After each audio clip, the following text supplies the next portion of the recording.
my competitors are forced to. They have no choice because their receivable is going to be huge. I understand already some of them frozen or halted some projects, and they're going to cancel some projects. So I don't think by any logic, when they're canceling projects, they're going to be doing new launches. So today they have no choice. And they have to manage their, of course, everybody has to manage their cash flow. So if there is any silver line in the subject, I don't think there are going to be any more launches. If the launch is going to stop, most of the 20, most of the 21, I think in October 21, when the expo starts, we could see market start changing in a positive view. Today, I think it's a great opportunity to buy because products are selling in secondary market below the replacement cost. And actually, there are people who are coming and looking for a bargain. And I get messages from my management, okay, sometime for a ridiculous price, sometime for a price that we can negotiate. So we're still selling at much lower price.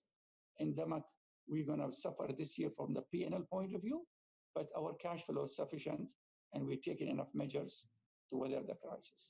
The coronavirus has reshuffled quite a few capital trends in terms of flows, but also generally movement of people and goods around the world.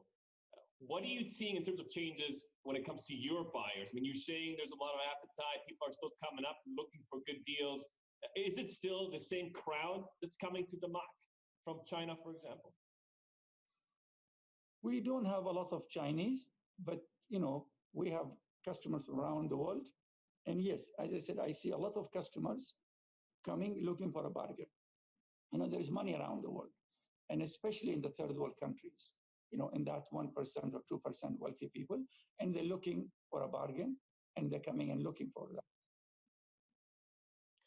So are you selling any assets at all, planning to dispose of any of your, let's say, valuable portions in your portfolio to safeguard liquidity and ongoing obligations?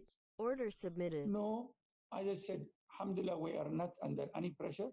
We are not canceling a single project because most of our projects are 60% and more. We continue. We have enough money in the escrow to build the whole our entire project without any delay. We are focusing on the cash, on the collection. Yes, we're giving some discounts and some incentives for people who are willing to pay, let's say, ahead of time or on time. That's the thing we have done for the customers. But for the new sales, we have reduced prices to 5 to 10% in certain areas, but we're not reducing more than that. The folks at Standard & Poor's put out a report saying that Dubai property prices are going to retest the lows that we saw 10 years ago. Moody's put a note out as well just in the last 24 hours warning that the imminent impact of the coronavirus in terms of economic activity. What would you tell the leadership in the United Arab Emirates about what else can be done? I mean, I know they were working very hard to improve the demand, which was very important because you don't look at one side of the supply. Demand is very important. No matter how much supply you have, if you have more demand, you can do better. I think in 2020 going to be difficult. I don't think the subject of Corona going to disappear in a month or two. So everybody going to suffer in 2020. Let's take it.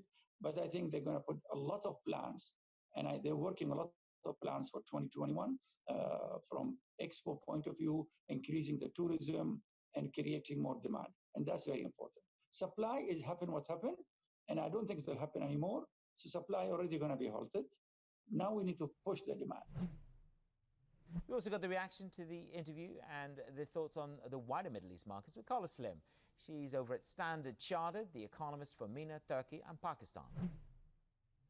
In terms of our growth forecast, yes, I would agree with the comments that were made. We are assuming a similar decline to the recession that we've seen in 2009, in the sense that we started the year with a growth forecast for the UAE of 2%, and we've now downgraded it to a contraction of 4.6%, which is a similar sort of delta to what we had seen between 2008 and 2009 for the UAE.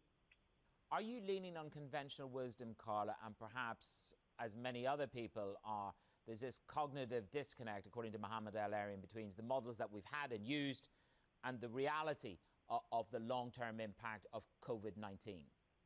We have started to factor in some of the structural developments that are going to likely change for the region, in the sense that any increase in unemployment that we'll see, especially as small businesses lay off people, is going to weigh on the sort of medium-term outlook for the region. And that's something that is new, in the sense that it's an unprecedented crisis that is seeing a very rapid response in terms of the economic response, and the policy response has been equally as fast and as large in scope.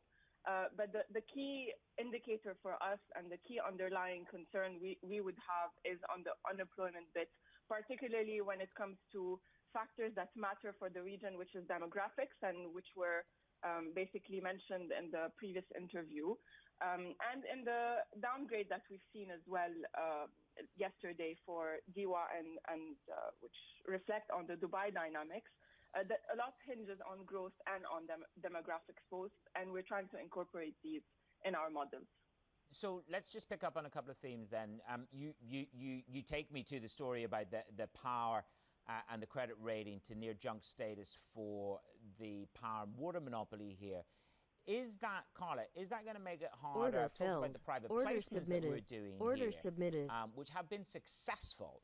Is that going to make access to the Eurobond market even further off the map for Dubai? I think it's encouraging to see that at a regional level, we've already had successful stories so far in terms of accessing the markets, and that's going to matter for the rest of the issuers in the region as well. That's a first point. But also the important thing is to realize that the UAE and Dubai more specifically has deleveraged compared to the 2008-2009 levels that we had seen. So with higher growth since the previous shock crisis, this deleveraging story is important, but the debt overhang that we still have might be something that we should watch out for, especially when it comes to downgrades, and especially since the outlook is still negative. So to your question about our models and to your question about how bad can it get, will it get worse than the 2009 crisis, I think it's an evolving story, and it's almost as if the worst case scenario becomes the base case scenario as we go along. So the fact that the outlook is still negative is something that's going to matter, along with demographics and the growth story as well. And Carla, I think that reflects very well in terms of what various people's take on the Fed last night. I think Deutsche Bank said we are a long way from V, and that was the sobriety of the message that was delivered by Jay Powell. Can I touch on Saudi Arabia, Carla? It's a theme that we've touched on throughout the week. The drawdown in FX reserves, I suppose it depends where you start the journey, doesn't it? If I was looking at 2014, you had 700 billion in the swag bag. That's down to 464. My question to you is, do you believe it stands chartered that we are nearing the bottom of the drawdown on the FX reserves in Saudi Arabia, as another of other houses? I can't speak this morning, Carla. As a number of other houses have said. Manus, we think that the drawdowns are likely to continue, but in terms of our concern about these drawdowns, we have to realize, as you said, Saudi started the previous oil price shock with a war chest of reserves of $740 billion, but with smaller sovereign wealth fund assets that they now have today. Up next, more on Saudi Arabia as the kingdom's net foreign assets fall at the fastest clip since at least 2000. This is Bloomberg.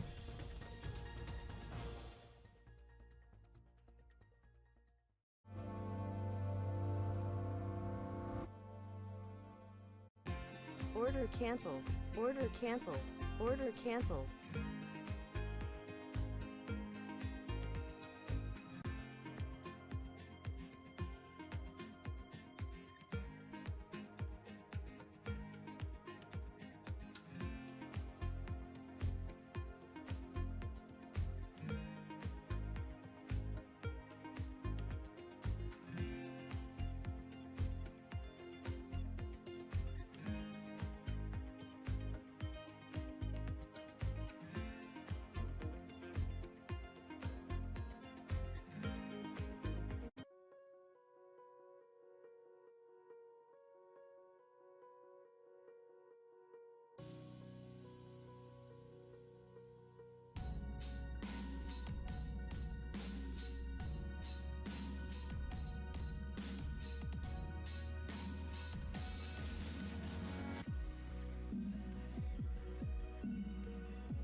Welcome back to the best of Daybreak Middle East. Saudi Arabia's central bank depleted its net foreign assets in March at the fastest pace since 2000, showing the severity of the damage inflicted on public finances by the slump in oil prices. We get more on the story with Monica Malik, chief economist at Abu Dhabi Commercial Bank.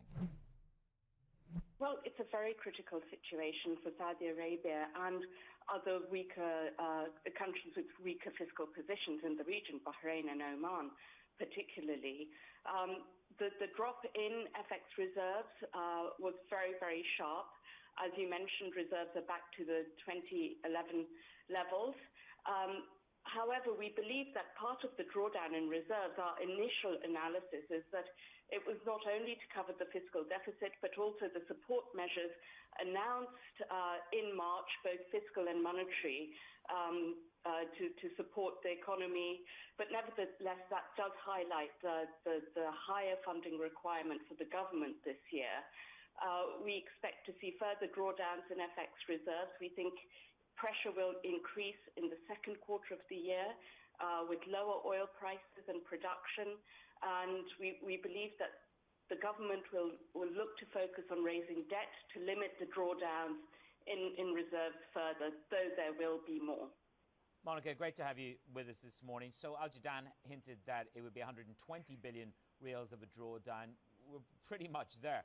Where is the inflection point of where they stop drawing down on the reserves and they go for a much higher? And can you qualify that in terms of how much higher in terms of debt issuance you expect this year from Saudi? Absolutely.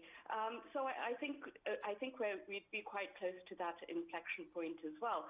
And this reserve drawdowns comes on the back of steep drawdowns also that we saw in 2015 to 2018. 2019 saw a modest increase. Our forecast for government debt is that they'll increase from about 24% of GDP to over 30% of GDP this year.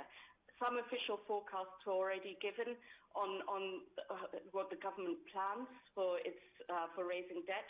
We believe it could actually be a bit higher because our forecast for a fiscal deficit for the full year is slightly larger, is larger than the government's.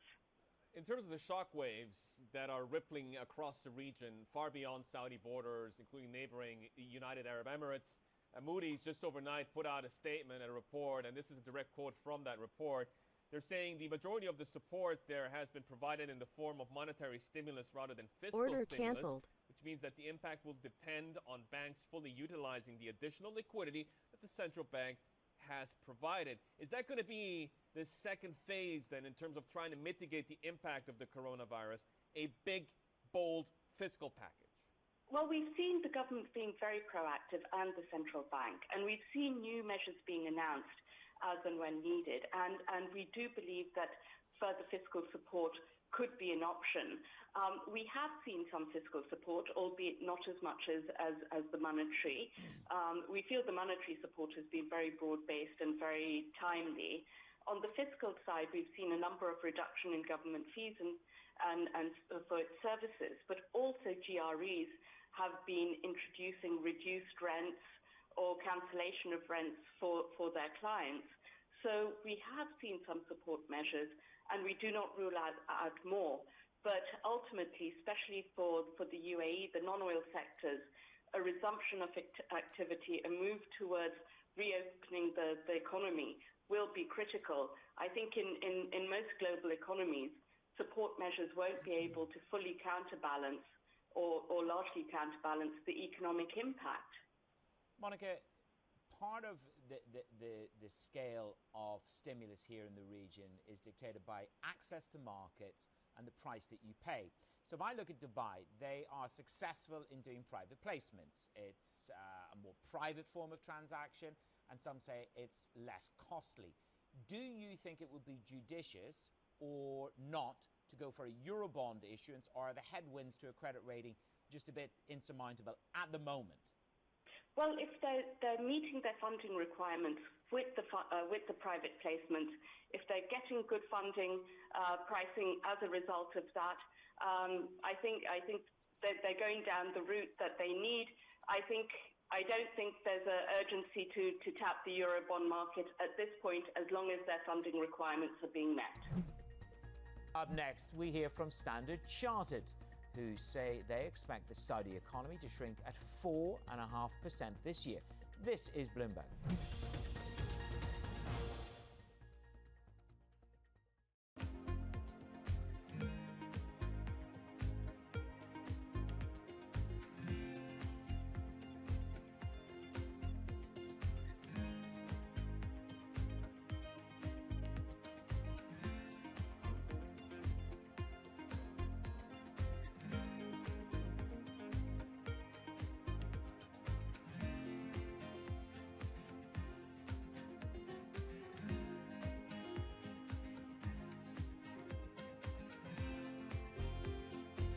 Order submitted. Yet another Order day of submitted. risk off across Order the financial submitted. markets. We bring you special coverage of all the price action and implications here on Bloomberg Television.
Welcome back to the best of Daybreak Middle East. Standard Chartered now expects the Saudi economy to shrink by 4.5%. That's quite a contrast from their previous expectation of 5% growth. We spoke to their senior economist from MENA, Pakistan, Bilal Khan. There's been a significant change in our outlook on the Saudi growth forecast, and that's primarily driven by the outlook for the oil sector. So previously, we were expecting double-digit growth in the oil sector on the back of the earlier collapse of the OPEC Plus agreement. Of course, the most recently reconstituted accord means that Saudi oil output is likely to shrink instead of increase. And it's really in that context that we've gone from a headline growth of close to 5%, which was primarily oil-driven, to one that's now negative by 4.5%, again, largely on the back of oil, but of course also taking into account the significantly weaker non-oil growth outlook in the context of the disruptions to economic activity that we've seen so far. Bilal, I understand that it's becoming the norm for quite a few governments to issue bonds and spend more to try and offset the impact of the coronavirus. Saudi Arabia suggesting they may issue another 100 billion riyals on top of the 120 billion already that they have issued. Are the numbers beginning to get concerning for you? And if that is not a concern, what is from a fiscal perspective? So, Yusuf, you're quite right in the sense that alongside this reduction in oil output that we now expect, we also still maintain that our Brent crude forecasts are still likely to average $35 a barrel for 2020. And that is unchanged from the previous situation where we were expecting no pact. So in a sense, our commodities team doesn't necessarily see this output reduction as one that's going to significantly boost oil prices from the baseline. Now, of course, for Saudi Arabia, the same oil price with a lower level of output means that fiscal financing requirements, of course, are going to be larger than previously expected. Now, in terms of the fiscal deficit itself, we're forecasting around 14.8% of GDP, and that's slightly higher than our forecast of 11.6% of GDP. Now, you're right in the sense that Saudi Arabia is one of those sovereigns that does, in fact, have the fiscal room, I should say, or rather the room on the public debt side to be able to weather this for this year and the next year without a very sharp increase in public debt. But of course, it does mean that fiscal financing requirements are going to be larger than we've seen in recent years. Bilal, we were chatting to Carl Icahn, and I just wonder what your opinion is. We'll never see that again in history, negative oil prices. Do you agree? So on the oil prices, Manus, I guess it's worth keeping that was primarily within the WTI contract, and in a sort of dislocation given the constraints that we saw around physical delivery as it relates to the U.S. market in particular, whereas if you look at the Brent benchmark, on the other hand, that remained fairly resilient. I think, having said that, it's no wonder that the market has been very concerned in the near term in terms of the physical delivery storage capacity coming up, close to being completed.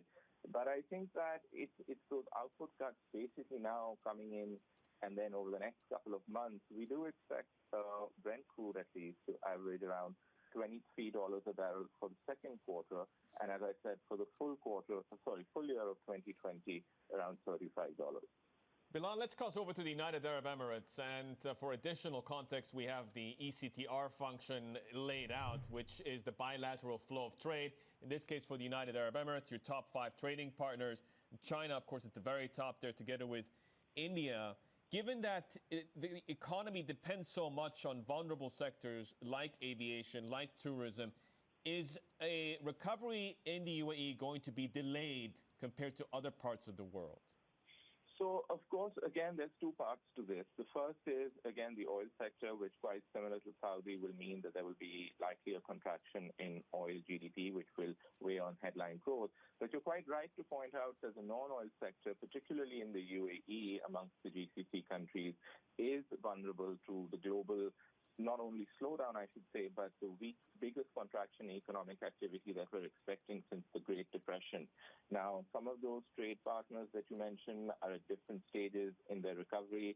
Of course, a lot of these countries globally will be going through, given their starting points differ, it will take a while before they all come to a level where trade goes anywhere close to normal. So, of course, for UAE services-oriented economy, this does pose significant downside risk. And we're already expecting, based on what we've seen so far and the outlook for the next couple of months, we are expecting a contraction of over 4% year-on-year in the non-oil sector itself in the UAE. Now, looking ahead into 2020, our baseline is for around 1.9% growth. So I suppose it suggests that we are likely to see a recovery, but the pace and the scale is still open to many uncertain factors in terms of the virus situation globally. Remember, we're here, Daybreak Middle East, every Sunday to Thursday, right here on Bloomberg Television, 8 a.m. Dubai time. Join us then. This is Bloomberg.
In San Francisco, a lot of tech action today. Our top stories this morning in D.C. and the Dow and the S&P. Shall we? So the euro on a 7-day sizable moves in the currency market, which is down 0.5%. We begin in the oil patch. Saudi Arabia. Brent crude pretty much unchanged.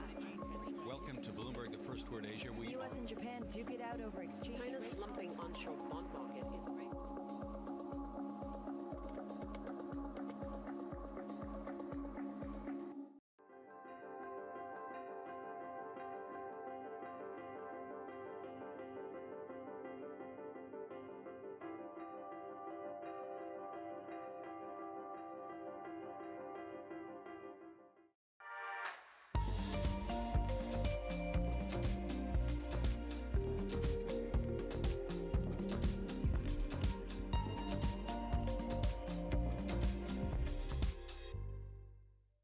Founded more than a century ago from humble origins, L'Oréal is now the world's biggest beauty products company. Specializing in cosmetics, hair, and skincare, it boasts an international portfolio of 34 brands and has a market cap of more than 105 billion euros. At the helm, a man who's dedicated his entire career to the company. Over 4 decades, he's covered all facets of the business. Today, on Leaders with Lacroix, we meet Jean-Paul Agon, Chairman and CEO of L'Oréal. Monsieur Agon, thank you so much for speaking to Bloomberg. Pleasure. What happened to L'Oréal in the last 10 years? Innovation, your share price has grown. Was it exciting times? Yeah, very exciting. You know, I started as a CEO 10 years ago. It has been 10 years very exciting. Of course, we had a crisis in 2008 and 9, but globally the business has been very good. We have been growing, acquiring brands, launching new products, gaining market shares everywhere in Europe, USA, China. No, very exciting, fantastic. What's been the most fun? In fact, the most fun has been the past 3-4 years, because thanks to the digital revolution, everything has been transformed. And as I tell my teams, I think that this industry, our business, our company has more changed in the past 3 years than in the previous 30 years. So it's an amazing time, extremely exciting. So is this the way you sell, or is it the way that people actually look at makeup? No, in fact, it's the relationship between brands and consumers. In fact, the digital has completely transformed the relationship between the two. Before that, you know, the brands were talking to consumers, pushing towards them information or whatever. But now the consumer has taken the power. The consumer decides how he wants to see the brands, what he wants to know, what he wants to discover them. Digital, in fact, creates a relationship that has nothing to do with what existed before. But isn't it much more difficult, therefore, to control your brand? Yeah, but at the same time, it's more exciting, and it enriches the relationship. So now, thanks to digital, we can communicate the content of our brands. We can do tutorials to explain how the products canceled. work, Order how they should submitted. be used. Order we filled. can have a personalized relationship with consumers. Order submitted. So it's Order a submitted. completely new dimension. It's much more rich and exciting. So what sells at the moment? Is it the luxury brands or is it the more consumer brands? This year, luxury. This year, luxury has been booming everywhere, mostly with Chinese consumers. You know, Chinese consumers are fantastic. They love beauty, they love luxury, they love our brands, and our business with Chinese consumers everywhere has been booming. L'Oréal's global reach stretches across 140 countries. About 2/3 of its sales are generated outside of Europe. Much attention has shifted to China, where strong demand for high-end lipstick and perfume is driving growth. In 2015, China surpassed France to become the group's second biggest market behind the United States. Some of the success is being attributed to selfies, with camera-conscious millennials buying more makeup than ever before to look good instantly. Have you had to adapt to the Chinese market? Yeah, in fact, the products we sell, not for all brands, because the luxury brands, for example, are the same all over the world, of course, but for our mass brands like L'Oréal, like Maybelline, the product that we sell in China are formulated in China by Chinese, in our Chinese labs. Because of regulation? Not only, but also because we want to create the products that are absolutely right for them, especially skincare, because their needs, their skin, their aspirations are specific, are different. So we formulate in our Chinese labs, we manufacture in our Chinese factories, and L'Oréal now is L'Oréal Paris is the #1 beauty brand in China. I've also been reading that one of the most popular products is actually a homemade, I guess, range of cosmetics wear, which is favored by the wife of the president, President Xi. Yeah, it's a great brand, but still the #1 beauty brand in China, the preferred beauty brand by Chinese women is L'Oréal. L'Oréal Paris, they call it with a Chinese name, it's Pali Olaya. Order which canceled. Is beautiful, by the Order way. canceled. And it's, Order it's great canceled. because, you know, the L'Oréal Paris is the #1 beauty brand for Chinese, for Americans, for Europeans, for Russians, everywhere. So it's It's a Not great bad. satisfaction. Yeah, yeah, so, not bad. So tell me about your success in China. Is it through distribution? Is it through ads? Is it through celebrities? What's the attraction for your brand by the Chinese? You know, the reason of success of our brands everywhere is always the same. It's number one, quality. You know, we for all our brands, our absolute priority is the quality and safety of our products, and it's something that the Chinese respect a lot. It's very important for them. Number one, innovation. Innovation is extremely important. It's an industry where you have to innovate a lot. You know, more than 15% of our products every year are new in order to keep innovation flowing very strongly. Of course, it's the imagery of the brands. You know, brands like Yves Saint Laurent, Lancôme, Giorgio Armani, L'Oréal Paris. It's a beautiful imagery, and Chinese consumers are very sensitive to that. They like it. Is the US tough? A tough market? The US this year is a bit tougher, a bit softer, let's say. It's not really tough, but it's a bit softer. Certainly softer than China. But it depends. You know, last year the US was very good. So every year, it's funny because every year the market, roughly globally, is more or less growing at 4%, but it's never made exactly the same way. But so how difficult is it to predict what will work and what won't? Why am I using this mascara, not the other mascara? Why am I using this foundation, not the other? Again, it's very, you know, when you know well your consumers, when you understand their desires, when you can guess their dreams or expectations, then you can really create what they will love. What will the next 4 years bring? Is there a specific market that you think will grow more? Is it, for example, men's cosmetics or something else? You know, digital, I think, will be the most important element of transformation of the market. So definitely we're going to see the e-commerce growing. For example, e-commerce in China is already more than 30% of our sales for our mass market brands. So it's huge. So we're going to see digital growing. We're going to see probably new channels also emerging, like specialty stores, our own stores. We a very big also growing segment is the travel retail, you know, the stores in the airports, because more and more people are traveling. So I think there will be new channels. In terms of regions, of course, the emerging markets are still growing, and our categories are growing too. Makeup has been booming for 2 or 3 years. I think it's going to keep booming. Skincare is growing too. So honestly, I'm very optimistic about the short-term, middle-term, and long-term perspective of this industry. What do you think you spend most of your innovation on? Is it, for example, making a lipstick that lasts longer? Is it kind of changing it a little bit? I know you have so many products, it's unfair. And a few secrets. And a few secrets, but you can tell us, we're amongst friends.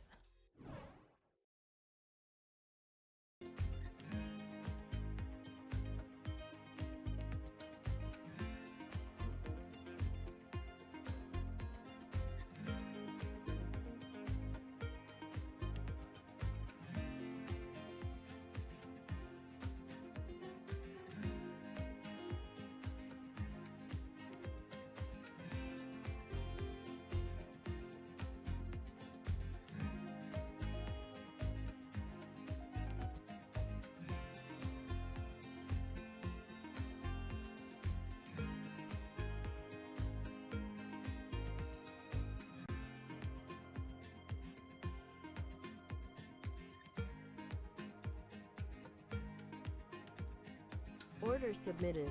Order submitted. Order submitted.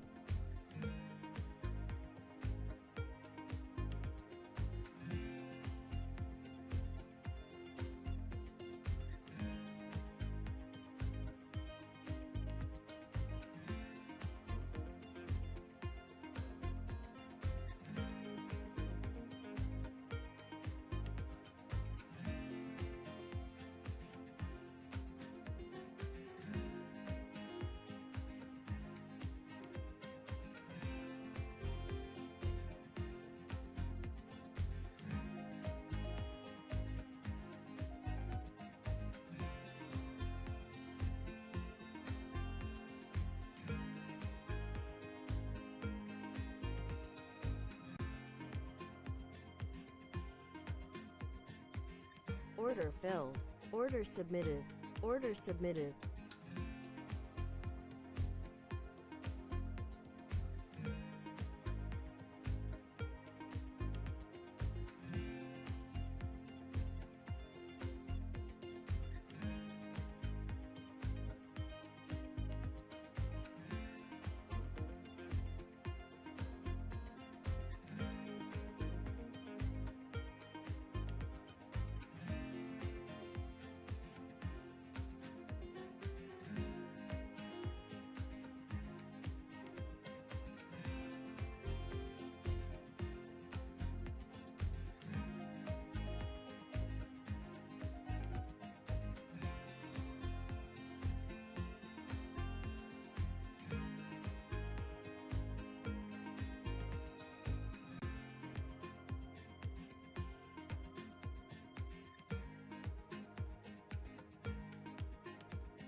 We were talking about what the next 4 years will bring, and it's a lot more e-commerce. How do I choose my makeup online? It must be difficult to choose the right coloring. No, because now you have some technologies that are amazing. You know, you can test online on your cell phone, for example, simulate the application of the makeup on your face, and then you see yourself with the order canceled. With the lips, order covered canceled. with the lipstick you want, the shade you need, the powder, the mascaras.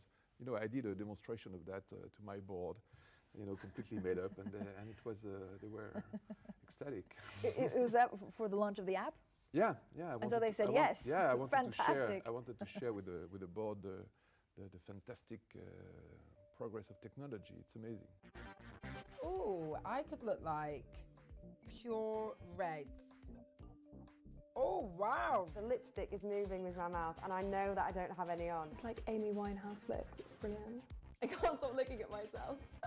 So this is amazing because you also have to then change, I guess, your research and development. How much of the overall cost goes on actual digital products? Well, it's difficult to say because it's everywhere, in every brand, in every division. But what I can say is that now, more in terms of media, 1/3 of all the media that we do now goes on digital. In terms of e-commerce, 7% roughly of the sales that we do go on e-commerce through digital, and it's growing 30% a year. So there is a shift happening, which is extremely fast, extremely strong. The company that invented the platinum blonde is constantly innovating and developing new products as consumer demand changes. At its lab in Paris, scientists have studied more than 7,000 types of hair and are now experimenting with 3D printing. The hope is to one day help people suffering from hair loss. L'Oréal's already created fake skin to avoid testing products on animals and invented a UV patch to monitor exposure to the sun's rays.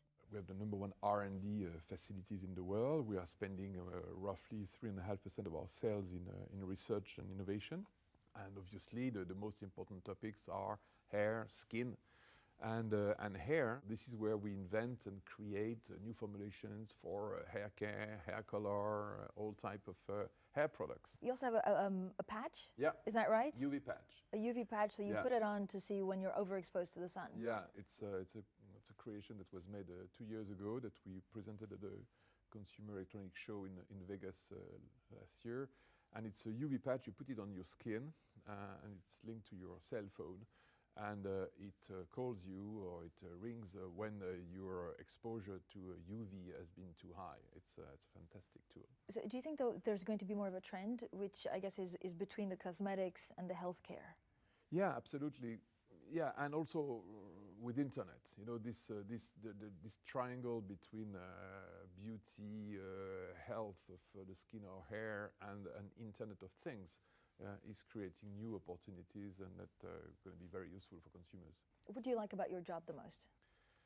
I love understanding people. You know, I think that one of my strengths is the capacity of empathy with consumers. So I have this capacity to understand, to feel, to guess what consumer want, what is their desires, sometimes their dreams, and then to be able to formulate products that will respond to these dreams.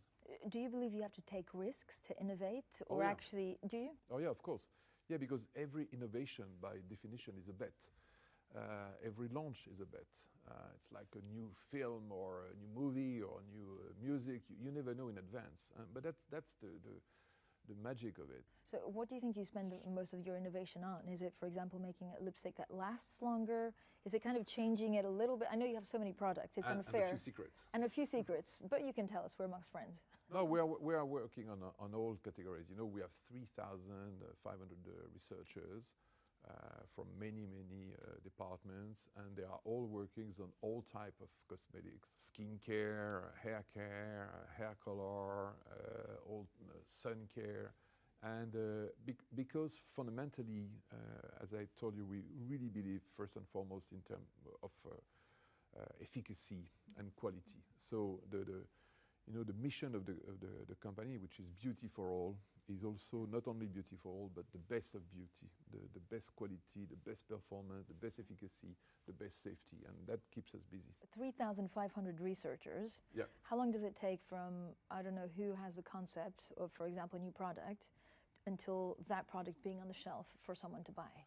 Depends. Can be very quick when the formulation is easy. Can take maybe 6 months, or when for example the marketing guy has a vision, has a dream, but the labs don't know exactly how to formulate it. Can take 2 years, 3 years. Really depends. Mega volume on top, mega volume on bottom. Share it with your friends and buy makeup instantly. One of the criticisms often leveled at the beauty industry is that it's only for young people. Is there any truth in that? No, not at all, of course not. First, that would be stupid, because we are addressing all needs for all people, and look at our ambassadors. For example, Jane Fonda, Helen Mirren, they are not millennials. So no, honestly not. Do you sell more to millennials or to people of a more certain age? No, we sell to everyone. It depends the brand. The brands, of course, some of our brands like NYX, Urban Decay are more targeting young people. Biotherm or L'Oréal Paris may target other categories of consumers, but no, we cover the whole scope of consumers, and in terms of age, in terms of diversity, in terms of countries, Chinese, Brazilian, Europeans, everyone. It's a beauty for all. So how do you sell to the emerging markets? We adapt the products that we sell, of course. We make sure that they are affordable and that people can buy them. Brazil, for example, is very interesting because Brazil is the country in the world where the hair is completely unique, because it's such a mixed country in terms of ethnic origins, that the blend is completely amazing, and that you have to create for Brazilian hair care products that are completely specific. And by the way, it's very interesting. Order because canceled. they Order are the canceled. most, Order canceled. demanding consumers, and so when you can create in Brazil a product that is good for them, then you can make it for the world, because it's going to be great for everyone. Do you think Generation X cares more about this than millennials? There is an urgency, clearly. We are not talking anymore about a potential threat. I mean, there is a clear and present threat.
For Jean-Paul Agon, life at L'Oréal began in sales 39 years ago.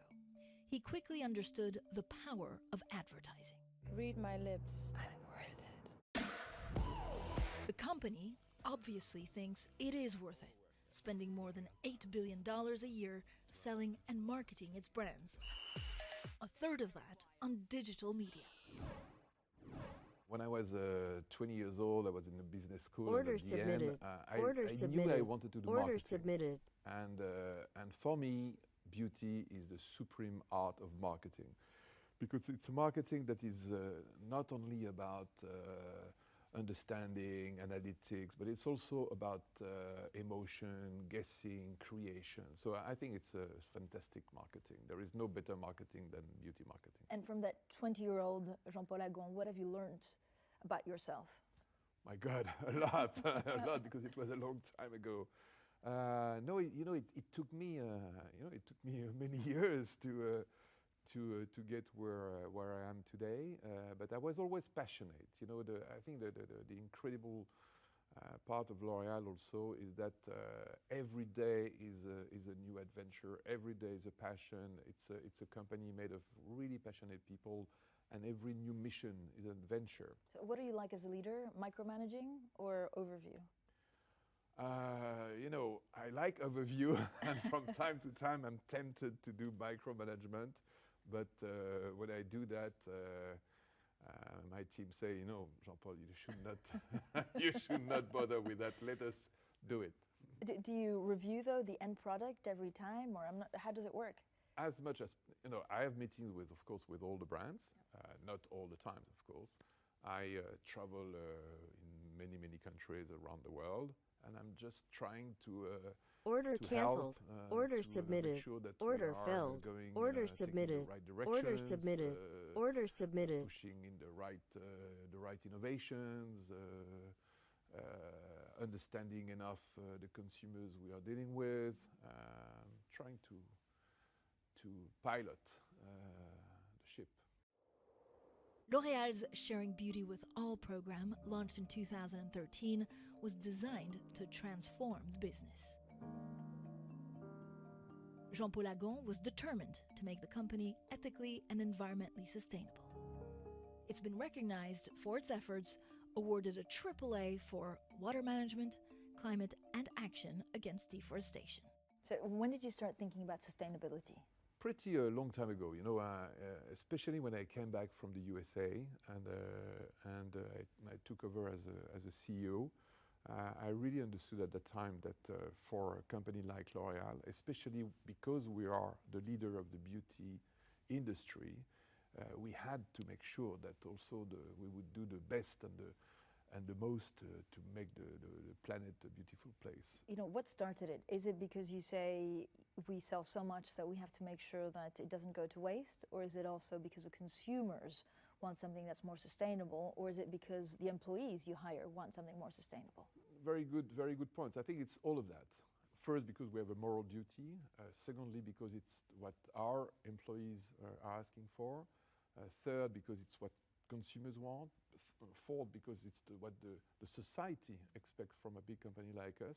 So that's why we really went into this direction. Does it make a difference for the consumer? I remember you telling me a couple of years ago, that if a consumer has a choice of a sustainable shampoo or a shampoo that makes our hair better, we'll always go for the shampoo that makes our hair better. Yeah, but now what we want to do is to make a shampoo that makes the hair better and sustainable. Because now in fact, you're right. Our vision is that we have to find a way that it's not opposite, that it goes in the same direction. And it's the same for economic performance. For example, the sustainability performance should not be opposite to the economic performance. And in fact, we are able to prove that. For example, Order in the canceled. past Order 10 canceled. years, Order we canceled. reduced our carbon emission by 67%, when at the same time we were able to increase our production by Order 30%. submitted. How do you do Order that? submitted. Order submitted. We work a lot. We transform all our factories. We have now 10 sites that are carbon neutral. We completely transform the way also we engineer with water. We have what we call dry factories, that they don't use water at all. They completely recycle the totality of the water that they use. We eliminate waste. So it's a very comprehensive effort on all fronts to transform completely the way we produce, we distribute, etc. And shareholders are behind you every step of the way for sustainability? Yeah, absolutely. They are very, I think that our shareholders are very proud of what we do. I cannot say that they are pushing us hard to do it, but they are happy and proud. Do you think Generation X cares more about this than millennials? The younger you are, the more you think about this? I think that everybody now cares. You know, I think that it's very well understood that there is an urgency. Clearly, we are not talking anymore about a potential threat. I mean, there is a clear and present threat to the planet, and if we are not all doing the maximum in the very short term, it's going to be very difficult. So I think that every generation now understand that. If I speak to you in 5 years, what will be your story? In 5 years, probably I will tell you that the most important mission has been the transmission, because of course I will not be CEO forever, and I will be, by the way, very glad to pass the baton one day to my successor. So if you think a lot about succession, what kind of successor would you like, and what would you like your legacy to be? I will be proud to have been able to adapt L'Oréal to the new world. I think that we are living in a very special period. The world tomorrow will be very different from the world we knew a few years ago. And you know, my absolute priority right now is to adapt, transform the company in order to make it as successful as a leader, as performant in the new world as it was in the world before. And I'm very confident about it, because that's what we are doing. You know, we are doing a cultural revolution, a digital revolution, a sustainability revolution, and so the L'Oréal will be a fantastic Order company. canceled. And, Order and then, canceled. Order canceled. Someone else will take the baton and will drive the adventure further. Jean-Paul Agon, thank you so much. Thank you very much.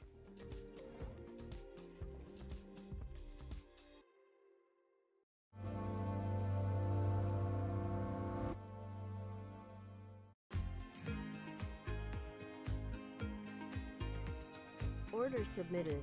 Order submitted. Order submitted.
Order filled. Order submitted. Order submitted.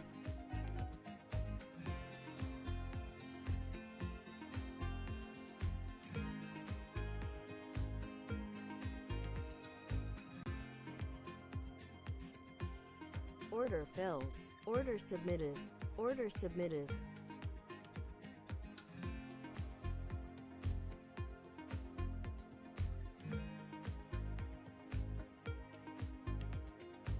Order filled.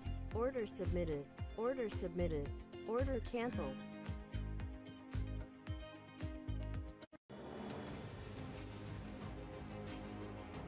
Order filled. Order submitted. Order submitted. What do the world's tallest building, KFC in the Middle East, and e-commerce site Noon all have in common? They're all owned by billionaire Mohammed Al-Bar. His investments like the Burj Khalifa and the Dubai Mall have become iconic landmarks, and he's diversified into hospitality, retail, and e-commerce. He was named the most influential man in Dubai and consistently ranks amongst the top 5 most powerful Arab business leaders. But it's not all business all the time. He's also a sportsman. He's an active member of Emirates' horse racing community. Today, on Leaders with Laqwa, we meet Mohammed Al-Bar, the founder and chairman of Amar Properties. Thank you so much for joining us. You've really built a conglomerate. You've built a company that has multiple interests, multiple units, multiple portfolios. Did you diversify because you saw an opportunity or because you had to? Well, I think all of us, we look at opportunities. We don't really have to do anything.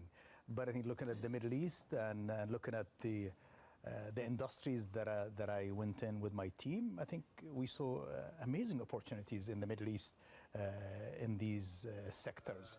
And I'm glad that even though we've got difficult years, the past 2 years have been difficult years for us, still these businesses are operating well. So definitely it's based on opportunities and the sector's long-term growth potential. Where do you see the most growth coming from? Which portfolio, which part of your business will do better than others? Order the food, filled. Order submitted. Operating Order well and submitted. strong in the region as a whole, especially with the food delivery business, and that's another story. I would say that our real estate business is still flying really strong. I mean, last year we grew about 28% in the region as a whole. Our e-commerce business is something that's very, very interesting. And we've got an amazing team looking at it, and that's also growing quite fast.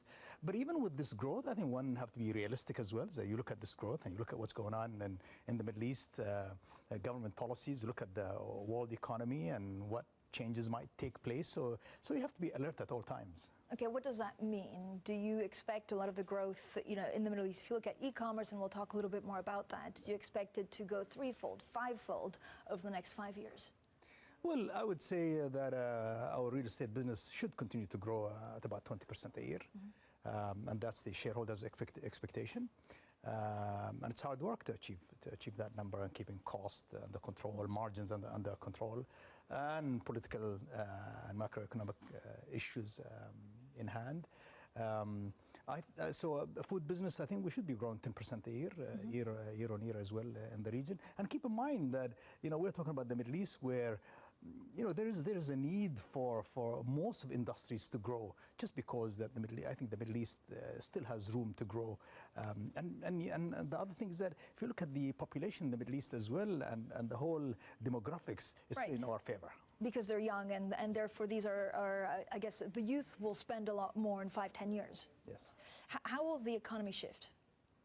Well, I think the economy will shift positively only because I believe Middle Eastern governments are really working harder than any other time in the past, and you see the changes that are taking place, positive changes that are taking place in Saudi Arabia. I think that's the same thing within UAE. I would look at Egypt. I'm quite interested in Egypt as well, and the change that's taking place in Egypt, with all the other issues that we have in the Middle East, where I believe that I don't think it's going to get any worse than this. I think we're looking forward to a more positive trend in policy and in politics and economic growth as well. In terms of growth, country by country, which is a country that will outperform the others in the Middle East?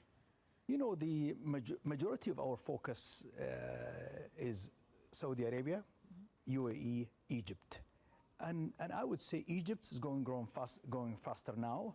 Saudi Arabia, I'm quite optimistic with the changes that you see taking place within the coming 24 months. I think you'll see quite a good trend, and the UAE as well. You've got, of course, the other Arab countries who are some slow, some moving forward, but majority of our business are in these countries. I mean, you're holding a big investment with the PIF on e-commerce for Saudi Arabia.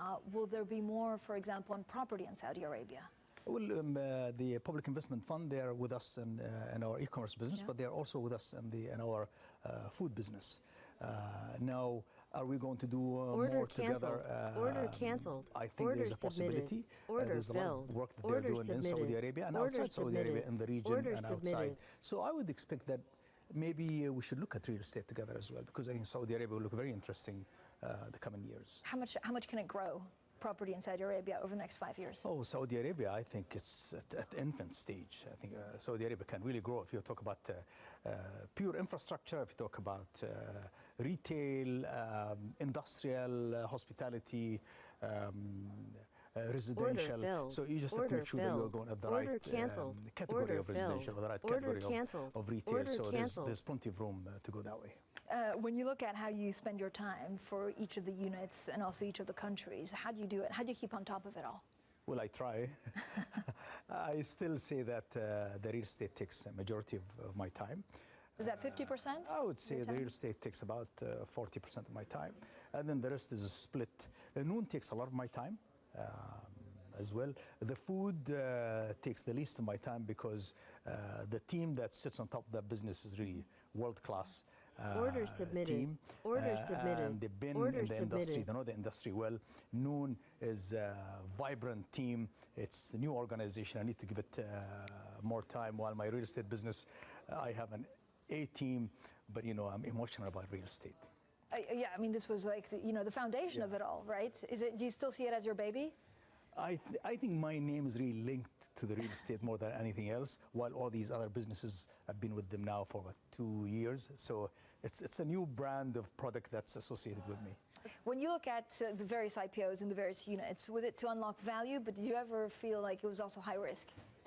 I think mainly to unlock value, and we have investors who have put in their money with us, and it's time for them to get rewarded. But at the same time, I really like putting management under pressure, because IPO is quarterly results.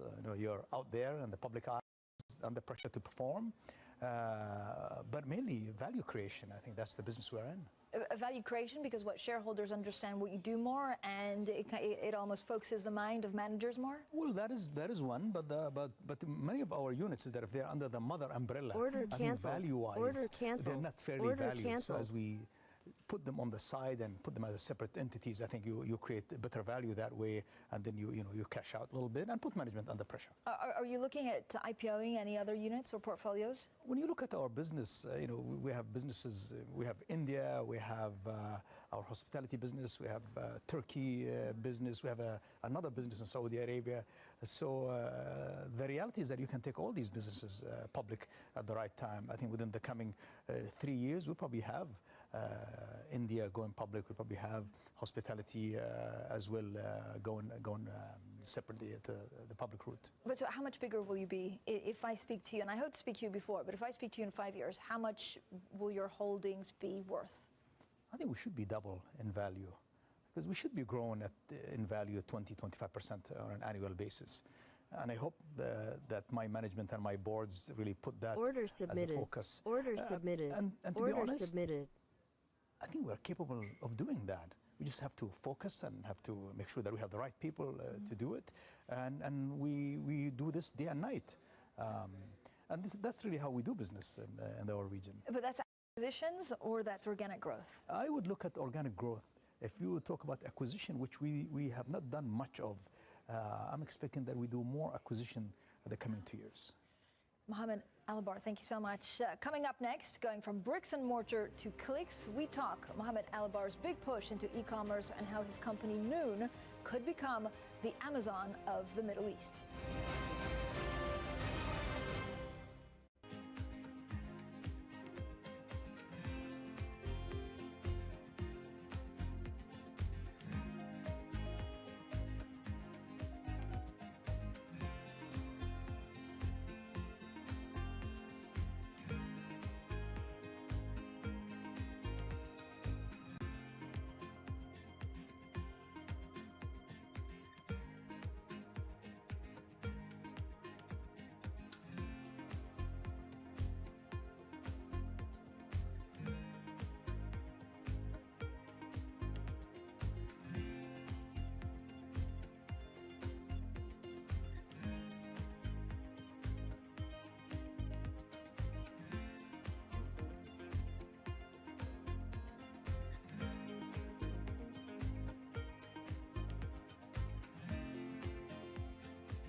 Mohammed Albar is not only a titan of property, he's also betting on e-commerce.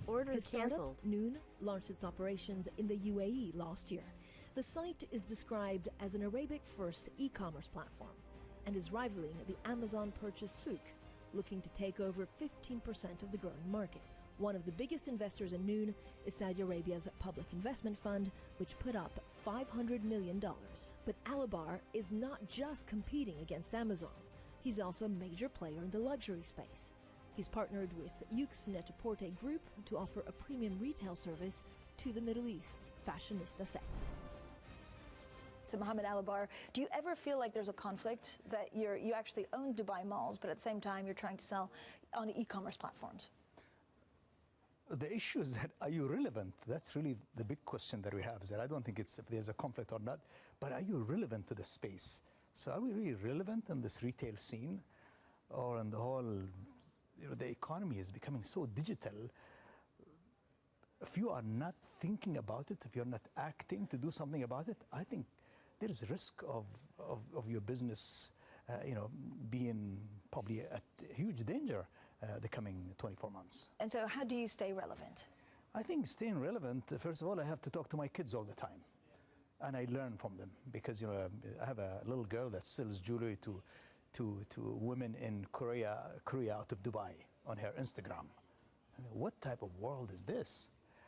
So therefore, I think all of our business, from real estate to retail to hospitality, I think the digital scene is changing all that.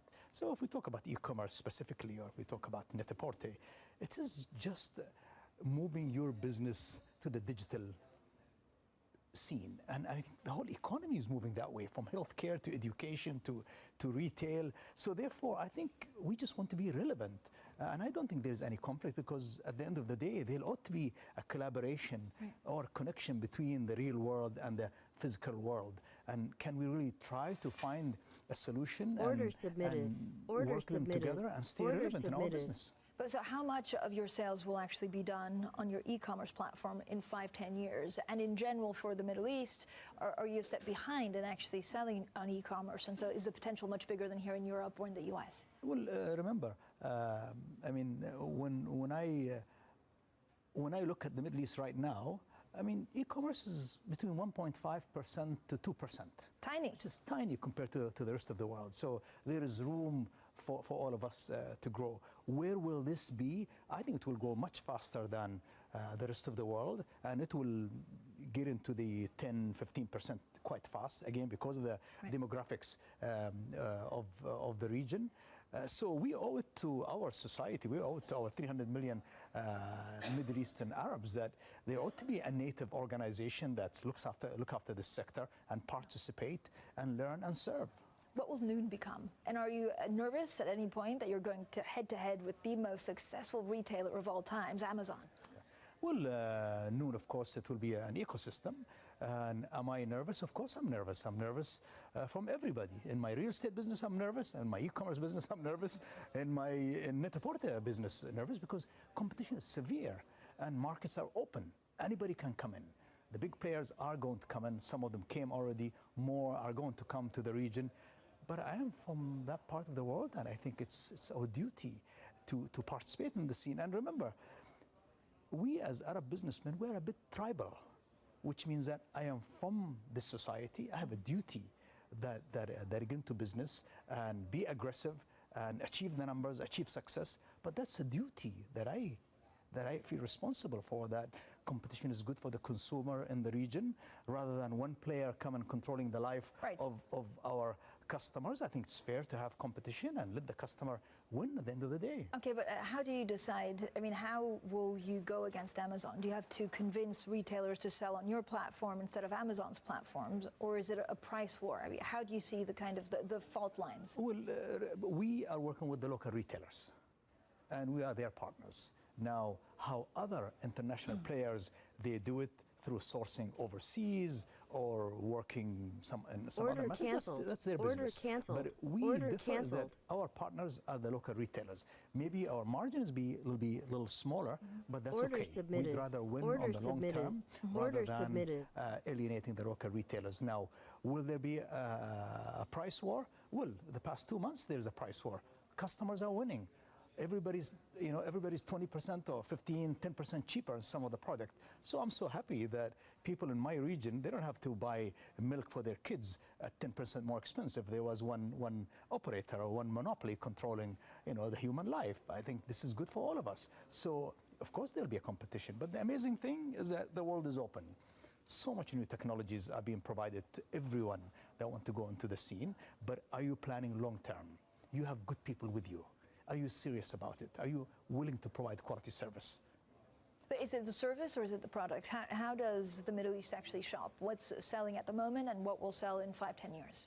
Well, if you look at the mix of what's happening on the e-commerce scene, it's not much different from what's going on in the world. People want delivery, fast delivery. People want quality. Will they pay for the delivery? For the time being, we're subsidizing delivery. Because, as I said, people are just learning the art of e-commerce, and that's what global companies are doing. They give it to you for free first, they get you used to this way of life, then later on take a little bit of margin, maybe control market, the usual trick. But what I'm saying is that people want it all. Want quality, want value, want consistent, want order filled. Delivery order time submitted. that's order fast, submitted. and we want the product that they want, which changes from 1 month to another month. And therefore, you have to provide that and then get ready to provide the new thing that might be happening next month. Okay, how important is market share? And how important is market share right at the beginning so that people get used to your platform and not Amazon's? Market share is very important. And at the beginning, you have to be aggressive. And you have to probably provide the best service ever. You will be cutting prices as usual because we see it. It's a live competition. There's nothing wrong with that. But the good thing is that the market's big enough. 2 players can come in. But imagine if you do business in UK and there is only one operator. How fair is that to your family? But isn't there only Amazon here? Well, there are many other players, I think, in UK as well. I prefer that more than one player in a market. And in the Middle East, there will be more than one player and will be one of the major players Order in the market. canceled. Up next, Order we talk canceled. the leadership skills it takes to create both the world's largest mall and the tallest building in the world. More with Mohammed Alabar next.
Emar Properties has grown more than threefold since 2011 and expanded heavily in the Middle East and North Africa despite political instability in the region. So what kind of leadership does it take to shepherd a global company through turbulent times? Well, Mohammed Alabar, chairman and founder of Emar Properties, is here. What kind of leader are you? Throughout the program, we were talking about encouraging your leaders, your regional leaders, and also your portfolio managers to be aggressive. Do they always need to be on their toes? Well, I think, number one, they have to be relevant because the change that's taking place in the world. So are you relevant? And the other thing I like is that I think we all have to believe in the reset. Are we doing this upgrade? Are we upgrading every 1 month? Because there's so much happening. And do we really act? I mean, that's, so we have to be relevant, we have to act, we have to have discipline, we have to believe in the best people, and we have to take care of our society. These are things that these are the elements that I really depend on to manage my business. Okay, but what does it mean being relevant? Because in more traditional times, you could ask a customer what they wanted, and you're saying, okay, I'm relevant. But now the change of pace is so fast. Well, relevant is that, are you watching social media daily, what's going on with your customer? And what's going on with your business? There's no more, I'll do a research and I'll wait 30 days. How alert are you? And how alert about how your customer feel, or alert what's going on to the industry, what's going on with politics, what's going on with the economy, what's going on in new tools of management, how fast can you go? So I think, are you awake? What do you need to be awake for more? Is it for your clients, or is it politics, or is it how your business interests are going? Well, it's about my customer, number one, my people, number two, the society, what's going on in politics, what might happen to interest rate. You almost have to have all that construction risk in my business, what's going on in technology, what's going on in digital. You almost have to be alert of all this but number one, people. And then you have to make sure that you share with them this environment, and are they fit in this environment? So what does that mean? What do you see your role? Are you putting the fire under your manager's feet to kind of keep them going, or do you micromanage? I don't think I micromanage, but there's a situation where I do have to go and micromanage, and I think that's we should be able to go down in case we want to. And remember, I came from my mom's kitchen. I used to work in my mom's kitchen, and when we were all 13 kids living in one room, so I know how to do that. So I can pull back and be the chairman of the organization. But if there's need to move in, I can comfortably move in. But I have reasonably good qualified people with me. But I really think that I'm the target creator. I'm the guy who does the monthly performance reviews. I'm the guy who push the limits. I want people to work hard, because I think we as human beings, our productivity is still low. I mean, you spend a lot of time in property because that's where you came from. That was the first company. Sure. But what excites you the most in all the others that you're doing? So hospitality, retail, e-commerce. I would say e-commerce excites me a lot, because when I look at how the digital world is changing our lives, I come back to my real estate business and I say, maybe this office is null and void. Maybe this is all not required anymore. But also, if you look at the digital guys and you see how fast they work, or the process they use, or the age of people in these offices. Therefore, I really believe that the younger generation are running the world, and they run it extremely well. So much learning in the digital side of the e-commerce. But I think my investment in MEVP, which is a private equity firm that specializes only in digital and technology in the Middle East, with almost 80 ventures, that's amazing learning about what's going on in the Middle East as well, and the industry that are about to come. Do you focus a lot on diversity for your companies? Is that important? Yes, very important, very important. And I think it's happening naturally. I mean, we don't even have to do it anymore. It's just naturally. That's how. So do you have metrics? We have metrics. We have KPIs for that. But as I said, it's so nice that it's really embodied in the organization. It's happening automatically, and I like that. Do you think it'll increase with time, or are you going to see more female workers? Well, the female workers are really taking charge. I mean, if you look at the people who run my organization, most of our organization, I would say most of our organization, our food boys have to have more of that. But look at our government. highest percentage of senior people in government anywhere in the world. Mohammed Alabar, thank you so much for joining us. He is, of course, the chairman and founder of MR Properties. Thank you so much. Thank you. Thanks.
La conexión se perdió.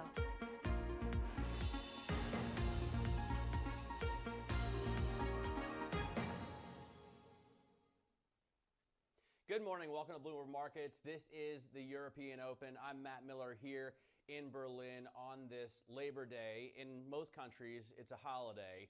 We are an hour away from the start of cash trading where markets are open. Let me get you your top headlines from the Bloomberg terminal. Tech troubles. Global stocks get dragged by big tech, with Amazon predicting a possible loss in the second quarter and Apple skipping its forecast outright. More protection. The ECB tweaks policy to lure banks to fund an economy ravaged by the coronavirus. FTSE futures point lower. As I said, much of Europe is closed today, but we will see trading in London. Plus, capital is coming. Apollo aims to raise $20 billion in several new funds for opportunities in distressed and private debt. This after Boeing sold $25 billion worth of bonds in the largest offering of the year. So just under an hour away from trading in those equity markets that are open. London notably, and the FTSE futures are down this morning. We also see S&P futures, Dow futures, and Nasdaq futures down. Nasdaq by the biggest, of course, with that tech news. And we do know that, of course, the U.S. markets will be open as well today. May 1st is typically continental European Labor Day holiday. The U.S. has designated a different day for that purpose. Let's take a look at Royal Bank of Scotland earnings coming across, with the notable figure being impairments, at least the first one I see. First quarter impairments, £802 million versus £86 million in the previous year. This is a number that we're looking at for a lot of banks, obviously, during this crisis. And in terms of other notable news from RBS, they say it's inappropriate to give an update on their outlook at this time. So they're not giving an update on the outlook right now. They say it's subject to significant uncertainty. That rings true with a lot of companies during this pandemic, during this sudden economic stop. So they are deferring decisions on future distributions as well until the end of 20 for those of you investors waiting for income. All right, now let's get the Bloomberg First Word News, the top stories for you from the Bloomberg terminal today. President Donald Trump is speculating China may have chosen not to contain the coronavirus. The president says he's seen evidence that a lab in Wuhan was the origin, saying it's possible it got out due to a lab mistake. U.S. intelligence officials say they're still investigating the exact source. China says accusations it released the virus from a lab are unfounded. Gilead Sciences may spend $1 billion on its new treatment for COVID-19 this year alone, but how much revenue can it generate? On the company's earnings call, Gilead said it was too early to discuss the potential outlook. It's giving away the first 1.5 million vials of the drug. For the future, it plans a sustainable model for patients and shareholders. Amazon is telling investors to hold tight. That's as the e-commerce giant navigates the hardest time it's ever faced. Amazon saw its profit shrink and says it may incur a loss in the current quarter. That's as it boosts spending to keep operations running smoothly during the coronavirus pandemic. Order filled. Operating income could range from $1.5 billion to a loss of $1 billion even. Apple didn't provide a forecast for the first time in more than a decade. It's sparking concern that performance will suffer later this year. It sent shares down in extended trading, despite the tech giant reporting a 1% rise in quarterly revenue. A strong online performance also saw retail sales hit a quarterly record. Order Global submitted. News 24 Order hours submitted. a day, on air, Order and quick submitted. take by Bloomberg, powered by more than 2,700 journalists and analysts in more than 120 Order filled. countries. Order submitted. Order We are getting submitted. headlines now as well Order from filled. Ryanair. Order submitted. Ryanair Order sees submitted. job cuts of up to 3,000 pilot and cabin crew members. So Ryanair coming out with some jobs cuts numbers as it releases or sees further losses, I should say, in the second quarter peak summer, what would normally be the peak summer travel. Ryanair sees a net loss of over 100 million euros in the first quarter and further losses, as I said, in second quarter. Keep an eye on those shares today. Stocks in the UK Order and filled. the US Order are set submitted. to slide for Order the second submitted. day in a row after sobering news from Amazon and Apple shook Asian stocks and futures. Most of the other indexes here in Europe are going to be closed due to the Labor Day holiday. Let's get in the markets right now with Laura Cooper, our Bloomberg MLive macro strategist. And first off, you know, it's a little bit gloomy, Laura, but only 2 days in a row of losses, not bad for a sudden economic shutdown, the likes of which we're facing right now. Well, absolutely. And when we look at the S&P 500 in the U.S., it's actually posted one of the best gains on record of the top 10 in the month of April. So that certainly points to this dislocation between what we're seeing in terms of dismal economic data and the strong market performance. Now, we have seen the rally broaden out through the month, but really it continues to be driven by these mega cap companies, by these large tech stocks. So when we Order look on a filled. valuation basis, those valuations remain exceptionally stretched across tech firms. Order So filled. the fact that Order now we filled. are seeing Apple come out, and for the first time in more than a decade, they've withdrawn kind of their guidance. We're seeing Amazon, they're concerned about, you know, there being the hardest hit that they've ever seen. So it's really, there's this divergence between what Order we're actually canceled. hearing from Order companies and just this canceled. exceptional Order performance canceled. in the U.S. stock market. What are we seeing, or what are you seeing in relation to the MLive question of the day? Today you're asking, will the euro see $1.08 or $1.11 first? Of course, this is very closely related to what the ECB does and has done. What kind of answers are you getting? Well, I think certainly what prompted this question this morning was the fact that the euro did surge yesterday against the dollar, and this was largely due to the month-end fix. So funds rebalancing, they need to shift in terms of building up that appetite for euros. But what we're seeing actually is that levels have actually been sustained more than 12 hours after that fix. So it's a question of can it kind of keep this upward momentum. Now, I think on the back of the ECB yesterday, we are seeing this positive sentiment. The fact that the new pandemic long-term refinancing operations are not targeted, so that will allow these cheaper funds to banks to potentially be used to buy government bonds, to extend credit to mortgages, so something that was constrained by the current TLTRO. So that is providing some potential lift. But I think ultimately, this is something that Christine Lagarde alluded to yesterday, is just the fact that we lack this comprehensive fiscal plan.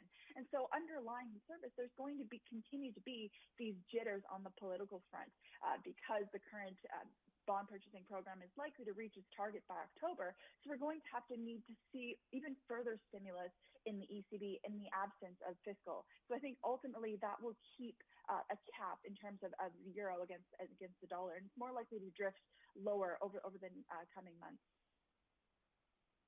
All right, Laura, thanks very much for joining us. Laura Cooper there, Bloomberg MLive macro strategist. Remember, we get involved with our, you can get involved with our MLive question of the day. You can give your answer or maybe any feedback from your take on the ECB yesterday as well. That's related to the euro price. Just type IB Order plus submitted. TV go Order to write submitted. into Laura Order and submitted. her colleagues on your Bloomberg terminal. Coming up, we'll talk more about the ECB stepping up its response Order to the coronavirus Order crisis submitted. by cutting Order funding submitted. costs for banks even further, but it has refrained from boosting its bond buying program. Laura was talking about the fact that there could be more room for that later this year. We'll discuss it further next. This is Bloomberg.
Order canceled. Order canceled.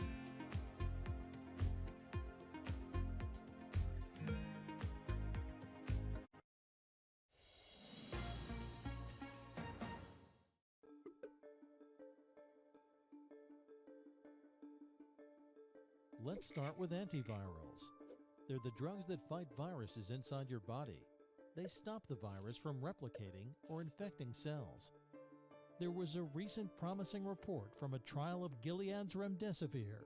The company says it helped coronavirus patients recover faster from standard care. Meanwhile, President Trump has touted two antivirals that have been used to treat malaria: hydroxychloroquine and chloroquine. They're generics made by Teva Pharmaceuticals, Sanofi, and Novartis, among others. There's limited evidence that they work against the coronavirus. 2 trials could have results this month. Next, vaccines. They're considered crucial to the pandemic because they create widespread immunity. They also take longer to develop. That's because they must be proven to be extremely safe since they're given to people who aren't sick. The WHO says there are 70 vaccines in some stage of development.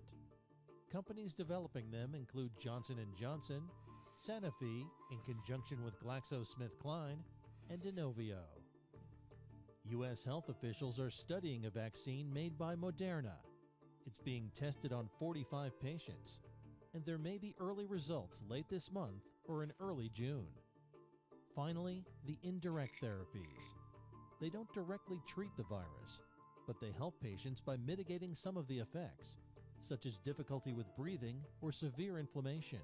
Regeneron and Roche are among the companies making these drugs.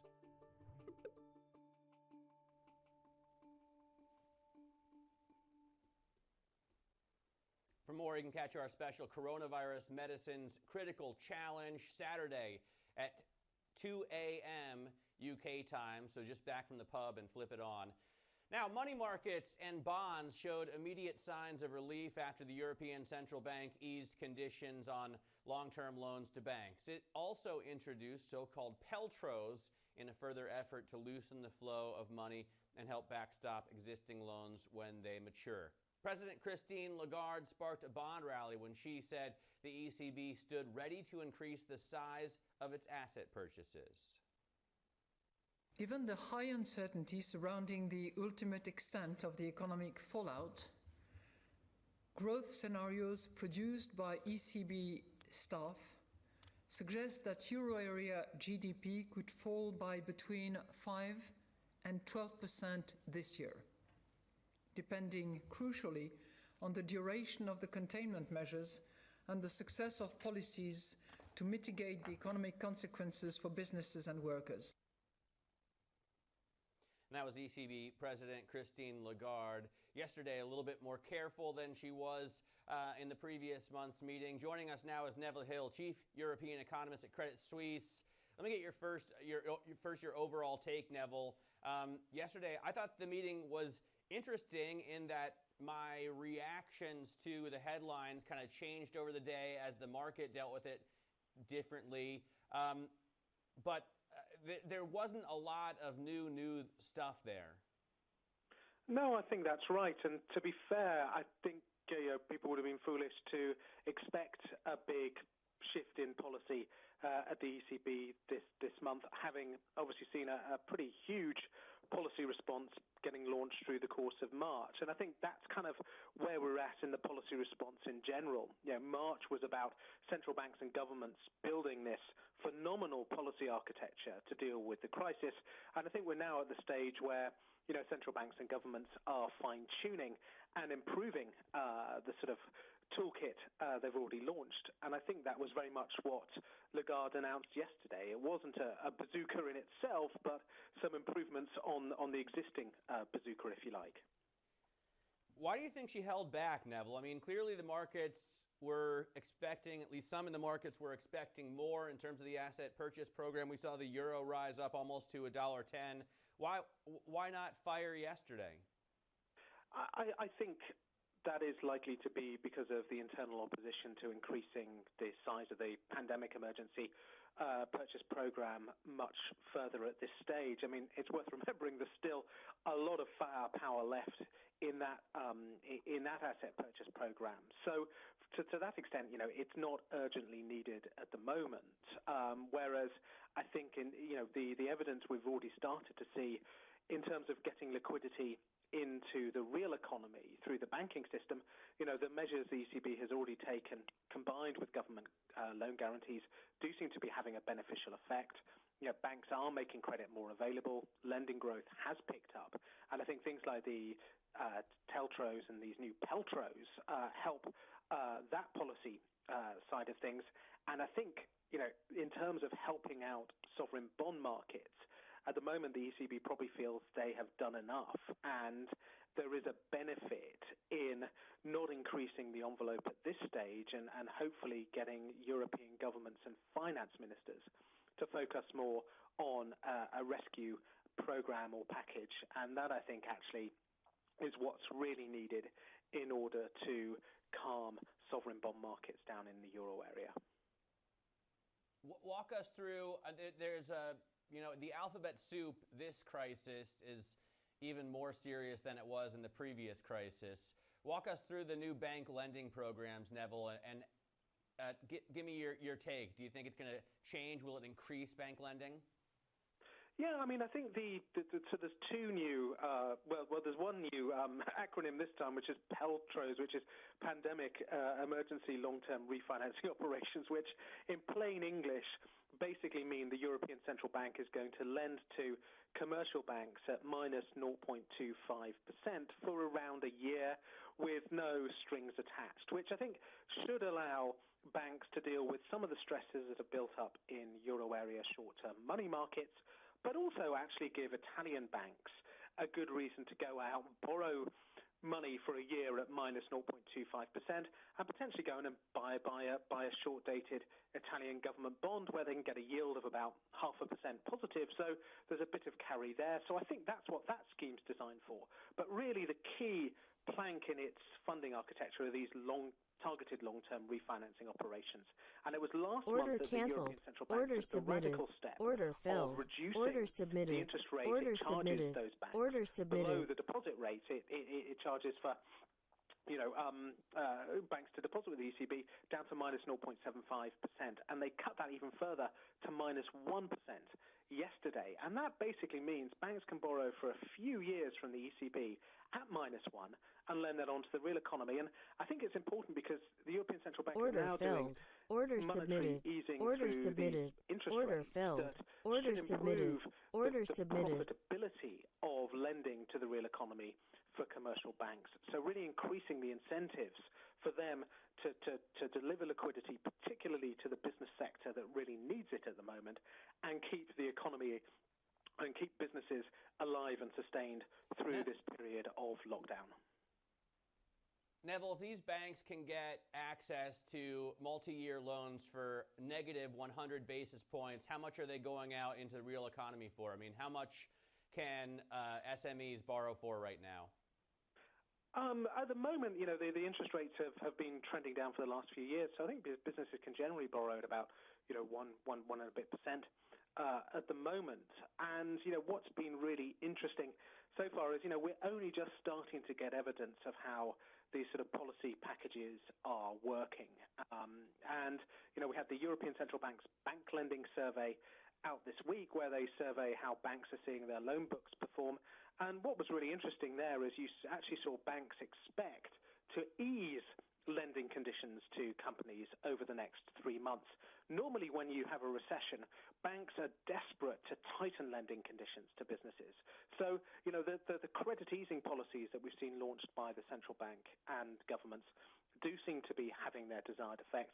Loan volumes in March to businesses across the euro area were up pretty strongly. So far, it's early days. Order submitted. It does look as if these policy mechanisms in terms of getting liquidity into the real economy have so far in the euro area been successful. And I think, the European Central Bank deserve some credit for that. All right, Neville, we're going to keep you with us. We've got a little bit more to talk about with you. Neville Hill is the chief European economist at Credit Suisse, talking to us about, this, I don't know what we'll call it yet, the great pandemic, I suppose. Coming up, strategist expectations hit rock bottom amid a highly volatile earnings season. We'll look at the opportunities next. This is Bloomberg.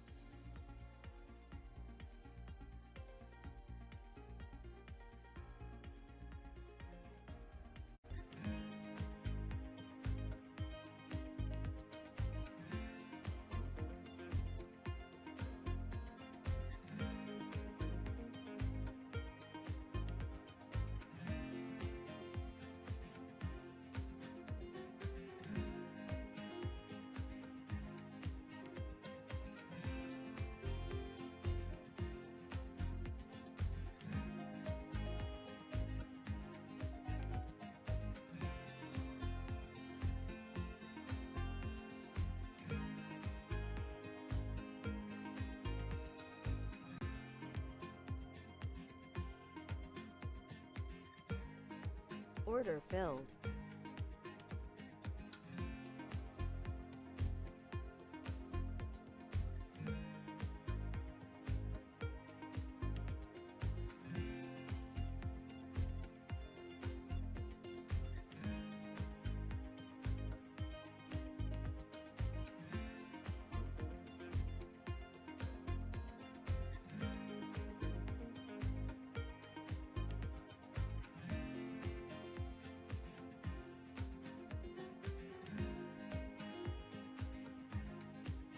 Order canceled. Order canceled. Order submitted. Order filled. Order submitted. Order submitted. Order submitted.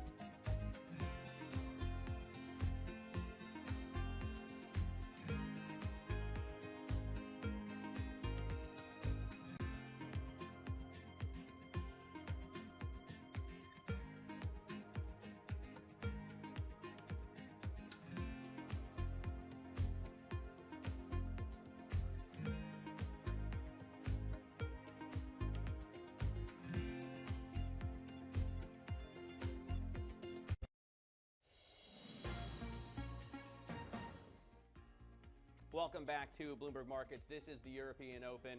We are just about 36 minutes away from the cash trade in markets that are going to trade today. Of course, most of continental Europe won't for a Labor Day holiday. You will get the FTSE trading. London markets are open, and it looks like it's going to be a down day. Neville Hill, Chief European Economist at Credit Suisse, is still with us. Neville, Order filled.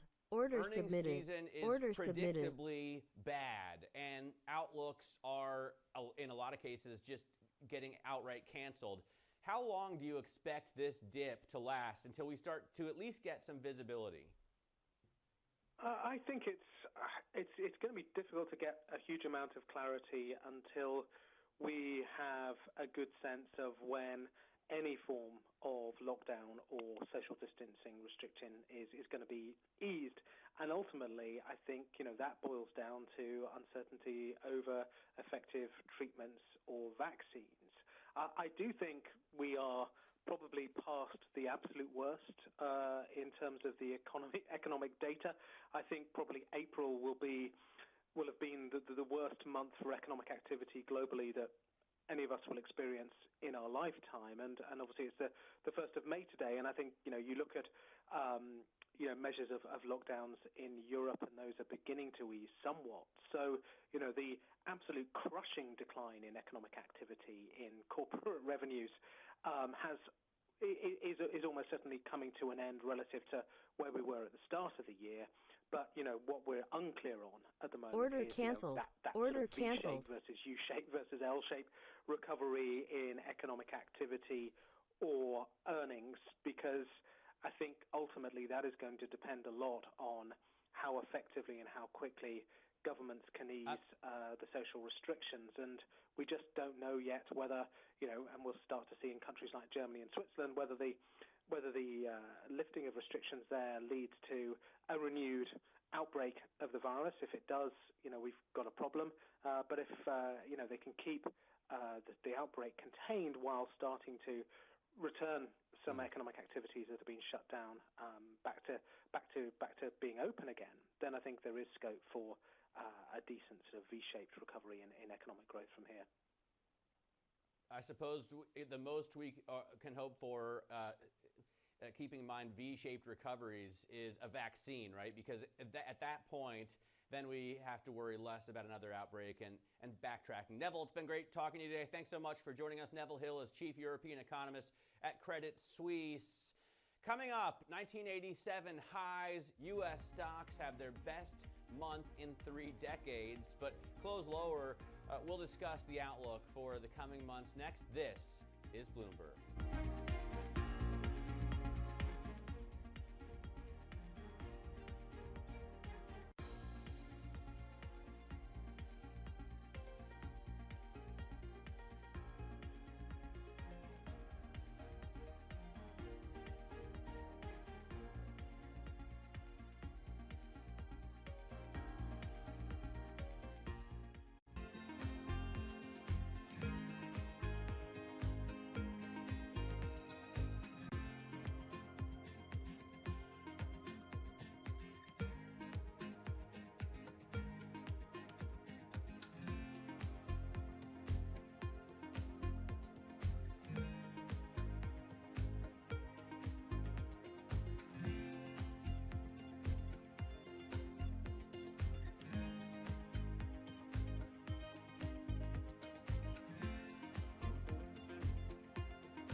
Order filled.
Welcome back to Bloomberg Markets. This is the European Open, 30 minutes away from the start of cash trading in those markets that are open. Most European equity indexes will be closed today, of course, for the holiday. In London, we will see trading, and in the U.S., we'll see trading as well, as the U.S. celebrates Labor Day on a completely different day. Stocks in America ended their best month in 3 decades on a slightly sour note on the very last day of trading, but it was awesome otherwise. Yesterday, we got dismal economic data and corporate results reflecting the toll of the coronavirus, but of course, everybody had priced that in for the past 4 weeks and change. So the S&P had hit a 7-week high at the end of last month, at the end of April. You see here the massive gain on the Nasdaq, 21.11%. But of course, the news on the economic side is dismal. More than 3.8 million Americans filed for unemployment benefits last week, sending the 6-week total to more than 30 million people. And as U.S. Employment continues to be savaged by the virus, the Fed is responding by expanding its Paycheck Protection Program liquidity facility for lending to small businesses specifically, which is designed to keep workers on payrolls. The central bank is also widening its Main Street lending program to more borrowers as the revenue and employee limit has been raised by 50%. Jean Assaraf-Biton, head of market research at Lixor Asset Management, joins us right now to talk about what's going on in the economies around the world and how that's going to affect markets. Jean, what do you think about the incredible unemployment numbers? We knew it was going to be bad. Did we know it would be this bad? It's very difficult to make proper estimates when you have an unseen shock by definition. So it's the order of magnitude that is really quite striking. And I guess, yes, when you lock down people, you're bound to have a huge spike in unemployment. Whether the huge will be, it's the order of magnitude that people have to assess.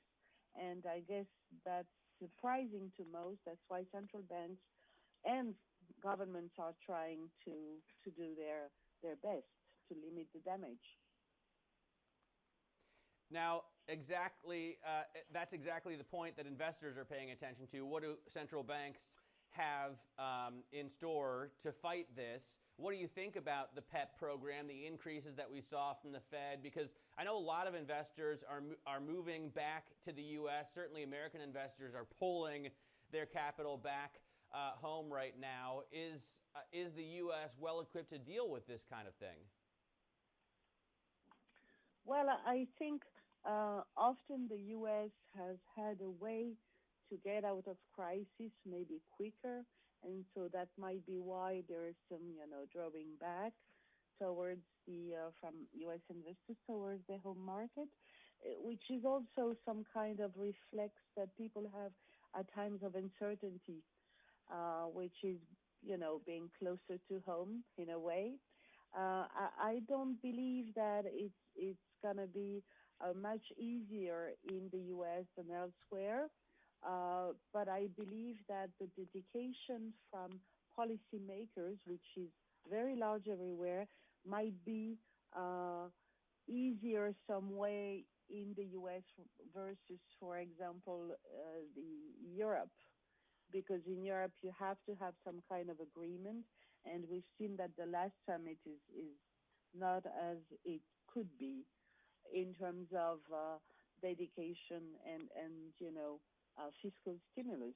Whereas in the U.S., if they decide on something, then it gets a better chance of being done. So efficacy of stimulus is a key component of what will happen in the second half of this year, which in our view is the main focus, or should be the main focus.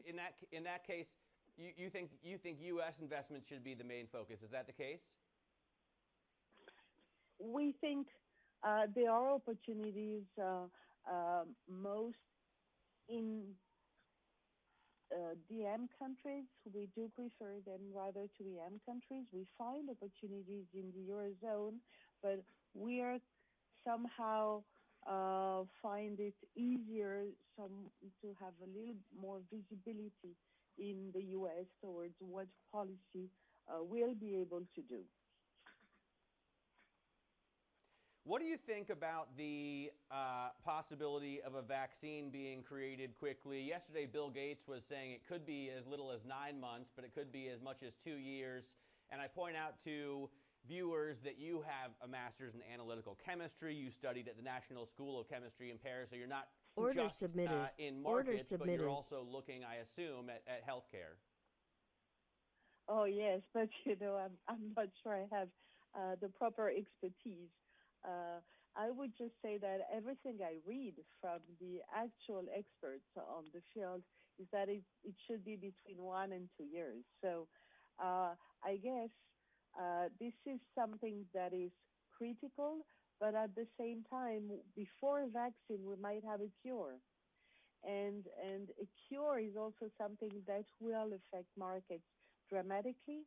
Also, the lifting of uncertainty, whether we'll know whether the antibody test guarantees immunity or not. All that will be critical because it dictates how the lifting of lockdown measures will happen or not, and whether they will be sustained. Jean, it's rare that we get an economist, a strategist, a financial analyst who also has a master's in chemistry. So you're a bit like the Angela Merkel of the investment world. Really appreciate your input this morning. Hope you're well and safe. Jean Asraf-Beton, Head of Market Research at Luxor Asset Management. Thanks so much for joining us. Let's get the Bloomberg First Word News. Here are the top stories today from the Bloomberg terminal. President Donald Trump is speculating China may have chosen not to contain the coronavirus. The president says he's seen evidence that a lab in Wuhan was the origin of the virus, saying it's possible it got out due to a lab mistake. U.S. intelligence officials say they're still investigating the exact source, and China says accusations it released the virus from a lab are unfounded. In the UK, Prime Minister Boris Johnson is pledging a comprehensive plan to lift the lockdown. He'll set out details next week on how businesses can get back to work. He's also suggesting people will be encouraged to wear face masks as the restrictions are lifted. The Prime Minister says the UK is past the peak of the disease and on a downward slope. The European Central Bank has moved to ease money market stress. It's relaxing conditions on long-term loans to banks. It's also introducing so-called PELTROs, or pandemic emergency longer-term refinancing operations. They're to ensure sufficient liquidity and helping to loosen the flow of money. Global news 24 hours a day on air and a quick take by Bloomberg, powered by more than 2,700 journalists and analysts in more than 120 countries. Up next, Royal Bank of Scotland Group is the latest British bank to look to book a hefty charge as the coronavirus pandemic hits borrowers' health and finances. We'll cover banks for you. This is Bloomberg.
The challenge, of course, is that we don't know how deep and long the downturn will last based on the extent of the lockdowns. The situation is evolving quickly, so it's really difficult to predict outcomes with any certainty.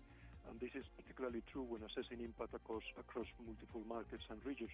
So if the economy is that tough and unemployment goes that high, we've reserved what we anticipate the credit losses to be. With, again, the prudence of all the uncertainty on the scenarios, but also the benefit of all the government schemes. It makes the provision, the forecast very difficult. There is obviously a great degree of uncertainty around that range, very, very dependent on, the path, duration and economic impact of the coronavirus during the remainder of the year. If we see countries like is happening tentatively in Northern Asia coming through this quicker, that will bode well for credit impairment. We can be relatively optimistic about the extent at which credit losses will impact our future. You heard there from key bank executives that spoke to Bloomberg Television after a big week for European banks' first quarter earnings that were released amid the coronavirus pandemic and, of course, affected by the sudden stops, the shutdowns as well. Royal Bank of Scotland is the latest British bank to book a hefty charge as a result of the lockdown, and the bank has set aside £802 million for bad loans, almost 10 times the charge it booked a year ago. Joining us now to discuss the bank sector is Bloomberg's opinion columnist Elisa Martinuzzi. So, Elisa, what are the big themes that have emerged so far? I guess bad loans and provisions, therefore, is right up there. Absolutely, and everybody's been watching in particular how conservative each individual bank is being with regards to their own position. So if you look at some of the numbers that we've seen this week, you had Barclays with a charge of £1.7 billion, which was seen as relatively conservative. They took a pretty harsh view of where the economy is heading. On the other hand, you had banks such as Deutsche Bank that took quite a small provision, only 500 million euros, which potentially reflects a more optimistic GDP scenario. And, the question that leaves investors with is, how much of the pain has been front-loaded? How much more is there to come this year and into next? And this is where you start seeing, investors differentiate in terms of where they see the strengths, and the lenders that are being most aggressive now are clearly gaining investor confidence. What are the biggest concerns of executives here? I mean, is it a cascade of bankruptcies that Joe Stiglitz warns about? I think your segment earlier captured it quite nicely. It's a degree of uncertainty that lies ahead. So even take UBS, whose wealth management business proved to be particularly resilient. So far, it had a very strong first quarter, profit jumped. The CEO is acknowledging we're just not sure which way things are going from here onwards. And what you are seeing, though, to some extent, is already some of the strengths and weaknesses between bank models coming through, certainly in the first quarter numbers. So, yes, wealth management doing quite nicely. You've also seen, Barclays doing well through its diversifications. It has a large consumer bank, but it also has a large investment bank, and the traders there are doing, spectacularly well, as we know, in the first quarter.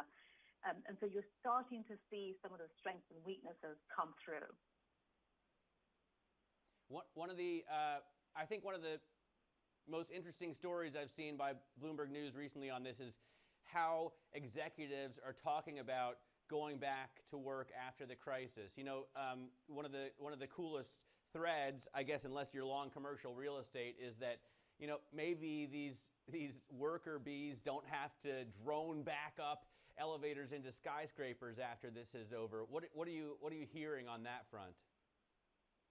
Yes, no, absolutely. Everybody's, they're all studying how they can get their bankers back into work. I think the most surprising news this week was from Barclays, with the CEO Staley saying that, he's thinking about investment bankers potentially using bank branches to operate from, which I think is a consideration that we hadn't really thought about much before. But, don't forget, some of these lenders have, very, very large networks of branches, many of which are probably not working as much as they'd like them to. And, here's one way they can fill those up. That is a really cool story. Elisa, thanks so much for joining us. Elisa Martinuzzi is a Bloomberg opinion columnist. You can check out her work and the work of her colleagues by typing OPIN-GO, OPIN-GO on your Bloomberg terminal. Now, shares in Twitter tumbled as the economic fallout from the virus wreaked havoc on the group's advertising sales. The social media company's main source of revenue is, of course, advertising. Bloomberg Technology's Emily Chang spoke with the CFO, Ned Siegel. Let's listen in. We really saw two different time frames during the March quarter. One was from January 1st to March 10th, where we were off to a good start, especially in the United States. We had a really strong Super Bowl, and lots of great things were happening all around the world for us. And then from March 11th to 31st, we saw ads revenue down 27%. Remember, our business is one that really benefits from events, both our customers' events when they launch a new product or service, and the events that bring people to Twitter, where advertisers come to connect with their customers around those topics and events. And so as events were pushed out and canceled, it definitely had some impact on us. The second issue that we saw is we are very brand focused in our advertising. Brand advertising tends to be harder to measure and sometimes is less resilient during a more constrained economic environment like the one in which we find ourselves today. This is a reminder of how important our work around direct response advertising is and why we've elevated that work to be our #1 company priority. So what can you tell us then about April and what you're seeing? If Facebook says it's flat, I mean, you have to be able to share some insight into what we can expect, going forward. Well, I'd give you two thoughts about this time frame right now. The first one is it's incredibly dynamic, and for us to discern patterns and articulate them publicly may perhaps put people in a position where they're making judgments on things that are still anecdotes and not data points from which we can draw straight lines. So we want to be careful about that. But secondly, we think that March 11th to March 31st timeframe really gives people a good glimpse for what it's been like for us to operate in this environment. We already in that timeframe saw advertisers start to pivot their campaigns. You saw Intuit, for example, where instead of advertising QuickBooks, they were advertising the GoFundMe that they were doing for small businesses. You saw Hyundai, where instead of trying to sell cars on Twitter, they were advertising a program where they were helping their borrowers who had bought cars and perhaps had lost their jobs. We've been working really hard to help advertisers make this pivot, and some of it happens really quickly, and there are other parts of it that just take longer to play out. So let's talk then about users and what the fact that, you know, the Olympics are being pushed Order back, canceled. live sports Order aren't canceled. happening. If that continues to happen through the second half of the year, does that then hurt the user growth, the healthy user growth that we've seen?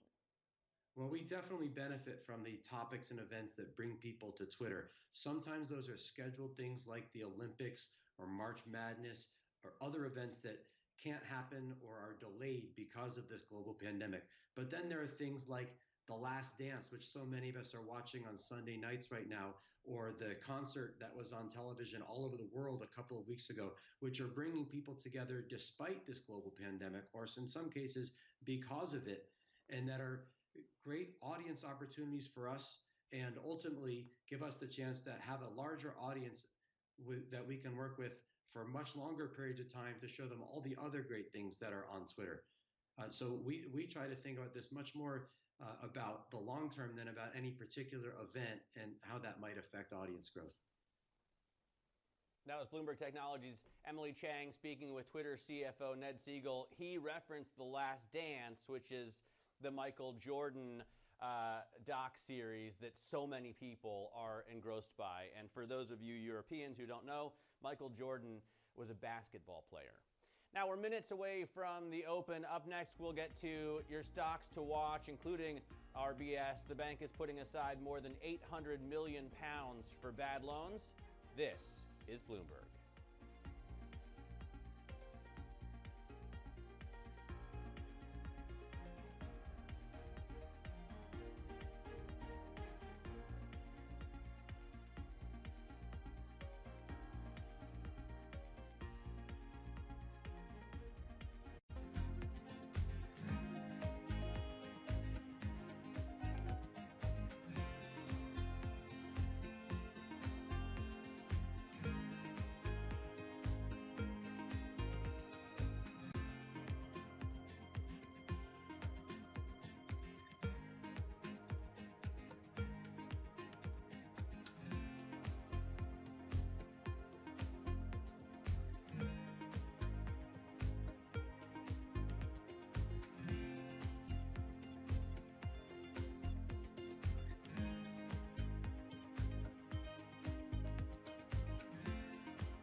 Welcome back to Bloomberg Markets. This is the European Open. We are 7 minutes away from the start of cash trading in those markets that are open today. London, for example, is trading. Most of continental Europe is not. Futures, as you can see, are down more than 2% on the FTSE, so it could be a risk-off day. And one of the concerns is bank earnings or bank provisions for bad loans. We saw numbers out from RBS today showing that they were almost 10 times this quarter what they were a year ago in the same period. Let's take a look at some of your stocks to watch right now. Joining us is Danny Berger. Danny? Matt, yeah, really, really hefty loan loss provisions from RBS, as you said. The exact figure is £802 million. They also didn't give an update on their forecast, calling it inappropriate to do so, given how much uncertainty there is. RBS is also grappling with the fact that it has a big corporate small business lending program. Order submitted. It's also participating in the UK government schemes. Of course, all of those add up to these possible defaults that it might see. It's also very involved in the mortgage market, which was already struggling in recent years, and it's now virtually vanished during the lockdown. So despite all of that, we're actually likely to see gains from RBS in today's session. That's at least according to Morgan Stanley, who says that they actually beat their expectations in terms of first quarter operating profit by 3%, saying that they have cost cutting, most things in line, and not to mention that they own NatWest Markets, which they're trading, might help them sort of beat some of those expectations and do well in the quarter. We've, of course, seen trading pick up a lot. Now, the other stock to watch today, of course, is Ryanair, saying that it's going to cut up to 3,000 jobs, including pilots and cabin crew. Not just that, it's going to see pay cuts of up to 20%. That's also going to be extended to the head office and the back office team. And another sign of how dire the situation for them is, they're also in talks with Boeing to cut the number of planned aircraft delivered to them over the next 24 months. So when do things get better for Ryanair? It's not until 2 years from now, summer 2022, according to the company. All right, Danny, thanks very much. Danny Berger there with some of your stocks to watch. Coming up to the market open, futures are pointing down, and we're going to speak. Danny just talking a little bit about Ryanair with Michael O'Leary next. That's an interview you don't want to miss. We'll talk about the future of Ryanair and the future of air travel. This is Bloomberg.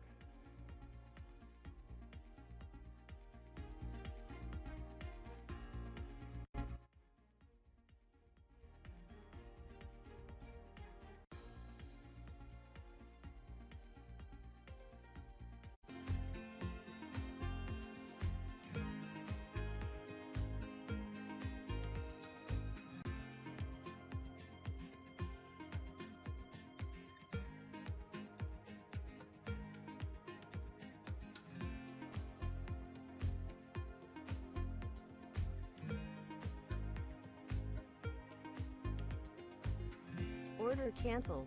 Order canceled. Order canceled.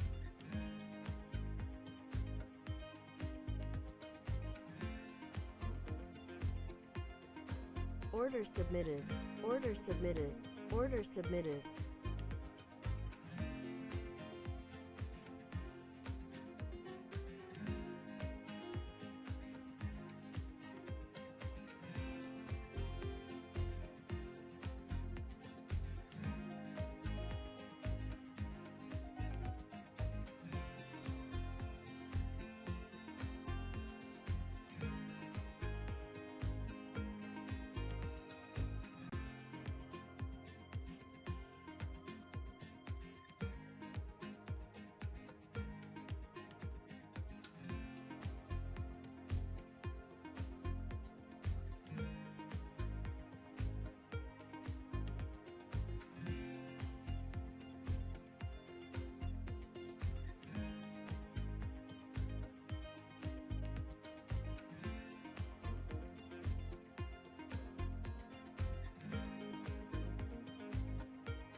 Order filled.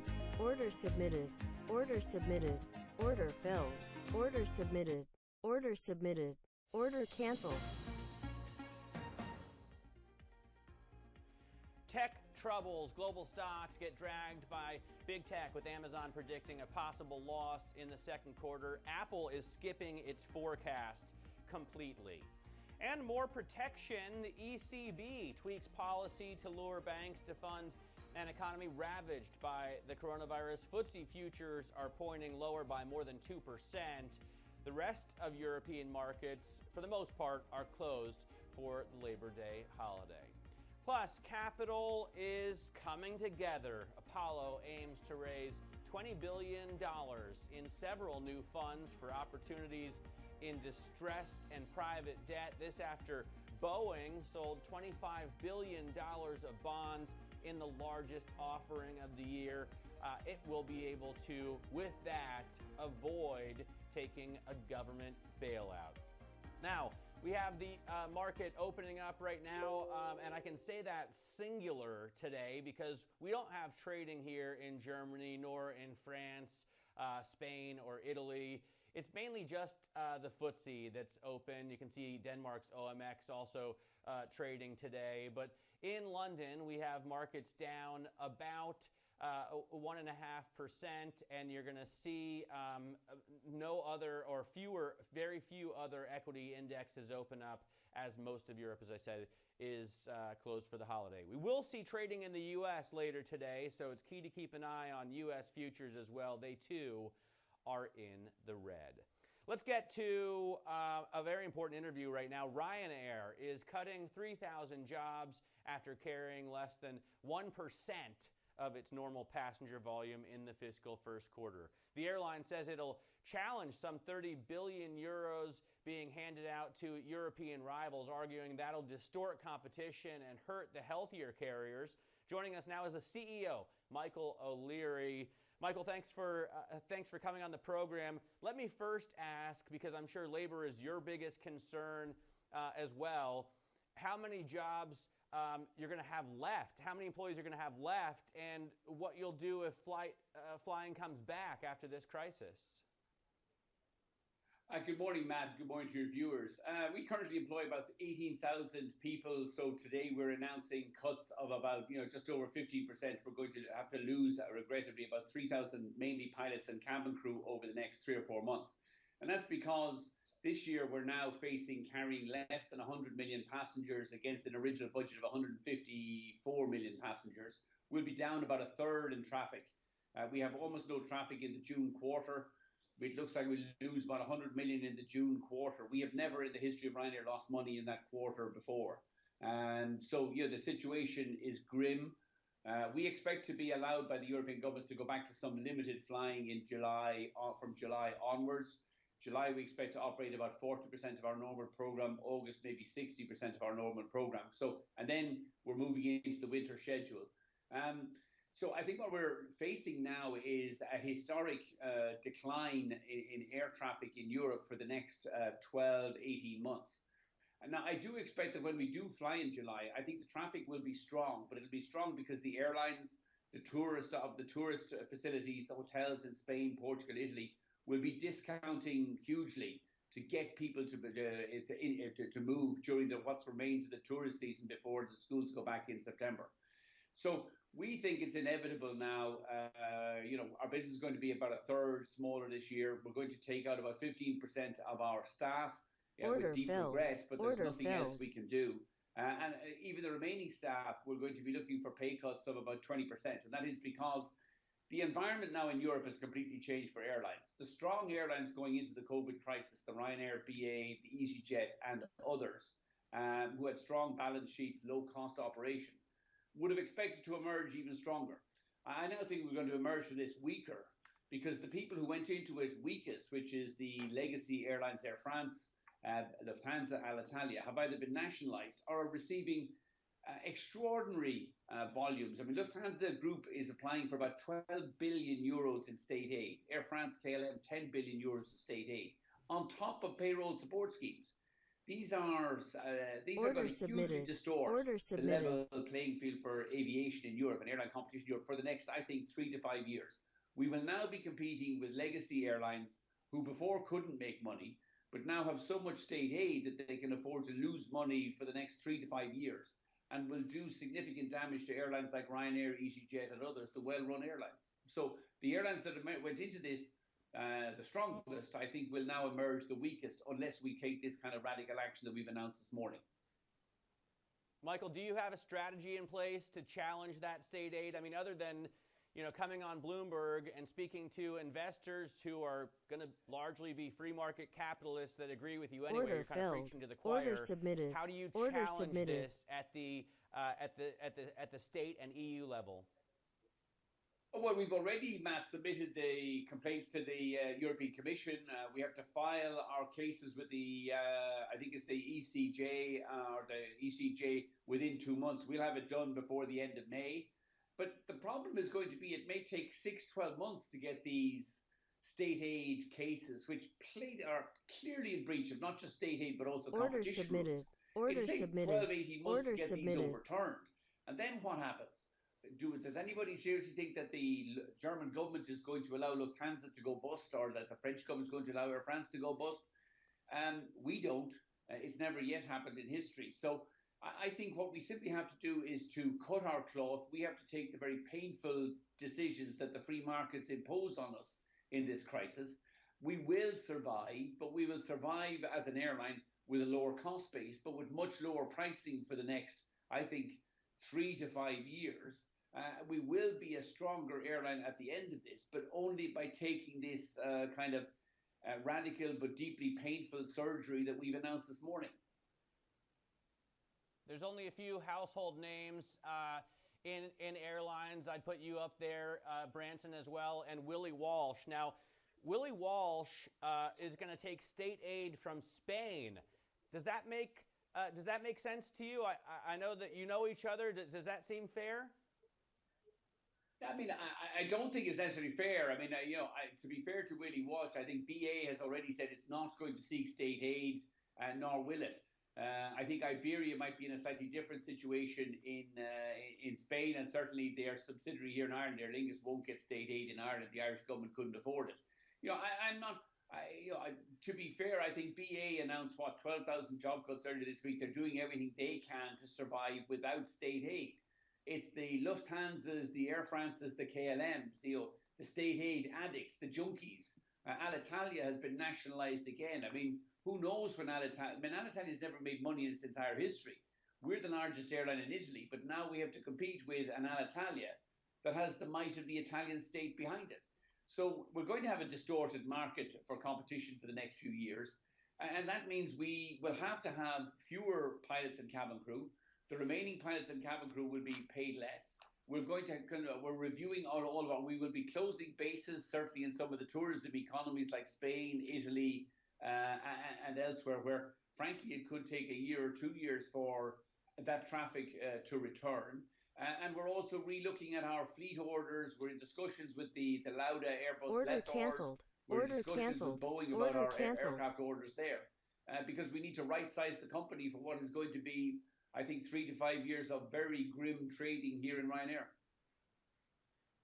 How many jets do you expect to defer from Boeing? I think you expected, or you're planning on 30 in 2020. You're going to revise that downwards, I assume. What's the picture look like there? Can you quantify it? Well, I mean, we have at the moment, Matt, we've got 150 firm aircraft on order for delivery over the next 5 years. So they've been held up by the MAX delivery delays. We've got another 60 options on top of that. We would still like to take some, if not all, of those aircraft. I think what we would be more focused on doing is maybe grounding some of our older NGs. I mean, these new aircraft, the MAX aircraft, they arrive with 16% lower fuel, 4% more seats. They will help us to be more efficient in the future. But, who knows when the MAX is going to return. We're pleased to see Boeing raise significant funds last night, which eliminates any future risk to Boeing. But our focus in the short term is not aircraft. Our focus in the short term is reducing our already industry lowest costs in Europe so that we can compete for the next 4 or 5 years against these legacy airlines who've been, received multi-billions of state aid to help them below cost sell against Ryanair and other efficient airlines for the next number of years. This is good news, by the way, for customers and consumers. It does vindicate my view that air travel will return strongly through the end of 2020 and into 2021. But it's going to return strongly on the back of lower pricing from airlines and certainly from tourism operators across Europe, as long as we can have a vaccine or can see off the COVID-19 pandemic. But 3 weeks ago, I thought we would emerge out of this with fewer airlines, with a smaller number of bigger players in Europe. Now we're going to emerge out of this with a whole load of airlines receiving massive state subsidies to allow them to below cost sell and compete unfairly against us for the next number of years. Michael, how do you expect to get people back in your planes, back flying? I mean, at 6'4", I'm very happy that the thinner seats you have in your planes allow me to actually have enough leg room, but I don't necessarily want to sit directly next to another person. And you've said you're not willing to leave the middle seat free. That's true, Matt, for a simple reason that the middle seat free provides no social distancing whatsoever. You're only 2.5 feet away from between the window and the aisle seat. The person behind you in the aisle seat and in front of you in the aisle seat is even less than 2.5 feet away. You can't have social distancing on board an aircraft in the same way you can't manage it in a train or a London Underground.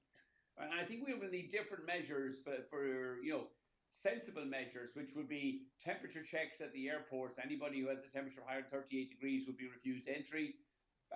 All passengers on board and our staff, the cabin crew, will be wearing face coverings, face masks, etc.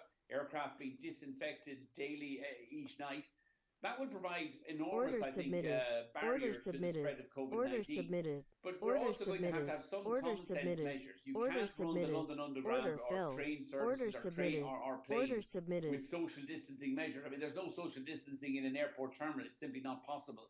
You can't board an aircraft or deplane an aircraft with social distancing. So I think masks, temperature checks, and disinfectant are the way forward. That's how the Asian airlines have already returned to flight services over there. And you remember the Chinese airlines are now running at about 70% of their pre-COVID schedule. So it will bounce back.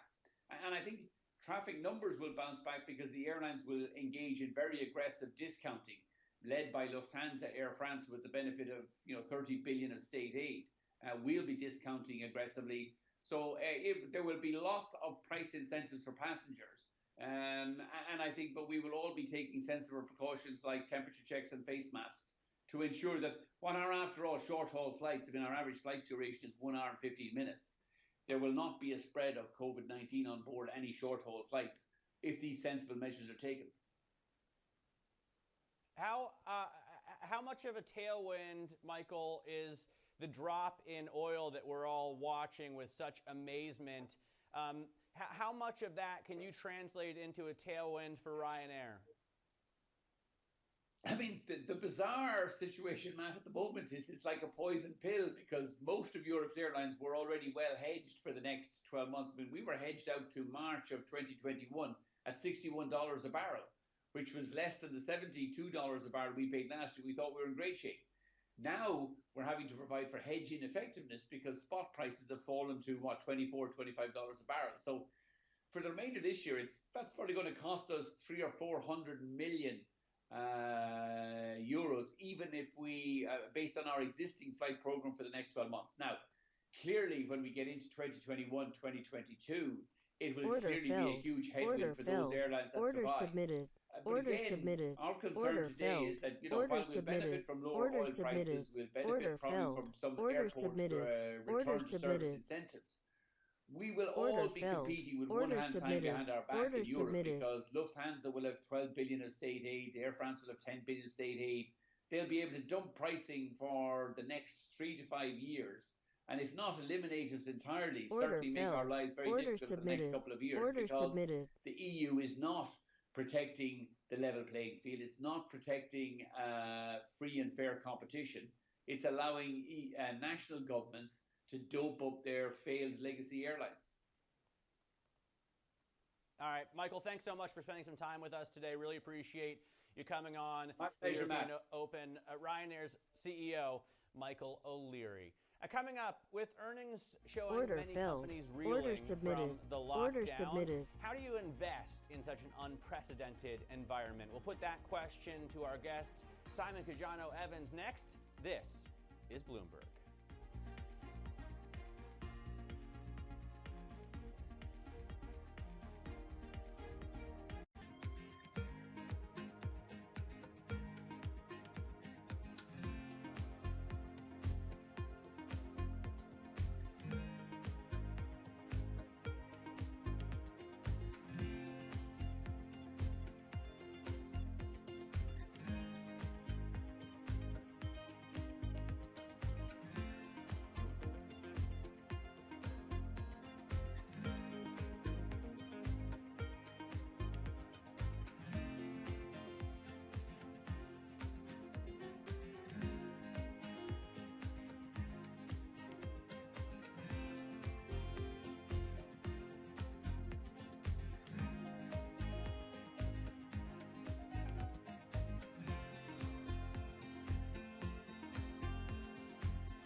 Order filled. Order filled. Order canceled. Order filled. Order canceled. Order filled. Order canceled. Order filled. Order filled. Order canceled. Order canceled. Order canceled.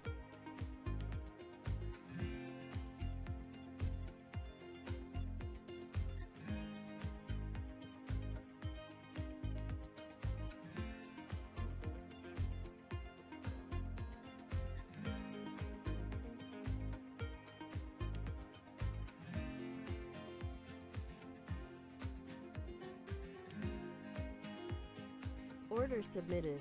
Order submitted. Order submitted.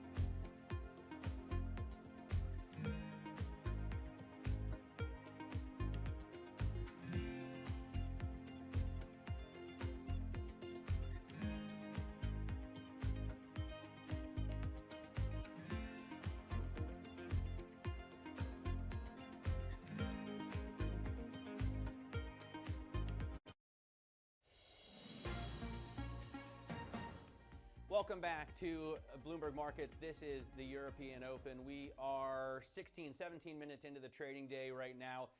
Not trading quite as much, of course, because most equity indexes across Europe are closed, but the FTSE is open and down 2.5% after an amazing April, it has to be said.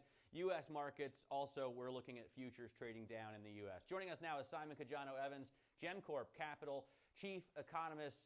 Simon, what do you think? Does the state of the economy really justify what we saw in markets last month? April was insane. The Nasdaq was up 21% and change, and yet these sudden stops have left us with so much uncertainty. We're not even getting a forecast from Apple. Well, yes, you're absolutely right. And I think as far as data releases are concerned, the next couple of months, we're going to get dire data. There's no question about it. The worst forecasts out there are not enough. But I'm an optimist, and I believe in human nature, and I believe in the resilience of the human being and the fact that we're going to get out of this. So I think we need to start looking ahead into the next 2 or 3 months. We see, for example, Austria and Germany already 80% recovery ratios from the confirmed COVID-19 cases, similar to Korea. Spain is moving up to that ratio as well. So I think we need to start being optimistic. And one of the media headlines I saw today was that over 1 million people in the world have now recovered from COVID-19 who were tested positive. So I think we need to really start being positive and look to the future now. What about the jobless numbers, though? I mean, those are difficult to be positive about. I think more than 30 million people in the U.S. have applied for initial jobless claims in the past few weeks. Here in Germany, more than 10 million people are getting paid by the state instead of their employers in the so-called Kurzarbeit program. How well do you think the state aid and social safety nets are functioning there? I think they're functioning actually very well. You don't hear it. I think a lot of smaller enterprises have been supported by these furloughing programs. And in some cases, indeed, the costs may be actually lower than what they're taking in and what they're being paid to the employees of the companies. So these are unprecedented amounts of spending that we've seen by governments everywhere, which is very good. So compared to previous crises, we have seen proactive stances from the government in the fiscal space. We didn't see that in the PPE, in the test space, which we need desperately now. But because of this massive fiscal spending, because of these capital injections from central banks everywhere, we have seen these equities picking up overseas in the last few weeks. We've seen negative releases obviously coming now. And let's not forget, in developed economies, 60 to 80%, depending on the economy, of GDP are services sectors. And as you were talking about before, services sectors are the ones that are being hit the most with aviation, hospitality at the top. But I have no doubt that once we get out of this and start exiting this coronavirus lockdown, that we'll start to see consumer spending and that we'll see a pickup, a V-shaped recovery. Simon, you're a doctor. You studied economics in kind of the capital of really free market capitalism in Vienna. Let me ask you what you think about Michael O'Leary's point that it's unfair for the weakest companies in the airline industry, for example, but you could apply it anywhere, to get these huge state bailouts, and it sets up a real moral hazard. How do you see that working out? Order filled. Look, Order let's face submitted. it. I mean, Order we submitted. are sitting in an unprecedented economic collapse, dealt by a blow by a virus which crosses every single border. There is no stop at any border, and obviously the aviation industry is hit the most. There's no question about it. If you look at any surveys that are out there on middle-sized and large enterprises, they'll show you that the aviation and the hospitality industry are being hit the most now. Now, as far as state intervention is concerned, we need it. No question about it. Without it, things would collapse. I believe that companies which are like Ryanair, for example, have a lot of innovation. There is just definitely going to be a big change in the aviation industry. I think a lot of people are going to look at the environment. We're going to be seeing big changes in that backdrop. Just look at the weather out there in the last 3 or 4 weeks. I've never seen anything like this in the UK. So I think there's going to be a big change in thinking as we move ahead. And I think that companies like Ryanair and other companies will be very innovative and move ahead in the right direction. I guess now's not the time to ask what would Hayek do. Simon, thanks so much for joining us. Simon Cajano-Evans there, GemCorp Capital Chief Economist. Appreciate your time. Hope we get you back on the program very soon. Coming up, European firms are more than halfway through this tumultuous reporting season. Of course, they may have another couple of tumultuous reporting seasons to come up, but we'll look at earnings thus far into the sudden stop, the economic shutdown. This is Bloomberg. Order canceled. Order canceled.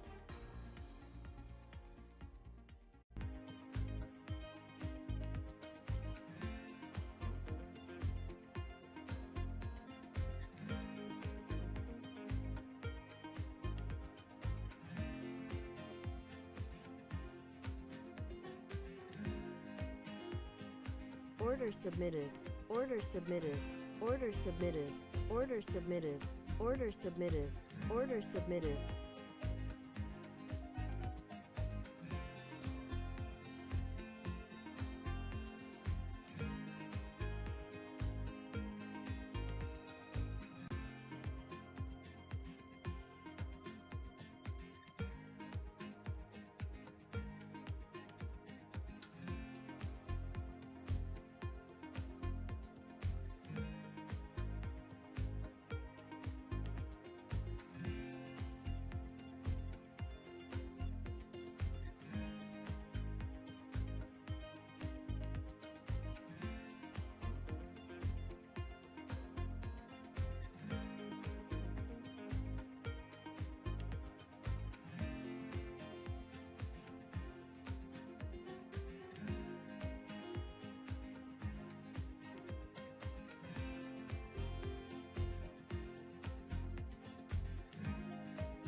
Order submitted. Order submitted. Order submitted. Welcome back to Bloomberg Markets. This is the European Open right now, 25 minutes into the trading day, and most equity indexes, of course, in Europe aren't trading today. It's the Labor Day holiday. Normally, you would see the massive riots kicking off behind me here in Berlin, but because of the pandemic, we're not going to see as many demonstrations as we would. The market is open in London. The FTSE is down 2.5%, but it has to be said that April was a fairly great month for equities globally. In the U.S., we also see equity indexes down. In terms of the big movers today, we have Ryanair out. Order submitted. We were Order talking with submitted. Michael O'Leary just a moment ago, and he was explaining the decision to fire 3,000 people and his concern with the state aid going to his weaker rivals in the way he would describe them. You've got Royal Dutch Shell out as well after the dividend cut yesterday. They fell then. They're falling again today. And then RBS putting aside £800 million for bad loan provisions. That's almost 10 times what they did a year ago in the same period. But you can see those shares are actually up 4.3%. Coming up, virus hits tech. We look at how U.S. giants Apple and Amazon fared this quarter and what's next. Order This filled. is Order Bloomberg. submitted. Order submitted.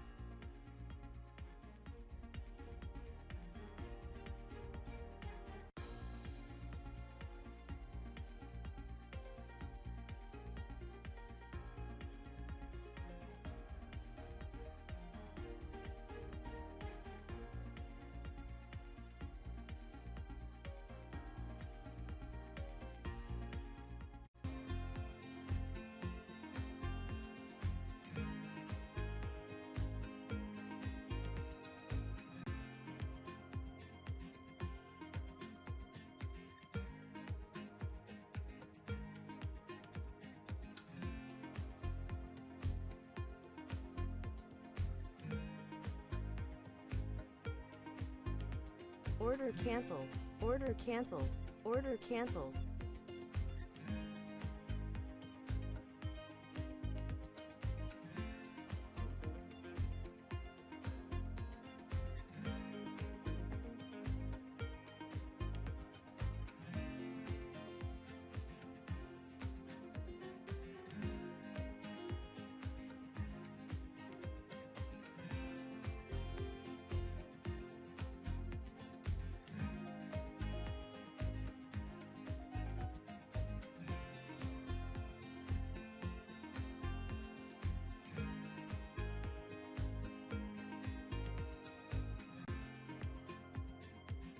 Order filled. Order submitted. Order submitted.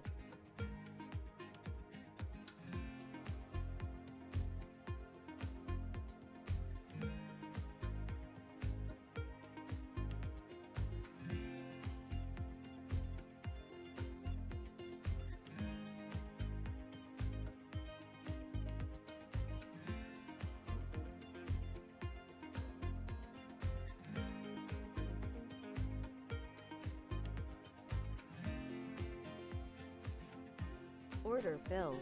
Order filled. Order submitted. Order submitted. Order submitted.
Welcome back to the European Open. 30 minutes into the trading day right now, and it is a bleak day for those markets that are open. Of course, it is the May 1st Labor Day holiday on the continent, but in London, equity indexes are trading, and you can see here throughout the day, it's been down right now, off 130 points to 57.71, so a loss of 2.2%. 2 days in a row of losses for the FTSE index. Yesterday we had the index dragged down by Royal Dutch Shell, a loss of 3.5% yesterday. And today it is adding to that. Royal Dutch Shell down again today, adding to that. You can see here the biggest losers, EasyJet just edging it out there, off 5.8%, but Shell down 5.6% and Glencore down 5.1%. In terms of the winners, they are few and far between. In fact, I can only see 5 actual gainers here, and I don't think Bunzl really counts, up 0.03%. Order canceled. Flutter, RBS, and Stanchar are pretty much the only gainers that we're seeing today on the FTSE 100. Let's get the Bloomberg First Word News. Here are today's top stories from the Bloomberg Terminal.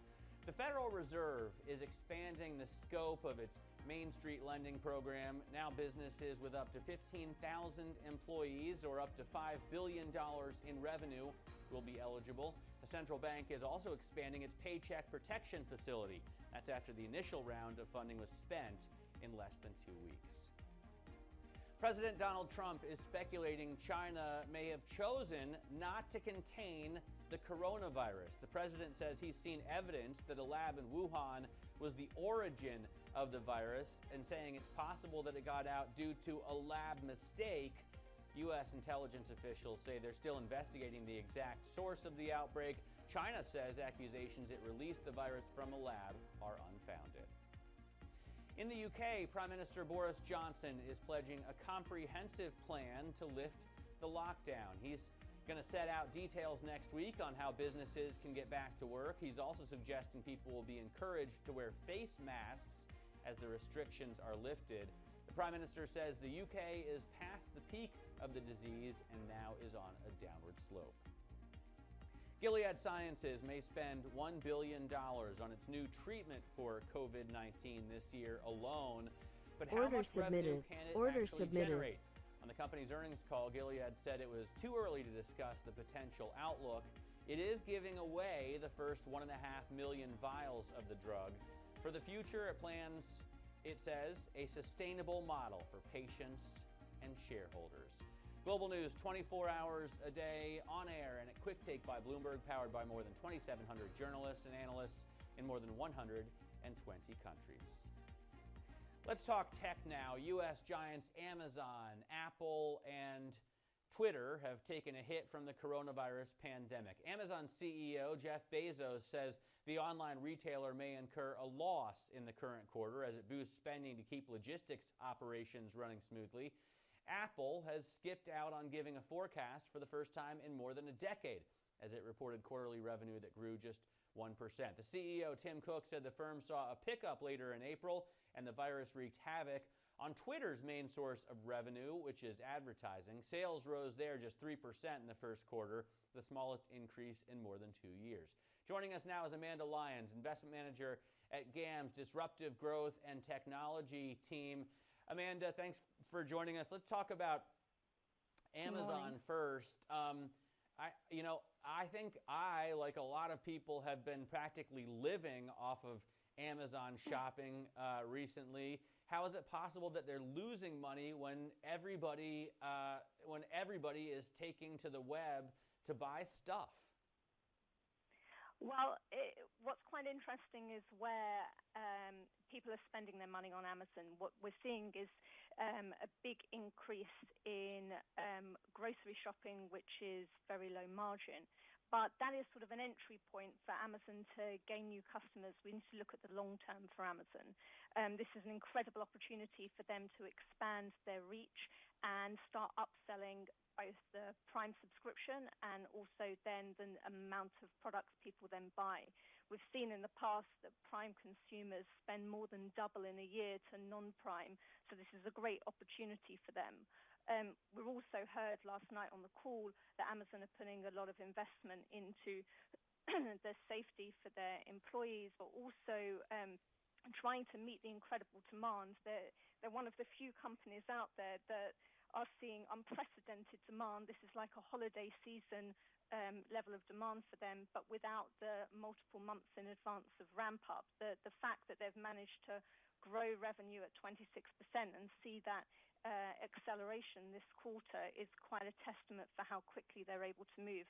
And I would anticipate looking into Q2 that we should see an acceleration of their growth. I mean, that's certainly what they implied in their guidance, which I think to some extent was conservative. How sticky is this behavior, Amanda? In other words, after the lockdowns are lifted, are we all going to go back to stores and stop throwing everything in our prime baskets, or are there some behaviors that you think are going to last?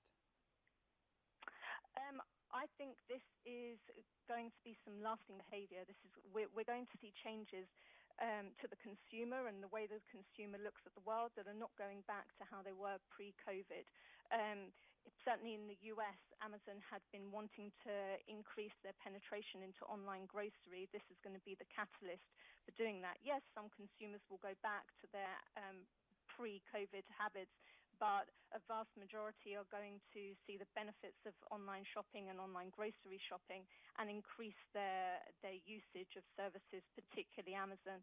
And once they start on at the grocery, as you were saying before, it's a quick path to then adding on additional items, and soon you have an Amazon delivery coming to your home on a daily basis. I find it, we heard how great for Apple the online shopping has been or was in the quarter. I can't believe, though, that the closure of Apple stores isn't going to leave a mark. I'm used to just going into an Apple store and picking up what I want when I want it. And that now that, at least here in Berlin, it's been closed and still hasn't reopened, I'm finding alternative places to buy my electronic needs. Is that going to hurt Apple later on?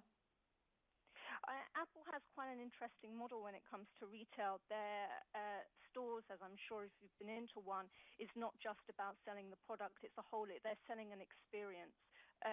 Their sales teams are there to help you understand the product rather than trying to just push you into the sale. And you regularly will see an Apple store full of people not necessarily buying, and this is sort of a long path to conversion for them. I think a shift to online in the long term would hurt Apple. I think they rely on their stores, and it's important for them to get their retail operations back up and running. Their online sales this quarter were definitely an improvement compared to expectations, but they do need to get their physical retail stores back up and running and open to really see a boost in sales. Order canceled. Are the supply chain issues going to hit Apple harder than others? Well, it was interesting on the call last night. Apple said that they did have some supply chain issues earlier on in the quarter. Obviously, China was hit by the COVID crisis back in January and February. So talk of Apple's supply chain being hit is something we've been speaking about for a few months now. But they did say that by the end of the quarter, they were back up and running and basically at pre-COVID levels of capacity. So I think the disruptions have been worked through, and I don't see that being a major concern for them going forward. I think their bigger concern is going to be demand, particularly as many of their products and their flagship product of the iPhone is very expensive as we're heading into a more recessionary and cautious environment. All right, Amanda, thanks very much for joining us. Amanda Lyons there, investment manager in GAM's Disruptive Growth and Technology team. Very interesting stuff, certainly in tech. The recovery in the Nasdaq has been stronger than everything else in terms of the U.S. Equity indexes. But today, it looks like, at least if I check out my futures screen, the Nasdaq is going to get hit harder than everything else. Nasdaq futures down 2.8% as we speak. Now, in terms of healthcare, Gilead is caught between making a profit and treating the world well as the drug maker is spending $1 billion on its work on its COVID cure. Investors are wondering how much revenue, if any, the company expects to generate. We're live from New York next. This is Bloomberg.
Let's start with antivirals.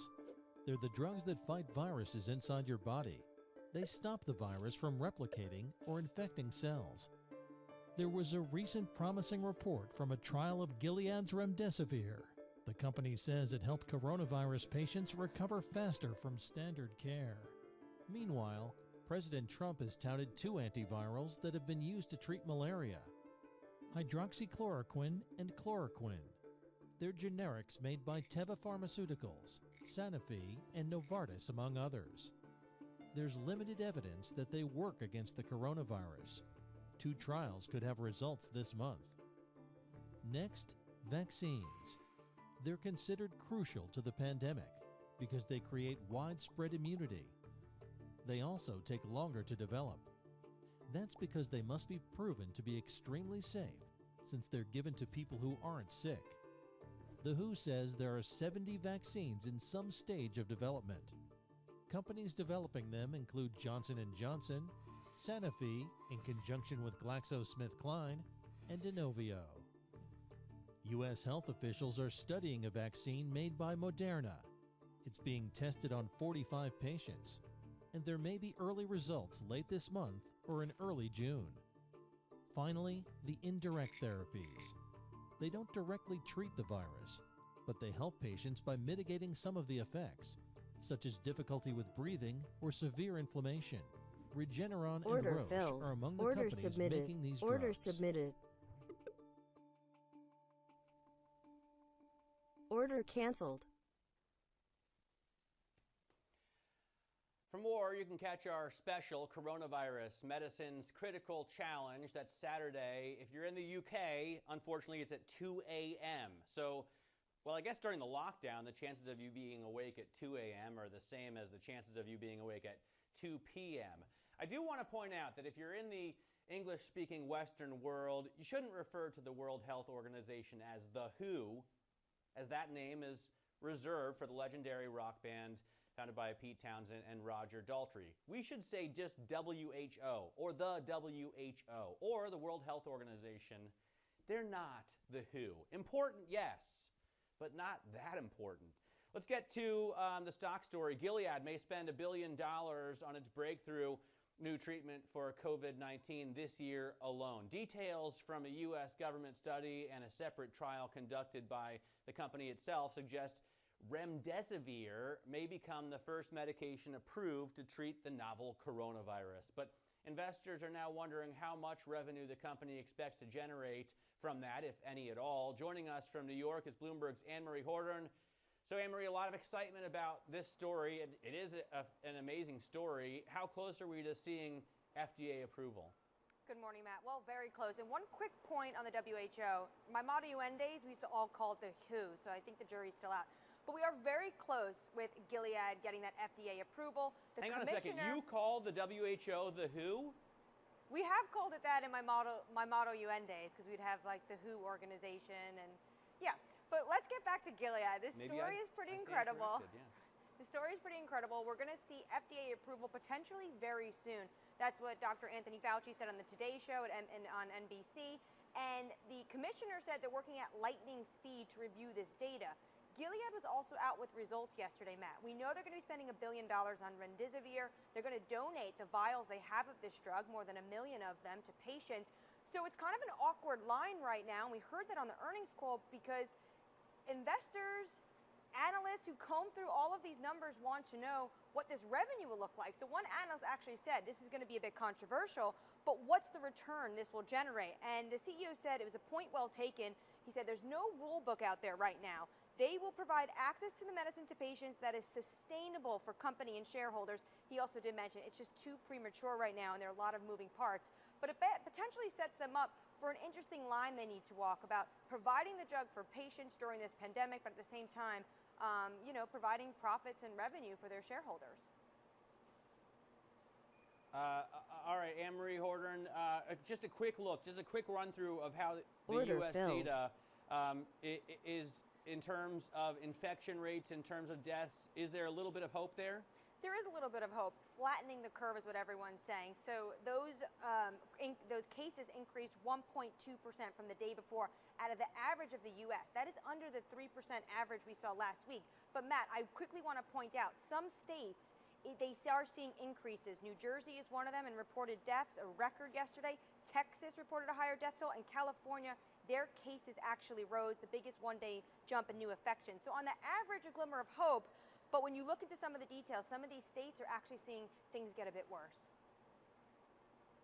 All right, Anne-Marie Hordern, former Model UN diplomat and now intrepid Bloomberg television reporter. Thanks very much for joining us. Let's get to the Bloomberg Business Flash right now. Here are today's top corporate stories off the Bloomberg terminal. Royal Bank of Scotland is booking an £800 million charge for bad loans. That's almost 10 times the amount that it set aside in the same period a year ago. The bank didn't give an update on forecasts, saying that the outlook remains too uncertain right now. But that its approach to the crisis is from a position of strength. The CEO, Alison Rose, says RBS plans to focus on its strategic priorities. Ryanair is cutting 3,000 jobs and plans to carry less than 1% of its normal passenger volume for the quarter. And it doesn't expect a full recovery until the summer of 2022 at the earliest.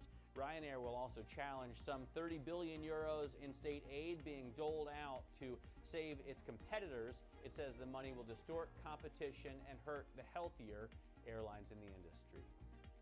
Amazon is telling investors to hold tight. That's as the e-commerce giant navigates the hardest time it's ever faced.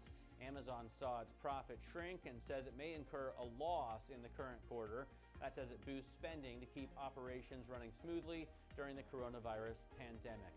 Operating income could range from $1.5 billion to a loss of $1 billion even. And that is your Bloomberg Business Flash.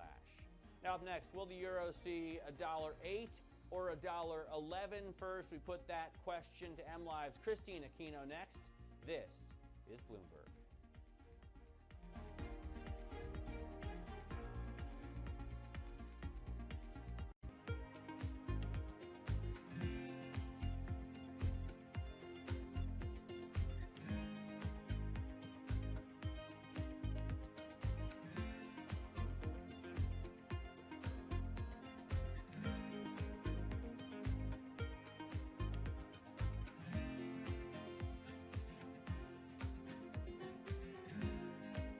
Order canceled.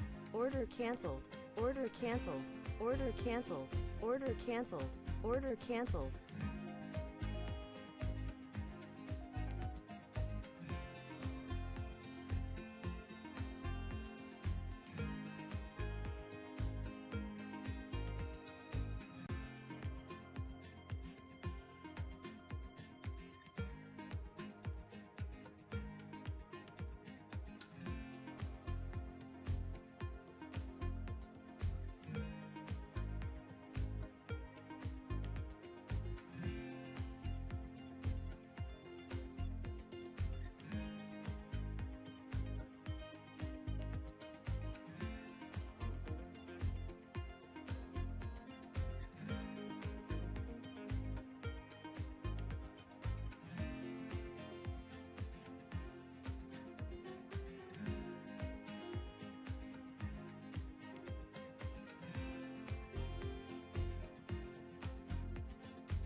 Welcome back to the European Open. Right now, we are almost an hour into the trading day, 53 minutes, and you're seeing the FTSE down 2 1/3%. Of course, equity indexes here in the heart of Europe, on the continent of Europe, are closed for the May 1st Labor Day holiday. They are trading in the UK, and we will be trading in the US a little bit later. You saw US futures there down as well. So it looks like we could see the second day in a row of drops after sobering news from tech giants Amazon and Apple shook Asian stocks and futures. Joining us now is Christine Aquino, who leads our MLive team in Europe. And Christine, as I was talking to your colleague Laura Cooper about this morning, we say that it's going to be 2 days of drops as if it's such a dire thing amidst this sudden stop. I think that's the best we can hope for, especially after such an incredible April. I mean, April was so great for global equities, wasn't it? Yeah, exactly, Matt, and kind of bafflingly so, actually. I mean, it's still an ongoing debate as to whether stock markets are correct in being this optimistic when other markets are diverging a little bit from that and still retaining some of the risk-off flavor that we've seen pervade through March. And that really is going to be this debate that will push forward market commentary in the next quarter or so. Just this idea that the divergence, whether that can be sustainable or whether one gives in lieu of the other. And it's just a question of whether it's stocks that will eventually decline to match the pessimism that we still see in bond markets and in commodity markets, or whether it's those other markets that will rise up to meet with stocks. It's of course best, I'm sure, to take a longer-term view. But as reporters watching markets, Christine, we're forced day in and day out to look at minute in and minute out to look at market moves and figure out why. When we see these red arrows, are you writing it's because the Fed and the ECB just haven't met expectations? It really is difficult to kind of ascribe every single movement to these big picture stories, Matt. And I think you're right. The minute by minute commentary is something that we're going to have to take with a grain of salt, just because it's hard to kind of pin one big driver for all the moves. But what I would say is that there are still the policy implications that the Fed and ECB have implemented, that's still running through the course of markets. I would call attention to the ECB's move yesterday. In a lot of ways, it is groundbreaking, because some of the moves that they did yesterday was being called a stealth rate cut by our colleagues in the Bloomberg newsroom, and they've really shored up the capacity of banks, for instance, to weather this crisis. And so that's not something that would, of course, sustain markets every minute of the day, and we are bound to see some fluctuations. But if you take that policy as a whole, it is a big deal, and perhaps could be argued that we might probably why we're seeing less of a decline than maybe we could have been without it. All right, Christine, thanks very much for joining us. Christine Aquino, who leads our MLive team for us in Europe. That's it for the European Open. If you stay with Bloomberg Television, up next you're going to see Bloomberg Surveillance. I'm headed over to the radio studio. If you're in the city, you can tune in on London DAB Digital Radio. This is Bloomberg. Order filled. Order submitted. Order submitted.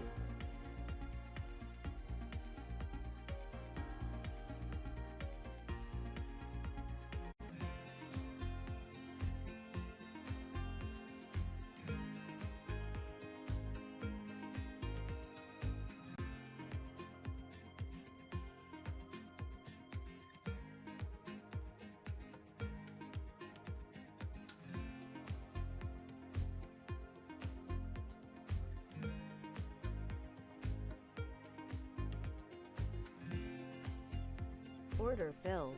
Order submitted. Order submitted.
Order canceled. Order canceled. Order submitted. Order filled. Order submitted. Order submitted.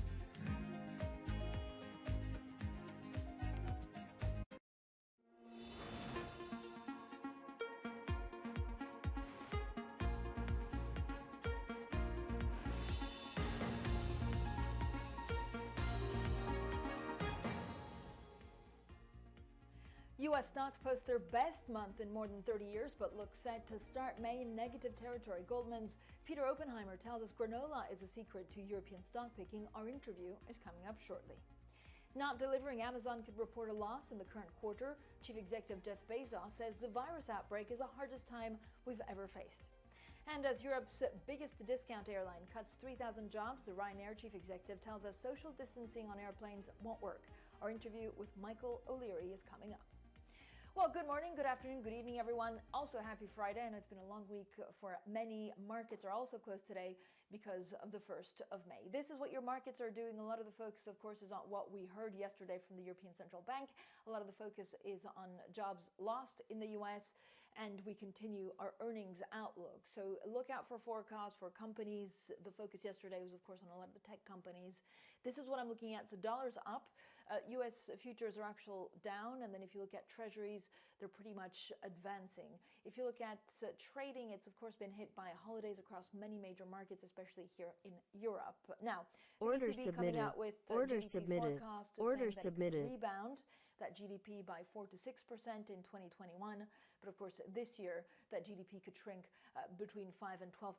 So they're expecting a really ugly 2020 with the hope, this is according to the European Central Bank, that next year 2021 will be a lot better. We'll have plenty more forecast throughout the day. We also have actual Euro area GDP figures being published, so we'll delve deeper into country by country and give you a complete update. Now let's get straight to New York City with the Bloomberg First Word News is Viviana Hurtado. Hi, Viviana. Hi, Francine. We begin with the U.S. Federal Reserve expanding the scope of its Main Street lending program. Now businesses with up to 15,000 employees will be eligible, so will those with up to $5 billion in revenue. The central bank is also expanding its Paycheck Protection Facility. That's after the initial round of funding was spent in just under 2 weeks. Now to the European Central Bank, it moved to ease money market stress. It's relaxing conditions on long-term loans to banks. It's also introducing PELTROs, or Pandemic Emergency Longer-Term Refinancing Operations, there to ensure sufficient liquidity. And now to President Donald Trump, he is speculating China may have chosen not to contain the coronavirus. The president says he's seen evidence a lab in Wuhan was the origin. He says it's possible it got out due to a lab mistake. U.S. intelligence officials say they're still investigating the exact source. China says accusations it released the virus from a lab are, quote, unfounded. To the UK, that's where Prime Minister Boris Johnson is pledging a comprehensive plan to lift the lockdown. He'll set out details next week on how businesses can get back to work. He's also suggesting people will be encouraged to wear face masks as the restrictions are lifted. The Prime Minister says the UK is past the peak of the disease and it's on a downward slope. Global News, 24 hours a day on air. Now, quick take by Bloomberg, powered by more than 2,700 journalists and analysts in more than 120 countries. I'm Viviana Hurtado. This is Bloomberg. Francine. Viviana, thanks so much. Now let's talk about Amazon and all those cardboard boxes. Being in lockdown means that actually a lot of the times you're just shopping online more and shopping more Amazon. But we heard from Jeff Bezos yesterday, and counterintuitively, they say this is a pretty tough period. Order he said canceled. The online retailer Order canceled. may actually incur a loss. So this, of course, is what we heard yesterday. This would be a loss in the current quarter as it boosts spending to keep logistics operation running smoothly. It was down in aftermarket trading after releasing first quarter results. Well, let's get straight to Alex Webb, who's our Bloomberg opinion tech columnist. Alex, great to have you on the program. So if you look at Amazon, I mean, this is kind of, counterintuitive. How much of a struggle is it to make money in this kind of environment? Order submitted. Order submitted. It's partly to do with the nature of Amazon's business model. They run quite a tight ship in terms of very close to they have very tight margins essentially, and the slightest bump in the wrong direction can send them into the negative territory. Now, I think they still have the advantage of a huge buffer in the form of Amazon Web Services, their cloud computing business, which is able to subsidize Order a lot of filled. costs on the Order e-commerce submitted. side. Order But, submitted. investment on supplying people during the virus is a significant one. In the past, I guess investors, Alex, would have been okay with earnings, similar to what we heard. Is this time any different? Yes, I think so. Historically, Amazon investors have been trained to realize that quarter-to-quarter losses aren't necessarily a big deal. They should really be looking at the top line, the growth number, and Amazon can demonstrate its ability to flip the switch and turn that loss into profit. Now, the ability to generate a profit isn't questioned if it really wants to in the long term. But what it's doing right now is different from the past. Previously, while it would make a loss, it would be investing in infrastructure and in securing new customers through new products. This is different. It's short-term investing to add headcount to supply people in the short term. It's giving people N95 masks and all these safety measures they need. Therefore, investors are inferring that this isn't necessarily something which will secure long-term growth and long-term stickiness from its customers, ensuring they return. And so it's a slightly different investment profile in terms of operating expenses than they've got used to. Very quickly, Alex, how much is this actually gaining market share? So how much will Amazon reap the benefit once we're in a recovery phase? That's the question that's going to be very tough to answer. They clearly are hoovering up market share right now. The question is that habit forming? Or will people, as soon as they can leave their houses, apartments, go, brilliant, I'm going to go to the supermarket and go to Oxford Street or Kurfürstendamm and do all their shopping there? That is, I think there's a big question mark about that, and there's a sense that maybe people will be eager to go back to the high street when they can.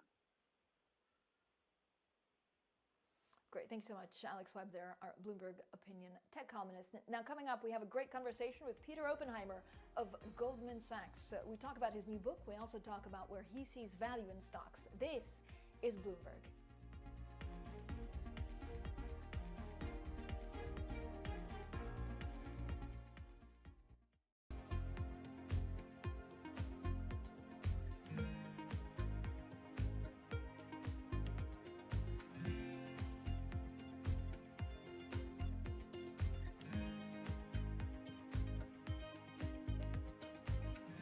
Order filled.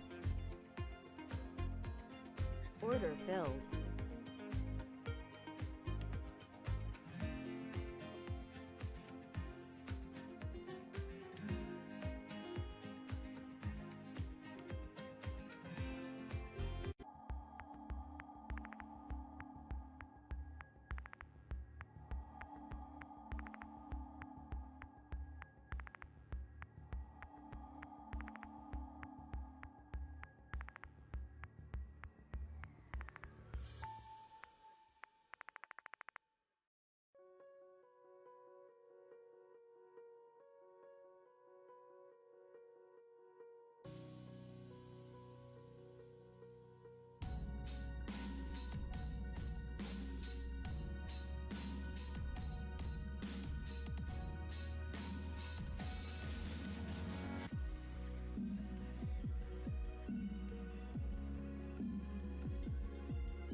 Order submitted. Order submitted.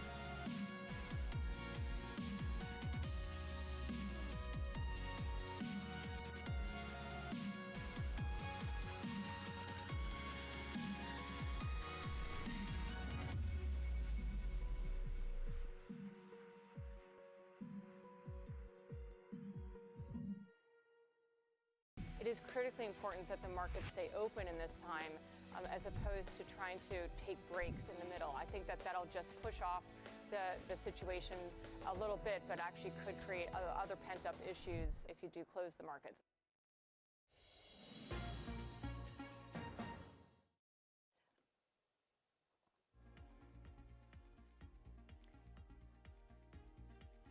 This is Bloomberg Surveillance. I'm Francine Lacqua here in London. Now, a lot to talk about, especially on May the 1st. Now, just a reminder, a lot of your markets are closed. We're open, and a lot of markets are also open. So it's a good time to get stock and see exactly what we're expecting for May. We have a great guest on now. I've been looking forward to this all day to try and figure out where there are opportunities, especially in European stocks. So US stocks first. Let's start with that.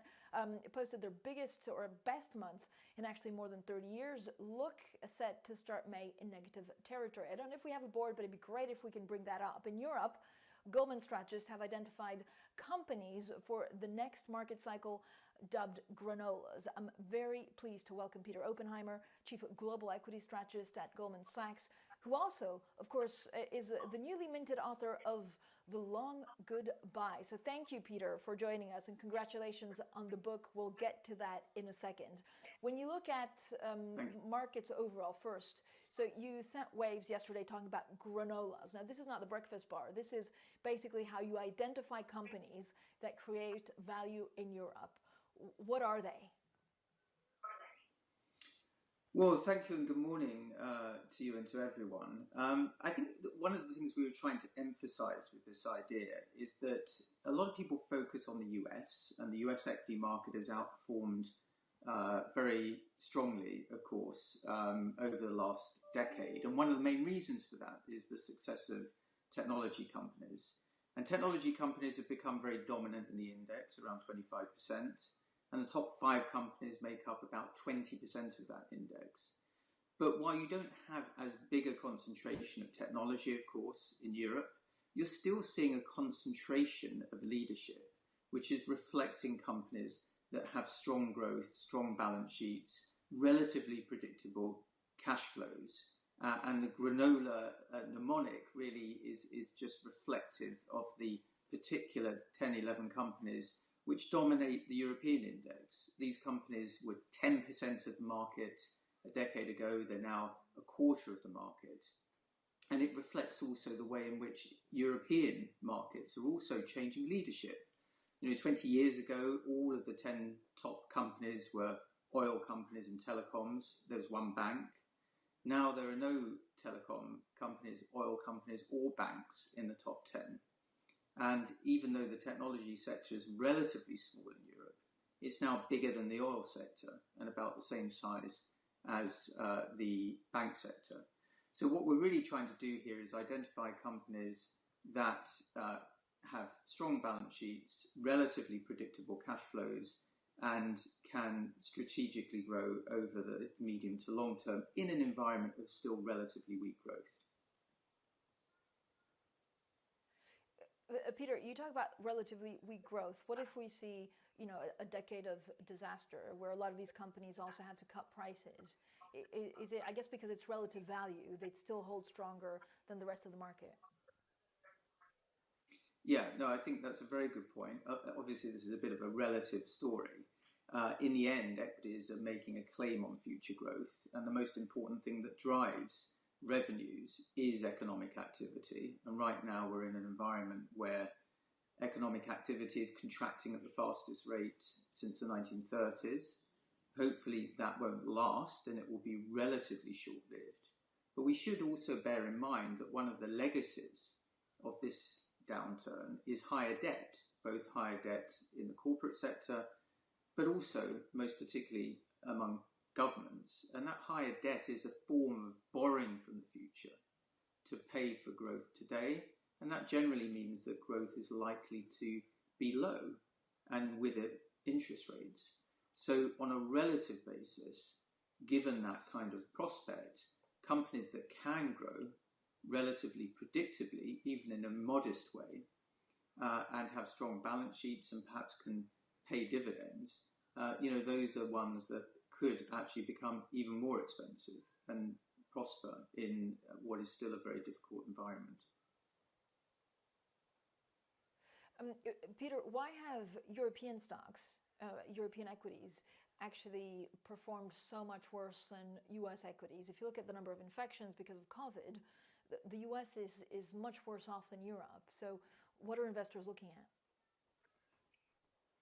Well, of course, there are 2 points here. Firstly, Europe has underperformed the US over the last decade, and much of that is explained by the success of technology itself, which is a much bigger part of the US market. But you're right, even recently, in the rally, the US equity market has rebounded by roughly 30% and Europe by a little bit more than 20%, despite the fact that, as you say, the infection rates are higher in the US. But I think a lot of this really has to do with the scale and size of policy support. What we've seen from governments and central banks is really impressive everywhere. The speed, the commitment, the flexibility and creativity of the supports are really impressive. And they've gone a long way to really reduce the tail risk for investors. And that's helped to reduce the risk premium and push equity valuations higher, partly because the monetary support has helped to reduce the fears of systemic risk in the financial system, and partly because the fiscal support has gone some way to reducing the feared second round effects of lockdown on structural damage in the economy. But on both counts, the US has done more. We've got unlimited support from the central bank, which is still not the case here in Europe from the ECB. And the size and the commitment on the fiscal side has also been bigger.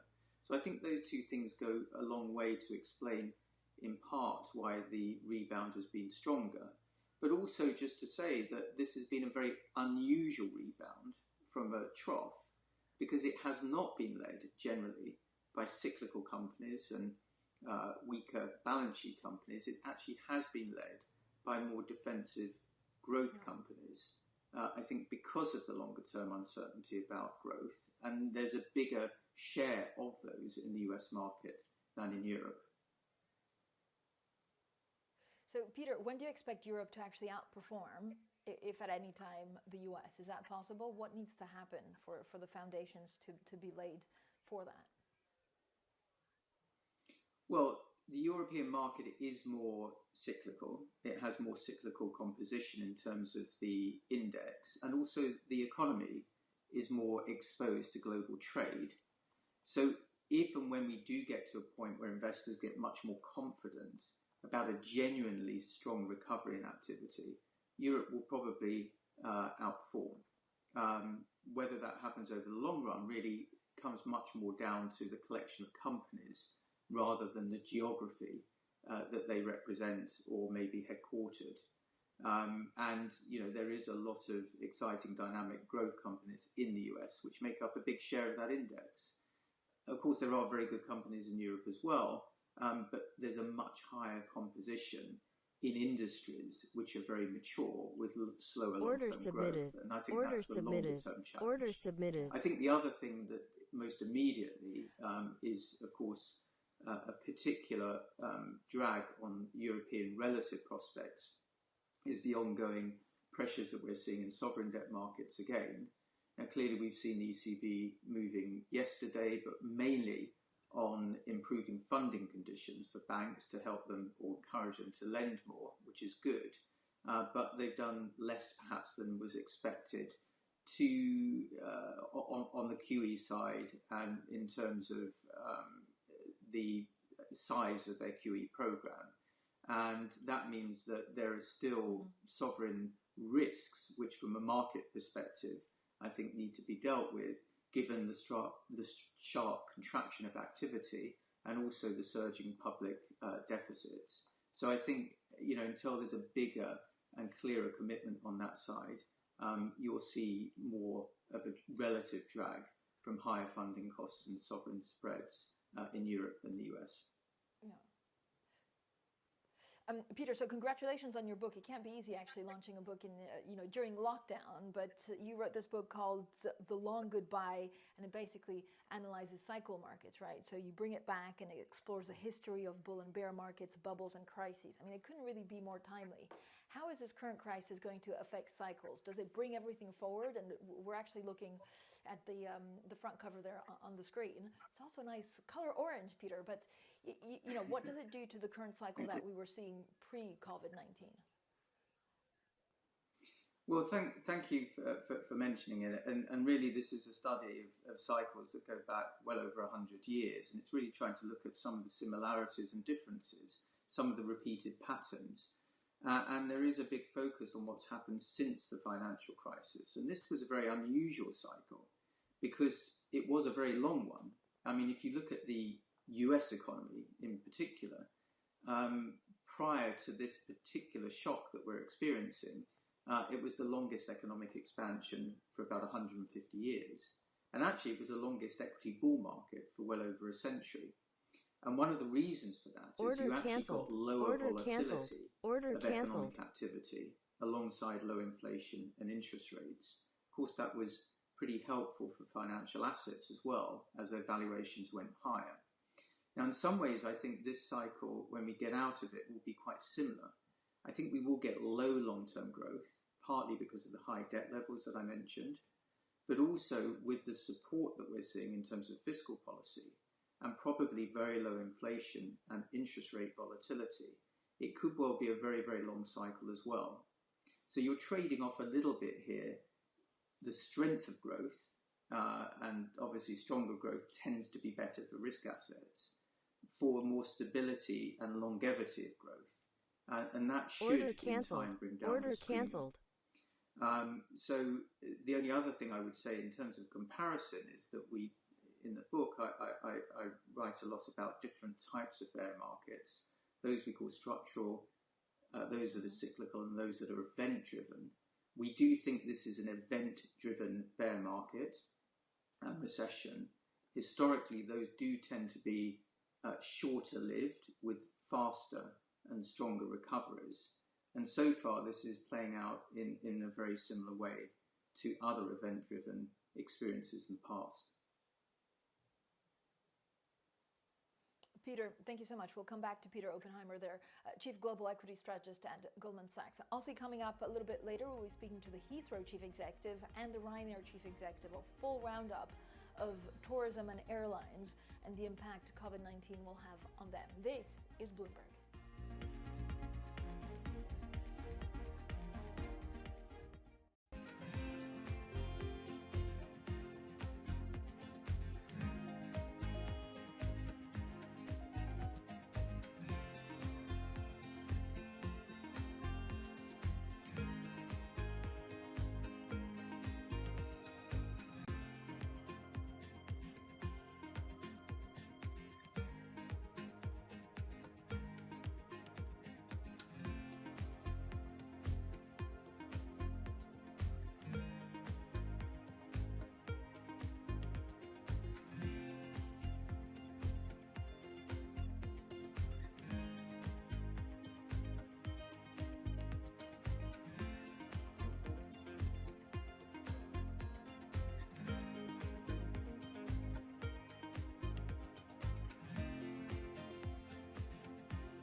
Order canceled. Order canceled. Order canceled. Order canceled. Order canceled. Order canceled.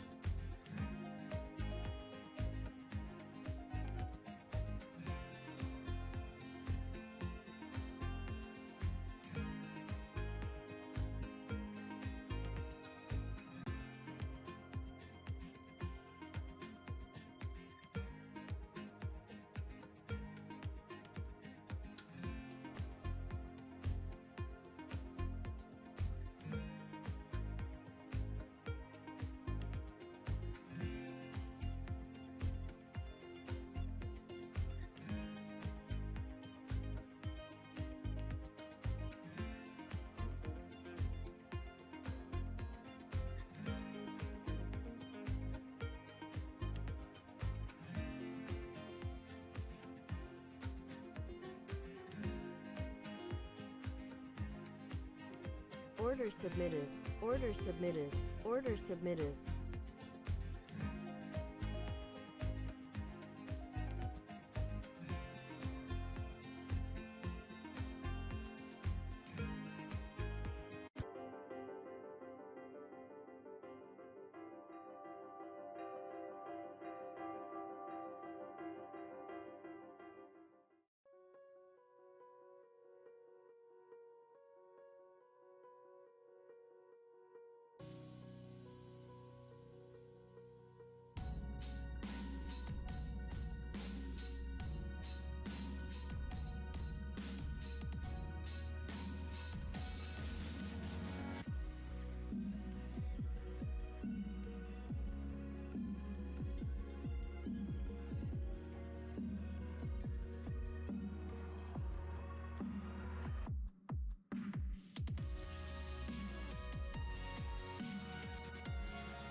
This is Bloomberg Surveillance. Let's get straight back to Peter Oppenheimer from Goldman Sachs, also newly minted author of The Long Goodbye.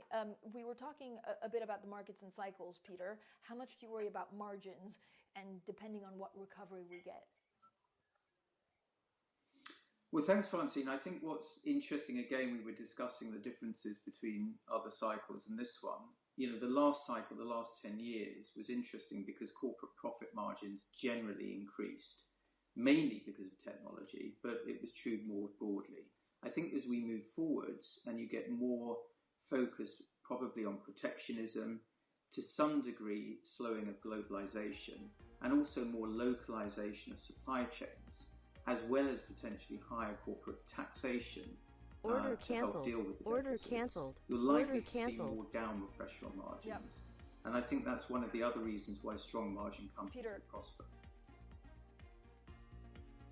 Thank you so much, Peter Oppenheimer there of Goldman Sachs. This is Bloomberg.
Order submitted. Order submitted. Order submitted.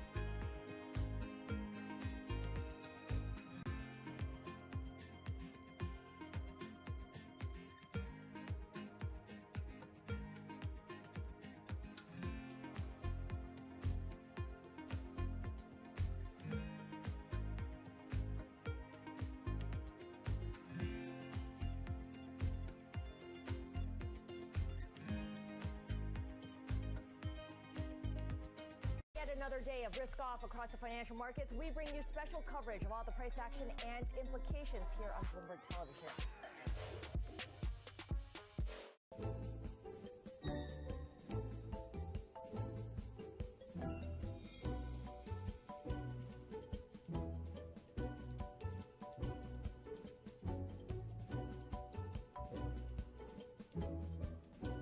I was actually poor. No foreplay? Eat your bag of Lay's with a smile on your face. If all the diseases have been taken, I'll take a tax.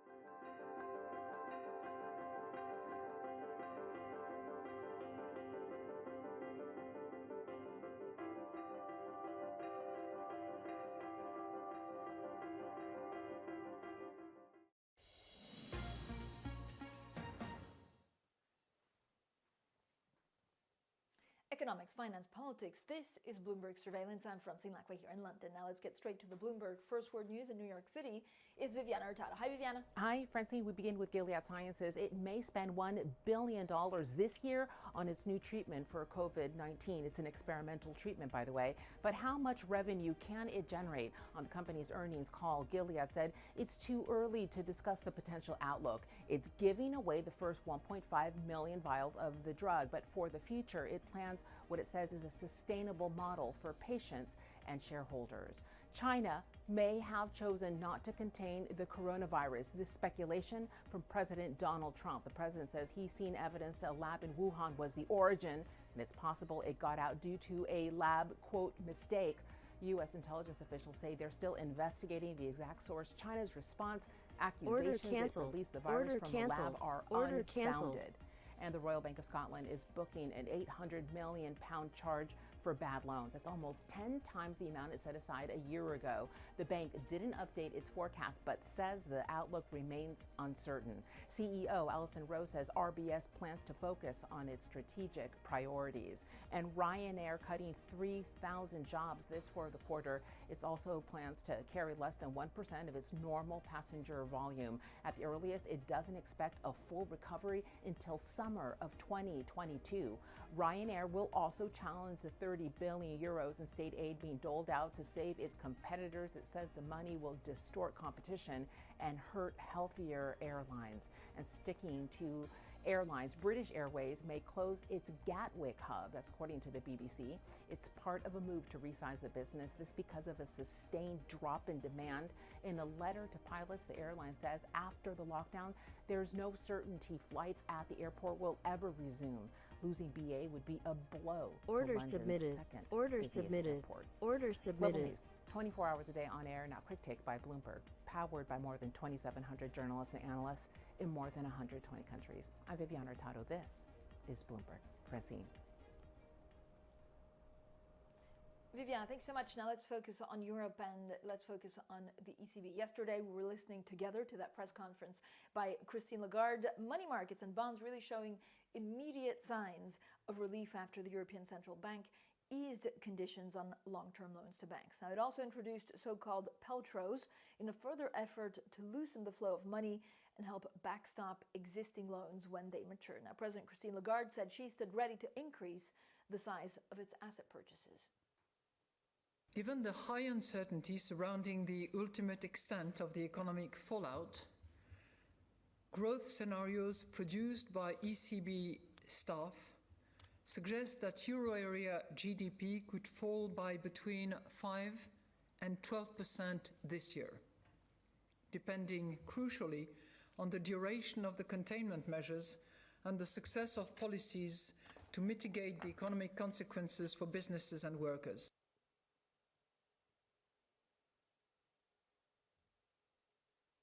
Well, joining us now is Maya Bandari, multi-asset portfolio manager at Columbia Threadneedle. Maya, great to have you on the program. Is the ECB doing enough? Can they do more, or do they need to focus on the recovery phase? Good morning. Good morning. Well, we think both the speed and the scale of monetary response really across developed markets has been stunning, and I think the ECB would very much fit in that bucket, if you like. Years of learning, if you like, during the great financial crisis have been deployed within days. Order I think filled. if we look at the Order ECB's submitted. response this time, Order it's removed submitted. many of the shackles of the Eurozone crisis, for examul, Order issuer filled. limits. Order submitted. And although the ECB Order didn't submitted. boost the so-called PEP or indeed buy equities yesterday, it continues to do things that to our minds are positive surprises. So yesterday, for example, sweetening the terms of the latest TLTRO to pay banks more to supply lending to the real economy.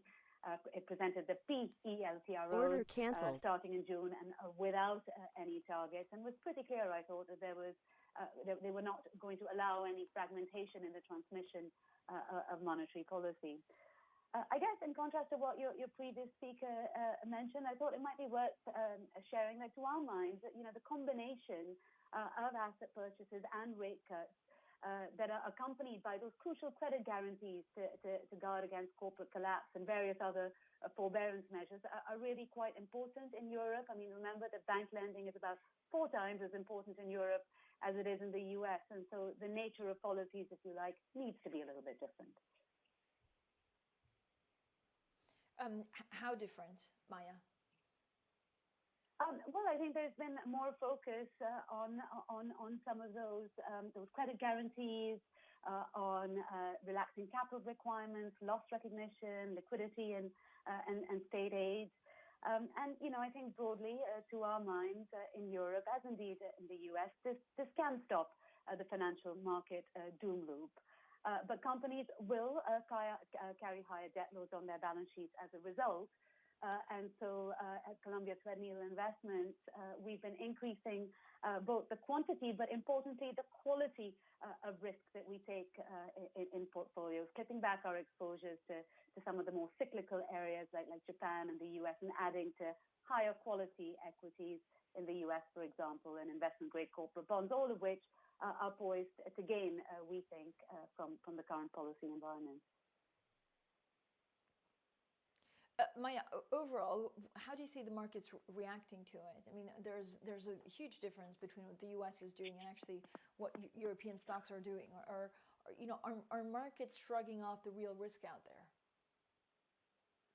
Well, I think markets are certainly suffering from some indigestion, and the indigestion reflects the tussles from measures to contain the virus. As well as measures to limit the damage from so doing. Now, asset markets' response to COVID has been astonishing. As you say, sharp falls have been delivered across the piece and then rebounded really quite forcefully, retracing up to half the sell-off from the March low point. Now, if I look at equity markets, the consensus is looking for 2022 earnings to be about 20% above where we ended last year, which may be a bit optimistic in both the scale and speed, given the protracted economic weakness. But equally, as you've discussed on the show already, there is such huge uncertainty around earnings, and there has been a meaningful policy response to bridge the gap. So it is possible that investors may well look through the short-term impact. Now, at Columbia Threadneedle, our base case is that we see a U-shaped economic recovery in the U.S., with growth returning to where it was at the end of last year, at the end of next year. We expect an L-shape in Europe and the UK, and probably even odds of a U and an L in Japan. But again, coming back to the asset market implications of that, we are keen to be long those assets that are poised to benefit most from the policy response and that are attractively valued. So that has pointed us to taking quality risk as we've increased our risk appetite. Maya, what do you do with tech earnings? So tech in a lot of places is the winner. I don't know whether Amazon changes a bit of the perspective of certain investors, and certainly valuations don't look cheap. Well, Francine, it has been and will most likely continue to be an unusual earnings season, to say the least, not because it's difficult, if not impossible, to see where earnings will land. I mean, I was looking at the all-country world MSCI this morning, and earnings growth expectations for this year are down 30 percentage points from expecting a 10% expansion this year to a 20% contraction. But they then see a near 25% rebound in growth next year in 2021.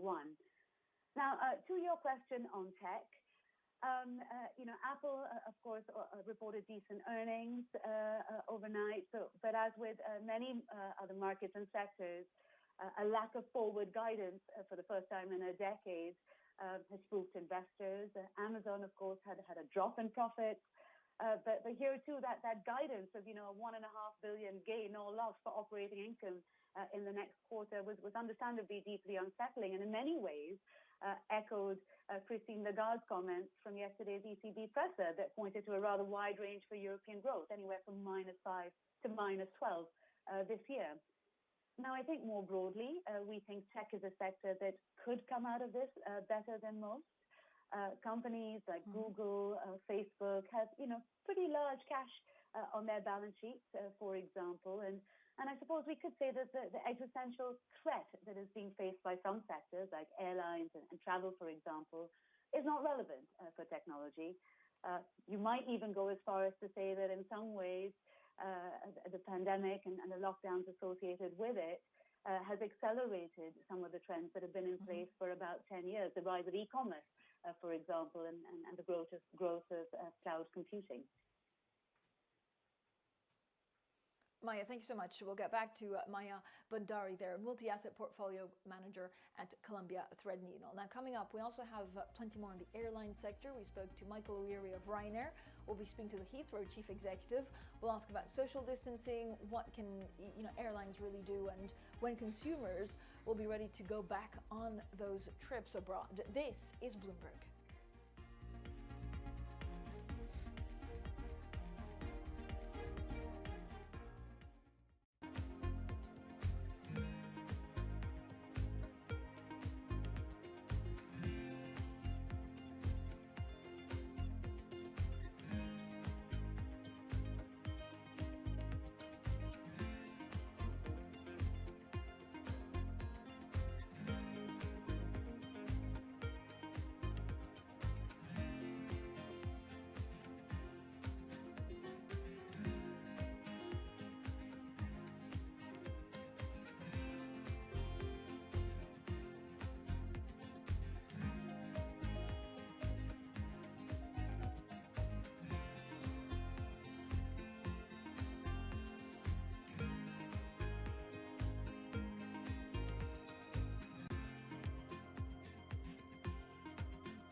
This is Bloomberg Surveillance. I'm Francine Lacqua here in London. Now let's get straight to New York City with the Bloomberg First Word News is Viviana Hurtado. Hi, Viviana. Hi, Francine. We begin with this. For the first time in more than a decade, Apple isn't providing a forecast. It's sparking concern. Later this year, performance will suffer despite the tech giant reporting a 1% rise in quarterly revenue. This sent shares down in extended trading. A strong online performance, though, saw retail sales hit a quarterly record. And hold tight, this from Amazon to its investors. That's as the e-commerce giant navigates that hardest time it's ever faced. Amazon seeing its profit shrink in the current quarter. It says it may incur a loss. That's as it boosts spending to keep operations running smooth during the coronavirus pandemic. Operating income could range from $1.5 billion to a loss of $1.1 billion. And WeWork, this is where we end, is cutting more jobs. It's part of an ongoing series of reductions since the company's failed IPO last year. We've been told the co-working company also plans to permanently shutter its on-demand effort, WeWork Now. There's currently just one location and Order it's closed submitted. due to the Order coronavirus submitted. pandemic. And that's your Bloomberg Business Flash. Francine. Thank you so much, Viviana. Now let's get back to your markets and let's get back to Maya Bandari, multi-asset portfolio manager at Columbia Threadneedle. Maya, you were very clear in seeing and telling us where you see opportunities and what you were worrying about. How do you deal with emerging markets right now? With emerging markets, sorry. Could you repeat Yes, the question, with emerging Francine? markets, I didn't hear you. Emerging markets, right? I mean, I think emerging Yeah, markets. sorry, Maya. It's always working from home. It's always this. Yeah. Emerging markets, I think certainly from we were talking about policy earlier. I think certainly from a policy perspective, emerging markets are somewhat more challenged in their ability to deal with COVID and the implications thereof. Certainly, healthcare systems are not well positioned, we think, to deal with a major outbreak. That said, I think Asia and particularly parts of emerging Asia is furthest along in the COVID in dealing with the COVID virus, and indeed, parts of Asia like China, like Korea, are largely opening up. And so I suppose within emerging markets, there are parts of emerging markets that we continue to like Asian equities, Order for filled. example, Order that submitted. have Order attractive submitted. valuation, but are also coming out of that COVID, coming out of the COVID crisis and re-emerging. But more broadly on emerging market risk, I think we are somewhat more cautious here. I mean, coming back to what we were discussing earlier, that increase in quality really does favor moving away from things like emerging market, local, and more towards investment grade corporate bonds. Maya, thank you so much for joining us today. She is Maya Bandari, multi-asset portfolio manager at Columbia Threadneedle. Now, coming up, we have plenty more on your airlines. We'll be listening to Michael O'Leary, and then a little bit later on, we also speak to the chief executive of Heathrow. This is Bloomberg.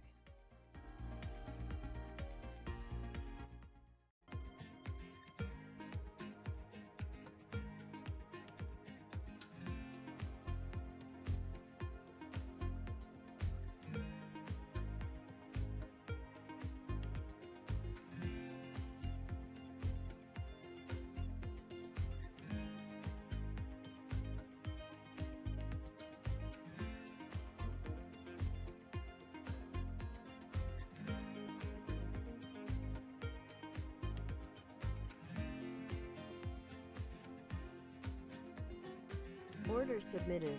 Order submitted. Order submitted. Order submitted. Order submitted. Order submitted.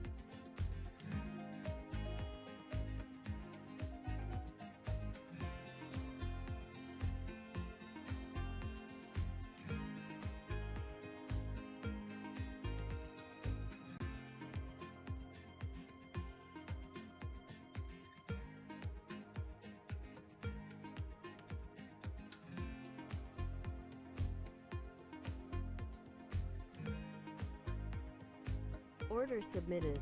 Order submitted. Order submitted.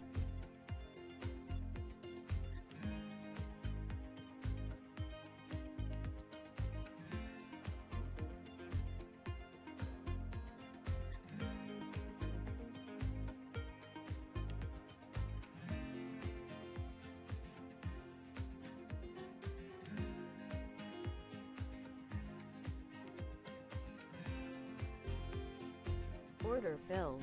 Order submitted. Order submitted. Order filled. Order filled. Order submitted. Order submitted. Order filled. Order submitted. Order submitted. Order filled. Order submitted. Climate Order change submitted. is the defining Order issue filled. of our time. Order submitted. So we've Order redefined how we submitted. cover it. Order filled. With clear Order data submitted. and rigorous journalism, Order submitted. we rise to the scale of the Order challenge filled. to Order reveal the breadth submitted. of possibility. Order submitted. We look at stories from every angle to provoke debate, spotlight solutions, Order and make filled. sense of the Order greatest submitted. crisis of Order our generation. submitted. Order Bloomberg filled. Green. Order submitted. Solutions Order for a changing submitted. climate. It is critically important that the markets stay open in this time as opposed to trying to take breaks in the middle. I think that that'll just push off the situation a little bit, but actually could create other pent-up issues if you do close the markets.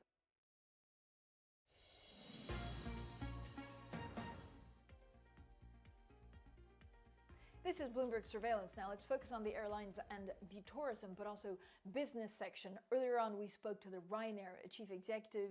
He says it will actually carry less than 1% of its normal passenger volumes for the quarter. We also talked about the 3,000 job cuts that they will be doing with Michael O'Leary. Here he is. It's the Lufthansas, the Air France's, the KLMs, the state aid addicts, the junkies. Alitalia has been nationalized again. I mean, who knows when Alitalia... I mean, Alitalia's never made money in its entire history. We're the largest airline in Italy, but now we have to compete with an Alitalia that has the might of the Italian state behind it. So we're going to have a distorted market for competition for the next few years. And that means we will have to have fewer pilots and cabin crew. The remaining pilots and cabin crew will be paid less.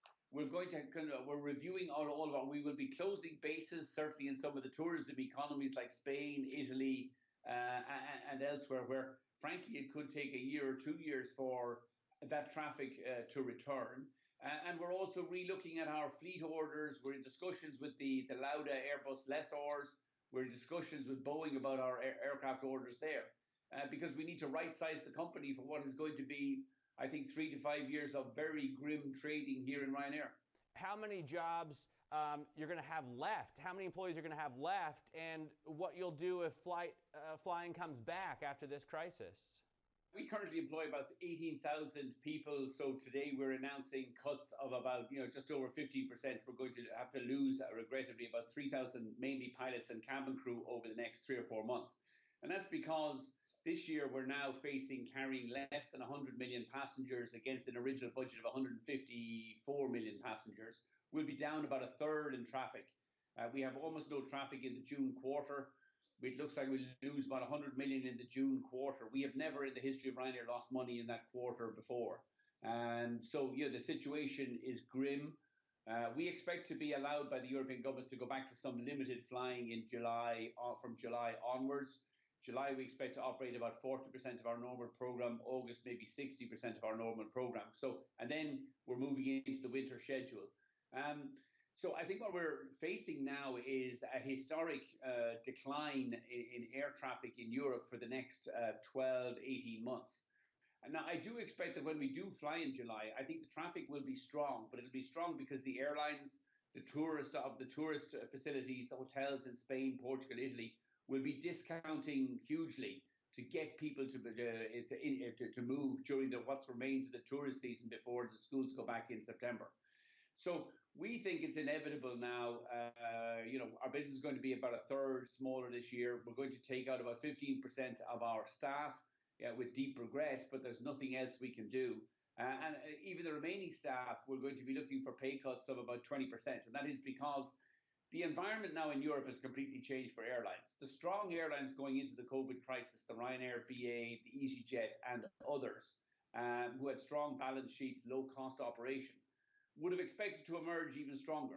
I now think we're going to emerge from this weaker because the people who went into it weakest, which is the legacy airlines Air France, Lufthansa, Alitalia, have either been nationalized or are receiving extraordinary volumes. I mean, Lufthansa Group is applying for about 12 billion euros in state aid. Air France, KLM, 10 billion euros in state aid, on top of payroll support schemes. These are going to hugely distort the level playing field for aviation in Europe and airline competition in Europe for the next, I think, 3 to 5 years. We will now be competing with legacy airlines who before couldn't make money, but now have so much state aid that they can afford to lose money for the next 3 to 5 years and will do significant damage to airlines like Ryanair, EasyJet, and others, the well-run airlines. So the airlines that went into this the strongest, I think, will now emerge the weakest unless we take this kind of radical action that we've announced this morning. Well, that was Michael O'Leary of Ryanair. Now, for a full roundup of earnings, let's get straight to our Danny Berger. Danny, how much more forecasts have companies had to lower? Yeah, certainly expectations continue to sink here. But in terms of actually lowering forecasts for companies, a lot of them just straight out aren't giving an outlook. Of course, Ryanair being one of them, RBS today, saying that there's too much uncertainty. It would be inappropriate to give an outlook. But analysts certainly continue to cut expectations. They did so heading into the earnings season. Order canceled. Order canceled. Order submitted. Order filled. Order submitted. Order submitted. But again, order the submitted. anticipation was that these earnings would be batted. They're more or less living up to that, with earnings growth tracking a slump of 22% in the first quarter. One of the big divides, though, to point out here is that most of that lag is coming from energy. Think Shell's dividend cut here. Energy down 42% in terms of earnings growth. And on the other side are defensive companies, so healthcare, utilities, communication services. All of those are tracking higher with a bigger earnings growth, which should really reinforce a defensive equity tilt, Francine. What are expectations looking like beyond this first quarter, Danny? So in 2021, the consensus at the moment is we get a rebound. We see about a 2% growth higher than it was in 2019. So as Bloomberg Intelligence puts it, everyone knows the first quarter was horrible. So the key is 2021 earnings power, which, as I said, the consensus is a rebound. Other strategists are less optimistic. JP Morgan points out that while the micro data might look supportive, there's an extremely poor macro GDP estimates out there. UBS, for their part, sees profits sinking 16% next year from the 2019 base. So that big divergence in expectations just shows you how cloudy the future is for these companies, Francine.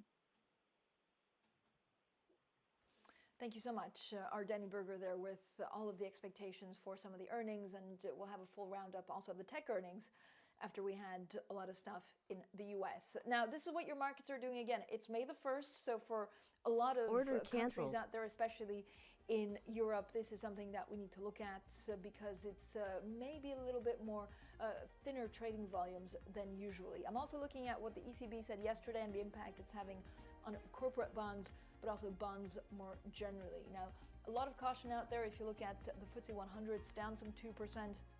If you also look at, of course, Treasury, there is a bit of a risk-off mood prevailing, and we'll look at that dollar rising. Tom Keene joins me next. This is Bloomberg.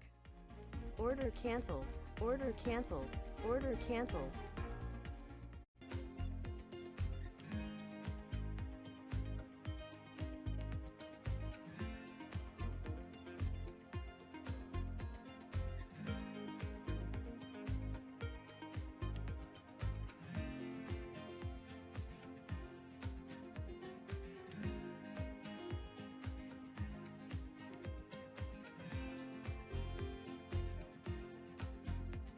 Order filled. Order filled. Order canceled. Order filled. Order canceled. Order canceled. Order filled. Order filled. Order filled. Order canceled. Order canceled. Order canceled.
Another day of risk off across the financial markets. We bring you special coverage of all the price action and implications here on Bloomberg Television.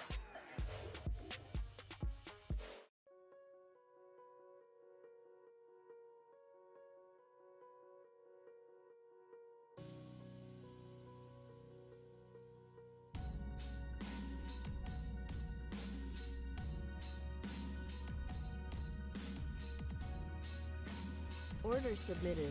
Order submitted. Order submitted. Order submitted. Order submitted. Order submitted.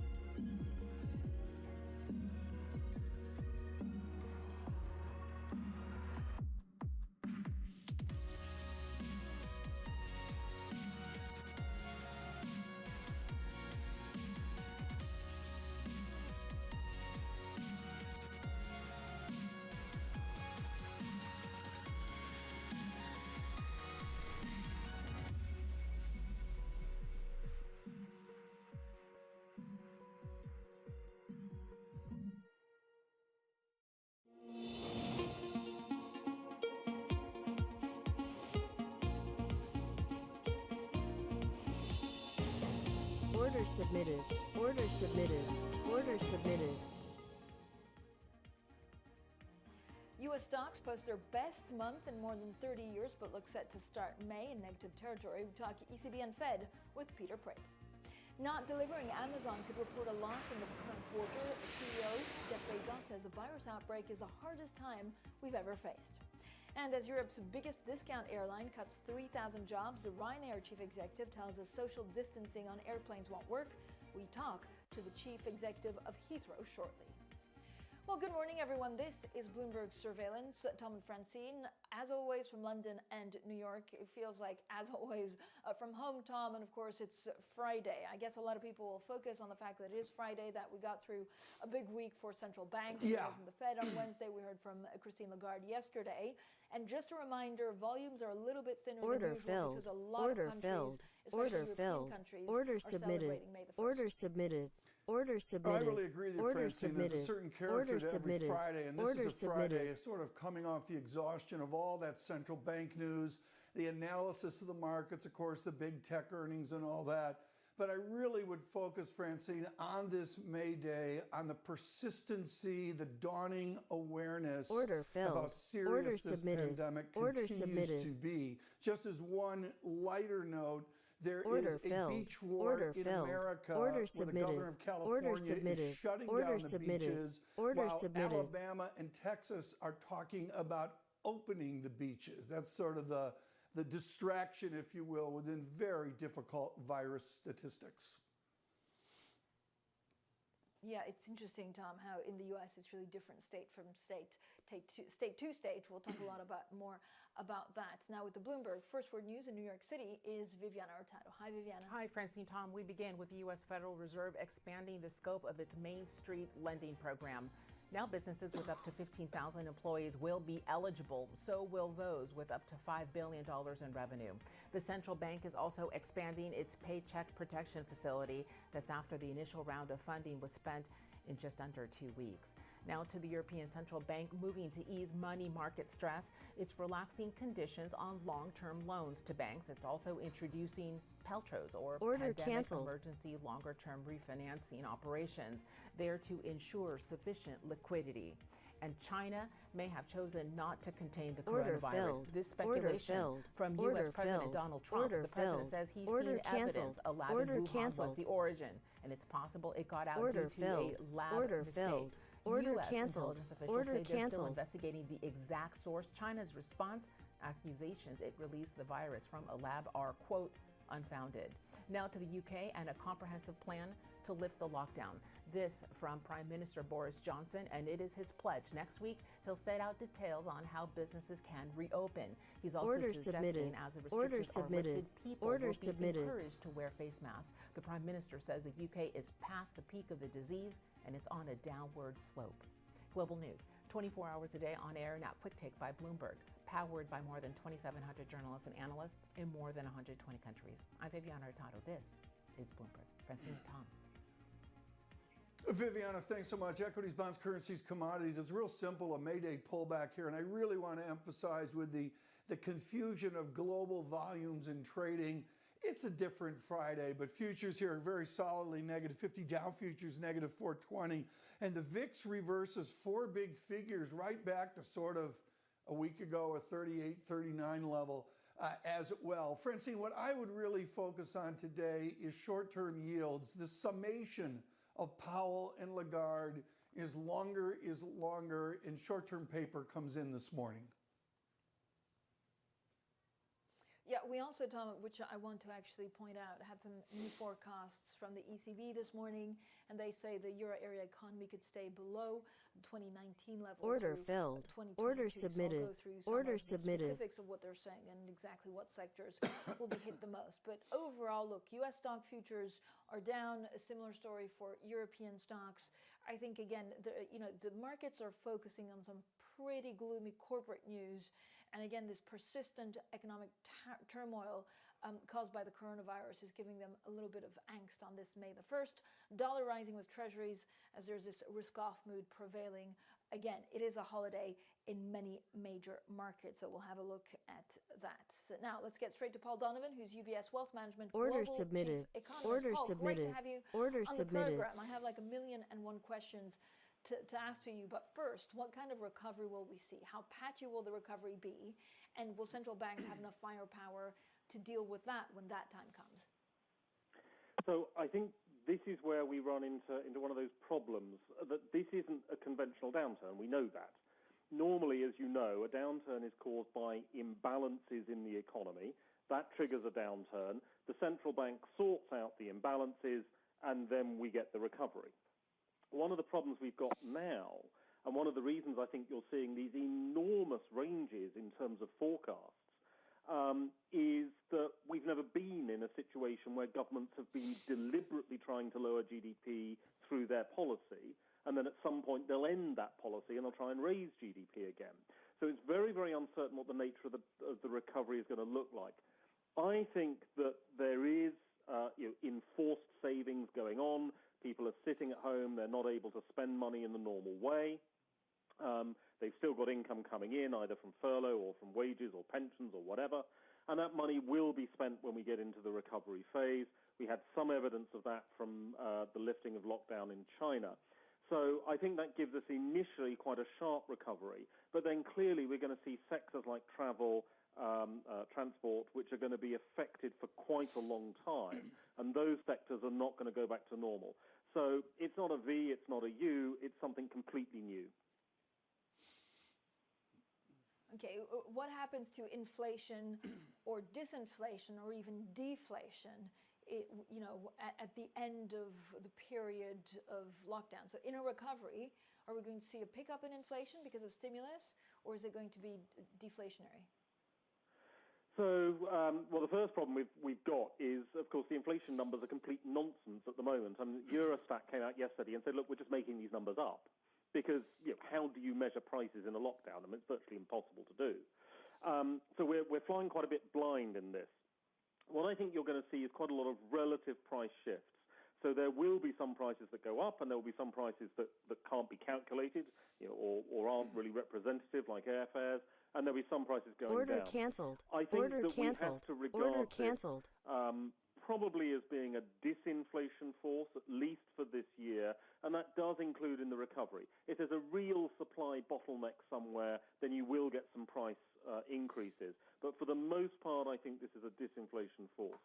The oil price could actually push CPI negative potentially, but that's not deflation. Deflation is a general decline in prices, not one price falling a lot.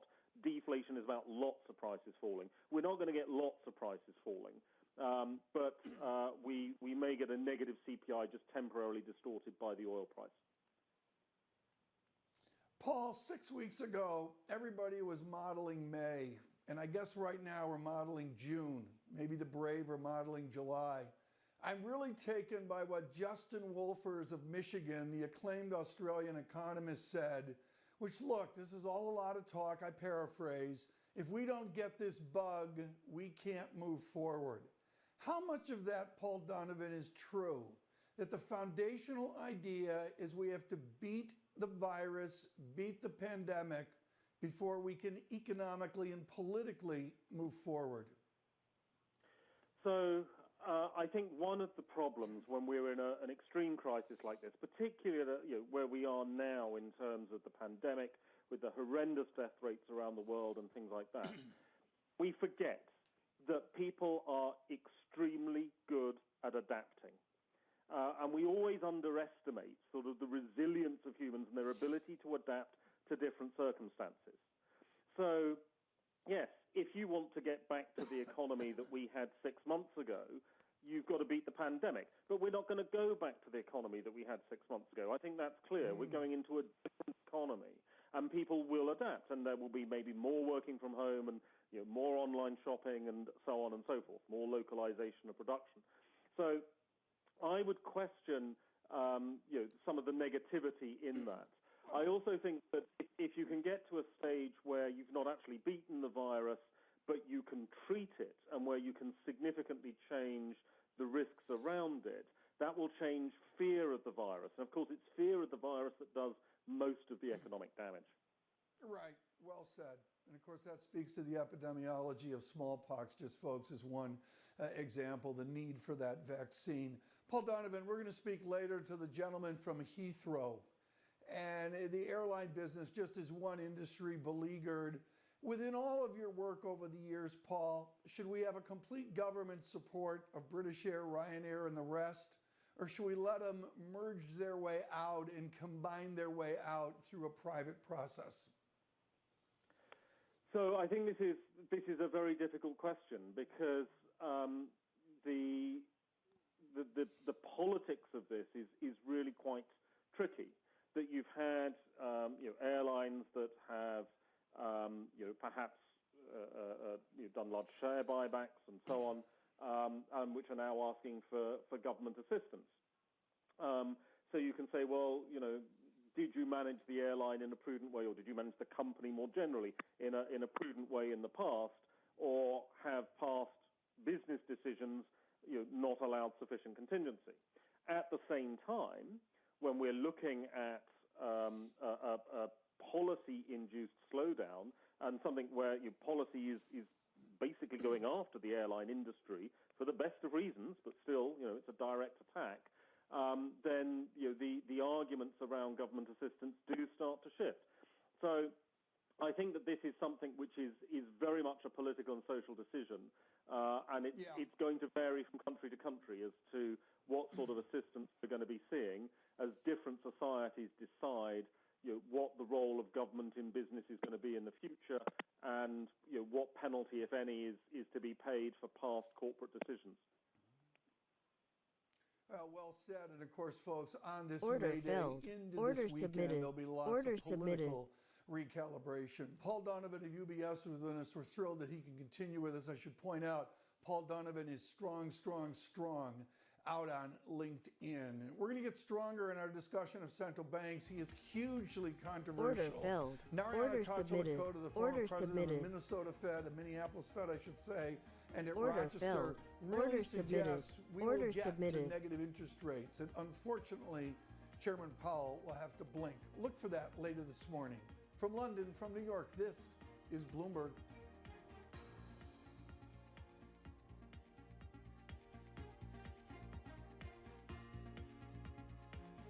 Order submitted. Order submitted. Order submitted.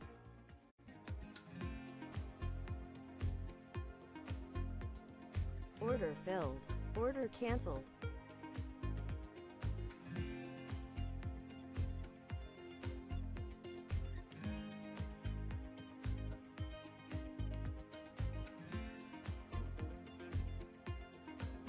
Order filled.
Bloomberg Surveillance, and we say good morning to all of you from New York, from London. It Order is a canceled. May Day, and that Order means canceled. so many different Order things canceled. to different nations, different cultures. Some of the markets shut down today, and society is really closed in for the celebration Order of May filled. Day, and of course Order all submitted. the illusions Order to submitted. labor strife Order of submitted. years ago. Francie Order Lacroix and I are submitted. thrilled to have with us Paul Donovan of UBS, and we booked him today for one single reason. Particularly, Francine, it seems in America, there's genuine worry about food shortages. Even in the last 12 hours, McDonald's has weighed in with some serious concerns about flow of food. So we booked this morning the sheep farmer, Paul Donovan. Paul, the photos out on the internet of your brood of lambs and sheep it's really visceral. I mean, you're actually out there, Paul, doing it. Tell us how the food supply looks from the Donovan farm. Well, on the Donovan farm, it's fine. In the world economy, it's sort of fine. So before COVID-19, my big worry for 2020 was food price inflation. Because we had a really bad harvest on the west coast of the United States. You had those terrible, terrible bushfires in Australia. And the climate change influence in Asia means that we may not get such a good harvest this year in Asia. And so we were already seeing food commodity prices going up. However, when we're worrying about food supply, for example, in the United States, it's worthwhile remembering, depending on how you measure it, between 30 and 50% of all food in America is never eaten. It's thrown away. And so food waste has traditionally been a big problem because you're producing twice as much food as you need to because people are throwing it away. So one thing which actually may come out of the lockdown situation is potentially a reduction in food waste. People are thinking more about meals, thinking more about how they budget. You're not consuming so much in restaurants. Food waste in restaurants tends to be higher. So there is the possibility that we actually get a bit smarter about how we consume food, and that efficiency could mitigate some of the problems. But I am still worried, not that the world runs out of food, that's clearly not going to happen, but that we do get, particularly in emerging markets, some pressure on food prices in the second half of this year. Paul, what's your biggest concern? So this is a concern, but in terms of unemployment, in terms of, I guess, the impact on livelihoods, maybe emerging markets, what are the biggest concerns of this secondary effects of what COVID is actually doing to our economies? So I think there is a concern around labour markets. I mean, that obviously is the focus. And so for me, one of the concerns that comes out is that I don't necessarily think people are going to lose their jobs, and bearing in mind that a lot of the US unemployment is actually people on furlough.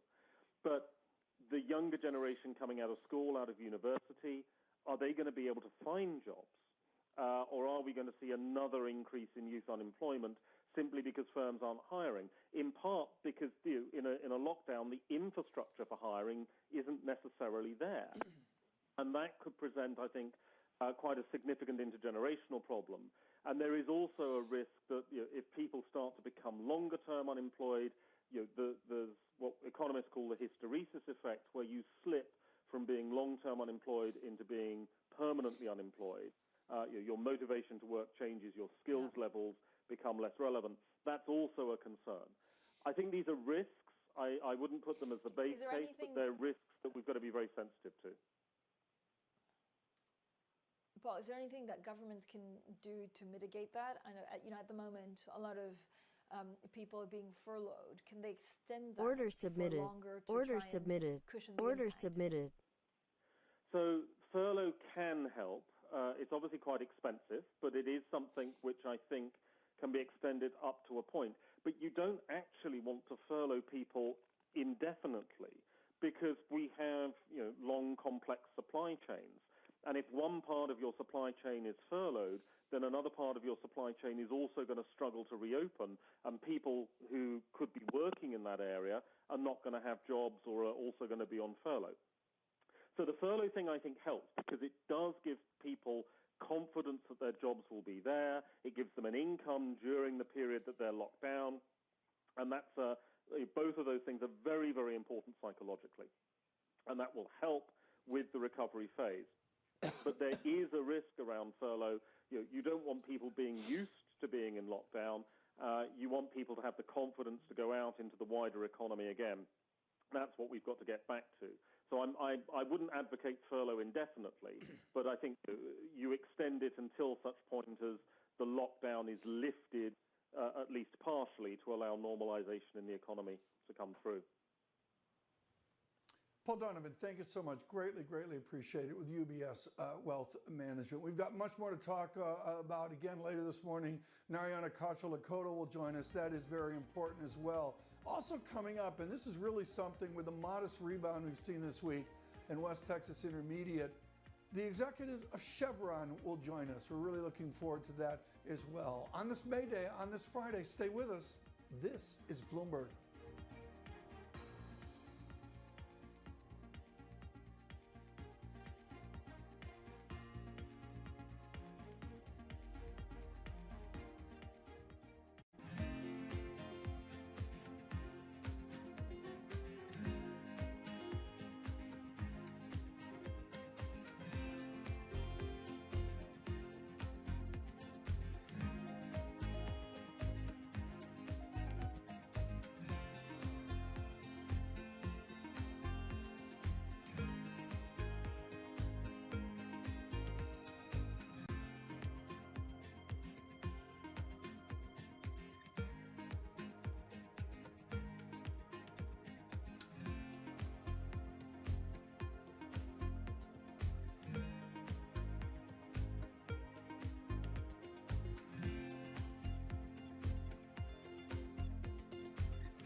Order canceled. Order canceled. Order canceled.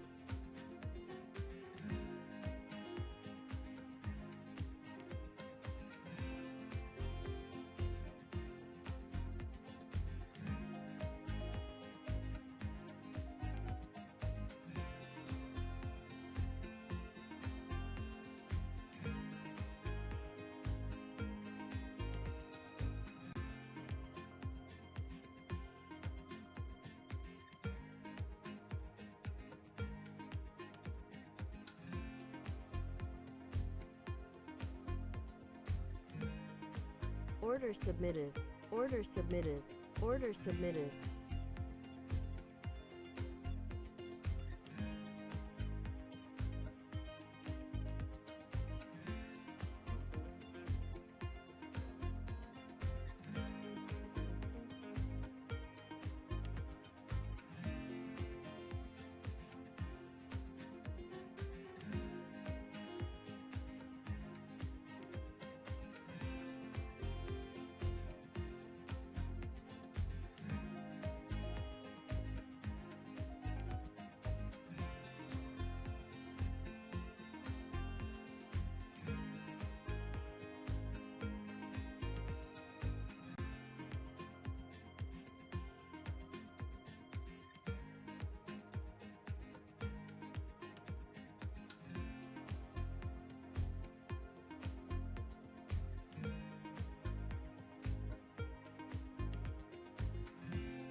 You're watching Bloomberg Surveillance. I'm Viviana Hurtado. Let's get your Bloomberg Business Flash. We begin with the Royal Bank of Scotland setting aside $1 billion for bad loans. That's almost 10 times the amount it put aside last year.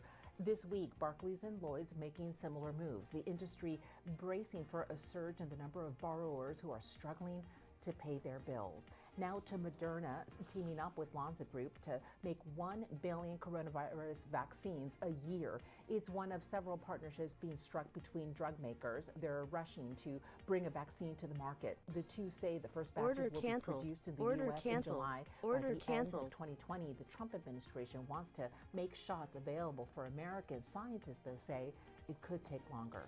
And we end with Boeing. It's ruling out federal aid, instead selling $25 billion of bonds, and it's the largest offering this year. The company says it eliminates the need for more cash. In the first quarter, Boeing burning through the most money ever. It's looking to shore up its finances even further. How? By cutting jobs and production. And that's your Bloomberg Business Flash. Francine, Tom. Viviana, thanks so much. Let's look at equities, bonds, currencies, commodities. I really want to drill in with equities down a little bit. I know gold off $15 as well, well under $1,700 the ounce, but it's bonds. And the big shift, Francine, this week has been, yes, a steepening of the curve on a relative basis, but the 2-year yields, Germany and the United States, have really come in dramatically.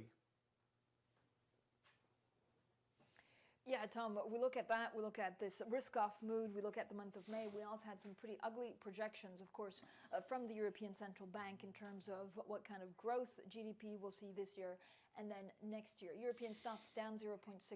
Again, as markets trying to figure out what earnings brings next. Coming up, a conversation that actually Tom and I are both really looking forward to speaking to Peter Preit. We're talking about Peltros, we'll be talking about banks. In general, we'll be talking European economy. That's next. This is Bloomberg.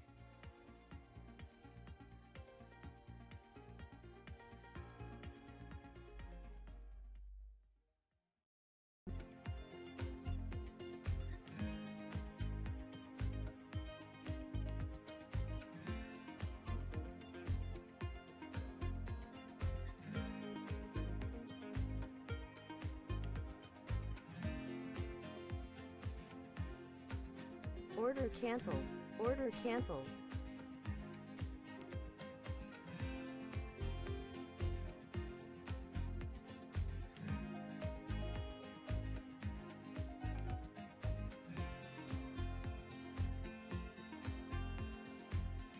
Order filled. Order canceled.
Order submitted. Order submitted. Order submitted.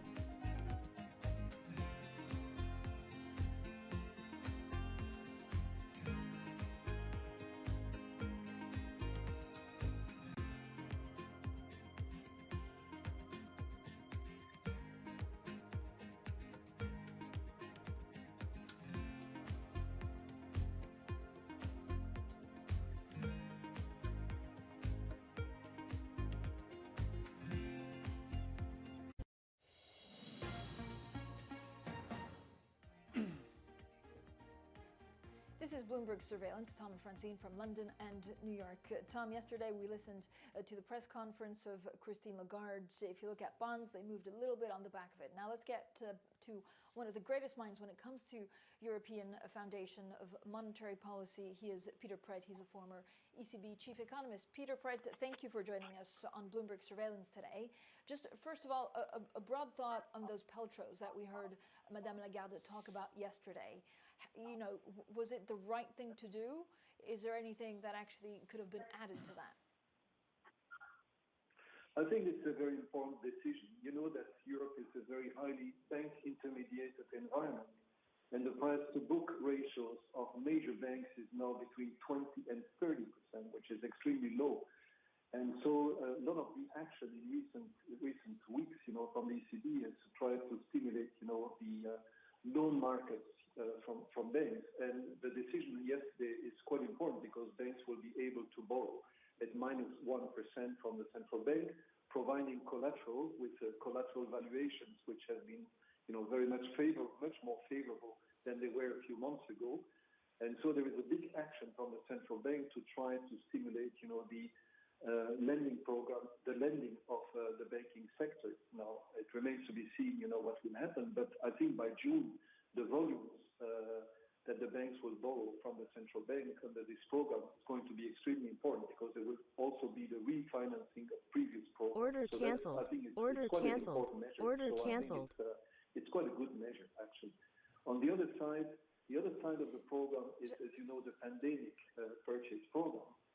And there was not much news on that side. I would probably have hinted maybe more.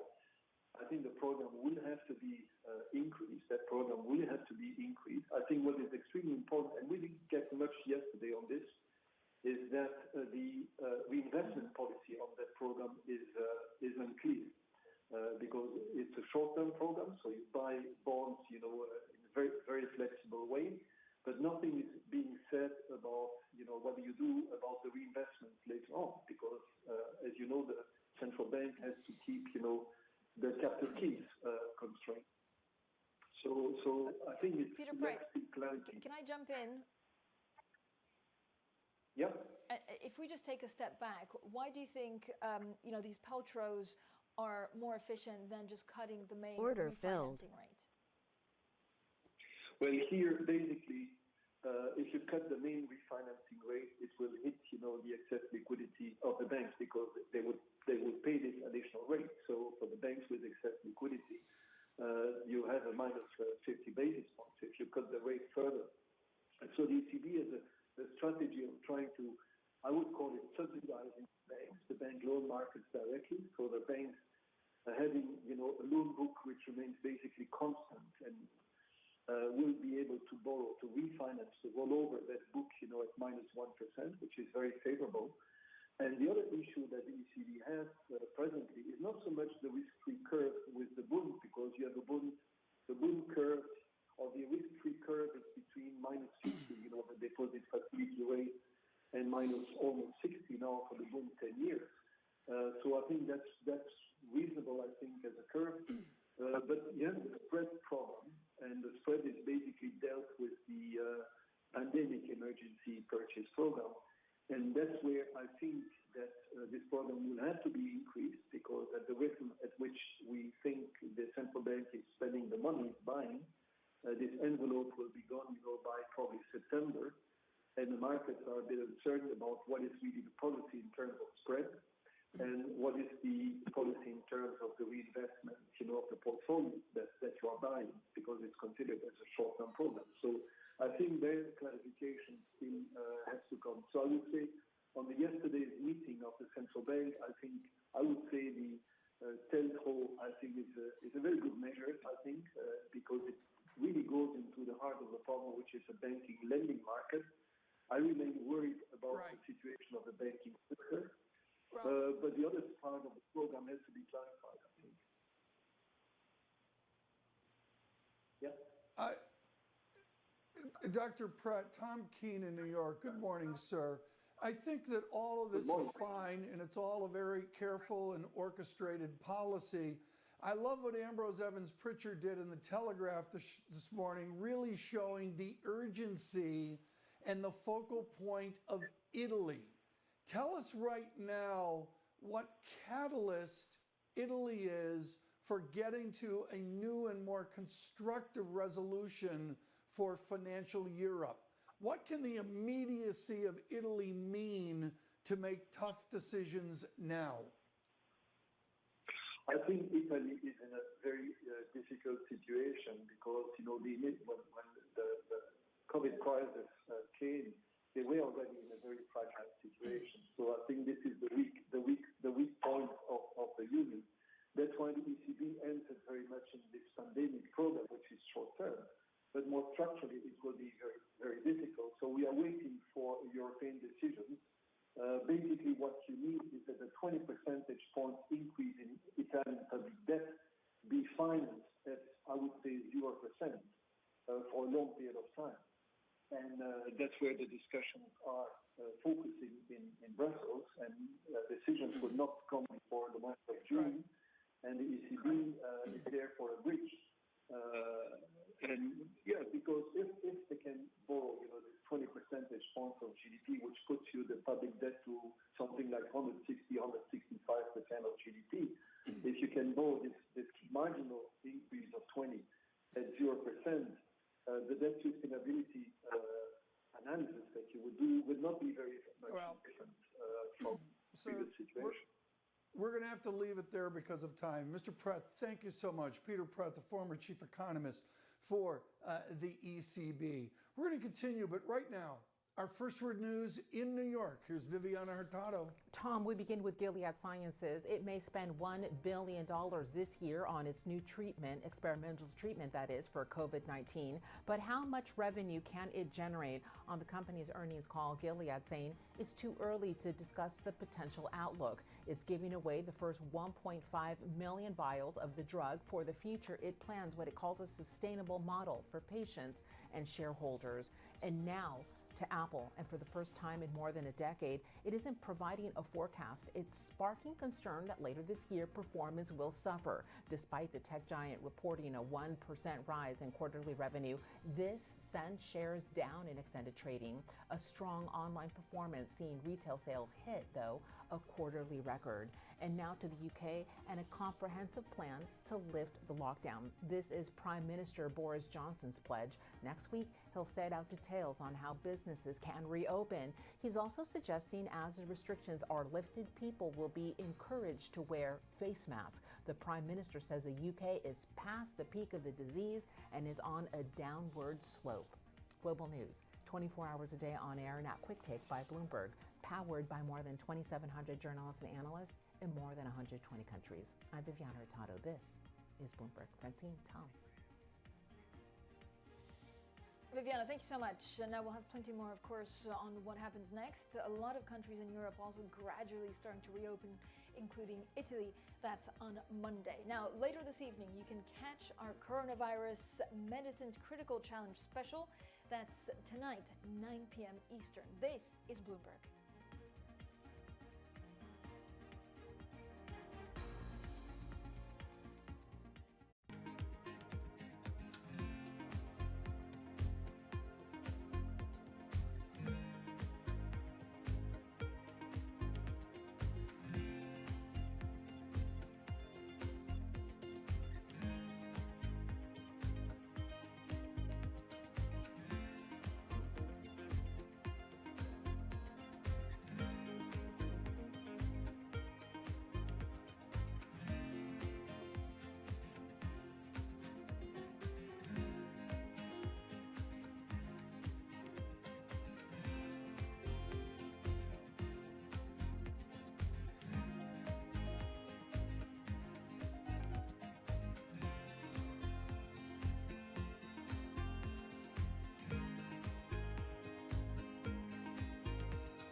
This is Bloomberg Surveillance. Tom and Francine from London and New York. Tom, let's get back to Peter Preit, who's a former chief economist at the ECB.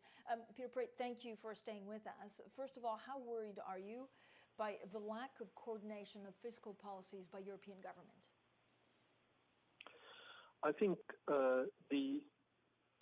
fiscal policy has been quite expansionary in a number of countries, especially in Germany. The question of coordination is basically that some countries have really difficulties in having the budget space, the fiscal space, to stimulate their economy. And that's where it's important at the European level that you get some, using the borrowing capacity, at a sort of a very good rating for helping, countries with fiscal problems to borrow at cheaper terms. And the main discussion is not so much to give, I think, grants to countries like Italy, but basically to try to make that the 20 percentage points of increase of public debt that we see in the coming months is going to be funded at a very cheap price. And the ECB alone cannot do it. The ECB, as you know, has a program, but this program puts, some control on the spreads, but will not create the easy conditions that I think are required for Italy for, ensuring that sustainability. Yeah. Peter Preit, we also have an important German constitutional court ruling on the legality of QE next week. How worried are you about this? Well, I'm not that worried. First, because I look at the European Court of Justice, and the implication of the German court will maybe on the Bundesbank, but I don't think it will influence the ECB policy, which will look at the Court of Justice, the European Court of Justice, which, as you know, has so far, very much say that the policy has been in line with the treaty. So I'm not so much worried, but still, it can put noise in the markets and certainly, raise questions about, if the opinion would be negative on the QE, how would be the role of the Bundesbank, in the purchase program evolve? But I personally don't expect this. Peter, how Japan is Europe right now? There's lots of, 60,000 foot elevated talk about Europe or America becoming like Japan, but with a glide path in the relative glide path of disinflation identified, how close is Europe to the habits and characteristics of economic Japan? Well, to some extent it's worse. I think, before the COVID shock, Europe was, a little bit in this issue about, 1% growth and 1% inflation, 2-week growth and inflation. But so that's one point. But when I say to some extent it's worse, it's because you have a lot of heterogeneity in the Union, and that complicates very much the situation where you see Japan is a sort of harmonious sort of society where you have much more internal sort of fragmentations in Europe. So that complicates very much policy making. Now the question of structural reforms in Europe is a permanent thing. So the COVID shock came in a very bad moment, and so what we expect, of course, is that fiscal policy is going to continue to be quite expansionary at the national level. So I think public debt are going to increase by something like 20 percentage points, not only in Italy but everywhere. And the central bank balance sheet is basically going to follow that. So I personally see a big expansion of the central bank balance sheet in the coming years, 1.5 years, 20 percentage points of GDP, which more or less corresponds with the expansion of public debt. And that is going to keep, financial conditions, easy. Right. The question is, how is this money going to be used? And then come back the question of reforms in Europe, the classical problem of reforms. We're not yet there. Nobody wants to talk about this now. One more question, if I could, sir, and I speak with great respect for the trials and tribulations of Belgium over the many decades and even centuries. Belgium is schooled in the politics of getting along and of compromise. What is your measurement of the ability to compromise in modern Europe? That's a very good point. Basically, it's true that many Belgium also, like the president of the council is a Belgian. And yes, Yes, I would not be too pessimistic in the short term. There is a lot of work at the European level to try to find a common response, European response, and, basically helping countries in being, suffering more from the shock than other countries. I think from my understanding, the discussions, and that's a little bit the Belgium, tradition, take a lot of time and there's a lot of impatience in the market, but at the end of the day, you find some compromise. And I think this is really what's going to happen in Europe.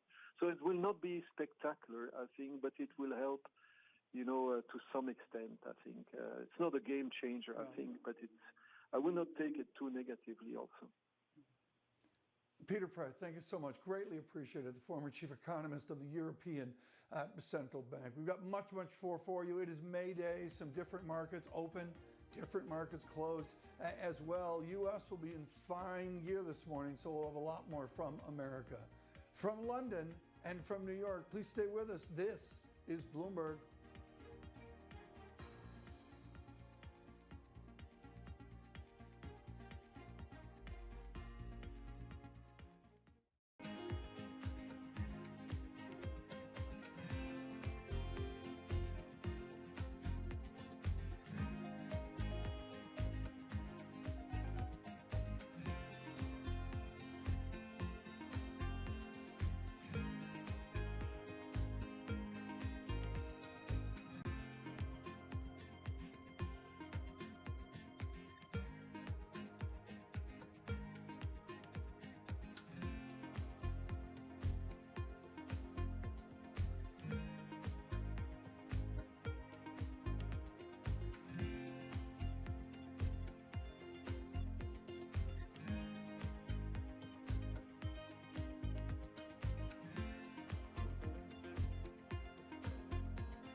Order submitted. Order submitted. Order submitted.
This is Bloomberg Surveillance. I'm Viviana Hurtado. Let's get your Bloomberg Business Flash. We begin with S&P downgrading its long-term rating on Nissan, this to BBB from BBB+. It says last fiscal year, the automaker was likely deep into the red. S&P says a strong earnings recovery is less likely. Why? The pandemic and a harsh business environment. It says it can't rule out the possibility of another downgrade. And now to global smartphone market. It suffered its worst contraction in history. According to market trackers IDC and Strategy Analytics for the first quarter, shipments totaled about 275 million. From the same time last year, that's a double-digit decline. Both firms attributing the shortfall largely to the pandemic. And we end with WeWork. It's cutting more jobs. It's part of an ongoing series of reductions This since last year's failed IPO. Bloomberg has been told the co-working company also plans to permanently shutter its on-demand effort that's called We Work Now. There's currently just one location, and it's closed due to the coronavirus pandemic. And that's your Bloomberg Business Flash. Tom Order Francine. submitted. Order submitted. Order Viviana, submitted. thanks so much. Order there submitted. is something about Order the stride, submitted. the cadence, Order the submitted. walk Order of tech canceled. types. It's Order very canceled. growthy. Order There's a way canceled. to introduce a product and all that. But what do you do when you become a blue chip company? That was the confusion yesterday around all the news of the pandemic with Amazon and particularly with Apple. On the blue chip utility like Apple Computer, we welcome Alex Webb, of course, of Bloomberg Opinion. Alex, I was thunderstruck, and the New York Times, I thought, did a great job of highlighting it, of the use of cash of this blue chip conservative company. They advanced an additional share buyback yesterday. They have bought back just under 24% of their shares in the last 5 years. How far away from a growth stock is Apple? It's a very good point. Ultimately, Apple hasn't really been a growth stock for some time now. Revenue is more gradually picking up. In some of its categories, but in its core category, iPhone, it's really stagnating. In the last fiscal year, it clearly dropped. But we did know that Apple was going to be accelerating the pace of some buybacks. It expects to have, without giving a date on this, a sort of be cash neutral, a neutral position in net cash in terms of maybe $100 billion in debt and $100 billion in cash. It's gradually ticking towards that, and its cash position has declined.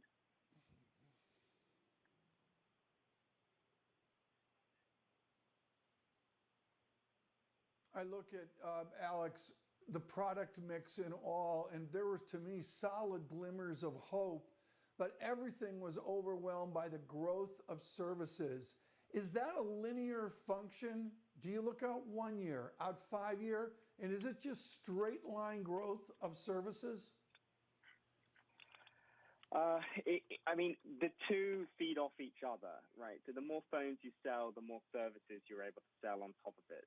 So the hope is that if you sell more services, then it could ultimately result in a more exponential curve. The other point, of course, is that at the moment, Apple TV or TV Plus is still basically free for a lot of people. If you buy a new iPhone or iPad, you get a year's worth of free Apple TV. If that starts to convert into subscriptions, then you have a kind of stronger competitor to Netflix. That's when I think they would hope to see an inflection point. Now, I personally am doubtful that will come, simply because the quality of the shows on Apple TV is not good. Like, I have got it, because I've got an iPhone I bought in the last 12 months, and it is not something that I'm in any hurry to pay for. And so until those sort of products start, really hitting home, you've got Apple Arcade, which is a gaming product as well, then fundamentally the growth in the services business still largely comes from Google paying Apple something like $10 billion a year to make it the default search engine on the iPhone, and that is a straight line. Alex, talk to me a bit about Amazon. So sales were actually up, I think, some 26%. Why are they not making money?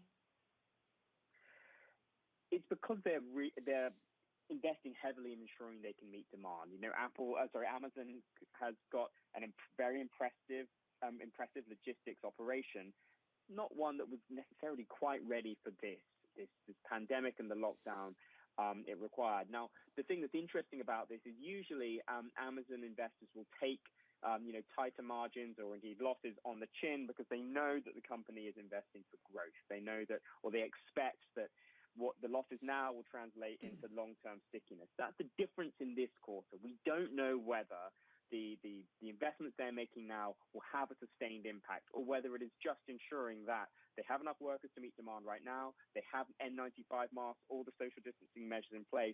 That extra sort of OPEX essentially is not it's not CAPEX, which is going to fuel longer-term growth trajectories, and that's why there's an element of doubt in the investor community. Very good.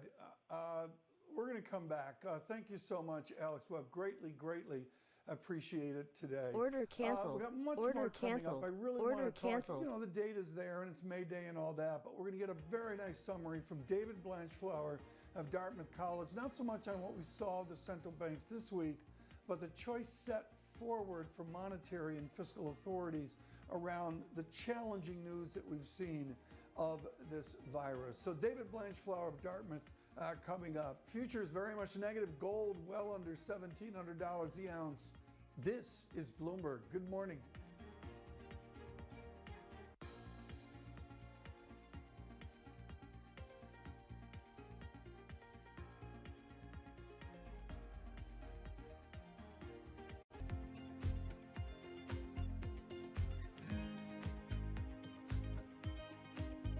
Order submitted.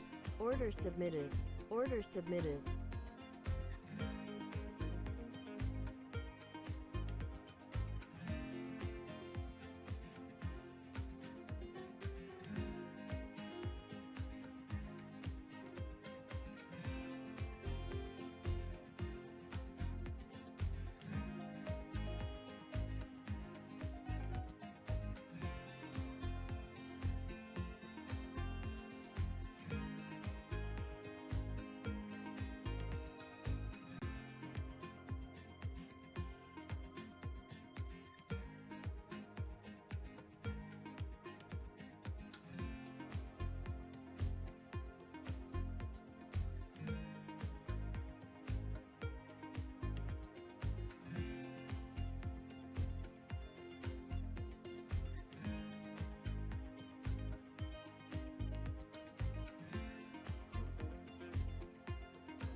Order canceled. Order canceled. Order canceled.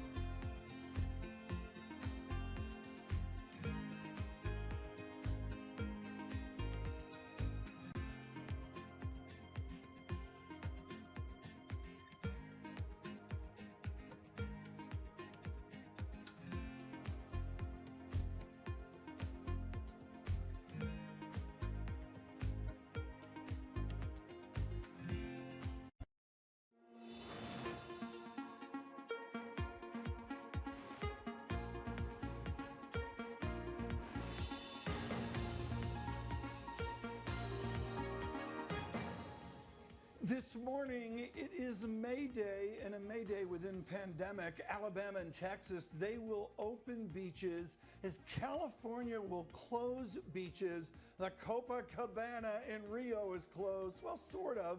No word on the German beach report. Still, this is not funny. Near 6,000 died yesterday globally. New Jersey leads the nation in deaths. Amazon and Apple, they combined, well, they employ near 1 million people. They adapt, they adjust to the pandemic. Apple has bought back 24% of shares in the last 5 years. And well, towards June, towards July, it's simple. From Justin Wolfers, the great economist, quote, the single best way to ensure a robust recovery is to beat the bug. Good morning, everyone. This is Bloomberg Surveillance on a May Day, on a Friday. I'm Tom Keene, quarantined down in New York, quarantined in London is Francine Lacroix. Francine, after the exhausting week we've had, it's good to get to some form of celebration with some markets closed. How will you celebrate May Day with your cherubs this year? We won't, Tom, is the simple truth. Although actually, May 1st in France and Italy usually go and buy lily of the valleys that you give to the people that you love. And there was a huge controversy. I was watching the French news yesterday that you cannot show up at florists and get these little bunches of flowers, that you have to order them online. And they had experts saying, guys, it's not because it's May the 1st that the lockdown is eased. Please buy them online. Do not show up at florists. So it's a little nuances and it's a little things I think that people miss that probably also make this lockdown quite heavy as the weeks go on. That's exactly the mood in America, folks. We're drowning in little nuances as we try to get our way through this pandemic. Of course, in March, we looked with optimism to May. In April, we began to whisper of June. And even now, people are beginning to frame July. We'll have much more for you. David Blanchflower will join us here in moments. Right now, our first word news in New York City. Here's Viviana Hurtado. Tom, Francine, we begin with the U.S. Federal Reserve. It's expanding the scope of its Main Street lending program. Now, businesses with up to 15,000 employees will be eligible. So will those with up to $5 billion in revenue. The central bank is also expanding its Paycheck Protection Facility. That's after the initial round of funding was spent in just under 2 weeks. Now to the European Central Bank, it moved to ease money market stress. It's relaxing conditions on long-term loans to banks. It's also introducing PELTROs, or Pandemic Emergency Longer-Term Refinancing Operations, there to ensure sufficient liquidity. And China may not have chosen to contain the coronavirus. This is speculation, and it comes from President Donald Trump. The president says he's seen evidence a lab in Wuhan was the origin, and it's possible it got out due to a lab mistake. U.S. intelligence officials say they're still investigating the exact source. China is responding. It says accusations it released the virus from a lab are, quote, unfounded. Now to UK and a comprehensive plan to lift the lockdown. This is Prime Minister Boris Johnson's pledge, and next week he'll set out details on how businesses can reopen. He's also suggesting as the restrictions are lifted, people will be encouraged to wear face masks. The Prime Minister says the UK is past the peak of the disease and on a downward slope. Global news, 24 hours a day on air and at Quick Take by Bloomberg, powered by more than 2,700 journalists and analysts in more than 120 countries. I'm Viviana Hurtado. This is Bloomberg. Francine, Tom. Viviana, thanks so much. Very quickly, equities, bonds, currencies, commodities. I'm going to look right away. Gold pulling back well under $1,700 the ounce, but it's bonds that get my attention, and I can't convey enough, Francine, the disinflationary tendency of two-year yields this week in Germany, and the U.S. two-year yield nicely below 0.20%. Francine? Tom, I'm looking at U.S. futures retreating, and that is also weighing on European stocks. Now, again, it's because of this persistent economic turmoil that markets may be taking some of their gains. I did, spend quite a lot of time a couple of hours ago, Tom, looking at the forecast from the European Central Bank. They're not great for this year or next. Dollar rising, treasuries rising. There does seem to be a risk-off mood. Again, a reminder, it is a holiday in many major markets, Tom.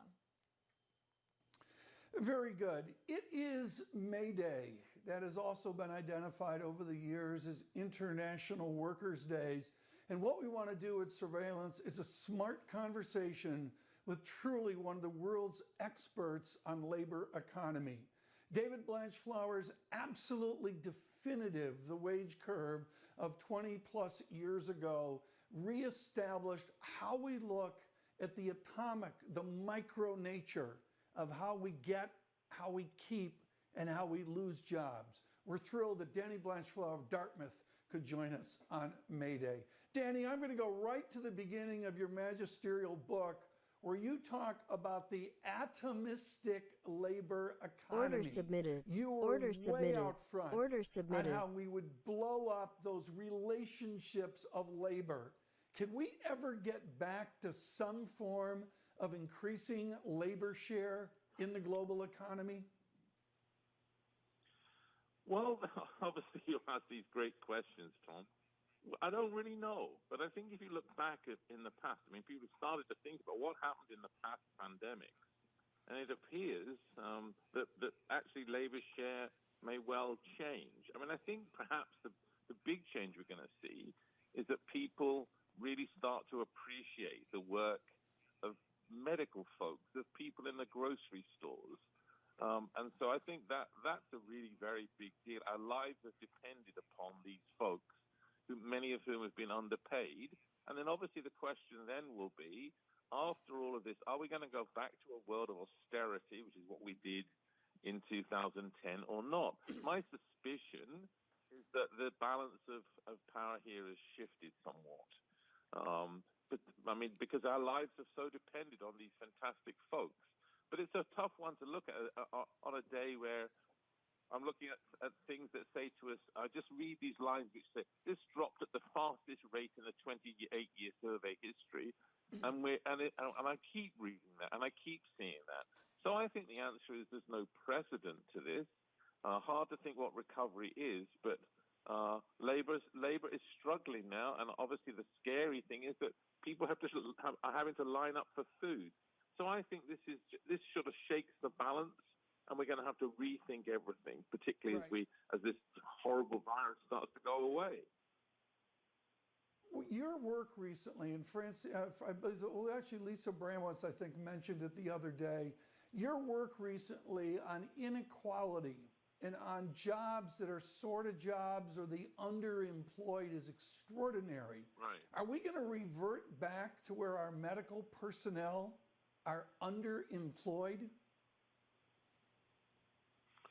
Well, they've certainly been overemployed now. But I think going forward, what we're going to see is this a huge rise that people really haven't focused on yet, for the next few months anyway, in people's incomes being lower than they would like them to be, because even if they have a job, they can't get enough hours. So I think going forward, back to your original question, people's incomes are going to have been impacted. The question is, are they going to rise in any real sense going forward? And what we're seeing is, when we're talking about what's the central bank doing, what's the government doing, everybody's trying to make up for the fact that people's incomes are being impacted hugely. And of course, the big deal will be the weakest people are going to be the ones hurt the most, as they are by the virus. So the young, the least educated, that's going to be a problem, and we're going to have to deal with that. This is a major social and economic event, but it's a major event for the labor market too. Danny, good morning from London. Does it change the social contract that citizens will have with governments? And will it change in the US, in the UK? Will it change elsewhere? And what does that new social contract look like? Well, I mean, what a great question. I mean, I think the answer is that, I'm sitting looking at a picture in front of me right now, and it's the UK PMI for manufacturing. And we can look back, and I remember talking on this program many times, thinking about what happened in 2008. Well, we're already worse than we were in 2008. I'm looking at a line which is a straight line downwards. And I think the answer is that in these kinds of shocks, shake everything. I mean, the impact on our health service, the underinvestment in public health, the underinvestment in health services, if this doesn't shake the very fabric of our society, what will? So I think that's certainly where we are. And at the moment, as I say, the lines are at record lows. That doesn't mean it can't go lower. So I think that's where we are. And the question then is, what does a recovery look like? And many people have argued it's going to look like a V. I think that's now for the birds. The likelihood is it's going to be a long L, and people are going to suffer. I mean, Tom started the program out saying we thought about it going into March and into April, and now we're in May, and we're talking of June, and we're talking of July. And so I think the very fabric of things are going to change. Are people going to go to gyms, to shopping malls? Are they going to save more than they did in the past? All questions we have to answer, but I think this is a fundamental shift of everything. Yeah, because this is an experiment. I mean, we've never done this before, right? We're basically taking the world economy and suspending it. Do we need to make sure that government intervention, furloughs and extra stimulus is there until there's a confidence of people going back to the gym, going back to airplanes and going back on beaches? Well, Francine, what other choice is there? What other choice is there? I mean, I think the shocking pictures have been 10,000 people in cars in San Antonio, Texas, lining up for food. I mean, the story we've had from the Fed, the Fed survey told us that 40% of the people in America, that was last year, couldn't survive a $400 exigency. Well, that's where we are. People have not got the savings, haven't got the wherewithal, if you like, to deal with this. So how are we going to feed our people other than through the government food banks? I mean, the social fabric has been threatened. People just don't have, if you like, the wherewithal these days to sustain themselves. And so the government's going to have to do that. And the challenge in America is to actually get money to the people who need it, the people at the low end who are not working. And what we're seeing is that those folks can't afford to stay at home. They have to go to work, and the worry is that spreads the virus. But the very issue of what we do about people at the low end, how we protect them, and what we do there is going to have to be fundamentally thought about and altered. Order submitted. Order submitted. Well, let's turn to monetary theory here, and it's easy to do that with David Blanchflower's work at the Bank of England a few years back. Denny Blanchflower at Dartmouth, and we will continue. Coming up later, a really interesting and timely conversation with a different governor, Mr. Tarullo, formerly with the Federal Reserve and really, really bright on banking process and regulation. With gold down, yields a little bit lower, equities come in. It is May Day. This is Bloomberg.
Order canceled.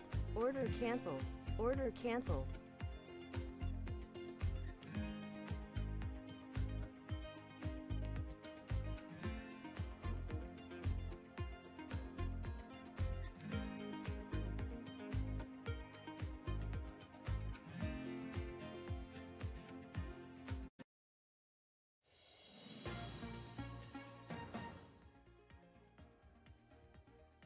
This is Bloomberg Surveillance. Tom and Francine from London and New York. We were having a great conversation with Danny Blanchflower, professor at Dartmouth College, of course, a former Bank of England policymaker. So let's get back to Professor Blanchflower. When you look, Danny, at some of the legacies that we'll be left with because of the crisis, can we at this point be sure that this doesn't turn into a financial crisis?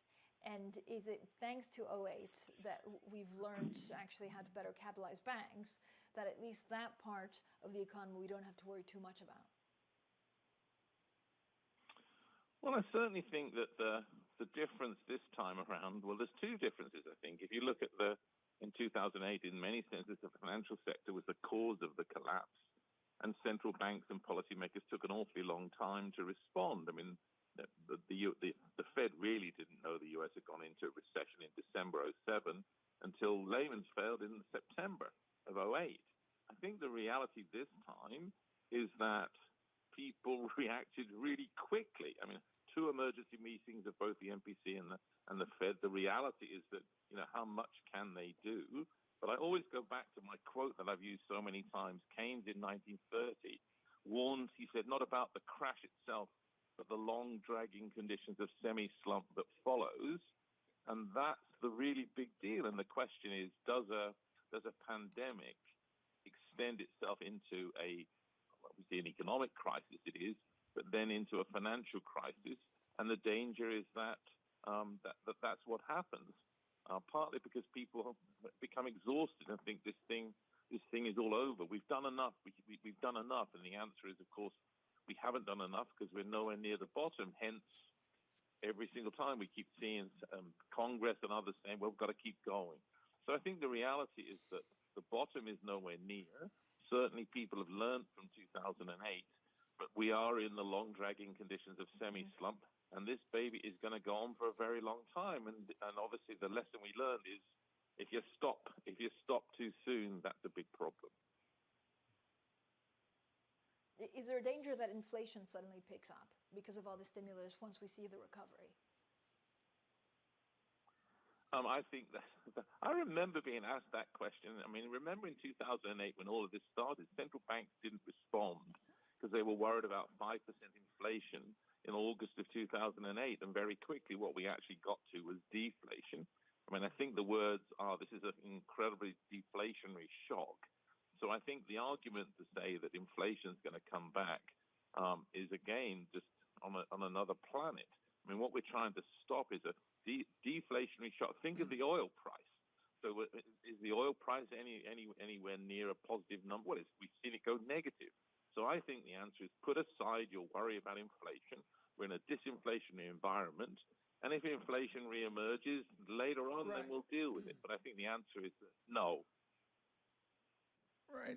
Danny, right now, outside the 7 villages around Hanover, New Hampshire, there are a fair number of people who can't make the rent. They are simply not going to make the rent on this May 1st. Would you explain, and I say this with great respect, Danny, for, the fabric of Wales and all you've done for England, can you explain why elites are so reticent to do income substitution programs in crisis? Well, order it's submitted. very interesting. Order submitted. Order canceled. Order canceled. Order submitted. Order canceled. Order canceled. Order canceled. Order canceled. The answer is the help being given to people is too little. The problem in this crisis is that they can't get work through no fault of their own. They can't search for work because there isn't any work. So the reality is that we have to deal with the fact that people aren't working. They have no savings. We've set this system up such that inequality has risen so much that rightly, as you said, people can't pay the rent. So the number one priority here is temporarily, while people are unable to work, we have to ensure that they can pay the rent and eat. I mean, at the very least, we need to protect the landlords too, because the landlords probably have to pay a mortgage too. So the reality here is that the great inequality that we have means that the most vulnerable are obviously being impacted, and we have to do something to get money to them. So in a sense, our problem is not even so much recognizing that, but it's actually getting money to the people who need it. So, an example, lots of people haven't got their bank account with the IRS. Those people need the money, and the check's coming in September. Right. $1,000 check not going to feed people for 10 weeks. That's the reality. Now, Danny Blanchflower, thank you so much. David Blanchflower, of course, from Dartmouth College. This is really an extraordinary conversation, and also on May Day, Narayana Kocherlakota created a firestorm on our Fed show a few days ago, really advocating the need for negative rates 2, 3, 4 Fed meetings out from here. That's hugely controversial. Look for a conversation with Professor Kocherlakota. We'll do that later today. Futures lower. It's May Day. This is Bloomberg.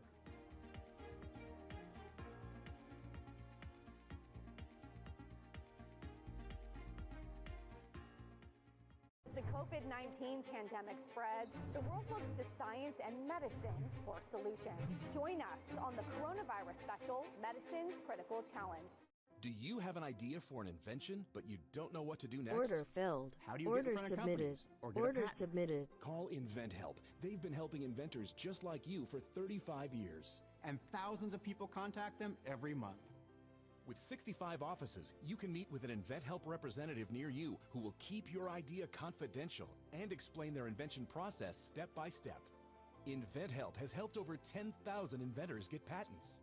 And they offer 3D animations and prototyping services to help demonstrate your idea. InventHelp's exclusive databank includes over 9,000 companies who have agreed to confidentially review new ideas, like yours. Don't wonder what to do next. Take action right now and get the help you need from InventHelp. InventHelp. Call today for free information. 800-417-0859. That's 800-417-0859. Here's the thing about managing multiple clouds for your business. When you've got public clouds and private clouds and hybrid clouds, things can get a bit cloudy for you. But now, there's the Dell Technologies Cloud. Powered by VMware. A single hub for a consistent operating experience across all your clouds. That should clear things up.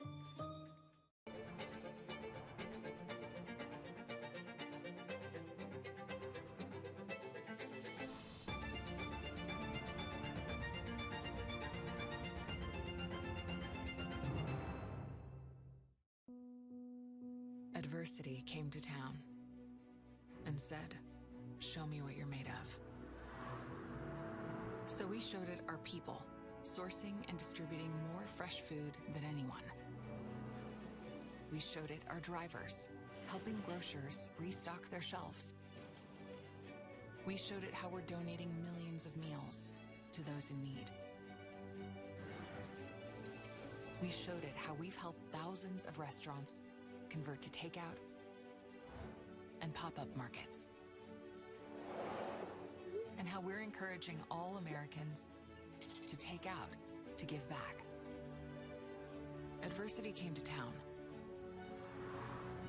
so we looked it right in the eye. And it won't be us that blinks first.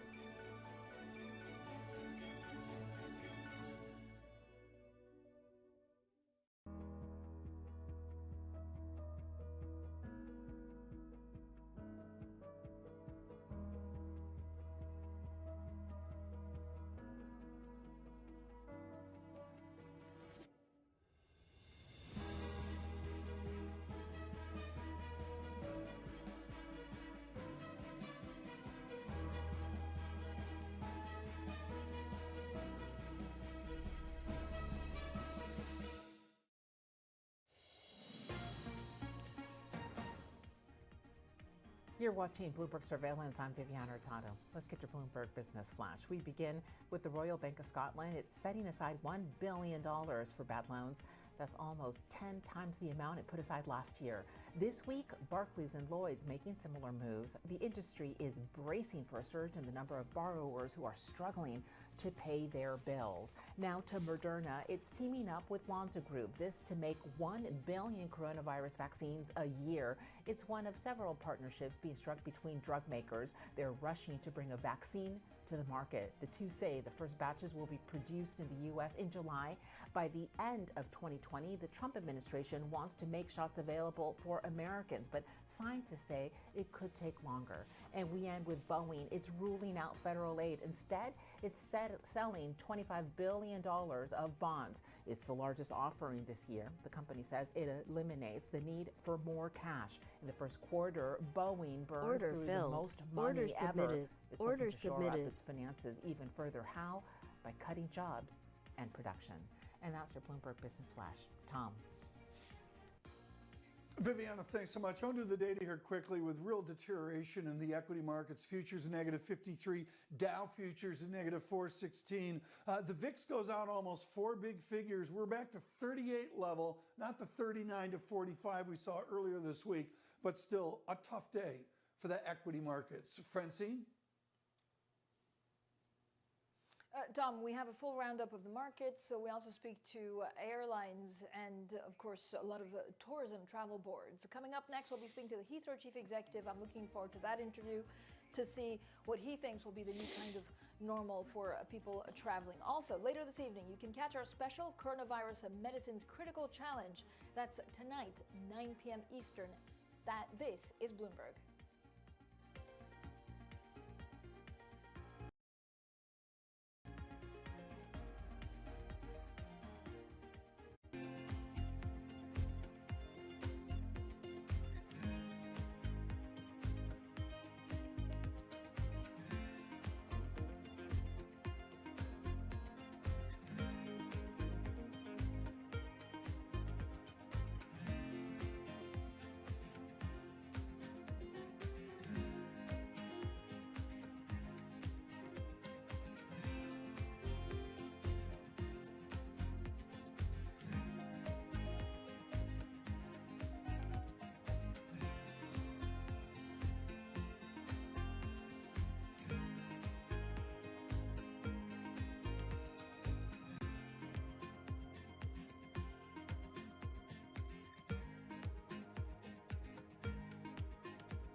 This is Bloomberg Surveillance. Tom and Francine from London and New York, actually from our respective homes. I think we're on week 7, going on 49. Tom, a conversation that we've both been looking forward to as previous big travelers. We talk about Heathrow. We talk about travel, of course, and what it will become in the next couple of months. If you look at the coronavirus pandemic and the impact of one of the biggest airports in the world, it's Heathrow. I think passenger numbers for April are expected to be down some 97%, although the airport remains open. Heathrow says it's working with partners around the world to establish a common standard for safer air travel. Well, we are delighted to be joined by the Heathrow Airport Chief Executive. He's John Holland Kay. He joins us now, and he actually joins us on the phone, but from Command Center at Heathrow. John, great to have you on the program. When do you expect, and I know we have very visibility even on when the lockdown ends, but when do you expect things to return to a little bit more normal travel? Is it in coming months or is it in 2021? I think it could be in the coming months, but it could also be in 2021. And so there's a huge range. And the difference between those two is not people's willingness to travel, it's whether they can travel safely and it'll be safe for them in the country they're going to. So there are two things we need to do to get people flying again. The first is we need to get the infection rate down in this country and in other countries so that countries are prepared to open their borders. The second is to make sure we have this common international standard for health in flying so that people can feel safe and confident that they're not going to be infected on their journey. So I think the earliest this might come in is probably 3, 4, maybe 5 months' time. But we need to start planning for it now because the standard needs to be agreed internationally. We need to put some measures in place at the airports so that we can make it happen. And then as soon as borders can open, we can get people flying again confidently. But how will the customer experience change when it does go back to something a little bit more normal, John? Are we going to see social distancing measures, and how is that going to work on planes? Is it going to be temperature checks? Is it going to be something else? I don't think social distancing will be any part of the solution beyond the first month or two. Social distancing just cannot work in any transportation system, definitely can't work in an airport.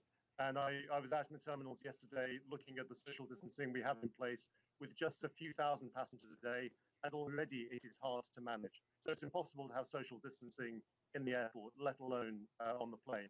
So we have to look at an alternative solution. And I think that looks not dissimilar to what you would see in an Asian airport before this pandemic. A combination of measures to make sure that only low-risk people are traveling and that the risk of infection on the journey is also very low. So what that looks like is probably something like a thermal check or something like that as you enter the airport so that only low-risk passengers are in the airport system. There'll probably be safety measures such as people wearing masks for quite some time, very common in Asia, not so common in Europe and the US yet, but I'm sure that will become normal. And then there'll be very good hygiene in the airport, sanitization, distancing so that the airport workers are kept separate from the passengers. So we'll have screens, as you see in many supermarkets, but also more automation. So there's less need for people to interact with each other. And that package of measures won't feel that different because you won't really see the thermal checks that you are experiencing. The main thing that will feel different will be if you're wearing a mask. Other than that, you should be able to go about your normal journey pretty much as you have been. It might feel a little bit more automated, there'll be fewer times when you're meeting an individual, but you should be able to travel just as well.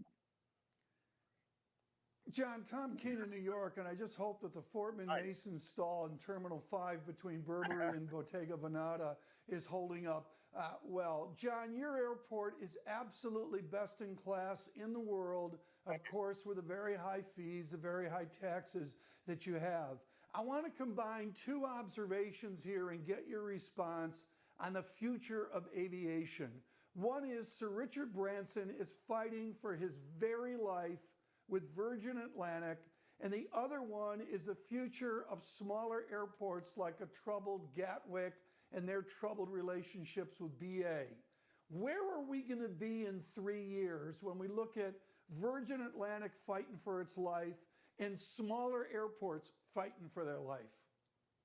I think it depends on two things. The first is how quickly we can have this common international standard in place.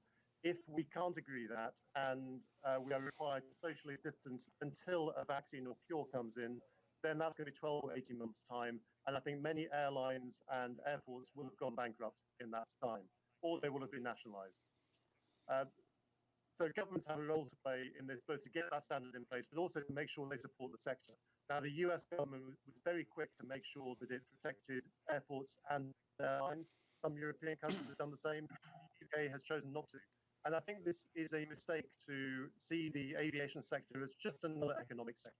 We are the enabler of every other economic sector in the country, whether you are an exporter who relies on the long-haul links from Heathrow, or a manufacturer who relies on supply chain coming in just in time, or a hotel or tourist business or a university. You all rely on flights coming in from Heathrow. And unless we can get those flights up and running again quickly, the whole UK economy will be stuttering along in second gear. Within the complexity here of, look at Cathay Pacific or Qantas, or look at Emirates in a unique relationship with Dubai, do you presume that there will be government bailout of your industry, or will there be a private market consolidation? I think there's probably going to be a combination of those two.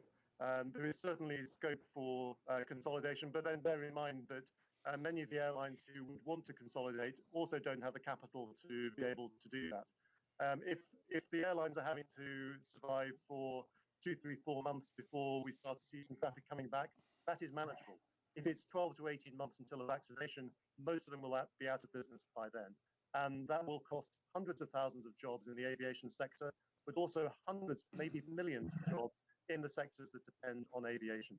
That's why we have to get, to solve all of these things, people flying again as soon as it is safe to do so.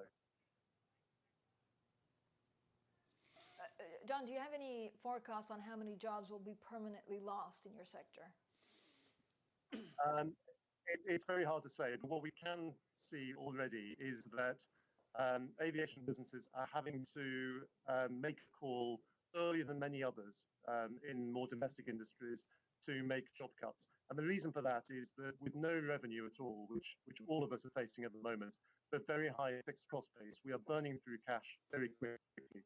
Heathrow alone, our shareholders are burning £200 million of cash every month. That is not sustainable for the long term. If we know that the market is going to be coming back in 4 or 5 months, then we'll make a different set of decisions than if it's going to come back in 12 months' time. We'll have to cut very deep, which means a lot of job losses if we have to wait 12 months to get through this. And that's why it's vital that governments give us some confidence about whether to plan for the short term or for the long-term recovery. So jobs are on the line right now. And the reason I think we're seeing this happen earlier in aviation is that aviation expects to be one of the last sectors to recover. Any business that relies just on domestic demand, as soon as the lockdown ends, people start to get back to their jobs again.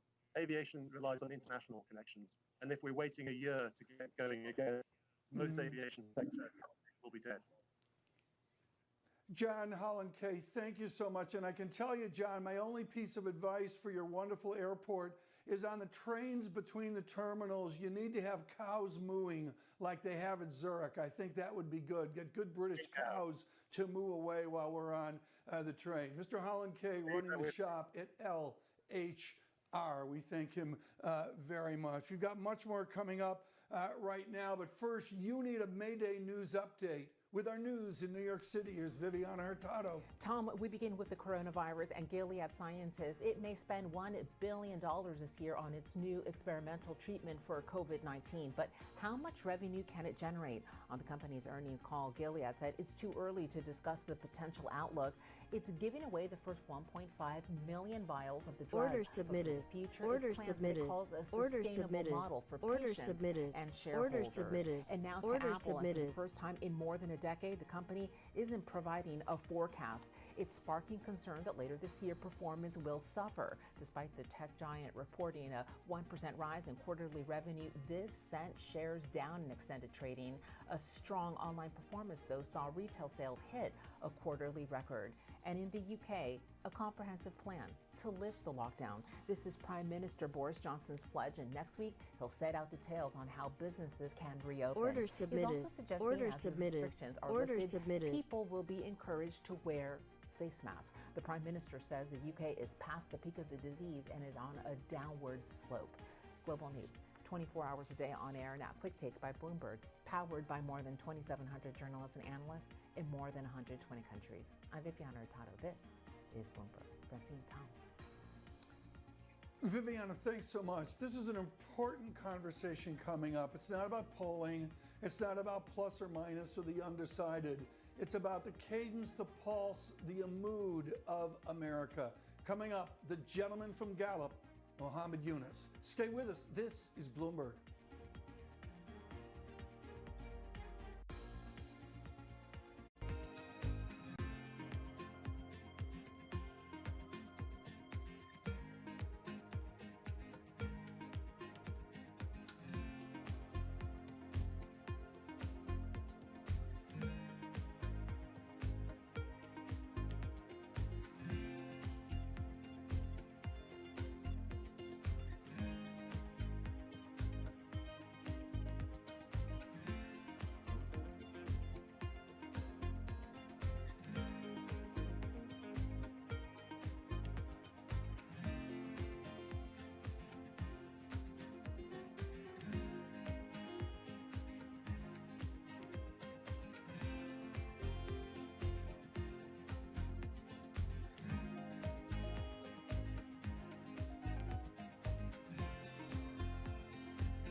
Order canceled.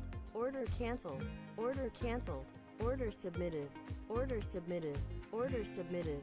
Order filled. Order submitted. Order submitted.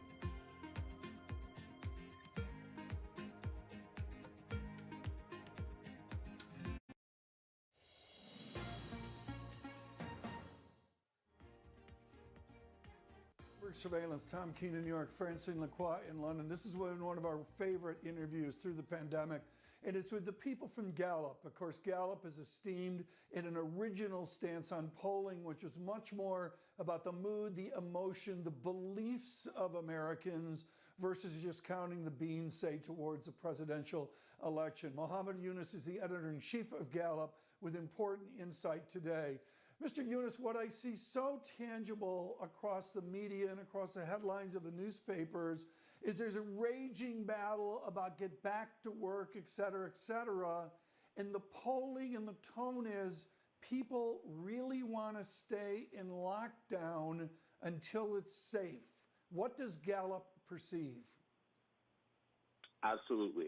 We ask that specific question, and I'll jump to that right now. When we ask Americans if all restrictions were removed from local and federal government, would you go back to your normal activities right now? Today, 21% of Americans say that they'd be ready to go right away. 36% say that they're going to wait for a number of new cases in their state to decline significantly. 31% say after there are no new cases in their state. And 12% say they're actually going to wait until after a vaccine is developed. There hasn't been a lot of movement on those items. There's been an 8% increase in the people who say that they're ready to go back to work or back to normal life right now. We've seen a very interesting partisan divide on that question. 44% of Republicans say they're actually ready to go back right now compared to sort of half of that of the national average. And Republicans have gone up 19 points when it comes to that question. So people are obviously itching to go back, but many are still going to wait and kind of see how Order this unfolds. canceled. Order canceled. Yeah. Mohammed, if you were to have a collective cup of coffee this morning with Vice President Biden and with the President of the United States, what would you tell them the good politicians of all ilk get most wrong about the mood of America? Oh, that's a phenomenal question. The number one thing I would tell them both is to be very wary of intruding into local decision making. When we ask Americans about how they approve the job being done in the various actors handling the current crisis, local actors have consistently fared much better than nationally elected officials. So 93% of Americans approve, for example, of the hospitals in their local area and how they're handling the crisis. Interestingly, to your viewers, Tom and Francine, 89% of Americans approve of how their employers have handled the crisis. 78% of Americans approve of how government health agencies have handled the crisis. When you go to the President of the United States, only 50% support how the President himself has handled the crisis. 48% approve of the way the Congress has handled the crisis. And the media, again, came in dead last at 41%.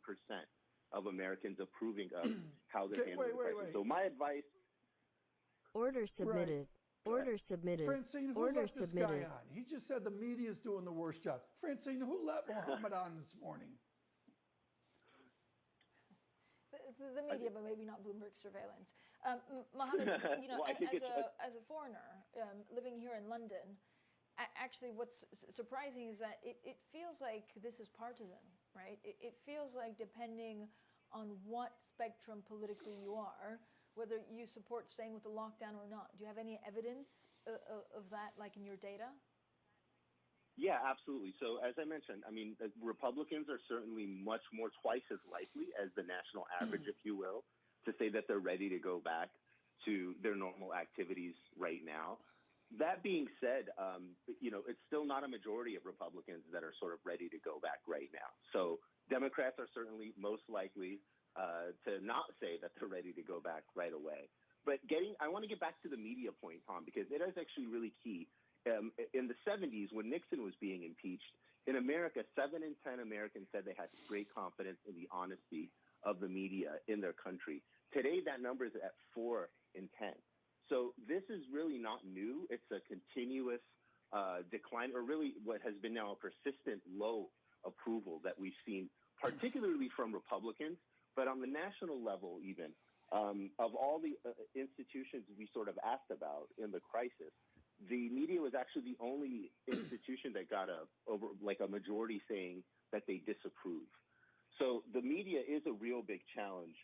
And of course, what's been happening on the media here in the U.S. has been extremely politicized. I know, Francine, you're in London, and Europe, the situation is a little bit different, but clearly this crisis has taken a very partisan turn now. I think that'll only increase. One of the interesting things in our poll, Dr. Fauci actually has pretty strong approval from both Democrats and Republicans. And those actors who are clearly leading with medical expertise and not political interest are faring better and getting bipartisan approval from Americans. But of course, those who are partisan actors, such as the president or the Democrats, are again seeing 9 out of 10 of their base supporting them. But that's pretty much it when it comes to anyone else in the country. So as I think as this crisis takes a more partisan turn, it will be really critical to see how this impacts the election. Of course, it's remarkable that we've kind of forgot that there is a presidential election in just a few short months here. And this, you know, the economy is always the number one issue that Americans think about when they go to vote. It's always the economy and healthcare. And today, the economy and healthcare are all wrapped up into this thing called the COVID crisis and the meltdown. I just want to make one more point. When we asked Americans about their personal finance situation, and we've been doing this now for decades, what we saw this in April is the largest drop that we've seen since the Great Recession. So we had a 52% drop in Americans saying that the economy is going from getting better to getting worse. Our economic confidence index was actually at a 20-year high 2 months ago, and now is at a historic low. Wow. We need to go. Thank you so much. Mohammed Yunus there, Gallup editor-in-chief. We'll also get Mohammed back to talk about the Democrats. And of course, where Joe Biden is. Up next, we go to Johns Hopkins University to talk about COVID-19 with Dr. Andrew Pekosh. He's up next. This is Bloomberg.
Order submitted. Order submitted.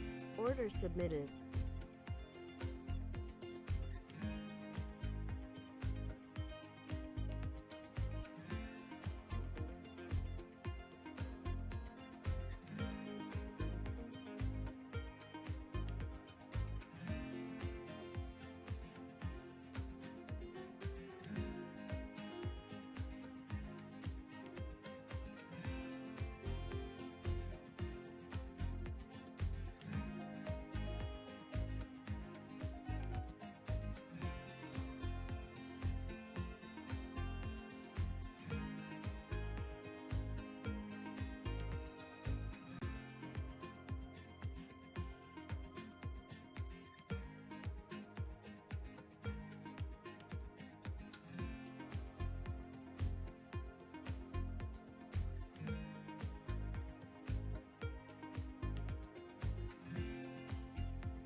This is Bloomberg Surveillance. Tom Francine from London and New York. Every day, we are lucky to speak to Johns Hopkins University to understand what COVID-19 means, what some of the breakthroughs are, and what more can be done. Today, we speak to Dr. Andrew Pekosh. He's Johns Hopkins University Bloomberg School of Public Health professor and virologist. Dr. Pekosh, thank you for giving us a little bit of your time. First of all, on some of the trials, there is a lot of confusion out there of what some of the drugs that have been trialed and tested, if they work, if they don't work, if there's a chance that they'll work in the future. What do we know about remdesivir? So remdesivir has had a couple of reports out this week. One report from the NIH has shown that there's some significant promise of that treatment, in that if it's given early enough in the course of infection, it seems to improve the time in which people get better and can leave the hospital. A report out of China has suggested it was less successful, but it looks like those patients were being treated much later in the disease process, at a time when it's not just the virus that's causing damage, but it's also your immune response to the infection that's causing damage. Order canceled. So I would say there's cautious optimism right now with remdesivir, but it certainly does seem like it's going to be a treatment that is probably more effective the sooner one gets it, rather than if it's later in the infection process.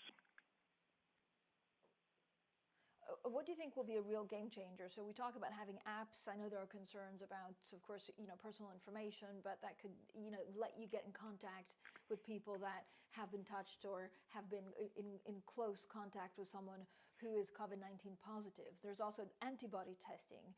What will be a real game changer of, saving lives, but also getting people to get out of the lockdown? Yeah. So I think the better we are at treating individuals and getting them out of the hospital to free up resources, that's going to be one important thing. Because what that will do is that will free up more medical resources, it'll free up testing resources, and that'll allow us to switch to this sort of late phase of dealing with the pandemic. We have a lot of hope for antibody tests. Over the next couple of weeks, we should get some idea of whether or not antibodies, or what kind of antibodies are mediating protection from reinfection. And once we know that, we can really go after people in the population and identify people who should have a higher resistance to infection. And that will then really allow us to come forward with a much more detailed plan for how to open up our economy and loosen some of the public health interventions that most of the world is currently under. Andrew, in 20 seconds, are we going to be much wiser about this virus in 2 months, or will it take longer? 2 months, we will know incredibly more about the virus, in particular how we treat it and how we respond to it. All right, Andrew Penkosh, thank you so much. He's from Johns Hopkins University. Now, we'll have a full roundup, of course, on what we know about COVID-19, the viruses, and the medicine to treat it throughout the day. We also look at your markets. Remember, in terms of trading volumes, a little bit thinner than usual because it's May the 1st, May Day, so a lot of major money markets are actually closed for the day. Coming up, we have a great conversation on central banks. We look at dollar dynamics. And of course, the question is this going to lead to inflationary pressures once we have a recovery? This is Bloomberg.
Order filled.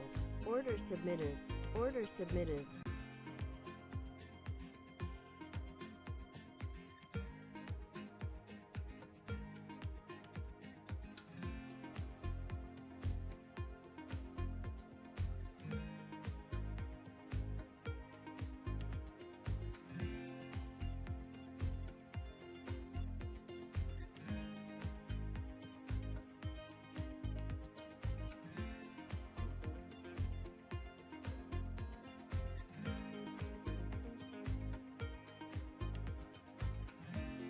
Order filled. Order submitted. Order submitted.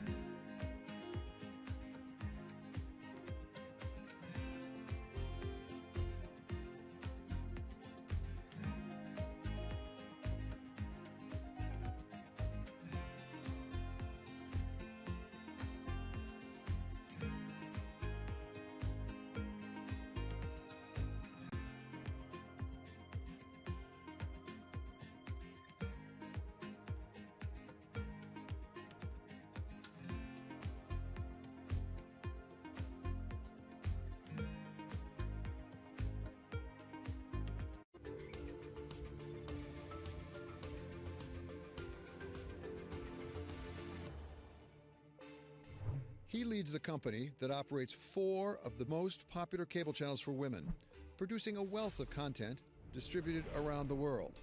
After helping to create MSNBC and CNBC, David Zaslav took the helm at Discovery in 2007, where he moved quickly to streamline the company and relaunch channels so he could take it public all within the span of a year. Since then, Discovery's market cap has quadrupled. And now, Discovery is coming to terms with a new world, one where viewers increasingly turn to streaming services for their programming and are moving away from Discovery's core business of traditional cable channels, leading Zaslav to make the biggest deal of his life, betting once again on content. On this edition of Bloomberg Big Decisions, David Zaslav.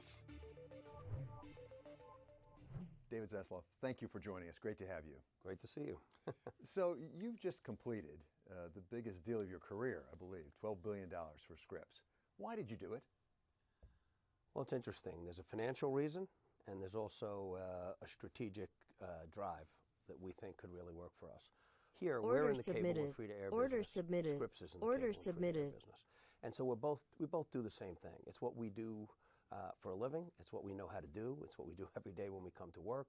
And so we feel that we're quite comfortable in putting these two companies together. And the synergy gives us the opportunity to, we think, have a target of doubling our free cash flow. So we generate about $1.4 billion in free cash flow. Scripps generates about $8 billion. And we think we can get to 2, 8, or 3 through revenue synergies by coming up with a lot of cost synergy, mostly cost synergy. And so in a turbulent time, if we can emerge with almost $3 billion of cash, it creates like a moat in a turbulent time. We're different than most media companies in the world, and there are a lot of great companies. But whether it's Disney or whether it's Rupert or Comcast, NBC, CBS, they're mostly in the scripted and movie business. Netflix, Amazon, that whole side of the business is focusing on, as if it was a soccer field, the ball is scripted series and scripted movies. So it's very crowded, it's getting very disrupted, and you know, the number of scripted series have gone from 200 to over 500. And Apple and Amazon and Netflix alone are spending almost $20 billion on top of these companies. So we look at that and we say that we're not that. Well, we're on the other side of the business. The other side of the business is we own all of our content. It's real-life entertainment. We see ourselves as a global IP company, whether it's with Oprah, with Discovery, with Animal Planet, with ID and crime or science or cars. And with Scripps having food and HG and cooking and travel, we put it all together now, and we're on a different area of the field. And so we say very good luck to them. I think there's a lot of great companies. It's going to be very disrupted. And our game is to take those great brands around the world, and as people over the next few years look to pull content onto devices and phones, we think the functional value of food, home, cooking, science, cars, that we'll do better, or we have a chance to do better, than if somebody was going to pay to watch The Crown on a mobile phone. So a lot of it is about owning IP and figuring out a way to get to mobile. Order canceled. Order canceled. Well, let's Order talk about canceled. Mobile, because that's the big disruption everybody in media is talking about as a practical matter. How will this help you get to scale, as it were? Well, we're about 20% of the viewership in the U.S. at any given time. And we have 4 of the top 6 or 7 cable channels for women with HG, Food, ID, TLC.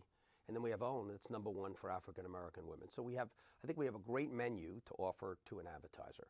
Discovery is in 220 countries. We have an average of 10 channels in every country in the world. So we're kind of a factory machine of driving IP all around the world. And so we could do what very few media companies could do. We could do a global offering of food. We could do a global offering of all of our content. In this new world of streaming, will viewers be watching for platforms like HGTV or Discovery, or will they be looking for programs like The Crown, like Game of Thrones? Well, it's hard to tell behaviorally exactly what people are going to do. But by doing this deal and generating free cash flow and taking a look at the assets that we have, by owning science globally, by owning every piece of IP that we own effectively, except for sports, we're long IP. We've spent a lot of money to own it on all platforms. And that gives us the opportunity. If Amazon said, I'd like to do an offering globally, the only other media company that could do that would be Disney, and it would be in the kids space. And so we would raise our hand and say, terrific, we have a great family offering. And so for us, it's about the long tail. And we think in the end, people that love food are going to pull it. We're not sure exactly how it's going to work, but we think the fact that we own all of our content and we have passionate viewers that they love us like they love a sports team. They'll come home and they put on HG all day long, or they'll put on food. And so we have a sustainable growth business with our synergy. And then we have all this IP that we could take direct to consumer, and we've started to do it. Can you win in streaming without going through the bundlers? I mean, do you have to be on Hulu? Do you have to be on YouTube? Or can you do it directly? Is your product strong enough? We don't know. Everywhere else in the world, we're on almost every skinny bundle. Here in the U.S., we're in most of them. We're not on Hulu, and we're not on YouTube, but we're on most of the others. And people love our channels. And so, one, we think that over time we'll get on those skinny bundles. We hope to. We'd like to partner with our distributors because they helped us build our business. And in many cases we are. We're partnering with AT&T on DirecTV Now. We partner with Brian on Comcast on his offerings, with Charter. So that's the best way to do it, kind of regionally. But there is an opportunity for us to go direct to consumer ourselves, which we're already doing in a number of areas, in cars and in sports. But we could also go to those big companies. If you take a look at what NBC, ABC, CBS, and Fox spent 3 years ago, and how much is being spent by Amazon, Netflix, Apple, and Google, there's a massive amount of share shift that's going on there. And these are real global companies, the likes of which we've never seen before. So if any one of those companies wanted to offer for $5.99 a very compelling family-friendly service, we would either be most of it, we would argue we'd like to be most of it, or we could be all of it and see how it goes. Because anywhere you go in the world and you say Discovery or Animal Planet or ID or Oprah, people know our brands and they value them. How will you make that decision about whether you go direct to consumer or you go through middlemen, essentially? How do you make that decision as CEO? Well, look, right now it's not a fair fight because the direct-to-consumer businesses, the Netflix, the Amazons, we in media used to trade at about a 14 multiple because the view was that this great dual revenue stream cable and free-to-air business would go on forever. And the view now is that it's getting disrupted by some of these direct-to-consumer platforms that are global. There's a question of who's going to emerge and be the winner. We think, looking now, it's only the second or third inning, but we've carved out a very compelling spot of quality brands that people love, that we can offer globally, and we could offer them ourselves. You stepped up big time on sports. That was a variation from what people had expected from you. Why does that make sense for you?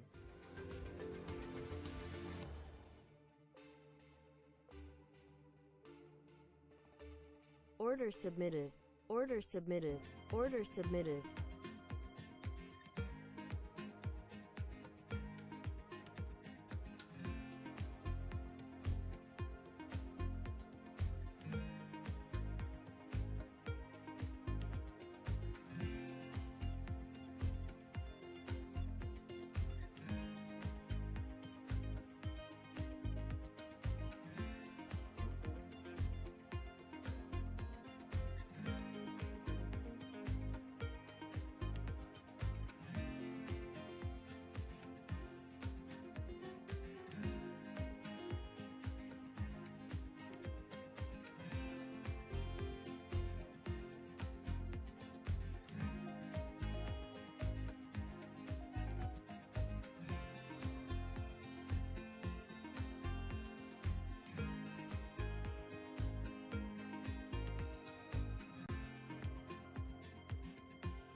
You talk about disruption in media. There was a time not too long ago when you were the disruptor in chief, in some sense. I watched you from Capital Cities ABC across the street as you created MSNBC and NBC. You created CNBC. How does this compare with that disruption when you disrupted broadcast? Basic cable came in and really disrupted. Order canceled. How does it compare? Order what did you canceled. learn from that experience Order you can apply canceled. Patience. In that case, Jack Welch and Bob Wright were committed to try and take the broadcast business into cable. For people that were around at that time, it was pretty unusual. And it's important because the business that you think you're going to launch that's going to work is never the business that Order works. submitted. The submitted. audience Order is submitted. always going to tell you what they get nourished by. And that's what our business is about. That's what most businesses are about. When we launched with Oprah, the Oprah Winfrey Network, we had a dream, Oprah and I, that it was going to be about living your best life. And we looked strategically at the space and said, we can do this. But when we went out with the content, Super Soul Sunday worked terrific, but a lot of the other stuff was too earnest and the audience went away. And we had to figure out, what are they going to come back for? And it took us a lot of years, but we started to listen, what do you like? That's what our business is about. We don't want everyone to watch, but the Oprah Winfrey Network now is the #1 network for African American women. So for us now, we've broken our company in half, essentially. We got half the company that's about growing our channels, doing what we believe we can do as well or better than anyone in the world.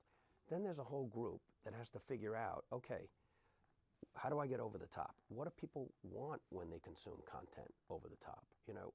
And I think you have to be willing to recognize failure and use it kind of optimistically. Good, we know that now. And you can do it without the blockbusters. The way people watch our channels, they don't. It is hit driven if you're a broadcast network. The way people watch our channels, they come home and HG gets me. Discovery is my channel. TLC in Middle America is the channel that I love. I love Oprah. That's the channel that I watch. That's how they curate. Where do I get nourished? That's the business that we're in. We think that's going to be sustainable, and we think that ultimately they could either pull one of those really big, expensive platforms, or when they're looking to pull something that they want that's family friendly, with brands they know, characters they know, everywhere in the world, for a lot less than they would have to pay for that, we look different. And we got to, over time, we'll see if it's an aggregated offering, if it's an individual offering, but I think we got a game. But the first thing we got to do is execute on this. You stepped up big time on sports. That was a variation from what people had expected from you. Why does that make sense for you? Well, first, we're in every country. So when I say we're in every country, we have a sales team, we have a distribution team, we have creative people, we have marketing people, and we have strategic people. So we kind of know each country. And so when we looked at sports, Eurosport was not being individually fed into every country across Europe. So when we bought Eurosport several years ago, we looked and said, we can use our sales infrastructure. We could use our distribution infrastructure to drive more carriage. We could use our sales and marketing people. And it was a little bit of a leap, but it was driven by the idea that content used to be about getting inside of the television box, that rectangle. And even if you had content that was just okay, second or third choice, you did okay. When we launched our direct-to-consumer sports player 3 years ago in Europe, so we reach across 750 million people in Europe. We have the tennis, we have the cycling, we have the winter sports, we have summer sports, we have the Olympics. So we figured we have a great offering, 750 million people, $8, we should be able to do terrific. And we wrote 10 things that we thought we knew for sure. 8 of them were wrong. And the users told us. They said, okay, you know, we tuned in for the French Open, but we didn't want to watch Tour de France. We love tennis. Or they told us that maybe the most interesting takeaway that we applied to the Olympics is that when people consume content on a device, they expect to hit the device when they get up in the morning and see content. And then they expect a few hours later to hit that device. You need to multiple publish. So if speed skating is starting at 2 o'clock in the afternoon, the people that love speed skating have to get up in the morning and see a 1-minute video or 2 1-minute videos or some information about, and we downloaded 700 pieces of short-form content in 21 languages every day to our Olympic player. And that's one of the reasons why we were able to aggregate about 500,000 subscribers. They love the sports IP, But they really, when people look at content on a device, they expect to be entertained and nourished whenever they hit it. And if you hit it and nothing is new, you're disappointed. Can you do that and not step up into the really high-priced sports projects? Because that, to some extent, sounds a little bit like ESPN in the United States in the early days. They had lesser sports, and then they had to get into the NFL, they had to get in the NBA, and that, as you know, costs enormous amounts of money. Can you have a strategy that stops short of that? Well, opportunistically, we have taken football. But we haven't taken football where we get in a bidding war with anyone. We tell you, if you want to offer your content on a pan-European basis, there's only one place to do it, us. Or if you're a federation, if you're the Speed Skating Federation, you could sell it in every country. And the difference between the U.S. and Europe is in the U.S., it's one culture, one language, and everybody likes the same four sports, essentially. 90% of viewing, 80% of viewing is football, baseball, basketball, hockey. In Europe, there's a lot of sports that are number one in Northern Europe that are number 10 in Southern Europe. And if you're a federation, you know, we're the one stop. And we've been very effective about getting a lot of content. And all the sports content we have with Eurosport, we've, as much as we can, we've gotten it long term, and we own it on all platforms. You have scripts, as you say, you need to execute on that now. But is that enough for Discovery? Are you on the outlook for further acquisitions?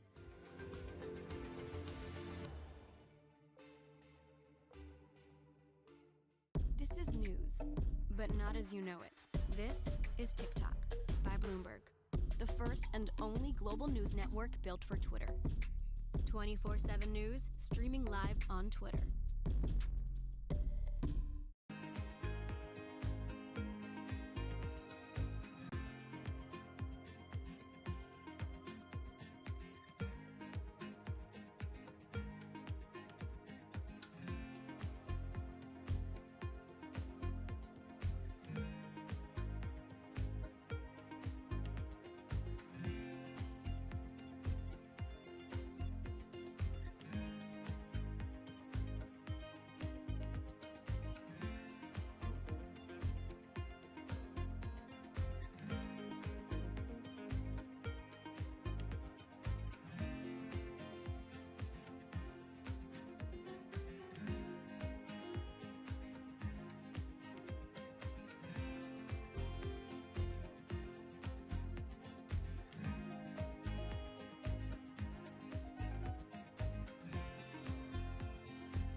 Order canceled. Order canceled. Order canceled.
have scripts, as you say, you need to execute on that now. But is that enough for Discovery? Are you on the outlook for further acquisitions? Do you need to get bigger scale? Well, look, as I said earlier, we're in a different place of the soccer field than everyone else. So we think if we could execute on this, own all those passion brands globally. Scripps never took food and HG and cooking and travel around the world. So we have an opportunity to take all that IP, we'll convert it into 48 languages, and we'll start to spread it around. So that'll be a revenue synergy if viewership increases, and we think it will. In Latin America, we've bought some of their content. But I like our hand here. We got some work to do. We got to pay down some debt. We got to prove out that we're going to generate that free cash flow and that we really did build a moat. But at the same time, we're going to be working really hard about learning how consumers consume content on devices. And we're talking to every distributor, because we're better off if somebody that's already in business with you and you're already paying a $100 bill can then have a chance to check a box and pick us. Today in the U.S., there's probably 25 or 30 million subscribers that are broadband only. The one service that's being marketed to them heavily is Netflix. And the industry built us, we built them, and together I think we're going to come up with something that's going to be pretty compelling in terms of a skinny bundle, because it's not sensible to have Netflix have all that field without us on it. You said you need to pay down some debt, because you do have more debt on your balance sheet than a lot of other media companies do. You've said you're going to save $350 million a year on Scripps. How are you going to do that? That's a lot of money, as you and I both know, to save in an operation. Well, look, as we've looked at putting these businesses together, and it's early days, it's only been 5 weeks, but we've been working on it very hard for 6 months going up to it. We think that's rather conservative. These are one-over-one companies. We have 12 channels in the U.S., they have 6. So we're in the same business. We have 220 research people, they have 140 research people. We have 650 salespeople, they have 550 salespeople. And their people are really good. We put some of their people in charge in our new structure. And the idea is, who are the best and the brightest? Because when we looked at it, we said when it comes to nonfiction, who are the best 2 producers of nonfiction content, and who is best at monetizing it? And we looked and we said, in some areas they're better than us, in some areas we're better than them. We put these 2 together, and we will spend $3.5 billion on content, maybe growing to more than that. This is a hard business. We're in the business of creating stories and characters and getting people to turn on their TV and love it. You've referred a couple of times to John Malone, who's a shareholder, doesn't control your company by any means, but you know him well. What is it like to have John Malone as somebody you can call up and say, should we do this, should we do that? What do you think about what's going on? Well, I think about my last 30 years in this business, and it's sort of like what you want for your children. You are who you hang out with. And it really helps define you, the narratives that you hear, the questions that you hear. And so I look back over the last 30 years and 15 years listening to why Jack didn't want to do an acquisition that we brought him, or what we need to do with cable, or how we need to do it. Bob Wright, one of the most successful guys running NBC, the Newhouse family, Donald and Cy Newhouse, and Bob Myron, who's a genius and has been in the cable business and built Bright House, and John Malone. And so when I think about where people should be spending their time, yes, you'd like to get the right job. Yes, you'd like to think that you're going to make some money. But I took a 50% pay cut to go to NBC from a law firm, because I thought I can get to hang out with the guys at the Peacock, and maybe someday I'll get to meet Jack. And a lot of the way I see the world, I still talk to Jack all the time. So I'm hearing Jack's voice, I'm hearing Bob Myron and Donald Newhouse's voice, and I'm hearing John's voice. And so for that alone, I'm one of the luckiest guys. It strikes me that you're now running Discovery, which really appeals in the United States to a lot of the middle of the country. People that the President of the United States probably wouldn't object to. In fact, I understand the President of the United States is a fan of Shark Week. Actually, I read that someplace. I hope he's a fan of a lot of our stuff. I think, I hope. You helped create MSNBC. That is a channel in a very different place. What do you think about the media landscape today in the United States in terms of politics? Because it seems to become much more polarized. Well, I can just say that the business changed. When we launched MSNBC, Brokaw and I and Andy Lack and Tom Rogers, there was a group of us, and Jack said, we're going to launch the best news network in America, and we're going to use the #1 news division in the world to do it. We had this amazing library. We structured a deal with Microsoft to get them in. They wanted the library at the time, and that was our ambition. I'm not going to game out the different news networks in America, but we have to be practical and recognize that at least some of them are following that model, because you on the one hand you want to do the best journalism possible. On the other hand, you want people to watch you, and you want them to watch you for as long as possible. And part of the way we as human beings determine our success is, are we in third place? Are we in second place? How many people are watching us? How many people love us? And so I think that's the journey. And luckily, I'm not going to be one of the guys to figure that out. Well, but let's talk about how you keep score. That leads us exactly to a great conclusion here. How do you keep score? I mean, I see that now you've jumped up in the rankings, actually, including broadcast and cable. Big step up with Scripps. Is that the way you keep score? Is that how you just tell whether you, David Zaslav, are succeeding? No, because there's lots of books that have been written about, more scale tips you over. So we're staying in our lane. And what's going to be successful for us, and we've made this decision, on every one of our channels, we've said, if you don't love us, if you're not one of the passionate viewers that loves survival, if you're not one of the people that love science or that love crime, go find some other channels that you love. When we're creating content for our channels, we want global audiences that really affiliate and have a passion for our characters and our message.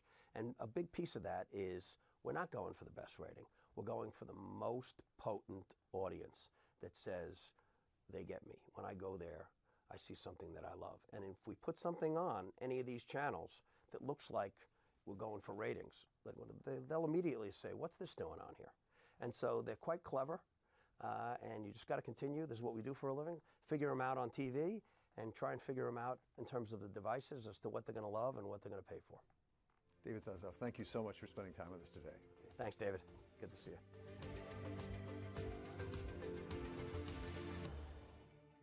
Order canceled. Order canceled.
Coca-Cola, a 130-year-old iconic brand and a dominant force in the $800 billion soft drink industry.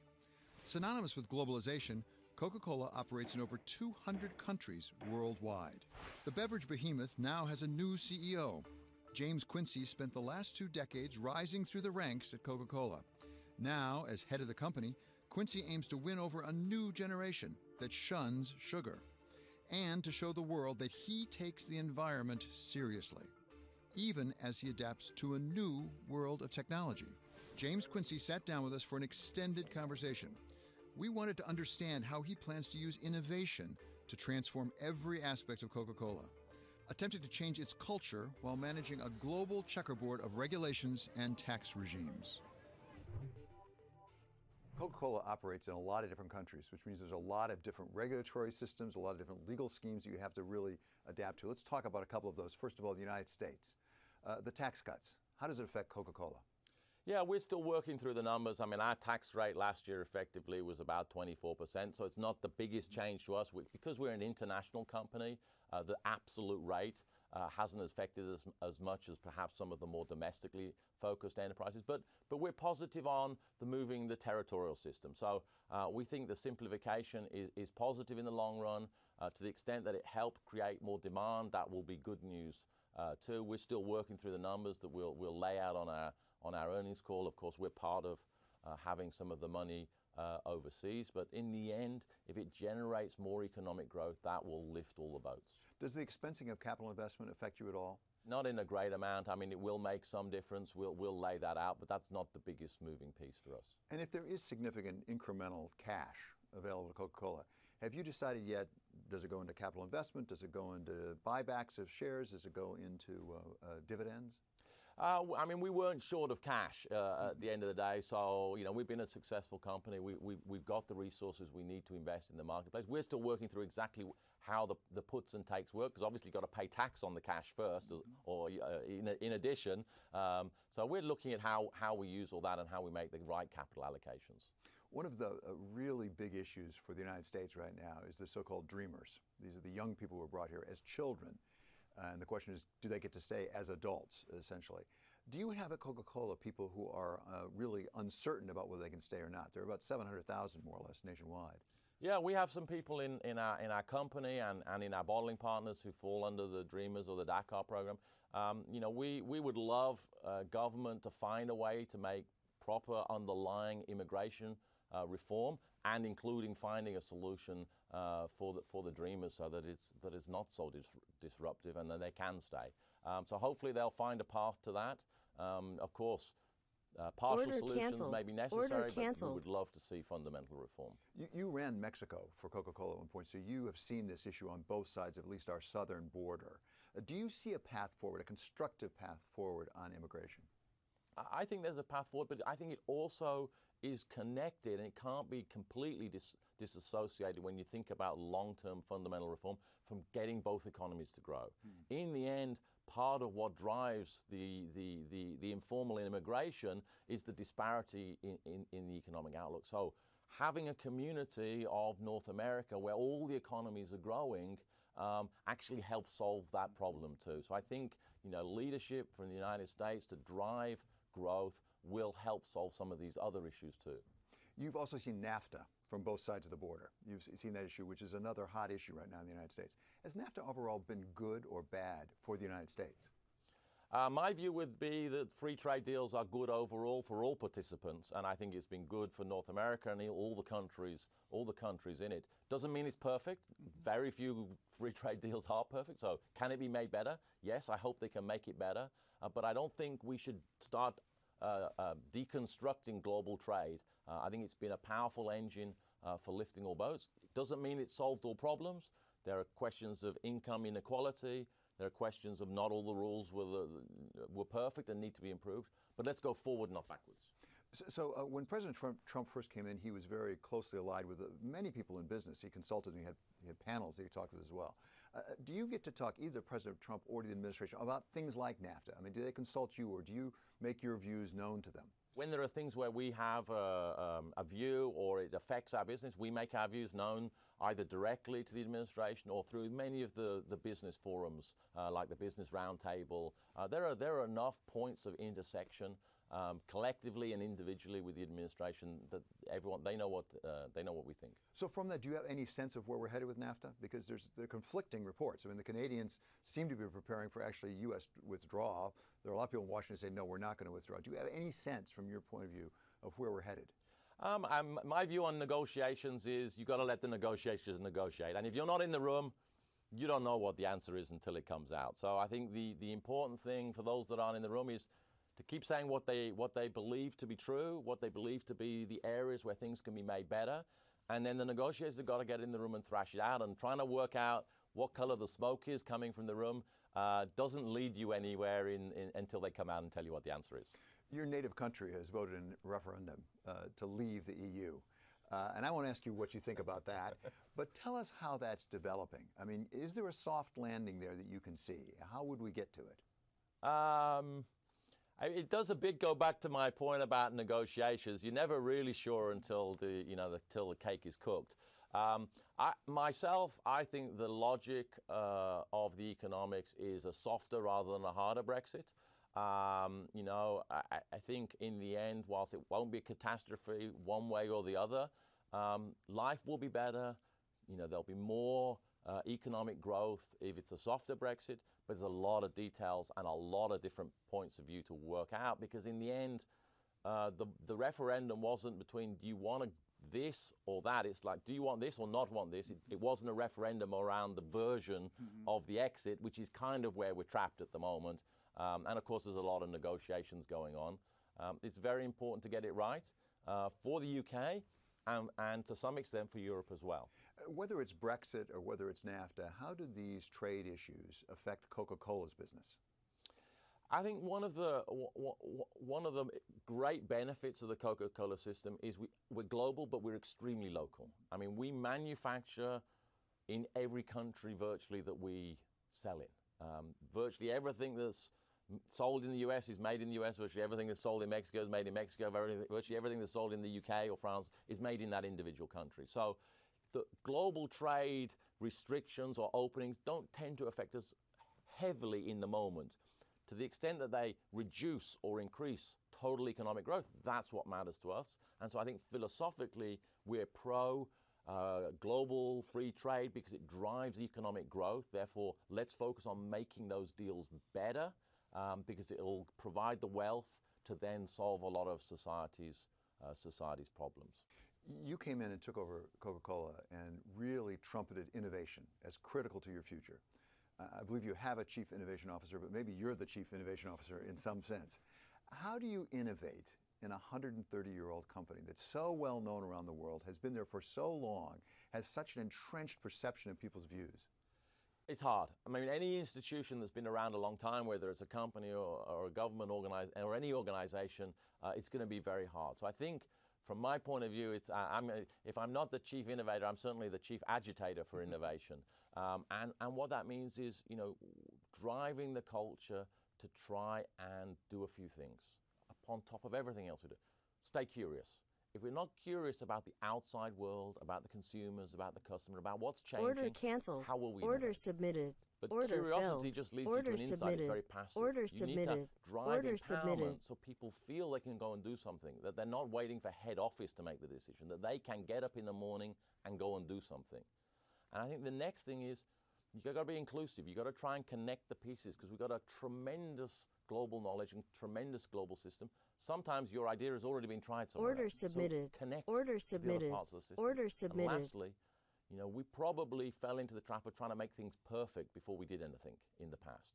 No, we need to learn from some of the software companies, have version 1.0, 2.0, 3.0. That gets us both innovation and speed. And if we keep pushing those four things, I think we'll make progress. And how do you know? How does James Quincy know whether you're getting the innovation job done? And I mean that in the sense you're sitting atop a very large organization, a lot of people spread around the world. How do you judge whether the word's getting down and people are already changing their behavior? It's hard to know, but the only way forward is to look for multiple signals. No, there's no one number or one metric that's going to give it. Yeah, so we have employee surveys where we ask people. We can look at the sales number and measure the success rate or the number and the success rate of the things we put into the marketplace. We can look at what our research and development pipeline is generating, and are we really getting new patents? Are we really making progress? So I think one has to have a dashboard to look across and say, is there progress? How is technology changing the way you do business, and for that matter, your workforce?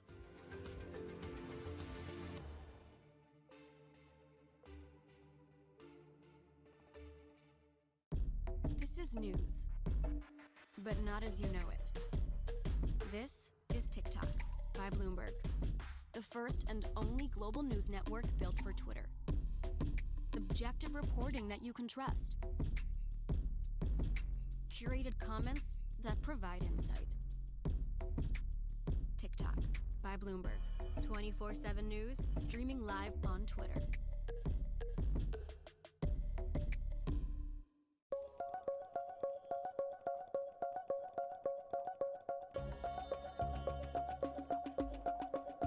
Order canceled. Order canceled. Order canceled.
Order submitted.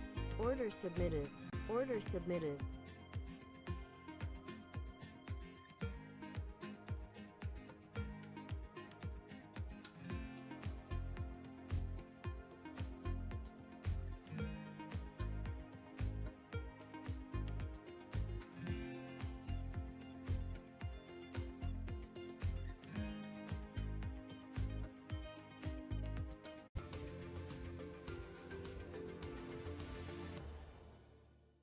Technology. It's disrupting just about every company that we know of today.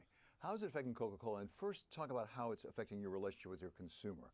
How you deliver to your consumer, things like e-commerce, how you market to your consumer.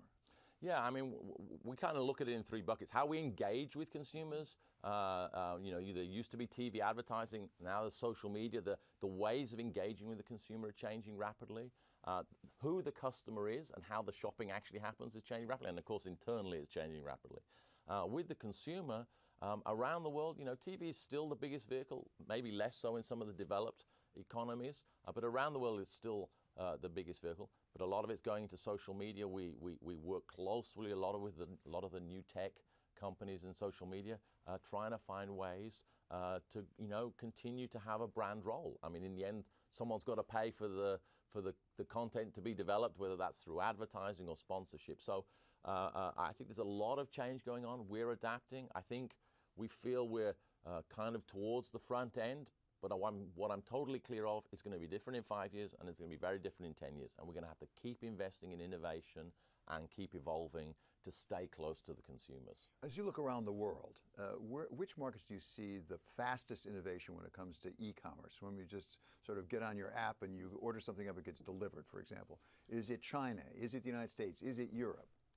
I actually think that places like Shanghai and some parts of Western Europe are on the cutting edge, along with some of the bits of the U.S., but really at a par. I mean, you know, the U.S. in many respects, there's a lot of advanced e-commerce, but I can tell you it's very advanced in places like Shanghai and Western Europe as well, and the penetration of e-commerce in aggregate is even higher in some of those places than even the U.S. So, you know, when you want to learn what's going on, I would be just as tempted to tell you go to Shanghai as stay in New York.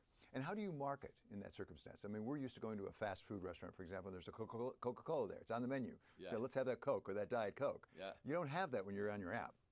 No, but you have to get it. I mean, you know, if you went back even 2 or 3 years in China, for example, when a lot of the apps and the mobile payment systems came in, we weren't on the menu. Actually, even worse, we were trying to sell perhaps a returnable glass bottle to the restaurant, which had no way of being in the delivery system.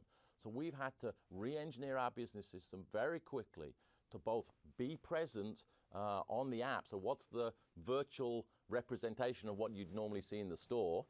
And how do we change the packaging portfolio so that we can be part of the delivery system? And you have a lot of places in Shanghai where food ordered on apps and delivered is 30–50% of the restaurant sales. That's the relationship with the consumer. Talk about Coca-Cola as Coca-Cola. How is technology changing the way you do business, and for that matter, your workforce?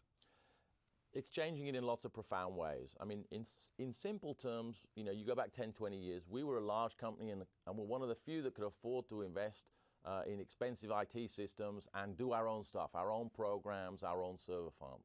You wind forward to today, that's no longer the model. We've had to move to the cloud. We've had to move to standard programs that whole industries use, and we had to use the mobile. The one thing I always say to the IT department is, just put it on the phone. Everything can be done on the phone. Let's just move everything to mobile on the phone.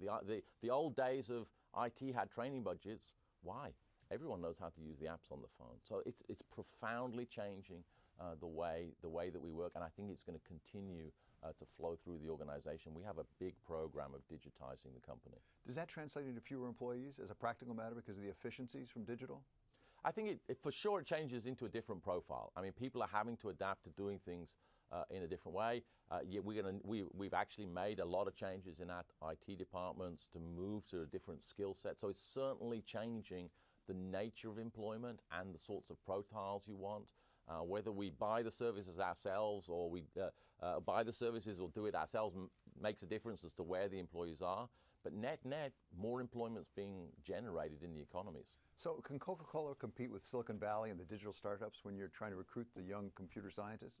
Well, Atlanta is a very fast-growing economy. The state of Georgia has been ranked, you know, top 1 or 2 of place to do business in the U.S.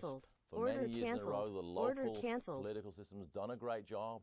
So has the city. So it's a very competitive economy there, and we do very well in it. We're happy to see Atlanta and Georgia growing, and they've done a lot to invest in tech startups and the media industry in and near Atlanta, and it's being very successful. As you look toward really substantial growth in these new beverage categories, are you looking at acquisitions? Are you looking at organic growth? I mean, you have been inclined, I believe, to look for smaller brands, startup brands, bringing them along. Is that the future path to a significant degree for Coca-Cola? I think it's going to be both. I mean, we have grown organically, but we have made these bolt-on acquisitions, as we call them, the little small ones, the niche brands. I think where we see that something is a really good idea, we invest in them. Sometimes we buy them, sometimes we just invest with them. But there's a quid pro quo. They get the capital that we inject, yet we can introduce them to the globe, not just the country that they've launched in. And that's helped us double the number of billion-dollar brands that we sell around the world. So I think it's going to be an and strategy rather than one or the other. It's interesting. It's a total beverage company. It's not a food company. I mean, there are some competitors who said, let's become a food company, at least in part. Why did you make that decision? And does it make you any more vulnerable, forgive me for saying, but even to acquisition? I mean, you're what, $200 billion market cap? It's a pretty big acquisition. But there are some pretty big consolidations in the food industry out there. I think firstly, you know, we're focused on beverages because that's where the greatest synergy and the greatest application of our know-how and our fabulous global bottling distribution system is. It's the thing that can be most synergistic with what we've already got.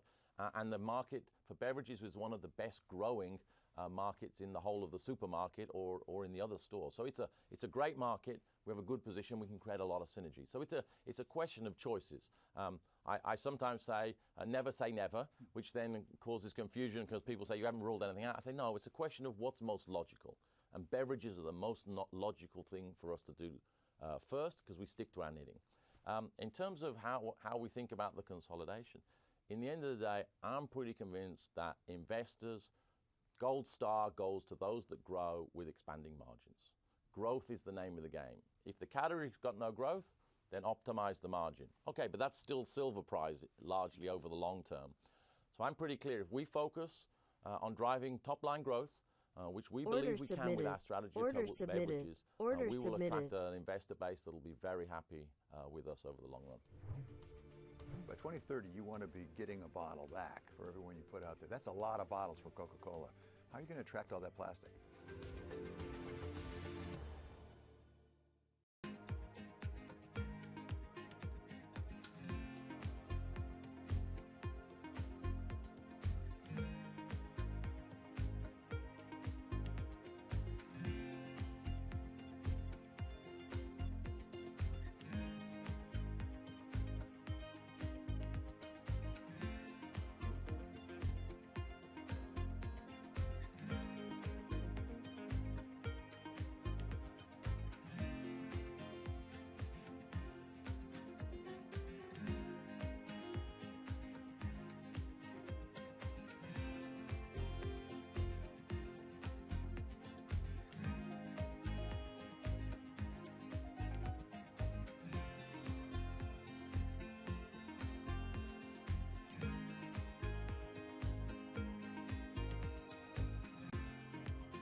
World without waste.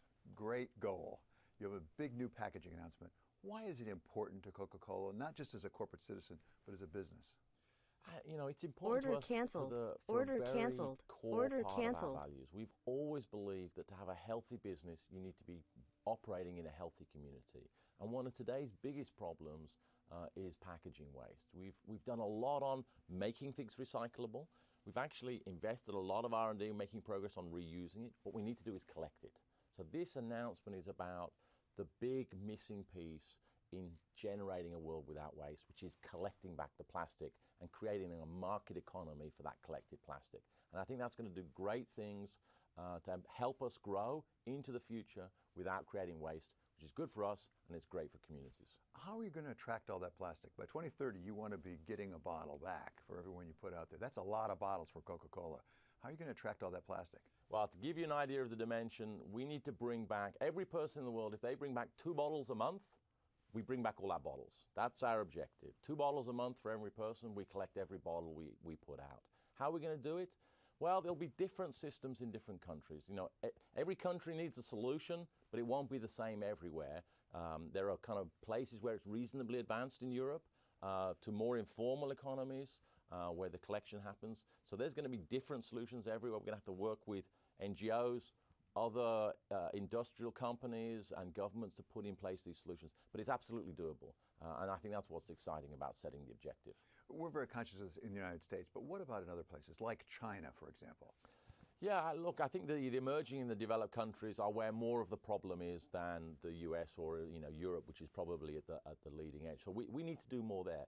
But recognize in a lot of these countries, there is some informal collection system already going on across a wide range of waste.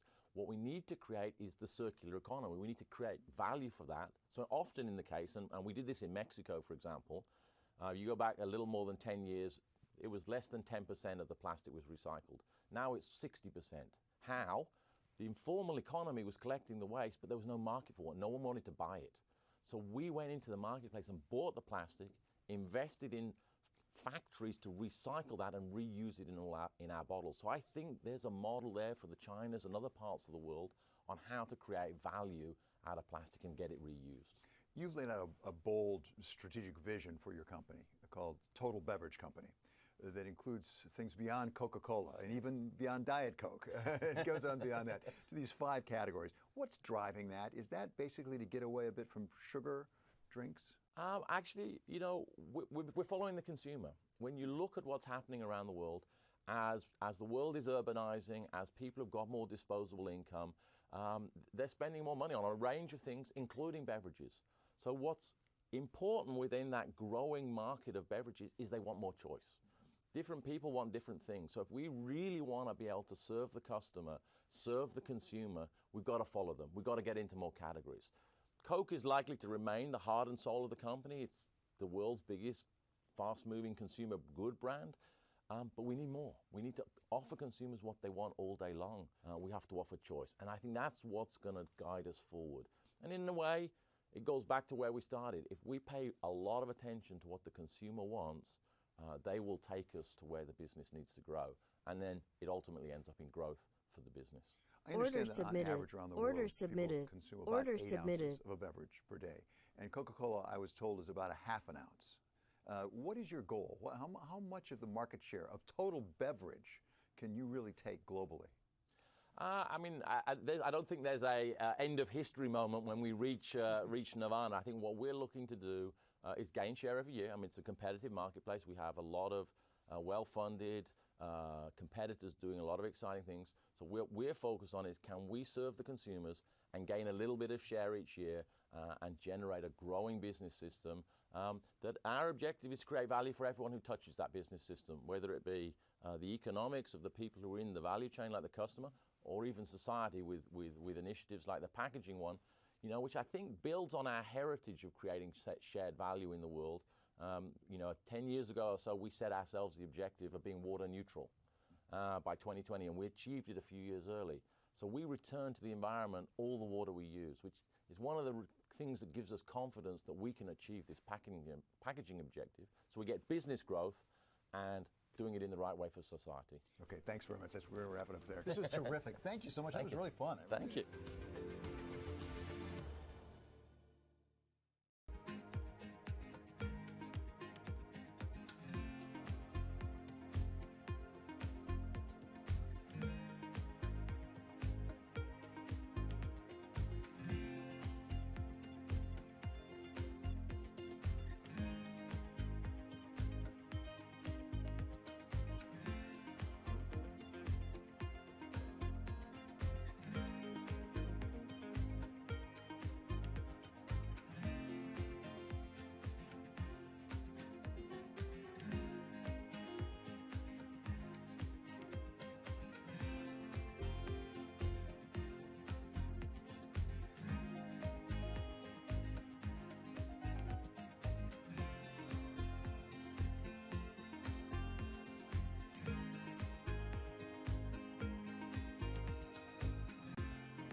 Order canceled. Order canceled. Order canceled.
Energy companies feeling the strain. Exxon posting its first quarterly loss in at least 32 years. Chevron cutting CapEx guidance again. Chevron CEO just tells me he's not in favor of an oil industry bailout.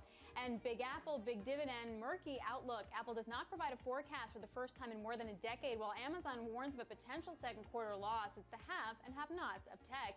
And the White House takes aim at China. President Trump places more blame on the country for the coronavirus. He's also considering an investment ban in Chinese stocks for a government pension fund. Welcome to Bloomberg Daybreak Americas on this Friday, May 1st. I'm Alex Steele. Happy May, everybody. Let's get right to the market here. So definitely a risk-off session developing now in the market. Now, part of that's you're going to have weak volume because Europe is closed. The other part is you wind up having the best month in April for S&P since 1987, something we would not have expected in the beginning of the month. So no doubt some profit-taking for the equity market.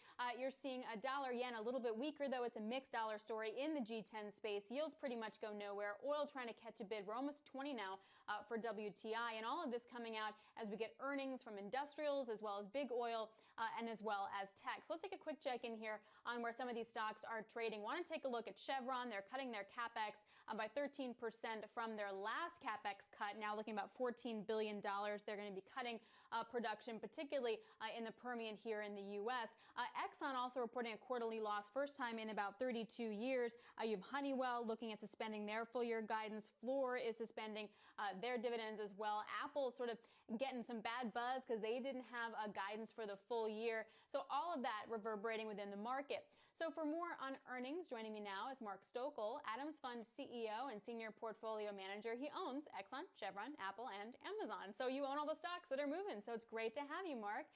Make your case for me as to why you want to be invested into big oil stocks right now. Well, I think the practical matter is that there's always going to be demand for oil, and I think that when you have companies like a Chevron, which reported, by the way, a really good quarter today, this morning, you want to be with diversified companies, and their upstream business was good, their downstream business was good. They have appeared to be really good stewards of capital. And you mentioned just a minute ago that they reduced capital expenditures again. And many of the things that they've done, operating expenses coming down, is really pointed toward conserving capital to make sure that their dividend is safe. And I think that a lot of investors place that as a very high premium, and I think they're doing a very good job with that. So do you then buy on dips, or are you just not selling? We actually, that's a really good question. We are not selling right now.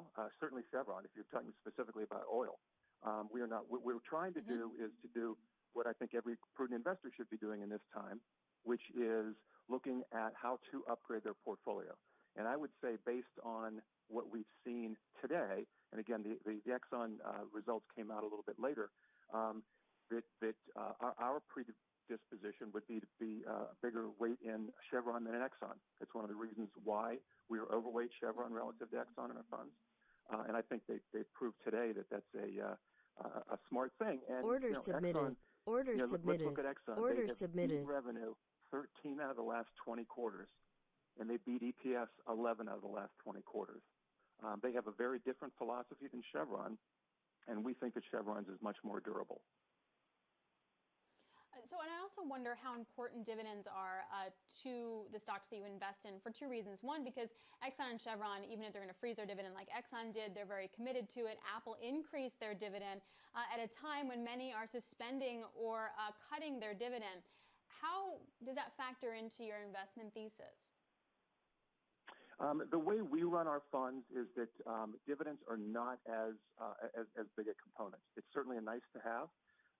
But I think in this environment, you also need to be really careful. You know, we've seen some of the international integrateds cut their dividends pretty significantly, and their stocks have really gotten hit pretty hard by that. And I think that Exxon and Chevron both have seen that, and they're very wary of that, which I think is one of the reasons why both companies came out and really are making a lot of noise about protecting their dividend. But for us specifically, we're not really growth and income managers, so it's not as big an issue for us as it might be for other managers.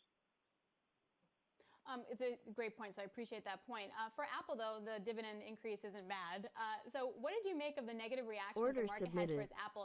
How much of this is maybe an under-promising, over-delivering thing, or how much do you really feel like Apple is a question mark going into the rest of the year? Well, I think that the results today, I'm not sure that this really matters. Down 3% in a market that is down anyway, I'm not sure that matters.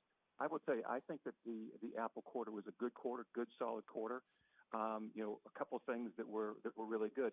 We did get a window into the fact that China, which is very important to Apple, is beginning to turn. They talked very specifically about the second half of April. Order filled. Improving. Order submitted.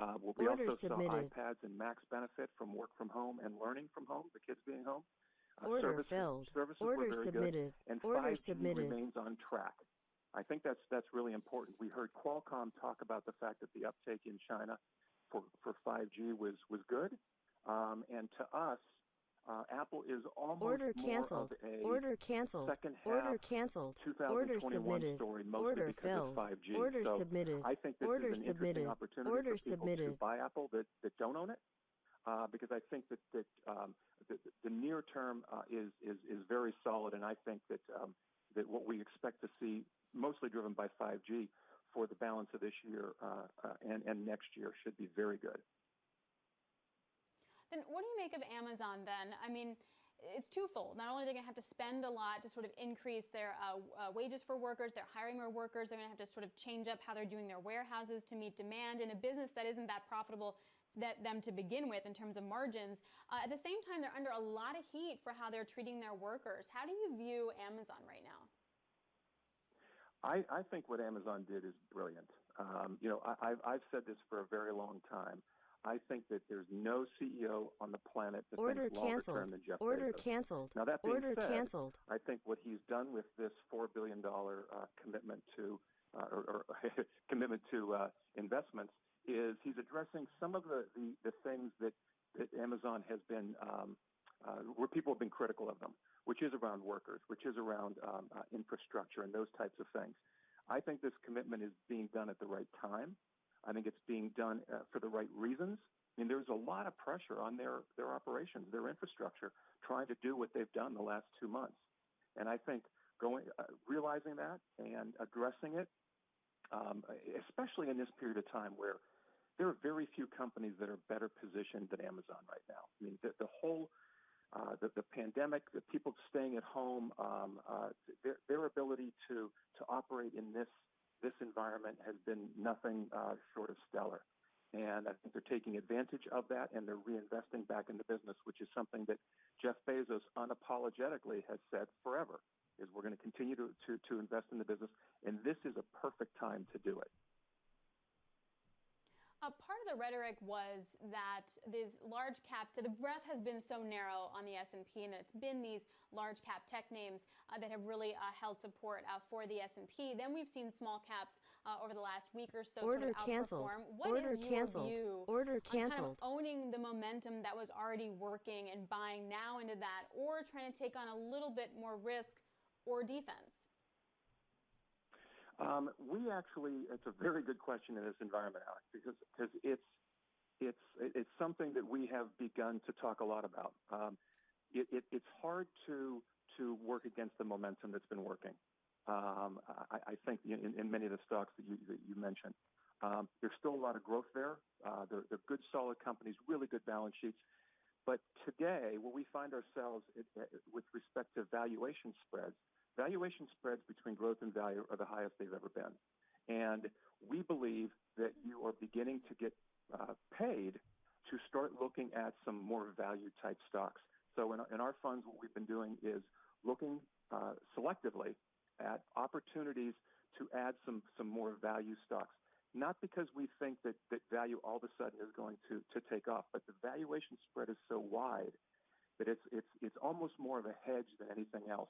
If in fact the growth stocks start slowing down and value starts picking up, so our approach is looking at it from a barbell. Again, selectively taking companies and adding more of a value tilt to it.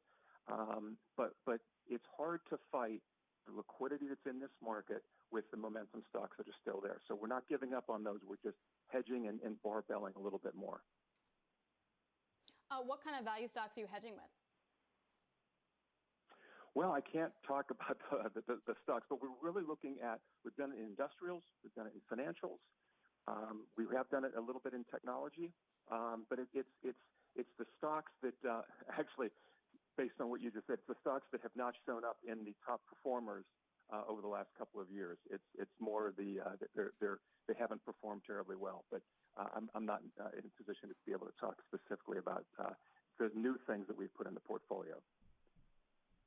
Fair enough. The hints, Mark. All right, Mark, I really appreciate it. It was good to catch up with you today. Mark Stokel of Adams Fund. Thanks very much.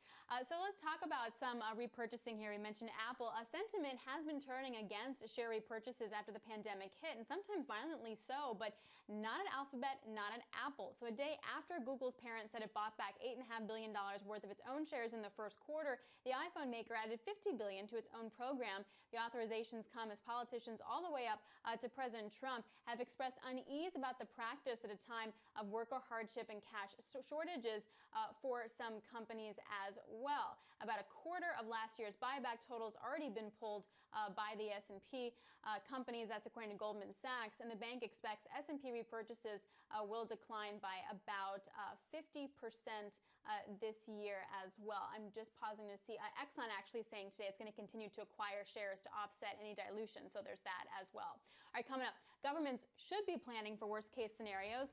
That's what a former Fed president is saying about the current economic conditions. We're going to speak to Narayana Kocherlakota, former Minneapolis Fed president, coming up next. This is Bloomberg.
Have you seen anything at this point that gives you a high degree of confidence that the Wuhan Institute of Virology was the origin of this virus? Yes, I have. Yes, I have. President Trump taking aim at China once again, saying that he could use tariffs to retaliate for the coronavirus, and renewed some fears about trade-related damage to an already reeling global economy. Joining me now on what the worst-case scenario could look like is Narayana Kocherlakota, a former Minneapolis Fed president. Narayana, if you were talking to the CEO of a business, of a multinational integrated business, what would you be telling them right now about how they should be thinking about their business in the next 12 to 2 years? 12 months to 2 years? Yeah, great question. And so I think that, we just got a report out of the Institute of Infectious Diseases in University of Minnesota saying this, that really I think businesses should be planning on this not being a 3-month episode, but something that's going to be longer. I think that 2 years is really the best case scenario that you should be thinking about, because of the fact that that would be a very fast rollout of a vaccine, based on what I've read. Usually vaccines take much longer than that. So I think you really have to be thinking about, if you're thinking about the next year or two, you've got to be thinking, okay, in some form this virus is going to be with us, and in some form that's going to be affecting people's willingness to spend, and in some form that's probably going to lead to social distancing restrictions of some form or another. So if you tie that into what we heard from President Trump yesterday, I was already thinking about things like increased protectionism, hoarding from different countries, supply chain movements to protect your inventory and protect your line of product for these situations. Are we going to be in a world where that's going to happen, where we're going to see more protectionism, supply chains moving, a less connected global economy? It's definitely an outcome that's possible. I mean, no one knows, and I'll certainly put myself in this category. No one knows for sure what's going to happen. But it is a possibility that you're going to see countries say, look, one of the deficiencies in our preparation for this pandemic was that key supply chains were linked to other countries, and that disrupted our ability to respond effectively. And so you might think that countries will respond to this pandemic, not just in the next year, not just the next 2 years, but over the long haul, by saying, well, we've got to move more of our key supply chains inside our borders. And I guess for me, the longer-term implication of what that means on a central bank level. So Gary Shilling had a really interesting quote that said, in the world we foresee slow economic growth and massive debt overhang. Every country wants to export more to promote its local economy. None are zealous for imports. So global supply will continue to exceed worldwide demand, resulting in even a bigger savings glut and making chronic deflation a serious probability. Do you agree with something like that? It's, again, I think that the idea that we're going to have supply overhangs, it's absolutely a risk, absolutely a possibility going forwards. Central banks had already, before COVID-19 emerged, were already challenged to try to get back to their inflation targets. We certainly could be in a situation where that would continue to be the case. I think that should make central banks question even more the impact of the zero lower bound, the fact that they're not able to make interest rates go too far below zero, as being a real constraint on them making a policy. That would be one way to get rid of the imbalance between supply and demand, is to be able to lower interest rates further. I know you're a big proponent of negative interest rates. The Fed does not seem interested in doing that. So I wonder how you think of the supply-demand dynamics when it comes to the Treasury market. Are we going to be looking at, say, yield curve control, if we're just going to see a lot of spending come out of the Treasury as we have to combat potentially a deflationary scenario? I think that the Fed is very likely to try something along the lines of yield curve control. The challenge facing them is that they just don't have a lot of capacity. You look out to where long-term yields are right now. Yield curve control means you try to control long-term yields, but they can't lower long-term yields that far. They're not at 3% or 4% in long-term yields. They're more like a little over 1%. So they don't have a lot of capacity. The only way to get capacity for any of their tools is by being willing to go more negative, and actually trying to work on ways to go deeply negative would be preferable. But what's the evidence that you find that it's worked, say, for Europe, for example? So, the challenge with what's happened in Europe and Japan is a couple of things. One is that the central banks there have acted like this is an emergency tool. This is something we don't like to do, but we're forced to do it by the economy. And the Fed has set itself up in this situation as well, to be clear, that if they ever do use negative rates, people are going to take it as, oh my gosh, it's the end of the world, because they always said they would never use this. So this is a very, you've got to set up your communication beforehand much more effectively. The other issue is whenever you cut interest rates by a 0.25 percentage point or 50 basis points, it's very hard to tease out of the whole mass of data whether or not what kind of effect that's had. I think the operating baseline is being at negative 25 is moderately more stimulative, 25 basis points to be clear, is moderately more stimulative than being at plus 25 basis points. I think the real question is, sorry. No, go ahead. Finish up. Yeah. So the real question is there a way to try to go more negative than minus the negative 1% that seems to be the lower bound that even the most zealous central banks have found? Quickly then, do you feel like debt monetization would be an equally effective communication tool? Like, we're doing it, we're sticking with it?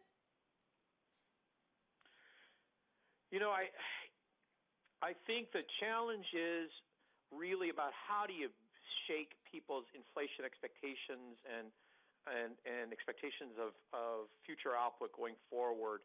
I'm not sure of just committing to quantities and saying, we're standing willing to buy as many treasuries as needed is really the right communication there. And I think the Fed has to find a way to expand its toolkit in a dramatic way in order to be convincing and credible in terms of whatever communication puts out there. All right, Narayana, really good to catch up with you. Appreciate the discussion. Narayana Kocherlakota, former Minneapolis Fed president, thank you very much. Much more coming up next. This is Bloomberg.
Order submitted.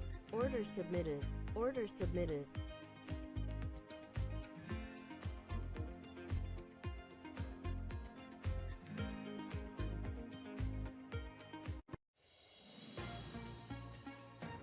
You're watching Bloomberg Daybreak. I'm Vivian Hurtado with your Bloomberg Business Flash. We begin with ExxonMobil posting a quarterly loss. That's the first time that's happened in at least 32 years. Today, it reported a $610 million loss. That's just a precursor of even starker figures to come. The earnings period ended on March the 31st. That's 3 weeks before crude prices tumbled into negative territory for the first time. And now to Chevron. It's slashing capital spending, this for the second time in 5 weeks. The oil company also warning as the industry spiral deepens, profits will suffer. Order filled. Chevron is Order further submitted. reducing its 2020 Order capital submitted. expenditure guidance. The range by up to $2 billion to as low S-14 baillion, and to conserve Order cash, filled. CEO Mike Order Wirth has been submitted. aggressively Order cutting submitted. spending. And we end with Apple, and for the first time in more than a decade, it isn't providing a forecast. It's sparking concern that later this year performance will suffer. Despite the tech giant reporting a 1% rise in quarterly revenue, this sent shares down in extended trading. A strong online performance, though, saw retail sales hit a quarterly record. And that's your Bloomberg Business Flash. Alex. All right, thanks so much, Viviana. So the global smartphone market has suffered its worst contraction in history, and that's according to trackers IDC and Strategy Analytics. Shipments totaled about 275 million for the first quarter. That's a double-digit decline from the same time last year. Both firms attribute the shortfall largely to the pandemic. IDC's analysis found that Apple iPhone shipments were mostly unchanged at close to 37 million, while Samsung and Huawei suffered heavy declines compared to the first quarter of 2019. So coming up, a crude revival. We have demand for oil may be returning as producers do slash output. We're going to speak to legendary investor of oil, Andy Hall, plus Kevin O'Brien, Orbital Insight Chief Operating Officer that uses a lot of technology as well as drone and data to help make some data adjustments and some good calls for the market. We'll break that all down. This is Bloomberg. Order canceled.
Welcome to Bloomberg Daybreak. I'm Alex Steele. We made it to Friday. We made it to the beginning of May, and you are seeing S&P futures right around the lows of the session. Part of that is the S&P did have its best month in April since 1987, so no surprise, a little bit of profit taking there. Also, you're having European markets closed, so volume's going to be a little bit thin.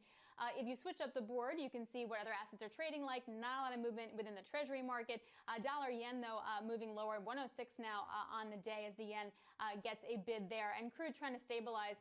WTI crude up by about at about $20 a barrel as we digest a lot of earnings from Chevron, Exxon, as well as Apple and Amazon, Honeywell and Fluor, all of the big guys and industrials and oil as well. So in the meantime, we do want to give you an update on what's making headlines outside of the business world. Viviana Hurtado is here with First Word News. Viviana? Alex, Joe Biden is denying a sexual assault allegation made by a former U.S. Senate staffer. The presumptive Democratic presidential nominee said in a statement today, quote, "They aren't true. This never happened." Tara Reid saying Biden assaulted her while she worked in his office in 1993. This is the first time, by the way, Mr. Biden has publicly commented on the accusations. And now to the coronavirus pandemic. It is likely to last as long as 2 years. This is according to a new report from infectious disease experts at the University of Minnesota. The report also predicts the outbreak won't be under control until about 2/3 of the world's population is immune. And the experts say people may be at their most contagious before they even have symptoms. And we end in Japan. That's where the state of emergency that was set to end next week will stay in place at least another month, too. Prime Minister Shinzo Abe saying today the country's medical systems are still under severe pressure. Japanese health officials say they have more than 14,000 coronavirus cases and more than 400 deaths. Experts say the numbers could be significantly higher. Global News, 24 hours a day on air and at Quick Take by Bloomberg, powered by more than 2,700 journalists and analysts in more than 120 countries. I'm Viviana Hurtado. This is Bloomberg. Alex. All right, thanks so much, Viviana. So my next guest has held a long bullish view on oil, profitability predicting oil prices for more than a decade. Now, out of the oil trading business, he recently told Bloomberg that it's a broken commodity that's in a long-term decline. Joining me now, legendary oil investor Andy Hall, now an advisory board member for Orbital Insights. And also with us is Kevin O'Brien, Orbital Insights Chief Operating Officer. Orbital Insights provides a view of the world with use of geospatial data from satellites, connected cars, and GPS. We're going to break down some oil demand and supply issues with that. Andy, I just got to start with you. Negative WTI hitting 40. What did you think when you saw that? Well, it was pretty shocking, obviously, but negative prices for commodities are not totally unknown. We've seen it happen before, not as dramatically as this, and of course not when it's one of the global benchmarks for crude oil. So it was pretty shocking to see it. Do you think that we ever get back to a normal oil world? And I guess what I mean by normal is a world where we don't see negative benchmark pricing and where we have a more balanced supply and demand world? Yeah, well, I mean, it all depends what you mean by normal, of course, and whether the oil world has ever been normal. But I think the negative prices we saw on WTI last week, I mean, it's unlikely we'll see that again, although not impossible. This was a bit of an unusual situation. It was an expiring contract, and strange things happen when futures contracts go into expiration. They're relatively thinly traded. So I think, dramatic as it was, you can probably read too much into this, and probably a better measure of the market is the next month's contract, or maybe the rolling 3-month contract. And, I don't think we're ever going to see that going negative, obviously. So, as I say, I don't think one should over-dramatize the fact that the expiring futures contract went negative for a few hours. It was a tremendous sight, though, regardless. But either way, it's all about supply versus demand, and that's where I want to bring you in, Kevin. Let's tackle the supply part first. What is your data telling us about where we are in the global storage market? How much more room do we have? What does the trajectory look like? What's your data telling you, Kevin? Hi, Alex. So what we're seeing so far, the current inventory levels that we have are about 3.227 billion barrels of storage. So there's still some room in terms of total global storage capacity, but you've seen across the board increases over the past 30 days, 90 days, even in the past week. Large jumps, about 19.9 in OPEC, and globally we've seen an increase in the past 30 days, about 142 million barrels in excess additional storage going onto the market. Interestingly, we've obviously been tracking China quite closely, and since January they've added about 80 million barrels and about 12 million in the last 30 days. However, we saw some flattening of that growth in the past week in the Chinese market, and so it makes you think, like, is this an indicator that they're getting up to a capacity level? And is that also in conjunction with some other analysis that we've been doing of the easing of restrictions in China? We actually do things like counting cars across entire cities of Beijing and Shanghai, and we've seen a fairly material increase in the past 30 days of car and truck activity in that market. And so it could be a kind of a leading indicator of the recovery of that market. And then hence, if you look at China as about 2 months ahead of us in the United States and a little bit more in Europe, could this activity of both storage as well as eventual economic activity in China be a leading indicator for what we may see soon in Order the US canceled. Yeah, Kevin, let's get to that road car count index that you have for Beijing. In the index, have you noticed sort of high-frequency data of stop and starts in terms of the data, or are we actually seeing some kind of U or V-shaped recovery? No, we're not. Well, it's a little sparse because it's just on high resolution and medium resolution satellite imagery. And so we do not see any type of rapid recovery. If you look at the chart, you're not going to see a V. We look at more of like we used to call in the global financial crisis, potential bathtub type recovery. Order submitted. Relatively flat. Order submitted. Some leading Order growth submitted. that you're seeing more recently. And it's interesting also, if you look at some of the activity, we also do some anonymized cell phone tracking in the United States of a panel of about 12 million with full non-PII tracking of that. And you're seeing kind of a similar pattern of Chinese market. They introduced very strict guidelines for movement, and then about 4 to 5 weeks later, those are loosened, and you're seeing a uptick in activity. And if you look at some of the activity we've seen across the U.S., it's about a 55% drop when we looked at that 12 million panel, and we're seeing just in the past couple of weeks that's beginning to uptick, in anticipation of kind of opening up of more of the economy in certain parts of the sector in the United States. So, Andy, from where you sit, do we get back to 2019 demand? Do we have a V-shaped recovery in the oil market? That's the big question. I don't think anyone really knows the answer to it. I saw this morning, I think the CEO of Ryanair said that he thought it would take at least 2 years for air travel to get back to the levels we saw in 2019. Personally, I think that might be optimistic. If the indications are from health experts that COVID-19 isn't going to go away much before sometime in 2021, and then how quickly are people going to go back to their prior behavior? I mean, maybe in some respects the answer is never. So I think we've seen a major recalibration of demand for oil. Order globally. submitted.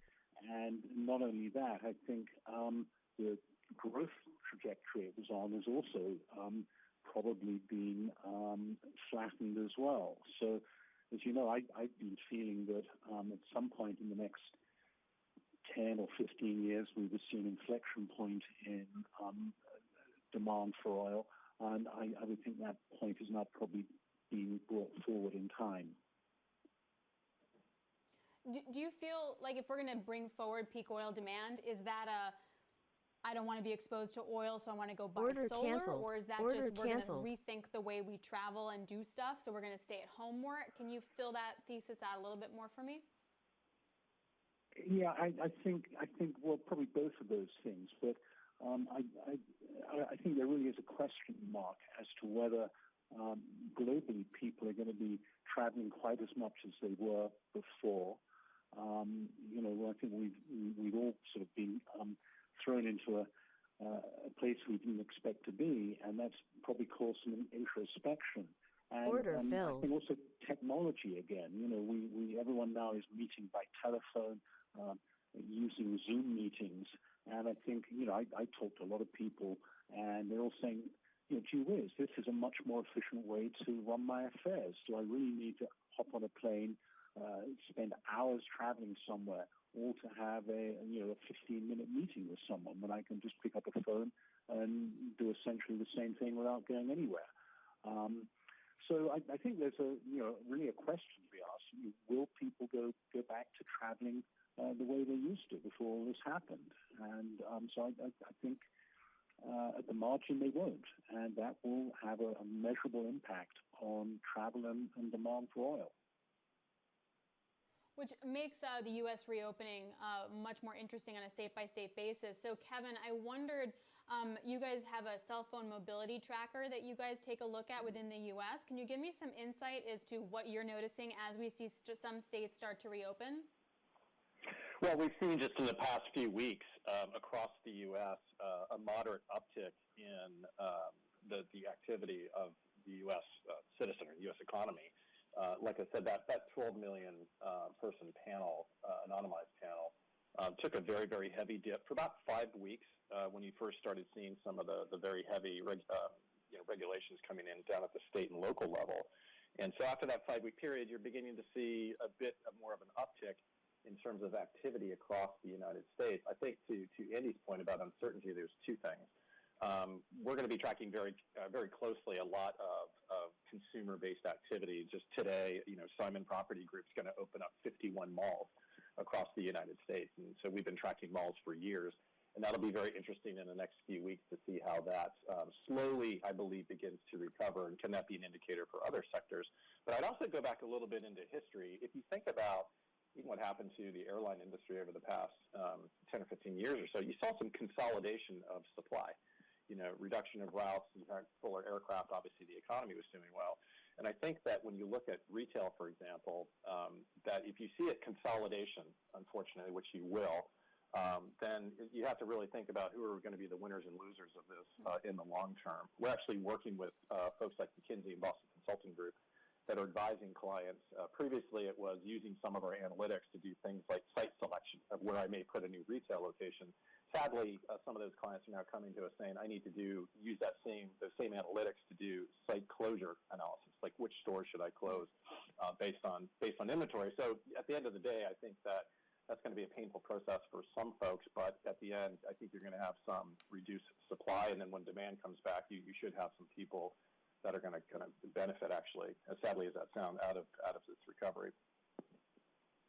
Yeah, that's a really interesting data point to be able to talk about. And it's similar to the oil market. So, Andy, I'm looking at CCRV. It's the function on the terminal that shows me the oil curve, and I'm looking at it today versus a month ago. And what we've seen is a big re-rating in the back end higher. Why? I guess there's when a market like oil goes down, I mean the back's obviously always outperform the front of the market, and I guess also there's probably a thought now that with production being shot in, with rig counts falling, with investment in future supply being reduced, we're potentially setting ourselves up for some sort of shortfall in the future, and I guess. Theoretically, at least, that is a real risk. That we're setting ourselves up for a potential future supply shock. To anyone who strongly feels that way, though, I would say that all this production is not going away. It's all potentially there, and it can be brought back fairly rapidly. But in the short term, there's a certain logic to the idea that underinvestment over the next year or two could set us up for some sort of supply crunch in the future. But personally, I wouldn't bet on that. The problem with all this is always in the timing, because if we do have some sort of supply shortfall at some future point, it's going to manifest itself in the nearby contracts not in the deferred contracts. So is there anywhere in the commodity space, Andy, that you do like right now? To be honest, I think there are easier ways to make money right now than in the commodities market. I mean, oil, as you pointed out, we saw oil go negative $40 last week, albeit in the expiring contract. And, these are wild and crazy moves. Can someone predict those moves? Possibly. But personally, I think there are, better ways to invest one's money than trying to predict these chaotic movements. And that's what they are. They're chaotic movements. Anywhere in particular that you like to invest right now, or just sitting on some cash? There was an interview with Charlie Munger last week in the Wall Street Journal, and I defer to Charlie. I mean, he's been in this business I'm not a young guy, but he's been at it a lot longer than I have. And his comment was that he and Warren Buffett are just happy to be spectators at the moment, and that's a little bit the way I feel. All right, guys, I really appreciate it. It was a good perspective. Great to talk to both of you. Kevin O'Brien of Orbital Insights, thanks very much. And Andy Hall, thank you very much as well. Coming up on the program, we are about halfway through a very unpredictable earnings season with many companies suspending their forecast for 2020. We're going to take a look at a few of them in today's bottom line. That's coming up next. And Bloomberg users, any charts we use throughout the show, just go straight to GTV Go on your terminal. Browse the features, check them out. GTV Go. This is Bloomberg.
All right, time now for Bottom Line. We take a look at some companies and sectors worth watching this morning. And we're going to stick with earnings. Joining me now, Brooke Sutherland, a Bloomberg opinion columnist. Brooke, you're watching lots of stuff, but Honeywell, front and center.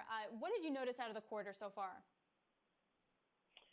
Look, I mean, obviously sales were down, as they are for pretty much every company, but we did see, margin strength at Honeywell, and this is really why investors love the company, is their ability to continue to drive earnings higher even as sales take a hit. Now, I will say they had, 1% organic growth in their aerospace division. That was their only major division to show growth. That is unlikely to hold as we get into the second quarter and you see that drop off in travel really start to hit these aerospace companies. But I mean, as you look at the landscape, Honeywell is one of the better positioned companies to really weather this downturn. It has a very pristine balance sheet. It had a lot of cash built up because they've been holding off on doing anything major on M&A because everything was so expensive. So as you look at coming out of the other side of this and what companies are in a position to not only survive, but to start to, maybe capitalize on some of the opportunities out there, I would certainly put Honeywell in that category. So how do they then wind up capitalizing on it? Is it just sort of, do they eat other companies' market share, or how does that play out? I mean, I think you have to look at M&A. I think buybacks have become rather toxic in this environment, and Honeywell has also been pretty vocal about wanting to do deals. So obviously, we're a while away from being at that point. But look, they have cash. Their pension is in a really good position, unlike many industrial companies, including GE and Boeing. And so they have the financial flexibility once things start to stabilize to do some of these acquisitions. Now, the CEO, Darius Adamczyk, has held off on doing a big deal, even as analysts called for him to do one to sort of make up the revenue that was lost via those two big spinoffs that happened in late 2018. And he did so because everything was expensive. I mean, the equity market had just been on a tear. And so I think, as we get to the other end of this, there may be some assets that get a little bit more realistic in price, and Honeywell can pick up some of those. Do you have a read yet on sort of the companies that are going to be struggling enough yet have a good substantial foothold in good businesses that Honeywell might want to pick up versus ones that just aren't going to make it? I would see some consolidation in aerospace. We've been seeing this. I mean, if you look at the big deals like United Technologies buying Rockwell Collins and, of course, merging with Raytheon and, some smaller deals in aerospace. But I think, what was really driving those is the idea that having scale on airplanes is beneficial in terms of negotiations with Boeing and Airbus. Now, obviously, Boeing is losing some of its bargaining power through this crisis, and demand for new aircraft is going to drop significantly. But that scale still is important, and it can help you get better economics on some of these models, better positioning in the aftermarket, better positioning in some of these digital services that could become more important as airlines really try to save costs. So I would look to aerospace for potentially some deals, especially as you see some of the weaker suppliers struggling to get through this crisis. Interesting take. What about dividends and buybacks? How is the street and investors reacting to that from these kind of companies? So dividends have actually held up pretty well. I mean, the exception would be Boeing, which of course has a very unique circumstance just given everything that it was already facing with the grounded 737 MAX. But other companies have remained very committed to their dividends. That includes Caterpillar. It includes names like 3M that have a very long track record of raising their dividend each year. I think you'll see some of those, so-called dividend aristocrats that raise their dividend like 3M continue to do everything they can to keep that track record alive. Now, buybacks are a different story. Those have been pulled pretty much across the board. And I think, part of that is just looking to be prudent in terms of conserving cash. But I think it's also, there's a political element here. Where given the nature of the downturn that we're facing, so many people out of work, so many people facing health challenges, that it is just not politically palatable right now to be talking about buybacks on the other end of this. So I think that element of, the sort of typical recessionary playbook will not necessarily be a tool that companies rely on coming out of this. I think you're going to see a lot of reticence to go down that path just because of the potential blowback. Really great roundup. Thank you so much, Brooke. I really appreciate the insight. Brooke Sutherland, a Bloomberg Opinion, and Honeywell stock down by about 1.3% in pre-market, but off the lows of the session. This is Bloomberg.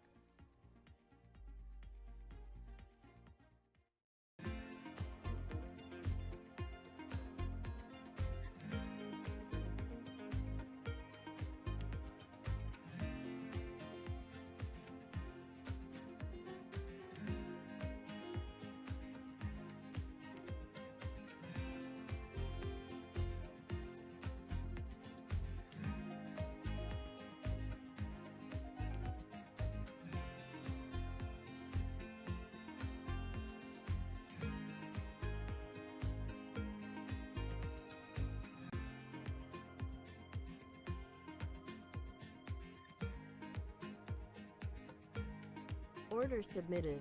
Order submitted. Order submitted.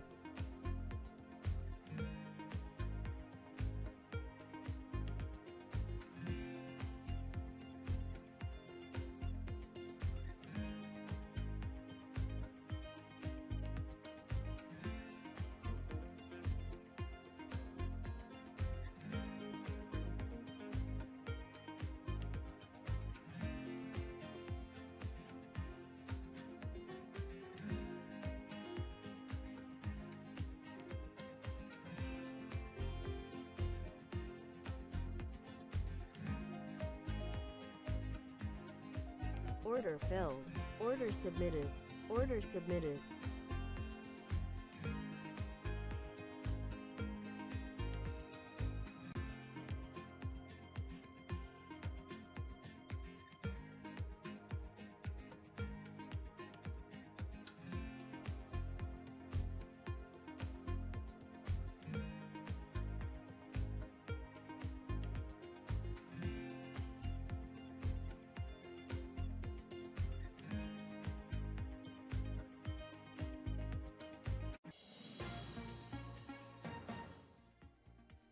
We made it the whole show without saying sell in May and go away. You have S&P futures down by about 2 percentage points, but off the lows of the session. That wraps it up here at Bloomberg Daybreak Americas. Coming up on the Open with John Farrell, Mohamed El-Arian, Allianz Chief Economic Advisor. This is Bloomberg.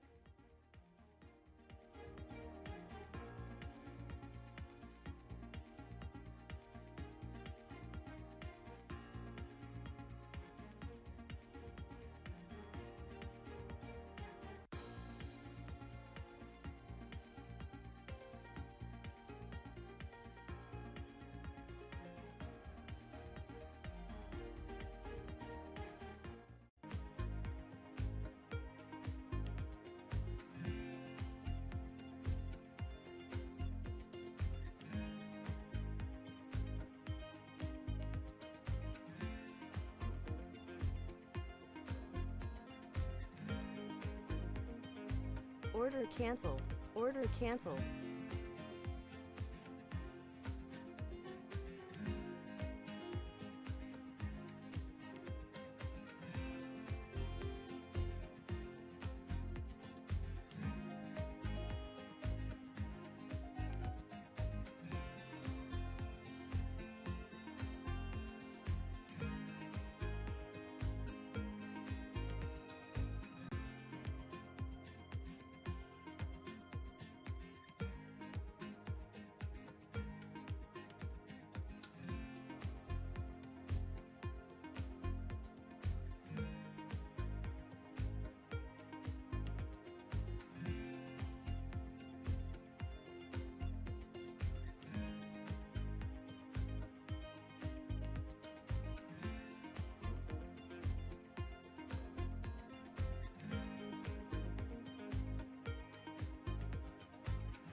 From New York City for our audience worldwide, good morning, good morning. This is the countdown to the open, 30 minutes away from the opening bell. The S&P 500 delivering its biggest monthly gain since 1987, and it follows the biggest monthly loss going all the way back to 2008. May begins. Here's your price action this Friday morning. Equity futures negative, deeply negative. We are down by 2% and change on the S&P 500. Amazon lower, Apple lower as well. Outside of that, in the bond market, Treasury shaping up as follows. Your yields come in 2 basis points to 0.62% on a US 10-year. And in G10, it's a mixed one for the US dollar against the majors. It is stronger against the pound. It is weaker against the euro. Euro dollar coming up by 0.2%.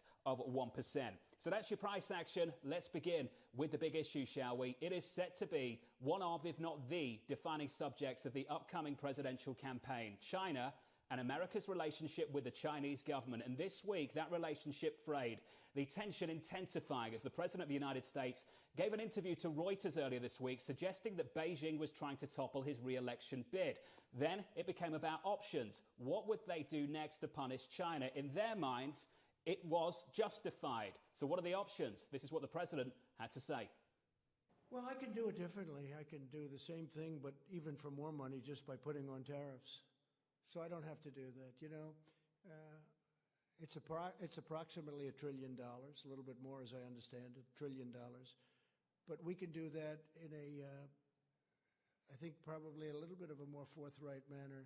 You start playing those games, and that's tough. You know, we have the dollar to protect. The President of the United States speaking in the last 24 hours about what they could do, the administration could do to address his concerns about the Chinese government. I'm pleased to say that we've got a fantastic guest to kick off this program with, a good friend of the show, Mohammed Al-Arian, Bloomberg opinion columnist, and he joins us on the phone. Mohammed, fantastic to catch up with you, sir. Let's just start right there with China, the relationship between the President of the United States and the Chinese government. Quite clearly, that relationship frayed this week. And I want to understand from your perspective where you see things heading going into November. Morning, Jonathan. Thank you for having me on. Yes, it is under pressure, and it will remain under pressure. And what we're seeing, interestingly, is talk about weaponizing more economic and financial tools by the U.S. against China. But what's really interesting, Jonathan, if I may, is that there are 3 very distinct narratives out there right now, depending on who you listen to. If you listen to the U.S. and increasingly some European countries, China has once again not performed according to its global responsibilities, the health issues, and therefore we need a strong position against China. There is the Chinese narrative that they're pushing very hard. Look how quickly we've recovered from the coronavirus. And look, our economy is coming back on stream. And then there's a third narrative, if you're sitting in developing countries, which is the competing image of China, 1, as a donor, and 2, as a tough creditor. So this is a fascinating time to see how China and other countries are going to navigate through this environment. Well, Mohammed, let's think about how the United States will navigate in this environment. You and I could spend a long time talking about what this administration should or should not do. I'm not sure how much value is in that particular conversation. We need to try and work out what they will and will not do. We know quite clearly that free trade is not going to win you an election in November. Is it the trade channel that you expect the administration to keep fighting? Is it the financial channel that you expect the administration to begin to fight on a more severe front? Which is the front that you focus on right now for some kind of decoupling, some kind of repatriation back to the United States? It's a multi-front issue. The U.S. will continue to weaponize economic and financial tools against China. The cost of doing so right now for the U.S. is low. Trade is not a major driver of economic growth, given the environment in which we are all operating. So look for the U.S. to deploy more economic and financial tools against China. So let's think about what this means for markets, Mohammed. If that's your framework for thinking about the relationship between the 2 biggest economies, how do you process that as a market outcome? So it depends to what extent markets are looking forward to what's on the other side of this pandemic, and in particular, whether they will look beyond the notion of a Fed put. If they look beyond the notion of a Fed put, it is very hard to deny an era of deglobalization. Not 1 year, we're talking about many years, 4 to 5 years of deglobalization, not only because of the Chinese-U.S. tensions that aren't going to go away anytime soon, but also because we are going to see a rewiring of supply chains away from China, and there'll be much more local supply chains as resilience is stressed over efficiency. So that's what the market should be looking forward to. But right now, Jonathan, I think the main drivers of markets are this notion of the Fed put. So let's explore it a little bit further, Mohammed. Quite clearly, it's a policy-driven market again. It's not being anchored by fundamentals. And as an investor, if you've anchored your views through fundamentals exclusively, you've missed a rip off the bottom in the last month or so. How have you thought about that particular dilemma over the last month? And how do you extrapolate that out, if you do at all, over the next several months? It depends how you've anchored that view, Jonathan. So if, like me, you've anchored that view in asking the question, how do I retain an option on the upside while protecting against the downside? And you've gone up in quality in terms of investment. For example, you've invested in shares of companies with very strong balance sheet, positive cash flow generation, and who are going to be on the sunny side of the post-crisis world. You've actually kept up with the rally in the S&P as a whole.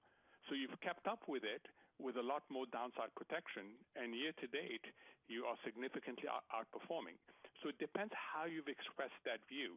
You've heard me say over and over again, it's the up in quality trade that makes sense in this environment, because you want to retain some claim on the upside, but you also want to protect against the downside. And balance sheets right now are the most important way to protect against the downside.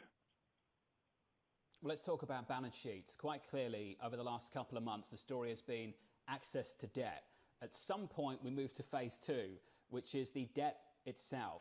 Quite clearly, Mohammed, there are very few companies having problems raising capital at a price, albeit, but they can go out there, tap the debt market and raise a lot of money.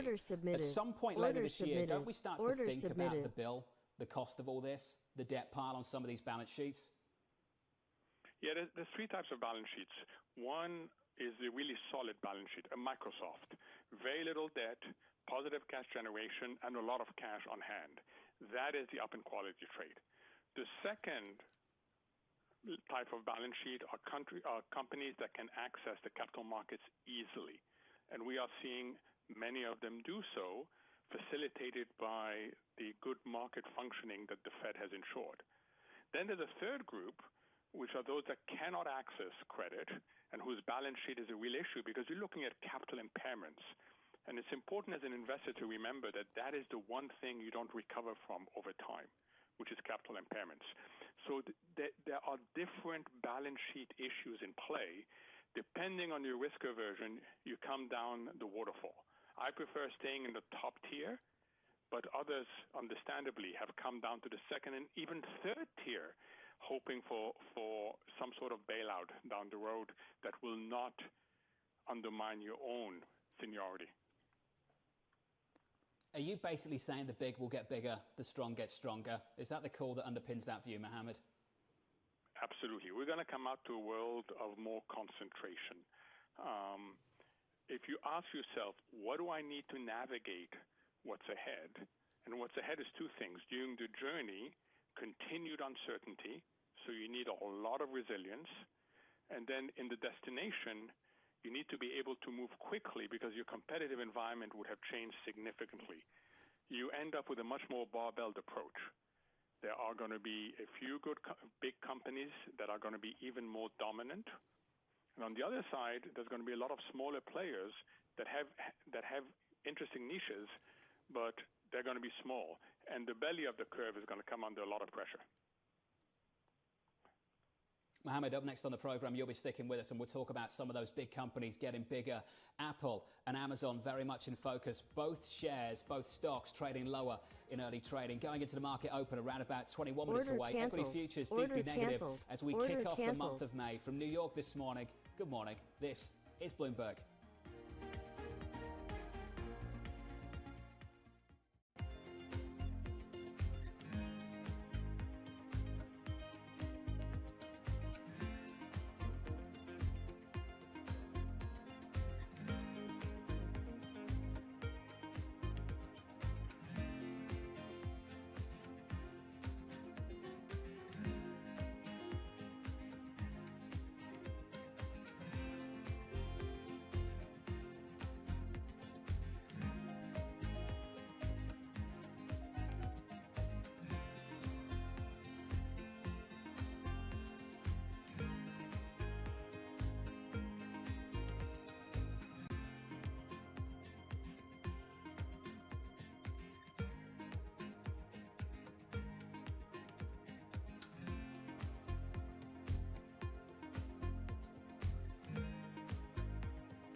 will use any and all flexibility that we have in accordance with our mandate in order to make sure that our monetary policy is properly transmitted to all jurisdictions, from east to west, from north to south, to all sectors of the economy. And we have the flexibility to do so. This is the time to use the great fiscal power of the United States to do what we can to support the economy and try to get through this with as little damage to the longer run productive capacity of the economy as possible. The Federal Reserve Chairman there, Jay Powell, together with the ECB President Christine Lagarde. Quite a week for central bank decisions. Putting it all together, Bloomberg's Michael McKee. Mike, good morning to you, sir. What did we learn this week?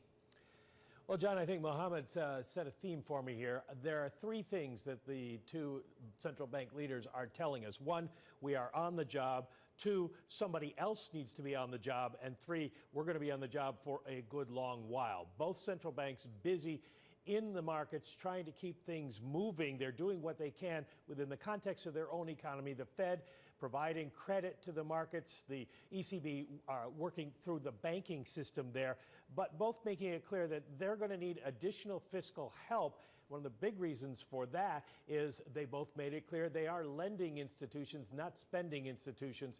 People who need cash are going to have to get it on the fiscal side. The central banks can help the banks make those loans, but they can't provide the money itself.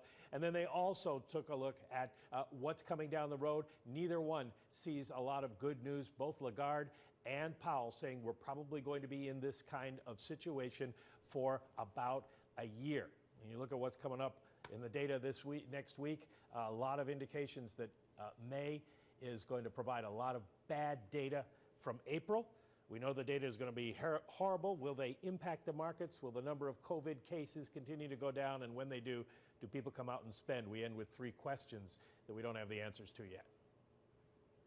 And more data a little bit later this morning. Mike, we'll be catching up with you at around about 9:45. And of course, I'm sure you'll be covering the 10 a.m. Eastern Time release of the ISM manufacturing number in America. Mohammed's still with us. We can bring him back into the conversation. Mohammed, we need to think about how long these rates are going to be at these kind of levels for. I was reflecting on the fact that it wasn't until 2011 that two-year rates actually bottomed out after the financial crisis. It took a long, long time for people to realize that rates weren't going higher anytime soon. How do we apply the lesson from that period to what's in front of us now?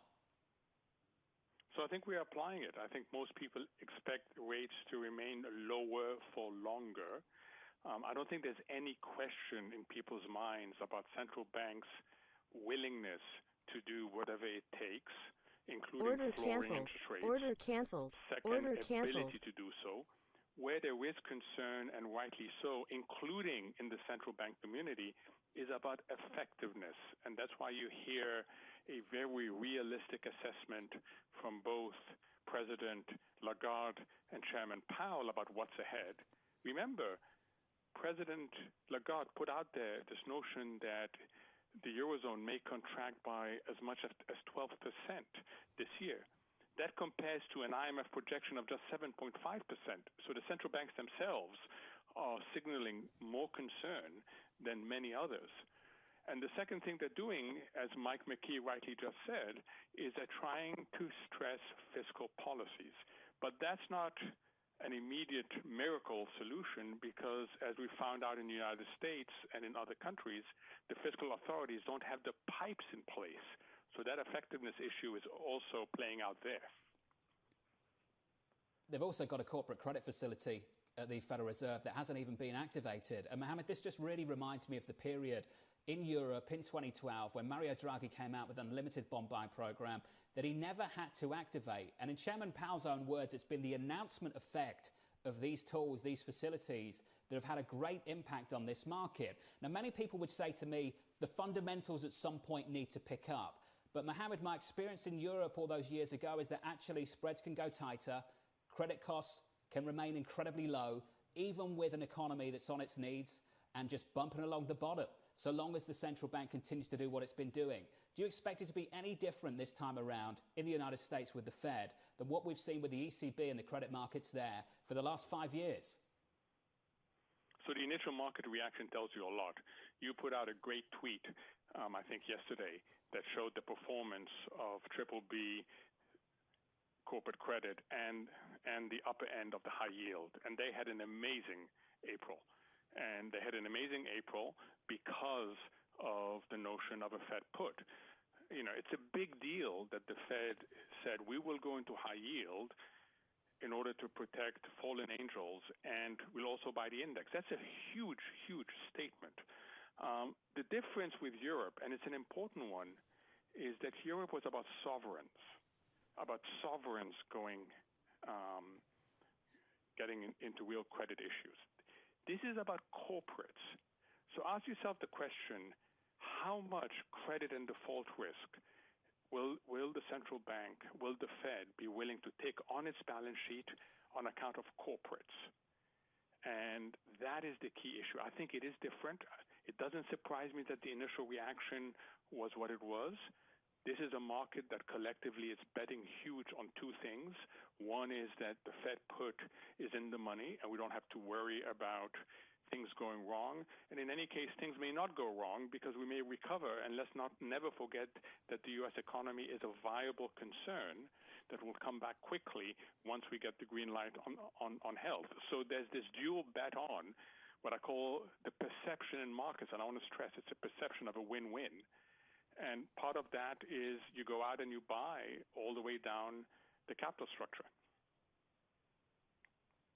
Mohammed, we've got to leave it there. Thank the family for letting us borrow you for a little bit of time this morning, won't you? I hope you and yours are doing well. Mohammed Al-Arian there, weighing in on the market action. Up next, Peter Ciccini of Cantor Fitzgerald, weighing in on some of the big tech firms that have reported, and big oil as well. It is a tough, rough time for Exxon, for Shell, and others too. From New York this morning, good morning. Equity futures just bouncing off the lows, still down 1.8%. This is Bloomberg.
Nine minutes away from the opening bell in New York. Equity futures are negative. We are off the lows, though. Let's get you some morning calls, shall we? Some of the views on Wall Street this morning. JP Morgan downgrading Gilead to neutral after reporting earnings. The analyst questioning how much revenue the company will actually generate from its new coronavirus treatment. Next up, Morgan Stanley raising its Apple price target up to $326 following quarterly results. The analyst highlighting the company's commitment to shareholder returns after boosting its buyback. And finally, JMP Securities raising its Amazon price target up to $28.50 after Thursday's earnings report. The analyst expected the company to emerge even stronger from the pandemic, with e-commerce penetration broadly accelerating. A little bit more on the tech stocks a little bit later. Let's take the opportunity to talk about big oil, big energy. It has been tough. Take a listen to what the Chevron CEO had to say. While we didn't expect this exact circumstance, we were prepared for it with a strong balance sheet, a low break-even, and a flexible capital program. I think we'll see a recovery, certainly. Exactly how it comes back and when it comes back is a function of how the health situation plays out, how the economy resumes in this country and around the world, and then how oil markets respond. Chevron CEO Mike Wirth there weighing in on the energy situation. Peter Cecchini of Cantor Fitzgerald joining us now to catch up with him quickly. Peter, you say that the worst is likely over for oil. Why? Good morning, Jonathan. Yes, well, one of the reasons is because it can't get much worse than the front month and spot going to negative 40. So that's sort of the easy part of the call. But I think we have a couple of factors that will be helpful. And again, that's not to say that things are going to get much better for oil. Our view is that there are sort of two offsetting, or there are three offsetting sort of variables to consider. The first, obviously, is demand. The second is supply, and the third is sort of the mechanical function of storage and how that has helped to draw oil prices towards zero as front-month futures expire. When you sort of weigh those three factors against one another, we have some decent things that are happening on the supply side with the cuts going into effect today. Perhaps demand will slowly start to get better as we move back towards normalization. But again, our view at Cantor is that process is going to be very slow. And over time, the storage crunch will ameliorate slightly. So we don't think we're going to get another trade down to negative this month as the front month future expires, but we don't think oil much above $25 is in the card over the next several months either. The worst is over for crude, but not the broader market. I'm going to read a line from your research, Peter. We believe it's time to aggressively hedge equity portfolios. Why is that the case? Well, I think it's the case for a number of reasons. But at the end of the day, what it really comes down to is our assessment of risk versus reward. And what the S&P implies at 2,900 is about 22.5 times the consensus estimate for 2020. And really implies that people are looking forward to a V-shaped recovery in earnings for 2021. And with all of the risks and what we would think would be a very high discount rate for 2021 earnings, we just don't think that there's anything left to equities. That's especially true because there's really been a handful of companies that have driven both the S&P and the Nasdaq. We know who they are. Those happen to be the companies benefiting from social distancing, which also make up, a good portion of those two large cap indices. They've all reported, and so we believe now is the time to look at hedging because that risk reward is so askew. Peter, with just a minute left, and forgive me that we're short on time, but I have to fit this in. Why does it need to be this polarizing, this binary? Why are we still talking about aggressively protecting against downside, retesting of the low after a 30% move off the bottom? Why is it still that binary? Well, I'll tell you, because this is exactly the way bear traps look. When we go back in history, indeed, we see similar price action near the 2001 low. We see similar price action in 2008. We had a 30% rally off that low. It's that hope that we're going to return to a normal more quickly than we typically do. And so for that reason, we think we're going to be retesting, at the very least, the March low. Peter Cecchini of Cantor Fitzgerald. Peter, great to catch up with you. We'll be exploring that call with you through the next couple of weeks. Some people out there still looking for a retest of that March low. The big debate, the polarity around it just continues on this program. Up next on the show, we'll get you the views on the big stocks of the morning. Amazon, Apple from New York. This is Bloomberg.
Order submitted.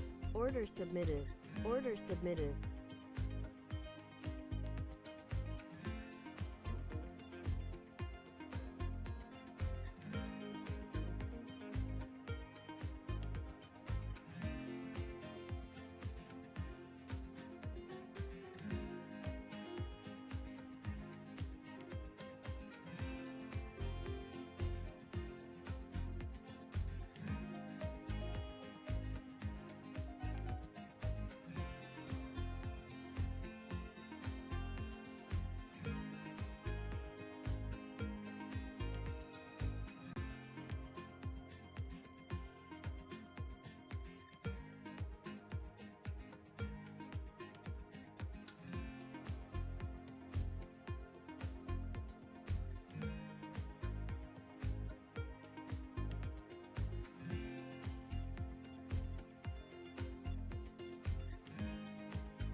Order filled.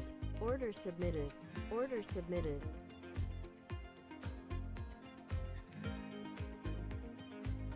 Order filled. Order submitted. Order submitted. Order filled. Order submitted. Order submitted. Order canceled. Order canceled. Order canceled. Order submitted. Order filled. Order submitted. Order submitted. Order submitted. Order filled. Order submitted. Order submitted. Order filled. Order submitted. Order submitted. Order filled.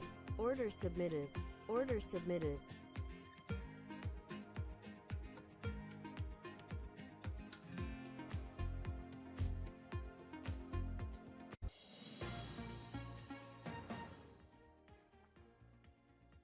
Coming up to 25 seconds away from the opening bell in New York City this morning. Good morning to you all on this Friday morning. Here's your price action as we kick off the month of May and leave behind a massive month of gains in the month of April. The biggest month of gains going all the way back to 1987. It follows, incidentally, and probably for good reason, the biggest month of losses since 2008 in the month of March. Your story this morning, equity futures negative, bouncing off the lows, but still down by 1.8% on the S&P 500. Amazon, Apple, very much in focus. We'll get to those individual movers in just a moment. In your bond market, yields are lower by 2 basis points to 0.62%.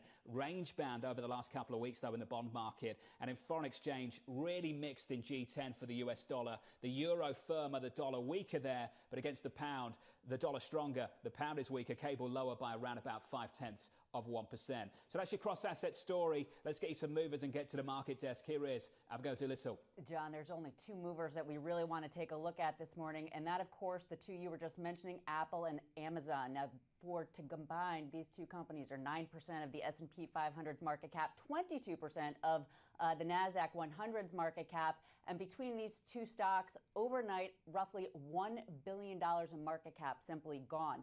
From a broad brushstroke standpoint, Apple, this is their third sub 2% revenue growth quarter in 4 quarters. Amazon's, their quarter was very solid. Units sold rose 32%, the best since 2012. But of course, margins and profitability in question for the future. Now, if we dig a little bit deeper on Apple, this past quarter, it was all about services and wearables. Now, the iPhone did do slightly better, but that was down 6.7%, whereas services and wearables really soaring. So that basically created an up slightly quarter for Apple. As for Amazon, they are pulling an old play, a well-known play for themselves out of the playbook, only for very different reasons. On the call, Jeff Bezos said this is the hardest time we've ever faced. So, of course, they're talking about the possibility of spending to make money, a loss possible in the current quarter, an operating income range of up $1.5 billion to possibly down $1.5 billion to keep their workers and customers safe, John. That stock into today up 34%, perhaps surprising to some that they may, in fact, put up a loss in the current quarter despite sales off the charts with everybody being locked down, John. Abigail, thank you. Thank you very much. Let's pick up with that quote from Jeff Bezos of Amazon, shall we? Absolutely stunning. I actually think the press releases, the earnings releases from these big tech companies this week have been really quite an interesting read. This was the quote that jumped out to pretty much everyone from Jeff Bezos, and it reads as follows. If you're a share owner in Amazon, which is pretty much everyone, mind, you may want to take a seat because we're not thinking small. Under normal circumstances, in this coming QT, we'd expect to make some $4 billion or more in operating profit, but these aren't normal circumstances. Our next guest, Tom Forday of D.A. Davidson, joining us right now. Tom, fantastic to catch up with you. We've got Apple that is refusing to forecast the unforecastable, and Amazon saying, you know what, we're going to take the opportunity to invest in our business, and both of those names are being punished. Why? So thank you for having me on. Hope everyone is well.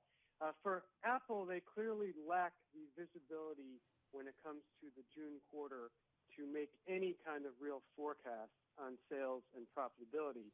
And then for Amazon, as you pointed out, they indicated that they're going to lean in heavily into expenses to address the coronavirus outbreak. And I think what's unique to Amazon is part of the $4 billion they're going to spend is to test for COVID-19. So I think you saw with Target kind of the precursor to Amazon's profit warning. When you sell a lot of essentials and not a lot of discretionary products, have labor inflation and logistics challenges, it all pressures profits. But who knew to the point of $4 billion? Order submitted. Order submitted. Order submitted. Tom, if I'm a long-term shareholder, looking at both these names and those decisions Order from filled. leadership Order in the last submitted. 24 hours Order that I'm sure submitted. they spent a long, long time thinking about, aren't these good decisions for the long-term health of these companies? I would argue for Amazon, it is Order a filled. necessary Order decision. submitted. So Order if you look submitted. at Amazon, Order they are filled. benefiting Order greatly submitted. from a Order huge submitted. shift to e-commerce. In the U.S., most stores are still closed, and this gives them a tremendous competitive advantage. However, it comes at a cost. The cost is they need to make sure their employees on the front lines at Whole Foods grocers, at their logistics fulfillment centers are safe, practice social distancing, the factories are clean, things of that nature. So I think that this is the right decision for the company, but it is reflective that on a near-term basis, even with massive sales, they may not make any money. Let's reflect on Apple for a moment as well, and let's sit on that topic for just a little while longer. Tom, it's really interesting to me that they didn't provide any guidance, and then someone much smarter than me reached out and said maybe the guidance is the capital return plan. If a company is beefing up the buyback program by $50 billion and boosting its dividend, that signals something, doesn't it, Tom? They must be somewhat confident about the future still. Well, that is absolutely true. So the body language from Apple, I think, was more positive than the commentary. So I think it's clear to me that they're going to lean into healthcare. You see them manufacturing PPE as an example of something you never thought that Apple would do. And the fact that they still intend to have an incremental $50 billion buyback and raise the dividend at times when some companies are completely removing the dividend suggests that they have some level of confidence despite that lack of visibility I mentioned before on what the short-term trends look like. Tom, just to follow up on the situation over in China, I know it's something you're spending a lot of time talking about and Order looking filled. through, studying. Order What have filled. you noticed? Order filled. I've noticed that China's come back on board. So if we look at it through the lens of Apple, the original challenge with COVID-19 was disruption to their sales. About 17% of their sales come from consumers in China, and disruption to their supply chain. Well, now it's become global disruption. So the question is, how do the other 83% of sales hold up? And how do we think about their performance with their physical stores closed globally, but open again in China? Now, on the latter point, what we found out was that their e-commerce sales enabled them to have record retail revenues despite the fact that all their physical stores were closed. But as it pertains to China, I think we're seeing encouraging signs that the supply chain is up and running once again, and the economy, while under pressure, seems to be doing a little better, at least than the rest of the world right now. Tom, given the political situation, the headlines that we're hearing right now across the terminal and through the last 24 hours, things aren't getting better between the United States and China. They're arguably getting worse. And as I've said repeatedly through the morning and over the last few weeks, free trade is not going to win you an election. Not in this country and not elsewhere as well. Not in this environment. Do you see them as overly exposed to production supply chains in China? And do you think there's going to be a push to repatriate that? Not imminently, but over the next couple of years? Yes, so excellent points there across the board. So I think globally, the role of China in the supply chain, including for medical supplies, has to be called into question.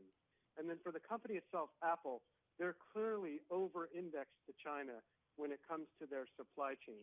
Now, I think what you're going to see in a short-term basis, because of the tariffs, because of that U.S.-China trade war that you referred to, is a lot of their suppliers are going to move out of China. So while the assembly for their products, such as their smartphones, may continue in China on a near-term basis, I think a lot of the components will be put together outside of China. On a longer-term basis, I think there is an opportunity for Apple to lean into India for smartphone production there. They already have a U.S. effort, but it's for one of their most expensive products, their MacBook Pro laptop. I'm not sure that we're at a point now where they can profitably, or without a material hit to profitability, manufacture in the U.S. But clearly they're over-dependent on China, and I think they're going to have to adjust that over time. Tom, we're going to have to leave it there. I appreciate the kind words at the start of this conversation, and I hope you and the team are doing well. Tom Forday there of D.A. Davidson on Apple, Amazon, and some of the big tech players. In this market right now, 9 minutes into the session, here's your price action. As we kick off the month of May, the S&P 500 declines by almost 2%. On the Nasdaq, we're off by a little bit more. From New York, this is Bloomberg.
$11 minutes into the session in New York this Friday, equities lower, down by 2% on the S&P 500, down a little more on the Nasdaq. With this sector price action, we can cross over and catch up with Bloomberg's Abigail Doolittle. John, it certainly feels like overnight the market mood has shifted to some degree. All of the naysayers of the recent rally perhaps out. We're looking at 2 down days for the S&P 500. It's not awful sector-wise, even though there's a lot of red on this screen. There are 11 down sectors for the S&P 500, but there's a real mix picks up here. The worst sector, not surprisingly, consumer discretionary. That's on Amazon, down about 5%. But we have all the rate-sensitive sectors on bottom with yields lower, including the ones that should be rallying. But those are defensive sectors, so not so risk-off. Up top, consumer staples, communication services, and tech. Now, on the week, it's a different story, though, because it's actually a relatively, I wouldn't call it risk-on, but moderate risk appetite, because we do have most of the sectors higher. The best sector on the week was also the best sector in April. That is energy. Communication services also on top on the week. That has everything to do with Alphabet. And to the downside are two of the defensive sectors down more than 2%, healthcare and utilities. So right now, the S&P 500, John, headed for an up week. However, if today's loss is accelerated and turns into a down week, that would certainly be a big market mood changer. But right now, again, the S&P 500 is heading into an up week. Abigail, thank you. Abigail Doolittle there with a little extra visibility on what's happening with this market. Let's get you some visibility now on pensions. I'm very pleased to say that joining this program is Mike Morad. He's the Goldman Sachs Asset Management Senior Pension Strategist. Mike, I'm very happy to be the student here. You be the teacher. Just tell me what you're seeing. I want to understand what your clients were doing in the drawdown and the rally of the last couple of months, how they've been rebalancing. Tell me what you know, what you see. Good morning, John. Thanks for having me on the show. And obviously, it's been a very difficult time for all investors, and retirement-related investors have not been immune to that. So if we think about our corporate pension clients, they saw asset losses in the first quarter of about 9%, dropping their funded levels from about 87% down to 78%. Public pension plans, which tend to have much more of a return-seeking asset allocation, likely saw asset losses of about 14%, with their funded levels dropping to below 70%. So what have they been doing in the current environment? I would say number one is thinking about rebalancing, and certainly that is a prudent risk management strategy. Many of them have been deliberate in taking those rebalancing actions, and we certainly agree with that approach. The other thing they're doing is thinking about what they should be doing going forward in this market, and there's certainly a number of different strategies that many of them are considering right now. Well, let's talk about some of those strategies. Take those two distinct client pools and tell me how they navigate. They think about future allocations in a market which is going to be really tough, fixed income. What do they do? What do you suggest they should do, Mike? Sure. So let's break those out. Let's think about corporate pensions and public pensions separately, because even though they are both pensions, the way they think about asset allocation is much different. On the corporate pension side, many of them think about their portfolios in two different ways: an immunizing portfolio, which is primarily fixed income to hedge their liabilities, and a return-seeking portfolio, which is primarily public equities, alternatives, and so forth, to generate excess return. When we think about things that they may do on the immunizing portfolio, certainly over the last number of years, many of them have been increasing allocations to immunizing asset classes like treasuries and corporate bonds. That has served them quite well in the recent environment, especially their rate exposure. Going forward, many of them are now thinking about, in that immunizing portfolio, that split between rates and credit, and maybe given where rates and credit spreads have gone, do they want to tilt a little bit away from rates and a little bit more towards credit? We would actually encourage many plans to look at that strategy. In terms of the return-generating portfolio, many of them are looking at a world and saying, how am I going to make my nominal 6 or 7% return target in an environment where risk-free rates are around 1%? So many of them looking at private assets as a way to add more illiquidity risk into their portfolio. Many of them may also be looking at more active strategies. Certainly across many asset classes the last number of years, there's been a strong move to passive. Given, again, in an environment where beta is likely to be pretty low, do we need to add more active strategies to find more alpha? On the public sector side, many of them focused on liquidity. Many of these public sector plans are cash flow negative, meaning they pay out more in benefit payments than what comes in contributions. So many of them focusing on building a liquidity portfolio so they have cash to make monthly benefit payments as well as to handle any capital calls. And then thinking about more on the return-generating side, certainly the move to alternatives, private equity, real estate, infrastructure has been quite strong for these investors over the last couple of years. That will probably continue as well. I think many of them will also probably look at more active strategies, looking at ways to become more nimble in this market. Mike, let me wrap up by asking the following question. I hope it doesn't come across as snarky, because it's really, really not meant to be. Don't we just have to aggressively reset return expectations in this market, given what we've seen over the last 10 years in fixed income, and given what we're about to see over the next 10 years as well? What do you tell people when you have that discussion about return expectations and those assumptions and just aggressively resetting them? Instead of thinking, we've got to take more risk, we've got to take more risk, we've got to take on liquidity risk, we need to go into alternatives. How do you balance those two things between getting real or just aggressively piling on the risk elsewhere? It's a great question, Jonathan, and it is a very much a balancing act. When we look at both of those corporates, both of those pension segments, corporate pension plans have brought their return expectations down a lot over the last number of years. Part of that is driven by their move to more fixed income as part of liability-driven investment strategies. If we go back to the early part of the century, many of these plans had nominal return expectations of 9% or higher. As of 2019, many of those have fallen to below 6.5%. On the public sector side, we've seen them come down as well. Not as dramatically. Many of them still have return assumptions of 7 to 7.5%. But I would agree with you. Even though these have come down a lot, they're probably going to have to come down more, not just because of when we think about, especially in the corporate space, as more of these plans have moved to fixed income, but just return expectations across a wide variety of asset classes are coming down. Again, it comes back to if our starting point for valuation is a risk-free rate that's around 1%, you extend that across many asset classes. It's very hard when you take a diversified portfolio to see a nominal return expectation of 7, 7.5%, or even higher. Some still have those higher. So it is a tension, and there are other factors that both corporations as well as state and local governments take into account when setting these expectations. But I agree with you. Even though they've come down a lot over the last decade, I think they're probably going to have to come down even more. Hey, Mike, thank you. Really great to catch up. I appreciate the visibility and clarity on this segment. And I promise you, it's something we've got to cover a whole lot more. So hopefully you can come back on again soon and we can catch up. Send my best to the team, won't you? Mike Moran there of Goldman Sachs Asset Management. We've got some breaking news, some data, and a central bank decision of a different kind. It's Bloomberg's Michael McKee. Yeah, John, we just got the market ISM, the market PMI number for the month of April, the final. They do two estimates during the month. The initial estimate was for 36.9, down from 48.5 in March. The final comes in worse than that, 36.1. Needless to say, that's a new record low for that index. Suggests manufacturing in the dumps. We get the ISM manufacturing number at the top of the hour. The forecast there is for 36 even. And as you mentioned, a new central banker, Tiff Macklem, is going to be the new head of the Central Bank of the Bank of Canada.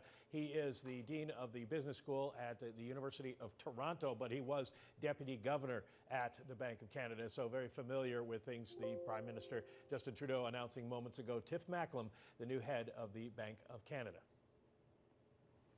I know our good friend and colleague Luke Cower is shocked that he didn't get the post. Great to catch up with you, Mike. Stay close. We'll catch up with you in just a moment as well. In this market right now, 20 minutes into the session, equities are lower by 1.9% of the S&P 500. Up next on the program, I'll run you through the next 24 hours and give you a sneak peek about next week as well. And we'll get you another preview with Mike on that ISM out at the top of the hour. From New York, this is Bloomberg.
We are kicking off May in the wrong way for the equity bulls. We are lower by 1.94% on the S&P 500 after a big month of gains in the month of April. Let's get you a sneak peek at today and next week, shall we, with a trading diary. Beginning today at the top of the hour, we'll get ISM manufacturing numbers. More on that in just a moment. Then on Monday, US factory orders, durable goods and Eurozone manufacturing PMIs. Tuesday, we get US market PMIs, then ADP employment numbers on Wednesday, initial jobless claims and a Bank of England rate decision on Thursday.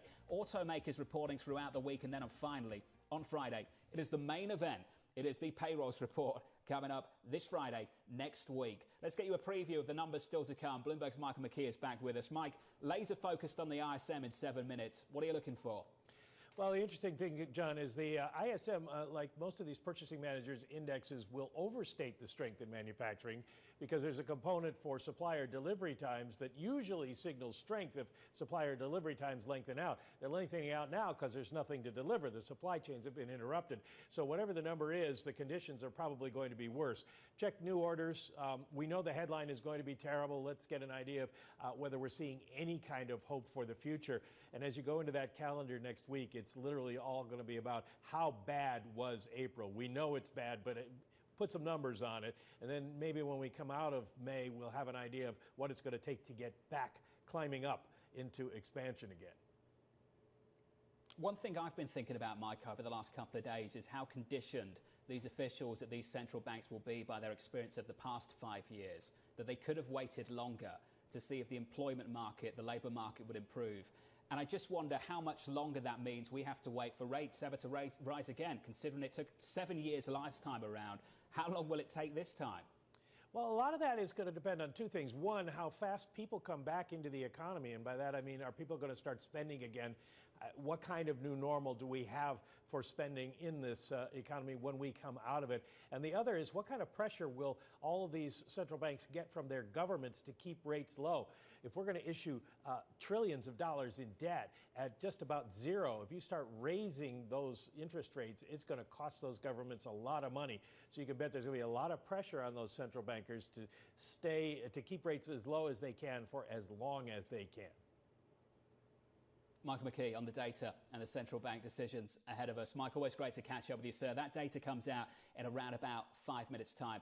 That does it for me. For our audience worldwide, it's my chance at the end of a week to say thank you. Thank you because, honestly, I feel really lucky to have the smartest, most sophisticated audience on the planet anywhere. And I'm lucky to have you with me Monday to Friday. I consider all of your thoughts, your explanations, your views to be one of the most high quality out there for anyone. And I appreciate that they still come through. If you want to continue exchanging those views, please do that with me on Twitter at FeroTV. We can talk about this market through the weekend. If you're lucky enough to get a break over this weekend, stay safe and be well. Here's your price action then. Around about 25 minutes, 26 minutes into the session, we shape up as follows. In your equity market, we are down by 2% on the S&P 500, on the Nasdaq by 2.1%. That's the story in the equity market. It's been tough, a rough morning for the likes of Apple on Amazon. Apple refusing to forecast the unforecastable. I think that's a good decision. Amazon piling all its money back into the business. I think that's a good decision. Whether you're a shareholder, granted, you've got a different decision set in front of you and you can decide for yourself. You can judge for yourself whether that is a good call. In your bond market, yields are lower by not even a basis point a 10-year to 0.63%. From New York, then, that does it for us. This was the countdown to the open. This is Bloomberg TV.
Order submitted.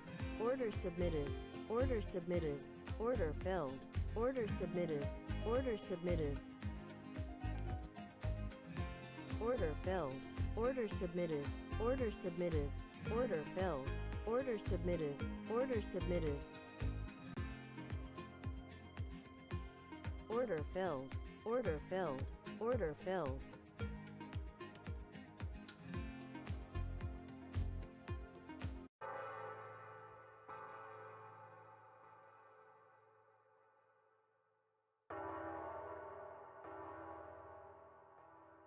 Months after Hurricane Maria, Puerto Rico is still in peril. Huge swaths of the island are still without power, Order submitted. running water, Order or access submitted. to medical care. Order submitted. Experts estimate that it will take years before these services are restored island-wide. Order filled.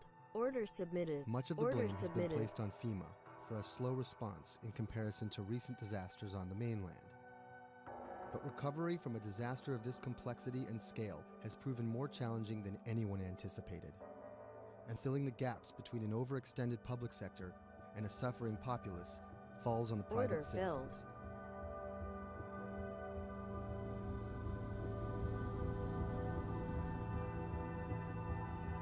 Robert Anderson is a Puerto Rico resident of 4 years. The eye of the storm came in south of El Yunque, swept up towards San Juan and out to Arecibo. Everything on the right-hand side is what we call the dirty side of the storm. This isn't his first time in a disaster zone. With a military and telecom background, Anderson worked on repairing damaged cell phone towers in New Orleans after Hurricane Katrina.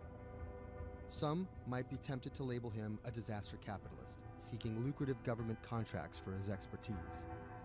But as Anderson finds himself in the middle of a humanitarian crisis, he and his associates are developing a variety of pro bono recovery projects that target the island's hardest hit areas. I see two Puerto Ricos. We're here in San Juan. They have telecommunications restored.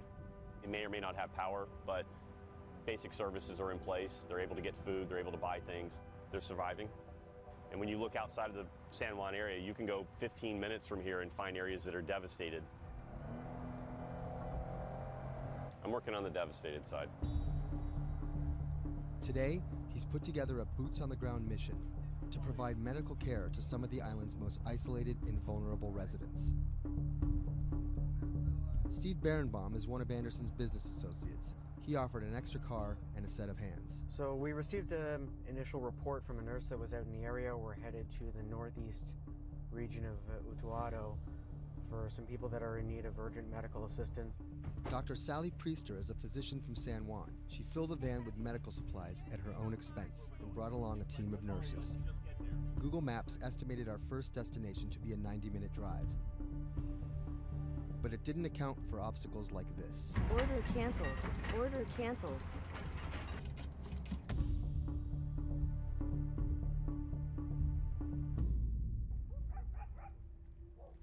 Our first stop was the home of an 82-year-old blind Vietnam veteran.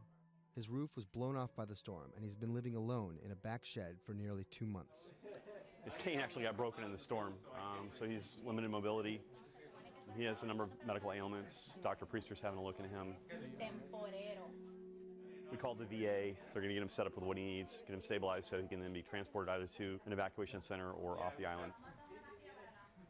It's when the chain gets broken, when those families that are connected to them leave the island or take off, these guys get left at the end of the road, and it's tough. Order submitted. Order submitted. FEMA was not Order officially part of submitted. Robert's team, and their arrival caught everyone by surprise. Their job here was to survey and report back to their superiors, and did not come with medical aid of any kind. People think that FEMA is there to hand out bottles of water, and it's not what they do. FEMA has a role to play. They have a very specific role. They bring in ships, they bring in airplanes, they bring in tractor trailers with pallets of things. But they're a big machine, and there's gaps in that thing. And you're seeing one of the gaps here, and we help fill that role.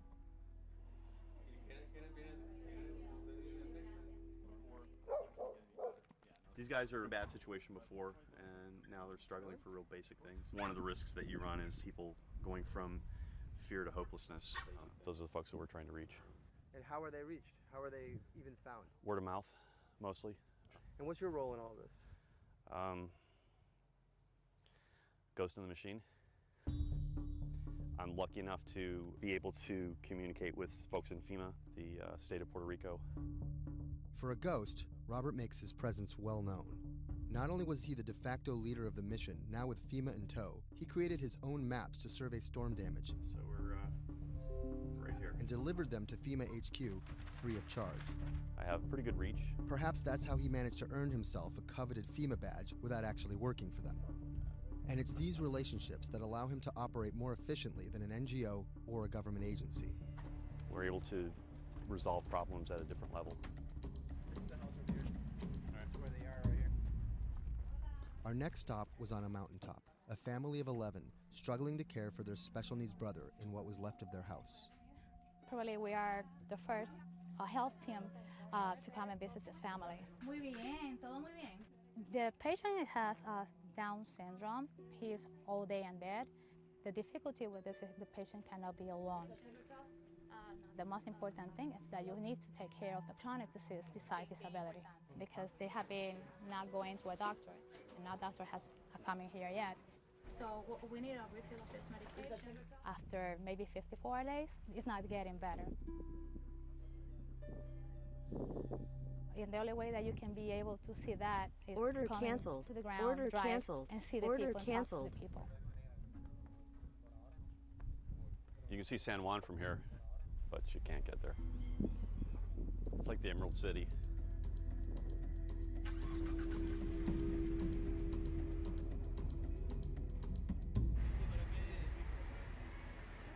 On this stop, we caught word that a man living alone at the edge of the jungle was in need of care. So we decided to take a little detour, come up here and check out and see what's going on. One of the challenges is to find those people that are at the end of these roads that need help.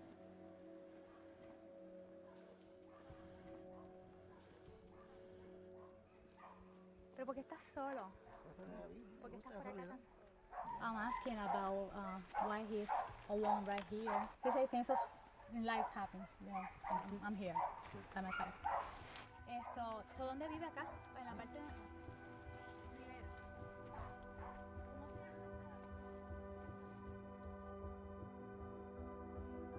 This is not a job. To do this, you need to have passion for what you can do. You're not going to get paid. It's said in disaster response and emergency response that the real first responders are your neighbors. You don't need to wait for a lucrative FEMA contract to go out and do good and to help the community. In the end, do you feel like you're making a difference? Lives you touch and people that you can affect. I don't really think about it in those terms. But why do you do it? It helps me sleep at night. I think it's as much for the people that are going out to help and do things as it is for the people that you affect. Whether out of altruism, or the lure of a paid gig, or some mixture of the two, Anderson hopes to stay here to help shape Puerto Rico's future.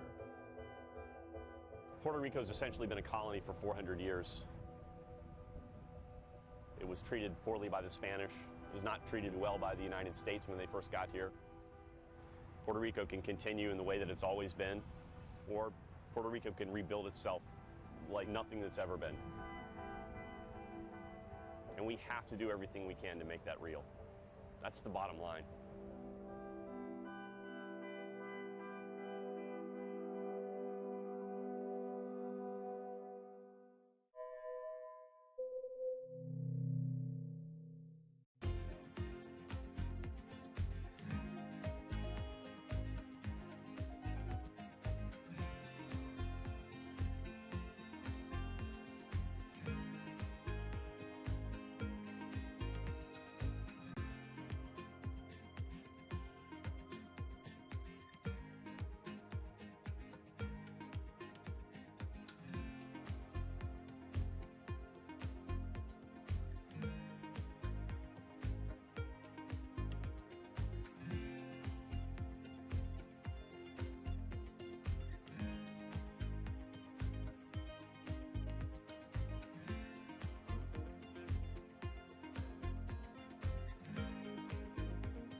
Order submitted. Order submitted.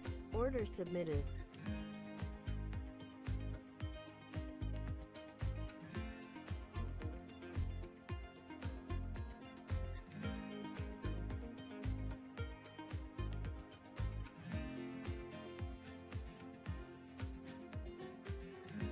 Order filled. Order submitted. Order submitted. Order filled. Order submitted. Order submitted.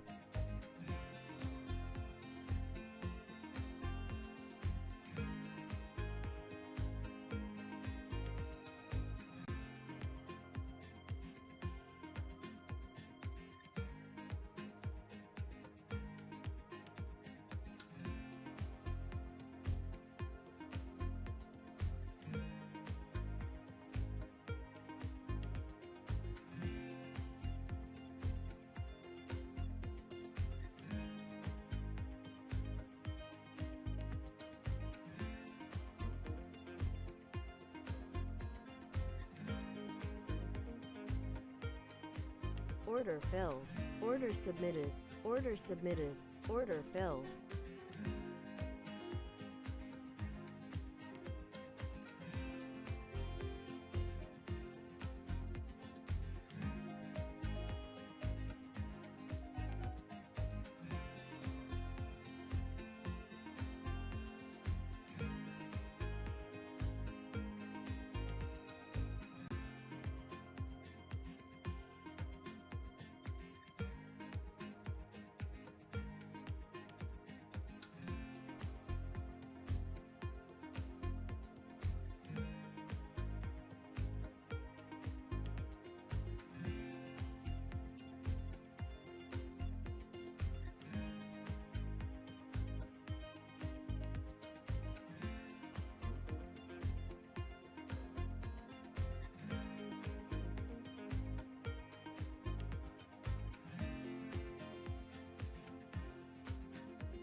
Order filled. Order filled.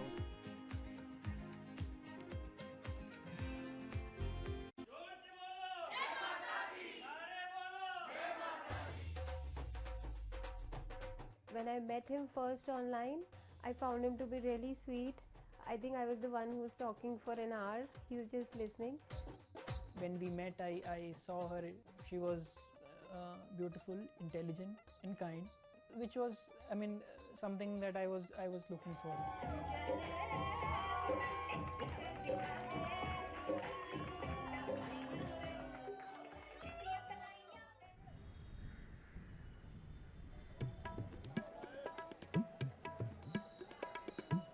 Anshu and Sumit are one of about 12 million couples that get married in India every year. Unlike their parents' generation, they're not from two close villages, but from two cities on opposite sides of the country. And their love didn't start through community matchmaking, marriage brokers, or classified ads in newspapers, but began online. So we met through jeevansathi.com. So it's basically an online portal where we have detailed profile of different grooms and brides. It makes a lot of remote profiles who are located in distant areas more accessible. Thanks to growing internet and smartphone usage, matrimony websites and apps in India are starting to disrupt the matchmaking industry. More and more people are finding their partners at the click of a mouse. Jivansetti.com, where Anshu and Sumit met, is one of the biggest players. Young Indians looking for love set up profiles including their caste and horoscope, but their criteria for choosing spouses appears to be changing. Order submitted. We have seen Order the shift submitted. from Order submitted. traditional caste community conservative parameters to something like which is more focused on education, employment. Anshu and Sumit's marriage was initiated by their parents, but modern Indian couples like them have more input than previous generations. We looked up to them to agree for the proposal, but it was primarily our decision that we wanted Order to be filled. with each other. Order submitted. Order submitted. Order filled. Order submitted. Order submitted. So there's a bear. Order which filled. basically we Order use for submitted. indicating Order a hug. submitted. Yeah, that's our language basically. Bear icon for a hug. Time flies when you're in love, and just 1.5 months after they first met online, the couple got engaged.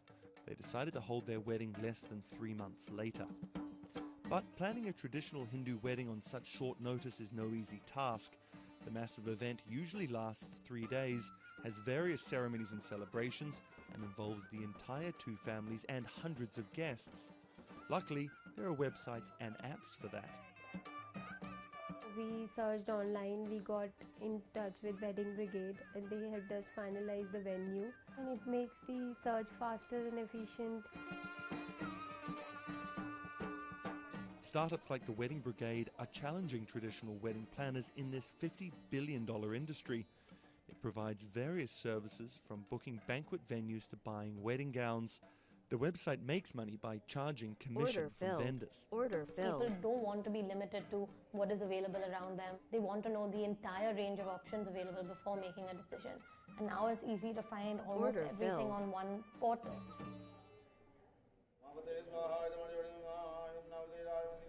Anshu and Sumit are officially married in a ritual that has gone on for thousands of years, but their love started in a very new way. Technologies might be changing the way couples meet, date, and get married in India, but they're definitely not changing everything. The technology was only the first level help that we could get to find each other.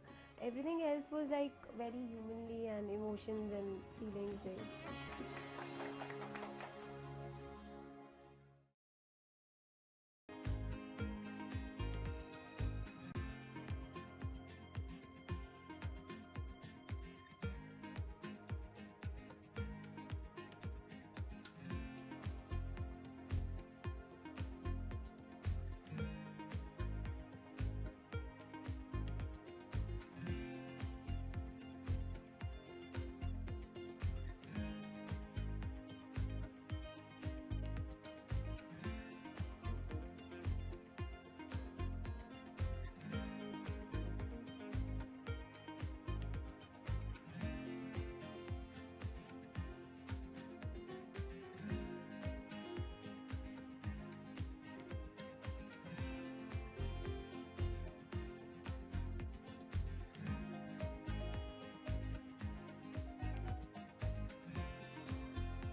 Order submitted.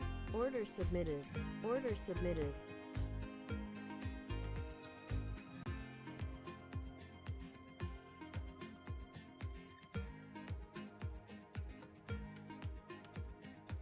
Order filled. Order submitted. Order submitted. Order filled. Order submitted. Order submitted.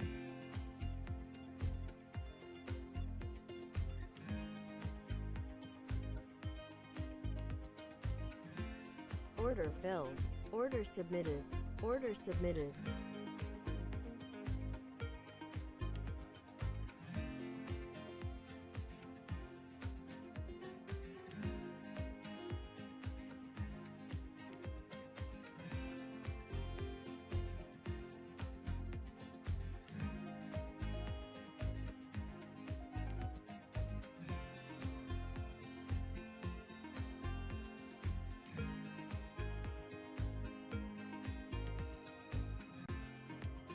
Order filled.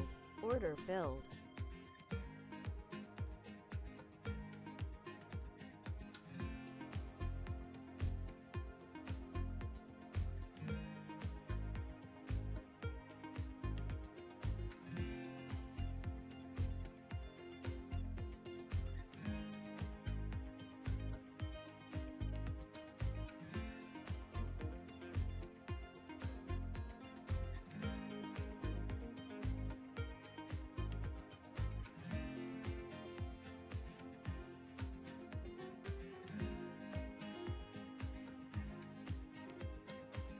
Order filled.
Massachusetts Senator Elizabeth Warren has become a symbol of everything the Republican Party stands against. Everyone gets a right to basic health care. We need strong oversight of these banks. A legal scholar and a consumer advocate turned politician, Warren has branded herself as a champion of the working class and made a career out of standing up to big business. While rumors of a 2020 presidency bid remain just that, I'm not running for president. Her Senate seat is up for re-election in 2018, and Republicans are already pumping millions into super PACs to defeat her. This is the story of how a law professor and politician came to be seen as the biggest threat to Republican values and the greatest hope for progressive America. Elizabeth Warren was born Elizabeth Ann Herron, the youngest of three siblings, on June 22, 1949 in Oklahoma City to middle-class parents. After waiting tables to help her family pay the bills, Warren became a star on the high school debate team. She landed a scholarship to George Washington University at the age of 16, but 2 years later dropped out to marry her high school sweetheart, Jim Warren. By 1980, Warren was a mother of two, divorced and remarried, had earned a bachelor's degree from the University of Houston, a juris degree from Rutgers, and practicing law in New Jersey. Warren then went on to become an influential law professor, teaching, lecturing, and publishing highly cited work on bankruptcy and commercial law at 7 universities around the country, eventually settling at Harvard Law School. But Warren wasn't always a liberal lion. Elizabeth Warren used to be a Republican, actually. That's Stephen Dennis. I'm a Senate reporter for Bloomberg. Around the time that Elizabeth Warren switched parties, she became a fierce opponent of a Republican drive to make it much harder to file for bankruptcy. She fought that for a decade. It ended up passing anyways. While her efforts ultimately failed, her warning calls were heard in 2008.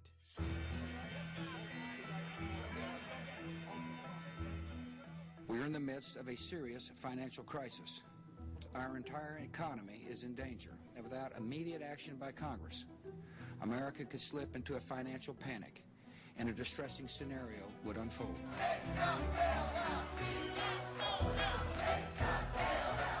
Professor Warren was tapped to help with oversight in the government bailout. She would excoriate bankers and their bonuses and their practices. Why should the U.S. taxpayer alone carry Citi? She proposed a series of tough regulations, which became the basis for much of the Dodd-Frank financial law that we have today. That sort of catapulted her to national stardom, particularly among the progressive left.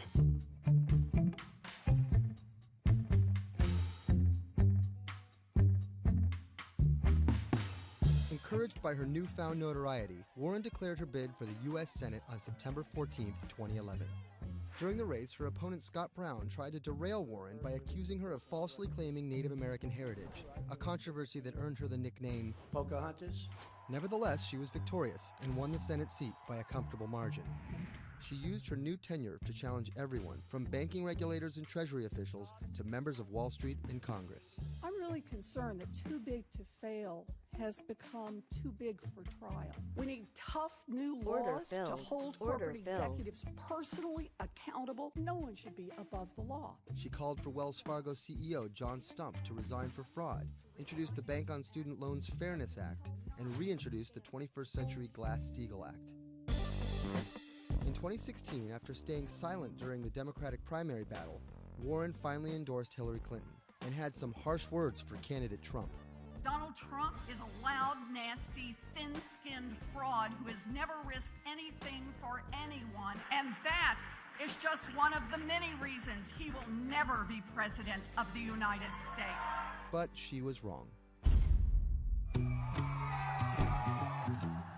The forgotten men and women of our country will be forgotten no longer. Warren wasted no time resisting Trump's agenda. Have you ever managed or overseen a $1 trillion loan program? I have not. How about a $1 billion loan program? I have not. Okay. In the Donald Trump era, Elizabeth Warren has been playing defense and trying to prevent Donald Trump and his cabinet appointees from rolling back protections that she helped enact. Warren actually found herself rebuked by Mitch McConnell for reading a letter by Coretta Scott King about Jeff Sessions' record on racism during his confirmation. She was warned. She was given an explanation. Nevertheless, she persisted. That moment became something that's on T-shirts, bumper stickers, slogans, and that really galvanized a lot of support for her. It's been very hard for Republicans to get much of anything done this year, and that's at least in part to this resistance movement that Elizabeth Warren has helped champion. We are here to fight back. Enough of Elizabeth Warren. Like you. Millions of dollars are being funneled to defeat Warren in the midterm elections in 2018. But it's the rumors of a 2020 presidential bid that has further prompted powerful donors to fund her opposition, often using the same playbook of constant and ruthless ad campaigns that many believe helped Trump win in 2016. It's anyone's guess if she will endure what Hillary could not. You know, the question for Elizabeth Warren is whether she can go from being a liberal firebrand to somebody who can regularly get 60 votes for initiatives in the Senate and 218 in the House and drive an agenda, and whether she can bring together coalitions for political victories. That's the challenge, and we'll see what happens.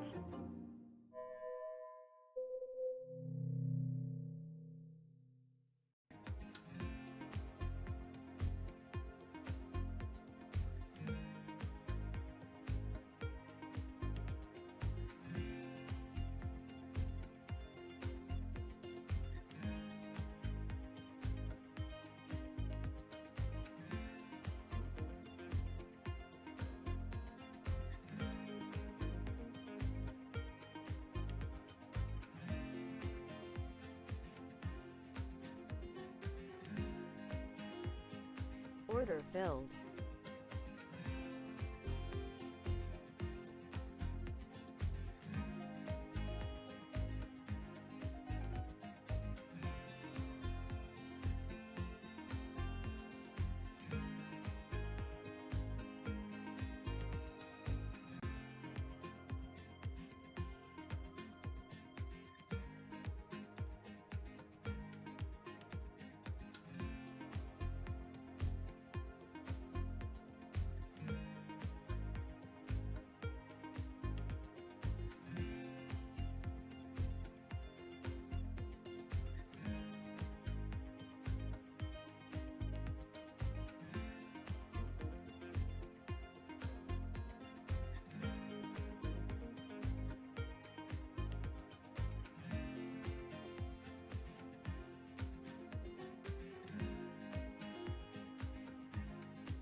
Sadiq Khan, the mayor of London, has made some powerful opponents. He doesn't know me, never met me, doesn't know what I'm all about. I think they're very rude statements, and frankly, tell him I will remember those statements. My message to Donald Trump and his team is that, your views of Islam are ignorant. He's the first Muslim mayor of a major Western capital and proud of it. This is how Sadiq Khan went from the son of Pakistani immigrants to a lawyer, lawmaker, and now the mayor of London. Khan's parents emigrated from Pakistan. His father was a bus driver, his mother a stay-at-home seamstress. The 10-strong Khan family squeezed into a 3-bedroom flat in South London. He wanted to be a dentist, but TV in the 1980s convinced him otherwise. Objection! LA law with its swagger and ill-fitting suits caught Khan's eye.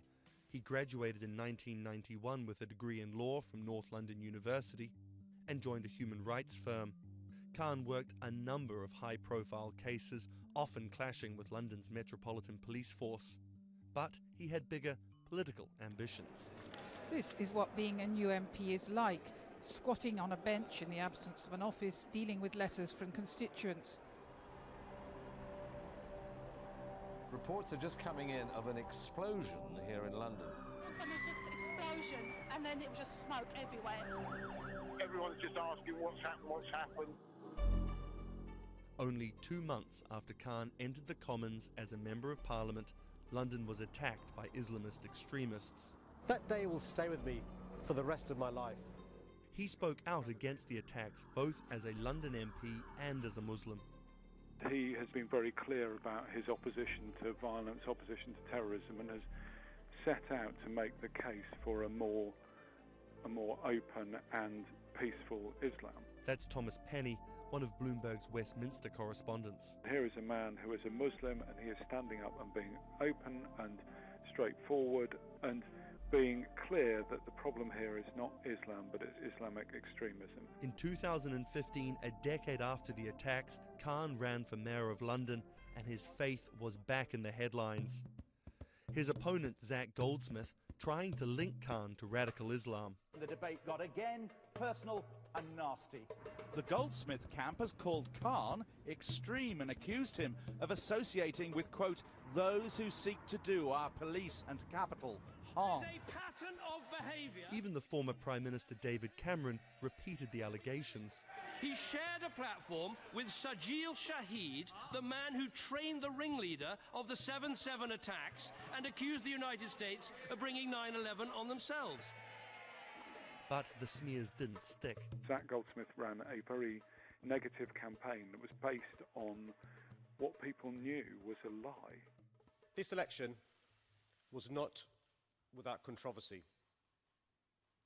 And I'm so proud that London has today chosen hope over fear and unity over division. After taking the mayor's office with a comfortable majority, Khan has brought a business-like efficiency to the role, scrapping expensive vanity projects like the Garden Bridge and the new Routemaster buses, which cost £350,000 each.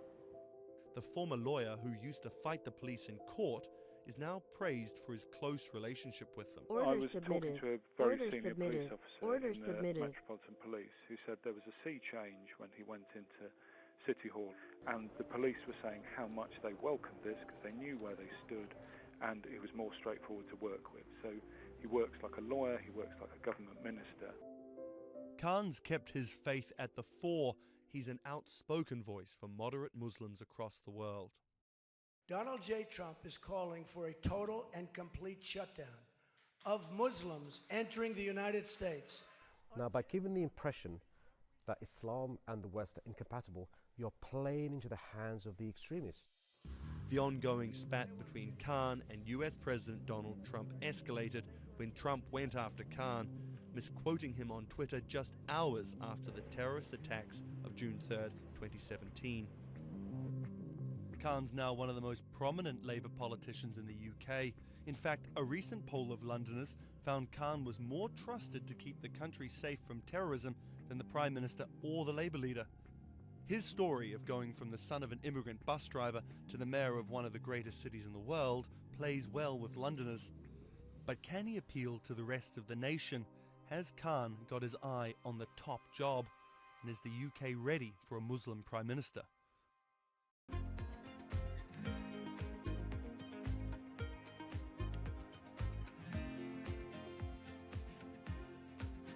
Order filled. Order submitted. Order submitted. Order filled. Order submitted. Order submitted.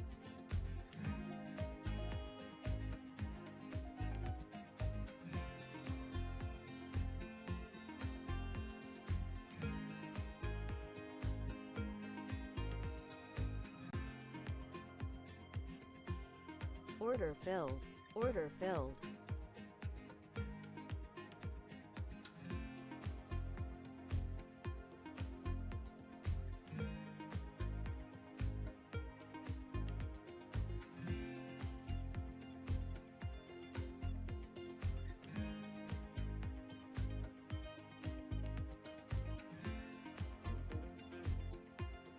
Order canceled.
What does it take to change the world? A big army? A cure to a pandemic? A revolution? All of these take either a lot of people, thousands of hours, or massive amounts of space. But for Julian Assange, all he needs is one room, an internet connection, and the world will listen. Assange is located here, and more specifically, right here. And from that location, he's posted government secrets, classified documents, and leaked emails from some of the world's most powerful people. And in doing so, has been labeled a hero, a villain, a nihilist, and everything in between. This is how an Australian programmer sequestered in the Ecuadorian embassy in London became one of the most influential and notorious people in the world. Born in 1971 in Townsville, Australia, Assange has always been on the move. Living in over 30 homes by the time he was in his mid-teens, Assange, along with his mother and half-brother, finally settled down in Melbourne. His introduction to hacking started at 16 when he was given a Commodore 64, which he attached to a modem. He attended the University of Melbourne, where he studied programming, physics, and mathematics. He never graduated, but that doesn't mean he didn't get an education. By 1991, Assange hacked into the Pentagon, U.S. Navy, and other branches of the U.S. government. In 1996, he was caught by the Australian Federal Police and charged with over 30 counts of hacking and computer-related crimes. He didn't get any jail time, but he was fined $2,100. I think the first taste of what would come later was the hacking that he did as a young programmer, and that really sort of foreshadowed a healthy skepticism of the use and abuse of technology by governments. That's Vernon Silver. I'm a reporter for Bloomberg's investigations team. Assange's youth as a hacker laid the foundation for him to start WikiLeaks in 2006. But what is WikiLeaks? It's a website that posts unfiltered, usually classified documents. What separates it from every other media outlet is that they have no editorial hierarchy. With a publication like the New York Times, information comes in, they take that information, package it, then disseminate it for the public to see. WikiLeaks, however, cuts out the middleman. WikiLeaks gathers information, most of it given to them anonymously. So what they're doing is really very simple. They get the information in one end from who gives it to them and out the other with sometimes minimal interference. Julian Assange is the leader of that, the mastermind, the creator, and really, because he thinks of it as a journalistic enterprise, the editor-in-chief. But every story starts with a source, and Assange has some unconventional sources. Julian Assange does not hack as far as we know. He is the recipient of people who are either insiders who give him secret documents or hacked emails from a foreign power. That's Eli Lake. I am a columnist for Bloomberg. And there was no source bigger for Assange than Chelsea Manning. He used to be known as U.S. soldier Bradley Manning. In 2010, Manning provided Assange and WikiLeaks with hundreds of thousands of leaked government documents. WikiLeaks quietly began releasing the documents in February of 2010, then made big headlines in April by posting what is now known as the collateral murder video.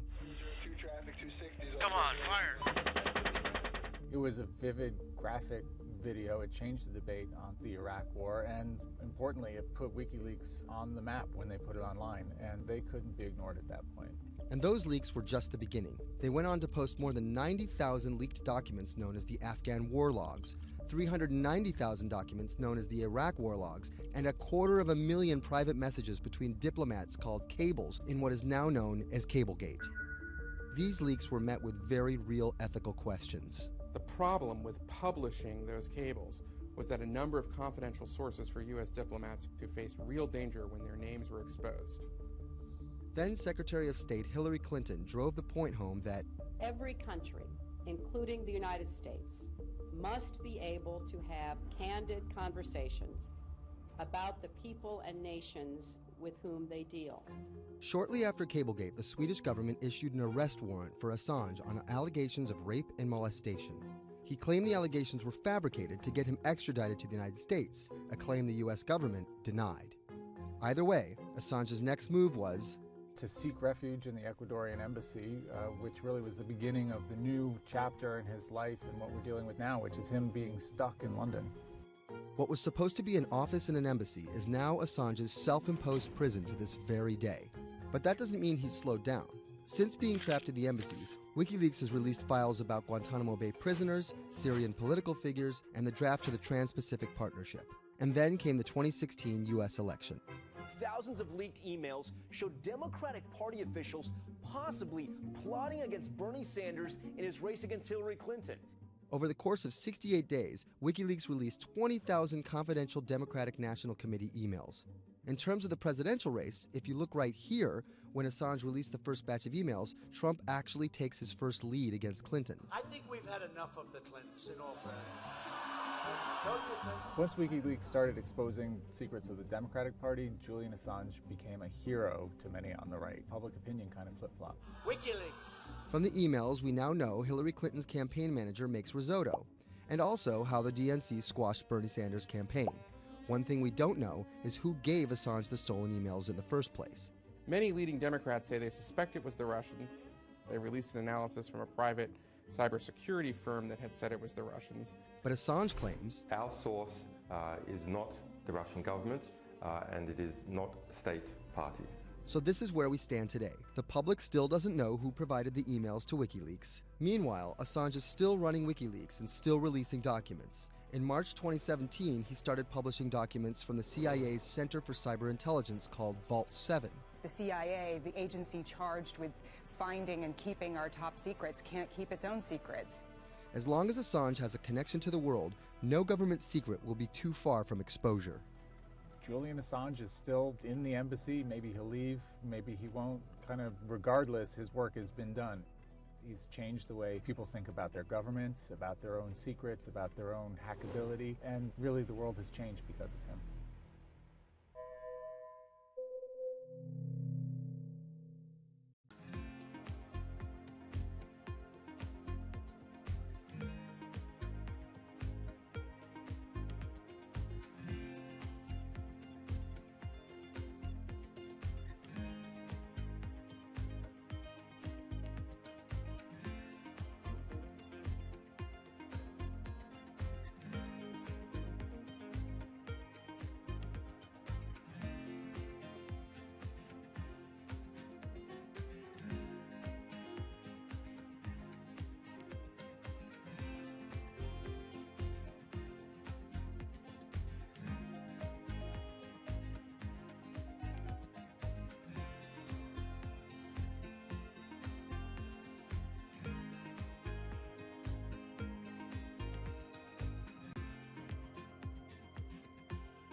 When it debuted, the 4G wireless we have today allowed people for the first time to hit the road and explore unknown places with only a smartphone for directions. When 5G arrives, it could enable driverless cars to take us there as well. 5G stands for 5th generation mobile networks or wireless systems. It's insanely fast and can accommodate a lot more connected devices. But the reason it's being called revolutionary is because 5G will allow connected devices to speak to each other as well as people. Right now we're living in a world where really it's a one-way experience. That's Bloomberg tech reporter Ian King. The network talks to your phone, you look at your phone and access data, then you send something back to the network. What we're being told about 5G is that really for the first time we're going to see machines communicating with each other over mobile networks in a meaningful way. 5G could end up being 100 times faster than what we have now, with speeds that could reach 20 gigabits per second. In plain English, that means downloading a full-length HD movie in seconds. 5G will also increase total bandwidth, which we will need in order to accommodate the growing Internet of Things. We're talking about the class of devices like internet-connected refrigerators, thermostats, dog collars, but 5G will enable many, many more. Things like your utility network, factories, where machines are just sat there not connected at all. Suddenly they're all going to be connected. Suddenly we're going to be able to have real-time monitoring. Other things like cars, like utility poles, like your light, the light poles. But perhaps the biggest advance will be a huge reduction in communication lag time, known as latency. A network of driverless cars will need the speed of 5G to ping each other multiple times per second to avoid collisions. Near instantaneous data transfers could allow doctors to perform surgery remotely with a robotic scalpel. So how will all this work? First, you need to improve network density. And that's just a fancy word for saying you put more towers out there. What we're being told is that's not actually the case with 5G. The idea is 5G will not only use the existing mobile spectrum, but also tap into higher frequencies called millimeter waves. Millimeter waves can carry more data, but only travel short distances. This may mean you'll see a lot more of these base stations around town. And the new towers may have as many as 100 antenna ports, compared to about a dozen on 4G cell towers. So when will we get 5G? Getting 5G ready is expected to cost providers $275 billion over 7 years in the US alone. Look for the first 5G service to pop up in big cities sometime in 2019.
When people think of Vladimir Putin, they think of capital P, power.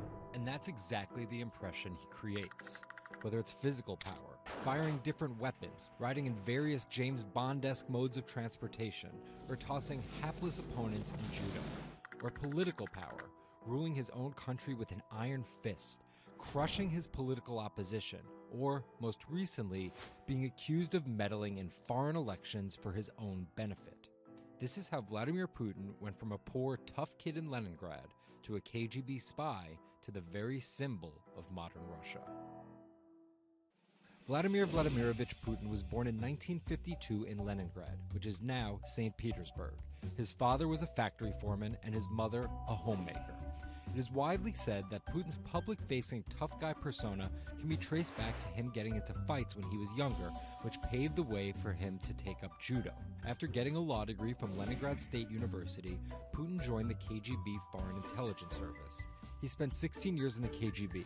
When Putin returned to Russia, he began his political career. He went to work for Anatoly Sobchak, who was then the mayor of St. Petersburg. That's Leonid Bershidsky. I'm a columnist at Bloomberg View. Putin thrived in Sobchak's administration because he was sort of considered pretty efficient city official at that time. He was very loyal to Sobchak. So loyal and efficient that he was noticed by Yeltsin's close circle.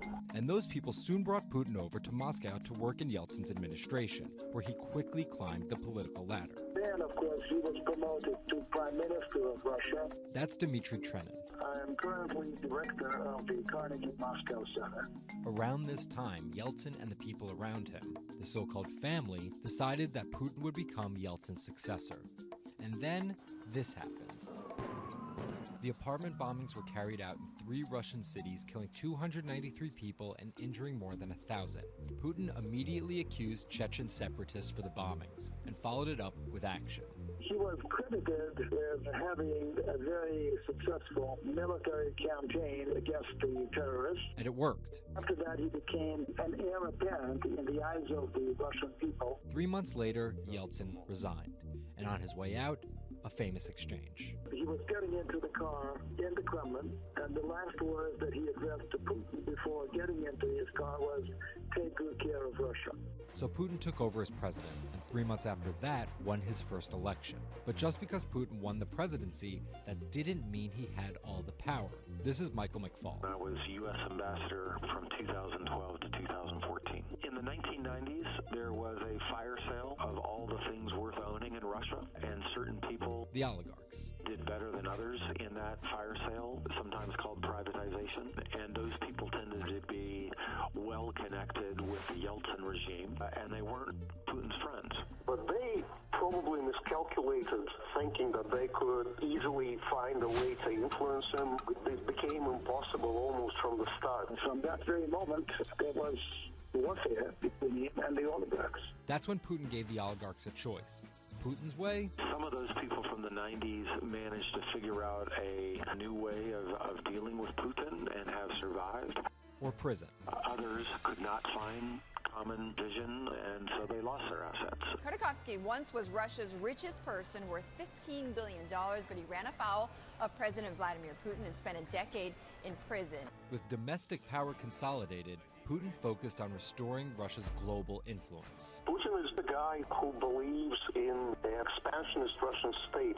Georgia and Ukraine and all the other Soviet republics that split off when the Soviet Union fell apart, he still believes that they're traditional Russian satellites. A lot of his strategy is about keeping them in the orbit. That Yeltsin line, take good care of Russia, that's how he understands it. And he used annexation and invasion, as well as oil, gas, and trade to keep former Soviet republics in Russia's orbit.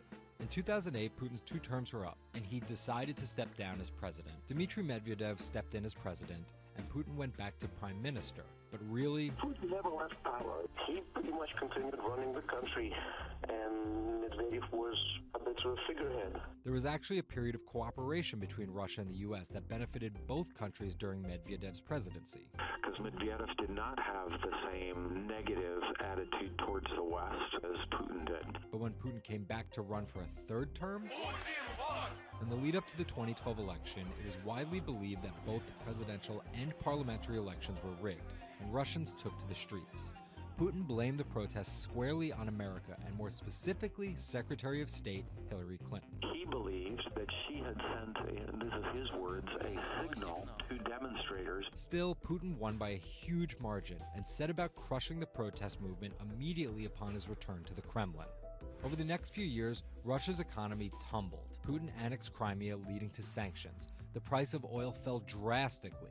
The ruble hit a new low, and America played down Russia's influence, with Obama calling Russia a regional power. Despite all of that, Putin's approval rating remained sky high, and then an opportunity for payback.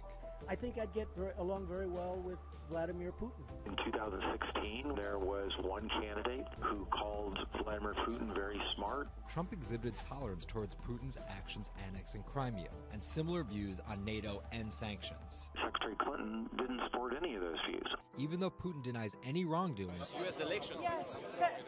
the U.S. has accused Russia of being behind the leaking of 20,000 Democratic National Committee emails, which many say helped Trump beat Hillary Clinton in the presidential election.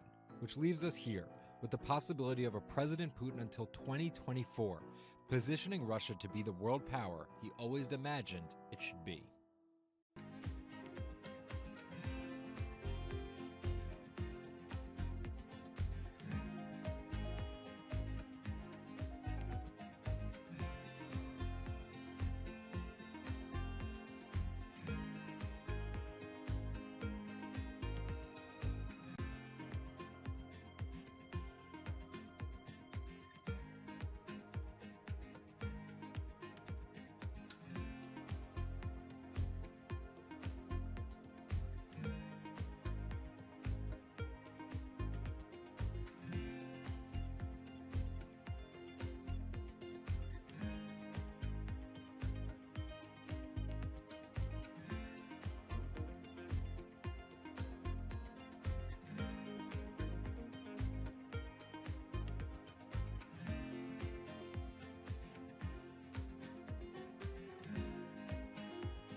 Order submitted.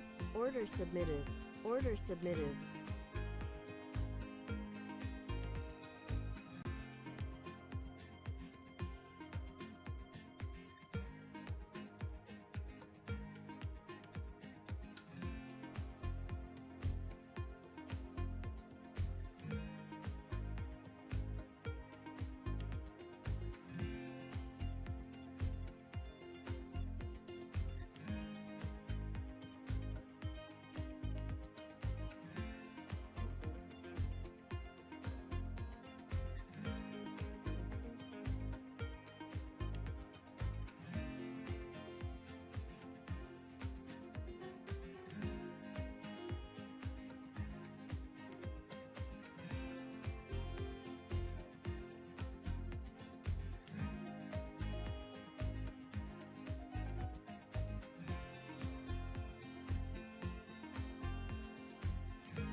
Order filled.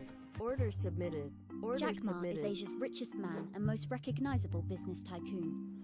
He's the chairman of Alibaba, China's e-commerce giant and one of the 10 largest companies in the world, yet he still wants more. We know where we're going. We want to be the 5th largest economy. Big words from the man some call Asia's Jeff Bezos. He's confident, he's charismatic, and he's definitely not the average CEO.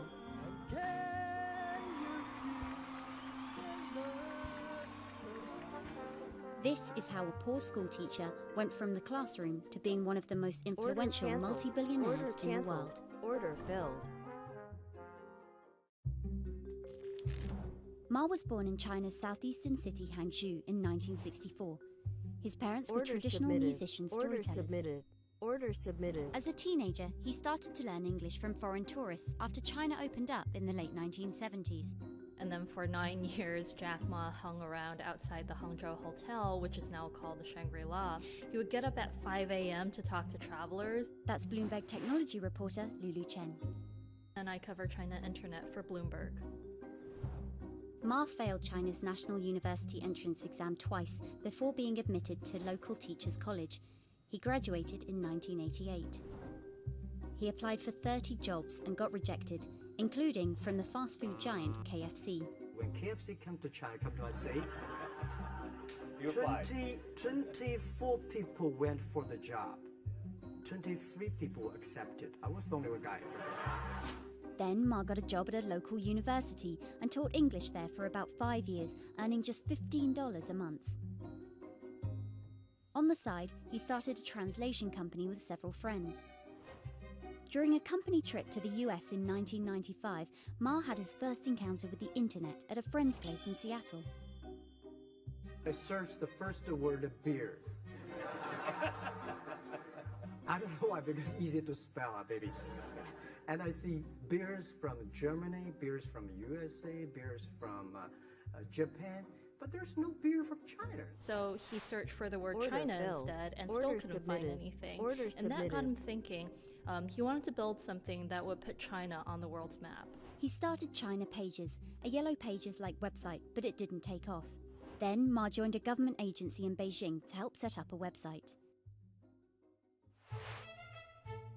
By 1999, the internet stock boom had gripped Wall Street.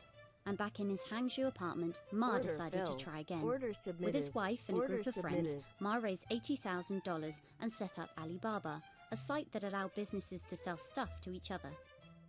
人家美国人强就强它的硬件，强就强它的系统建设，这方面确实比你早。但是玩信息玩软的，中国人的脑袋绝不比你们长。我们在座的所有的人的脑袋绝不比你们长。 By 2000, Alibaba had raised $25 million from Order investors, filled. including Order Goldman submitted. Sachs and Order SoftBank. submitted. He had no business plan and zero revenue, but his eyes was very strong eyes. In 2003, Alibaba started Taobao, a platform for individual sellers to trade with each other, and publicly declared war against eBay, who had started to make a foray into China. Jack Ma has this famous saying that Alibaba is a crocodile in the Yangtze River, whereas eBay is a shark in the ocean. And if they fight eBay in the ocean, then they'll lose. But if they fight them in the Yangtze River, then they have a home base advantage. In 2007, just 1 year after it forced eBay out of China, Alibaba debuted its business-facing division on the Hong Kong Stock Exchange. But it delisted 5 years later as its performance sagged. But in 2014, Alibaba raised $25 billion in the world's biggest IPO in New York. Everybody should have a dream. What if that dream comes true? After achieving dominance in the business of e-commerce in China, Alibaba has been building an internet empire worth $472 billion, with businesses in cloud computing, online video streaming, movie production, healthcare, sports, retail, and even news media. Alibaba buying into South China Morning Post really raised eyebrows. This is the largest English newspaper in Hong Kong, and it shows that Jack Ma's ambitions weren't limited to e-commerce. Order filled. He wanted to influence not just Chinese users, but also overseas users as well. The US has criticized Alibaba for allowing companies to sell counterfeit and poorly made goods, but in China, it enjoys the favor of China's government. It's part of Ma's company philosophy. In love with the government, but don't marry with them. Jack Ma's an extremely fortunate man for jumping on the internet sector so early. Note that this is a person who has no coding skills at all. He's a natural showman and a gifted public speaker and really able to convince others to believe in his vision. Order filled. Order filled. Ma's vision of growing Alibaba to be the world's 5th largest economy faces strong competition at home and abroad. It will require more than just naked ambition and charisma, but Ma is great at getting himself in the right place at the right time. So far, it's served him well.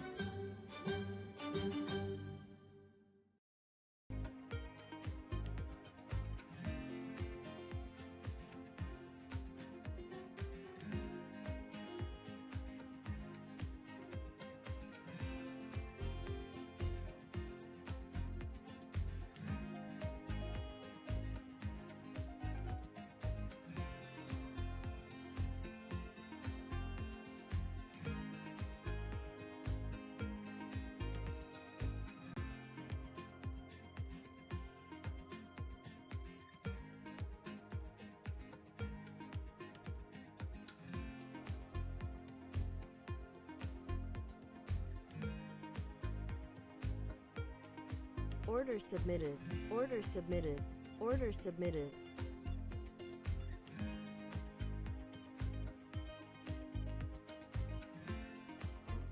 Order filled. Order submitted. Order submitted.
Order filled.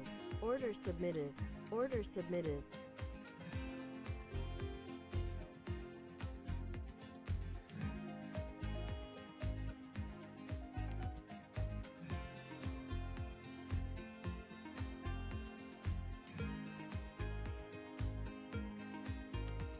Order filled. Order submitted.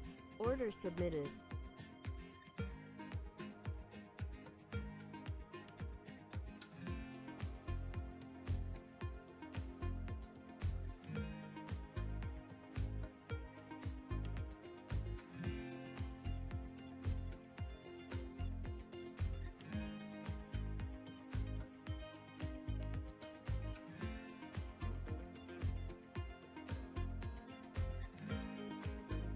Peter Thiel is a walking contradiction. He got his bachelor's and Juris Doctorate from Stanford, but speaks out about the horrors of higher education, saying college is as corrupt as the Catholic Church was 500 years ago. He's a staunch supporter of the free press, yet he bankrolled a lawsuit to bankrupt an independent media company. But these were not journalists. And most of all, he's an immigrant libertarian who's the most public supporter of Donald Trump in all of Silicon Valley. What Trump represents isn't crazy, and it's not going away. This is the story of how an openly gay, immigrant genius, libertarian billionaire went from tech contrarian to Silicon Valley's biggest Trump supporter. Peter Thiel was born on October 11, 1967 in Frankfurt, West Germany, to Suzanne and Klaus Thiel. Peter's family emigrated to Cleveland, Ohio when he was 1. An Ayn Rand devotee during his youth, Thiel attended Stanford University majoring in philosophy. His Stanford experience shaped a really big part of who he decided to surround himself with. That's Lizette Chapman. And I cover technology and venture capital here at Bloomberg. He and his Stanford friends made their first big splash in tech with PayPal. After selling to eBay for $1.5 billion, they would become known as the PayPal Mafia for each incredible success after PayPal. For Thiel, that began with an early, modest $500,000 investment in Facebook. And in VC speak, early means big risk, but also big reward. He turned that initial $500,000 investment into more than $1 billion in cash. But Thiel was just getting started with Facebook, and he went on to make a whole bunch of wildly successful investments. From SpaceX to Airbnb to one of the largest, most powerful companies in the United States, if not the world, and of course that's Palantir. The incredibly controversial secretive data mining startup he founded with his colleagues from PayPal. It connects data silos and then allows non-technical people to search that information for patterns. Data like financial information, feeds from video cameras, biometric details, passport information, flight manifest. Palantir doesn't talk much about how they collect this data, who has access to it, or what they do with it. But they have contracts with the Department of Homeland Security and the CIA and the Department of Justice and the Securities and Exchange Commission and several other federal agencies. It's the richest company you've never heard of, valued at $20 billion. But there are plenty of obscenely wealthy people in Silicon Valley. What makes him different... He's a complex ball of multiple contradictions. Take college, for example. Even though college was extremely important for Thiel, there's something called the Thiel Fellowship. In exchange for dropping out and a promise not to pursue college, Thiel would give them $100,000 each. You basically tell people that if you get a diploma, you're saved. Otherwise you go to hell. You go to Yale or you go to jail. Also, his relationship with the press. Here's another contradiction. Order submitted. He donated Order to free submitted. press initiatives, Order including submitted. the Committee to Protect Journalists. But he also secretly spent tens of millions of dollars bankrolling a lawsuit filed by Hulk Order Hogan filled. over the Order publication of a submitted. sex tape Order and submitted. bankrupting the independently run Gawker Media. Why did he do this? Because in 2007, one of Gawker Media's blogs, Valuag, outed him as gay. And with the lawsuit, he found an opportunity to get back at them by funding the lawsuit that Hulk Hogan was able to bring then, but he wouldn't have been able to do that without Thiel's money. And finally, Thiel's biggest contradiction, his endorsement of Donald Trump. When he was asked about his support for Trump, he was surprised at the outrage that came with it from many of his colleagues in Silicon Valley. He didn't want more of the establishment. No matter how crazy this election seems, it is less crazy than the condition of our country. After briefly supporting Carly Fiorina in the primaries, Order Thiel filled. pivoted to Trump, donating $1.25 million to Trump and his associated super PACs in October 2016. And he didn't just help Trump financially. He gave a full-throated keynote speech supporting Trump at the Republican National Convention. I'm not a politician, but neither is Donald Trump. He is a builder, and it's time to rebuild America. And when Trump was finally elected, Thiel was given the reins to an enormous amount of power. And I want to thank you, man. You have a very special guy. He was named the transitional advisor. And in that role, he did a lot of interviewing and a lot of vetting to fill hundreds of cabinet positions and different jobs within the administration. But it turns out, Thiel's support isn't unconditional. Talking to people who spend time with him, I have also heard that he is no longer a great supporter of Trump. It was reported that Thiel was unhappy with the direction of Trump's presidency. Ever since, he's been mum, making no public appearances, no statements, and staying out of the spotlight altogether. Although there have been suggestions that Trump could tap Thiel for a top intelligence post or ambassadorship, there's no indication he'd accept. He's described his relationship with politics as schizophrenic. He gets really involved, and then he runs away as fast as possible. Whether Thiel takes a new position or simply Order continues as a canceled. board director Order at Facebook and Palantir, at just 50 years old, he's primed to wield some serious influence in technology and politics for decades to come.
2016 was again the hottest year on record, and the previous 17 years have seen our 16 most scorching.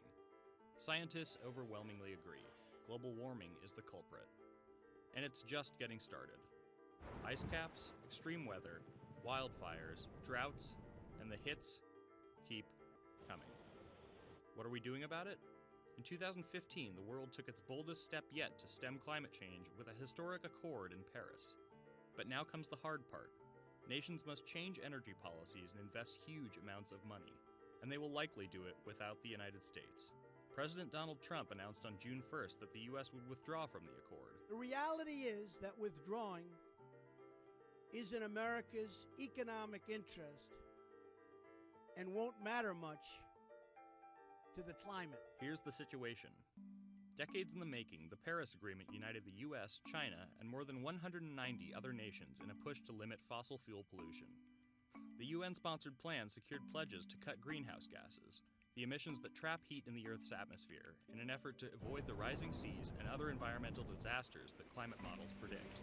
But even if all pledges are met, the globe is expected to warm by as much as 3.4 degrees Celsius this century, more than the UN target of well below 2 degrees.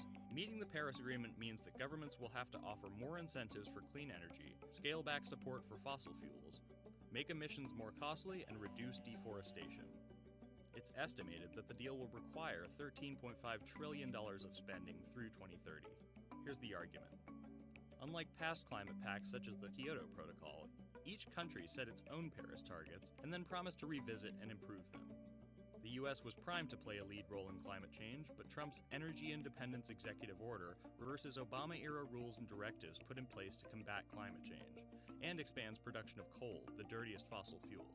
The resulting policies threaten the global fight against climate change. Without the U.S. commitment to emissions reduction, other countries may join it in abandoning the Paris Agreement. This could make it almost impossible and even more expensive down the line to stop climate change. Optimists argue that the shift to a lower carbon future is already underway.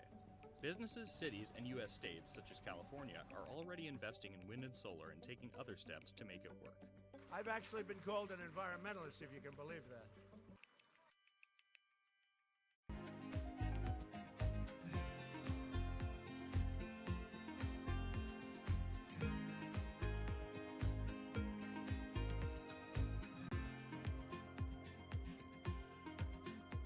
Order submitted. Order submitted. Order submitted.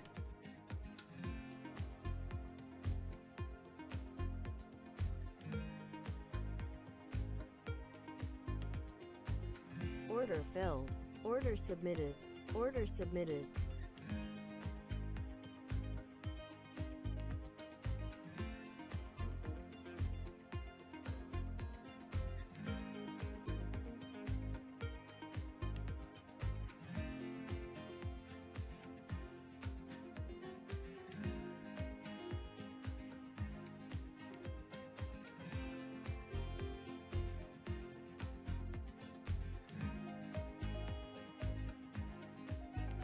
Order filled. Order submitted. Order submitted. Order filled. Order submitted. Order submitted.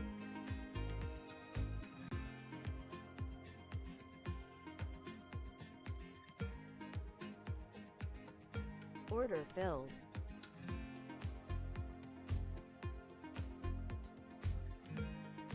Order filled. Order filled.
There's an inherent attraction to light and being human.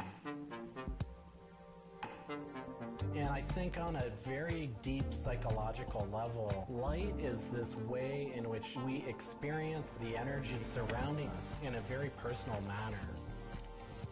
My name is Matt Dilling. I'm the founder of Light Bright Neon Studio, and we manufacture, produce, and restore neon works of art and design.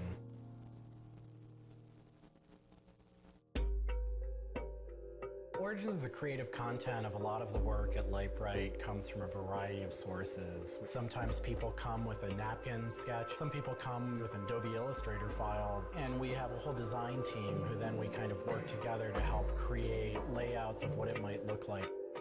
Scale it up and create a paper template using a pen plotter. And that paper template actually becomes our guide for what we're going to bend the neon to. We take from the office into the glass shop. We pick out the right size tubing with the right color for the right size project. Order submitted. Order submitted. Order submitted. From there, we heat up the glass tubing. The torches heat the glass well in excess of 1,000 degrees in order for it to get into its molten state. We heat up and bend the glass tubing to match the template. One of our chandeliers has over 100 different bends in it. So each one of those bends has to be marked for a heated up bend. We also have to allow the glass to cool between the bends so that the next area can be worked on and heated up in its own unique fashion. It turns into spaghetti, and then we have to make sure that that spaghetti lines back up and cools to the template.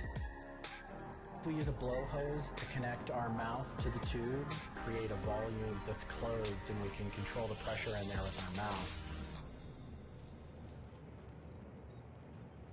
There's just a variety of challenges that come up inherently in working with glass.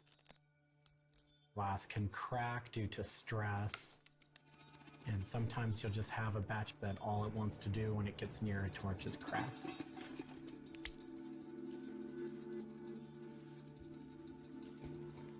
After we've bent various components, we have to go in using the crossfire or the hand torch and actually weld all of those pieces together.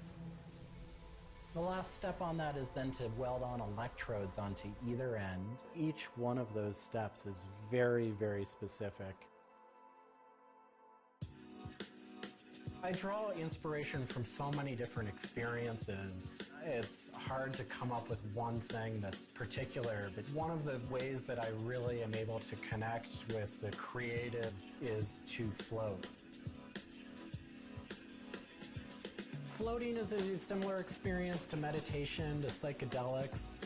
Going into a blackened room and laying out in a body of water and salt that's heated to your body temperature, and it allows for all sort of external stimulation to fall away. And your internal world really begins to bubble up and manifest. You really get to experience a different relationship to your mind. Order canceled. Order canceled.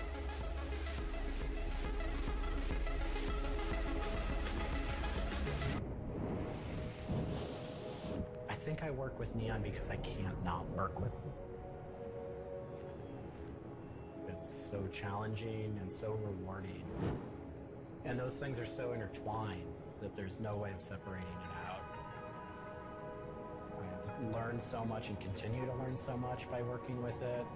I find so much inspiration in working with it, and I just continue to experience new and different things through the medium. It's that close to me at this point.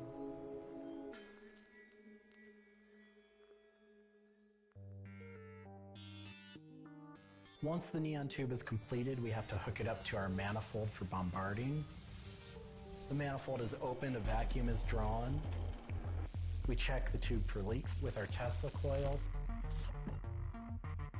We close the tube back off, and we heat it up using a very large and powerful transformer. As the tube is heated up, it releases anything that's not inert inside the tube, and we evacuate that out. We introduce the gas into it. Can we seal the tube off? Sealing into that tube whatever gas we introduced into it. I think my favorite part of making a neon light is when I see it lit up for the first time. Different gases, when electrified, emit different wavelengths of light. Neon gas is this very bright orange, fiery red color. Argon gas creates a very intense blue, but that light output that is produced can then be expressed in a different wavelength by coating the inside of the tubes with a phosphor coating that takes that one wavelength of light and emits a different wavelength. We bring it over to the aging table where we hook it up to an age-in transformer and allow it to settle, age the gas in that we've introduced to it. There's always a stray particle of something left inside the tube. But that time that the oxide coating can act to scrub whatever is left inside the tube while things are getting settled into place.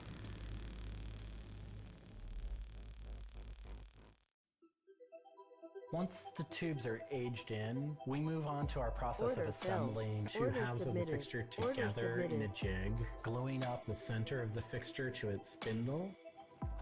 Once the adhesive dried, we would connect the wires from the fixture together into a transformer, and we turn on power and it lights up.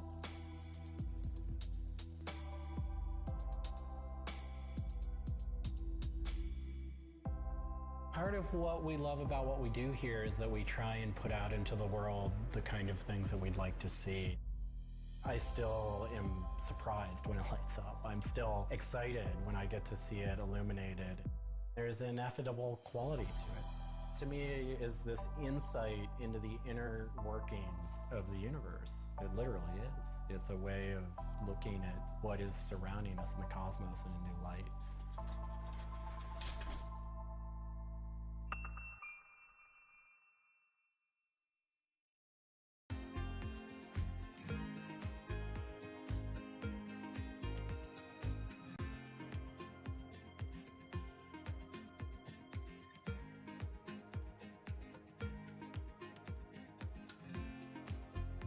Order filled.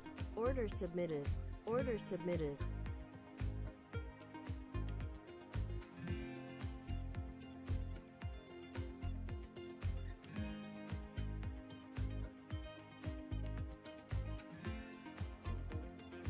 Order canceled.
bit like an addiction. You've got to make something, you have to do something. It's borderline obsession. And every bike we build is my favourite bike at the time, and as soon as it's done, I want to build another one.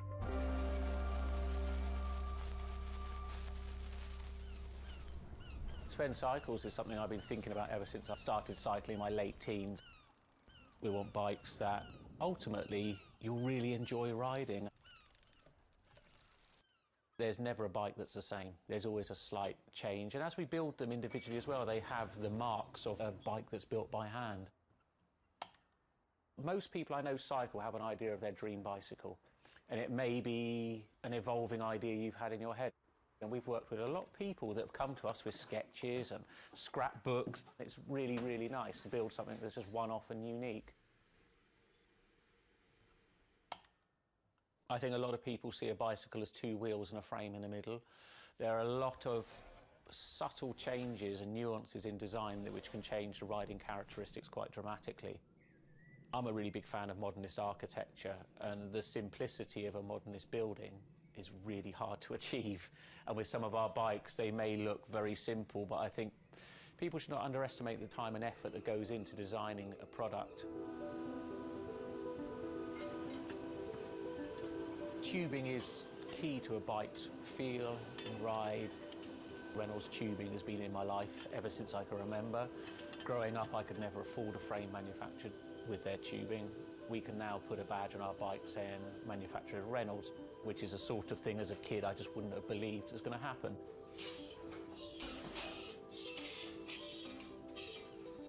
Every part of the bike has a specific tube. It's not universal. The first thing we do is get the tubes out, check they're correct, check the wall thicknesses, sand the edges, make sure it's all really clean, because if it's not clean, the tubes won't join together correctly. We build in steel because I still believe it's one of the best materials to use. It's been used in bikes since the late 1800s, and they're still using it now for a very good reason. It's the flexibility that we can replace the tube, repaint the bike, and you wouldn't know it's damaged. I just like working with it. It's very sculptural. This isn't sort of aerospace precision engineering. It's a steel rule and a marker. So when we're cutting the tubes, it's within a mil or two. But what we're trying to do is take the best from bicycle building in the past and add a little bit of modern flair to it.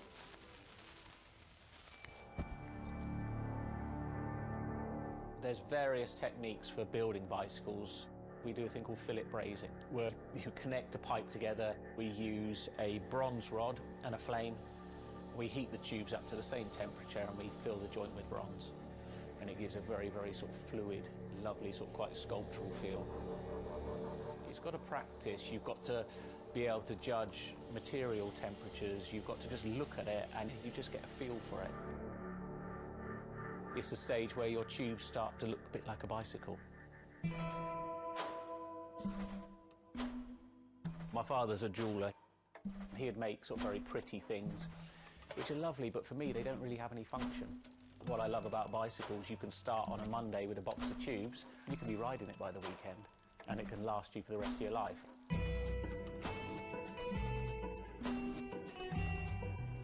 Outside of the frame and forks, the other most important part is the wheels and tyres. When you build the wheels, you have to lace them, so there's little holes going all the way around the rim. You poke the spoke through. We do build all our wheels by hand here because a machine can't get 30 years worth of wheel building experience. Colour is very, very personal. With any of our bikes, you can have them painted whatever colour you want.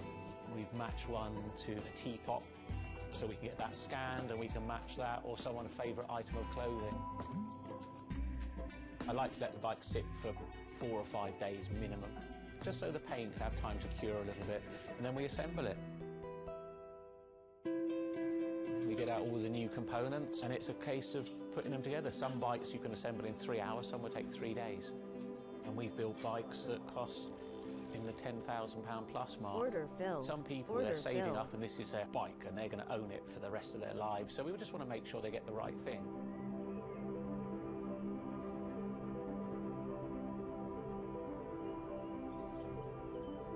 I think the bike for me was the first time I had some freedom. So as soon as I had one, I was off. A lot of people still get that thrill as when they were a kid blasting down a hill, wind going through their hair. It's fun. Everyone has their favourite jacket or something that just makes them feel good. If you've got a bike that fits well, you actually feel part of it. Building bicycles as a creative outlet is fantastic. It's not something you do because you're going to get a big paycheck at the end of the day. You do it something you have a passion for it.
If you ever saw a wooden surfboard, it was probably hanging in somebody's house or underneath the deck.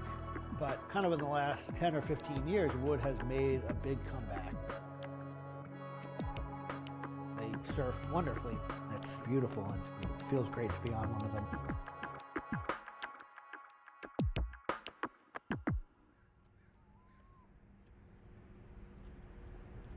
I always had a love for wood and kind of passionate about things that went in the water. I've kind of been around wooden boats most of my life. There's just so much character. The way they're built, the stories that come with them, a lot of that has translated over to why we build surfboards the way we do. Order submitted. Order submitted. When we first started thinking about building surfboards, wood was the natural material we chose. They have a very high strength to weight ratio. Wooden surfboards have the longest history of use in the surf world than any other material. People have been surfing wooden surfboards since kind of the first documented history of people riding waves. The board starts in CAD, where we take a 3D model, break down the shape, and kind of create frames and templates and all the inner parts of the board that we get cut on a CNC machine.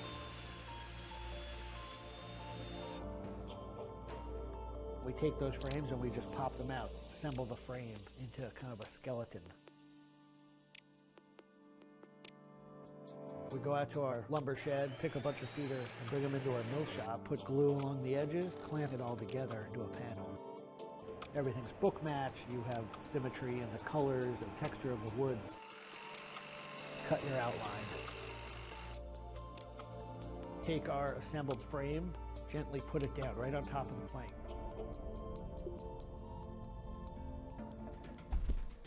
Once that foundation is started, you're basically building up the three-dimensional shape, the outside part of the board, using lots of strips that kind of interlock and fit together. Every piece of wood is going to be different, and it's all going to react differently. There are frustrations with it, but I think that's one of the things that keeps it challenging. You learn to read the kind of what the grain lines are doing and what the color of the wood is telling you.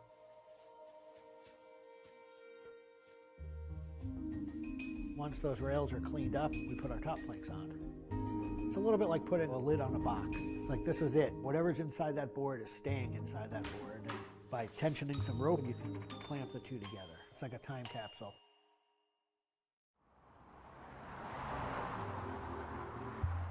What makes our boards unique are they are built right here in York. They're built using material that grows right here in the state of Maine. They're built 100% by hand by local craftspeople and surfers. There's a lot of time that goes into these boards, between 40 and 60 hours start to finish. We wanted to build surfboards that were as hollow as they could be, but still be strong enough to work well. Too light and they don't surf well, but too heavy and they don't surf well. So there's a balance point there, and that's where we try to be. Taking the board off the rocker table once the top has gone on, that is by far one of my top favorite parts. It's just you and a shaping stand, a board, and a hand plane. Everything else is out of your view. It's simple, it's pleasurable, it's quiet. You can be with your thoughts and you can just kind of be present. There's something about taking a nice sharp edge tool to a beautiful piece of wood and feeling the curls coming off and knowing that every pass that you're making, you're kind of getting it closer and closer to what you have in mind.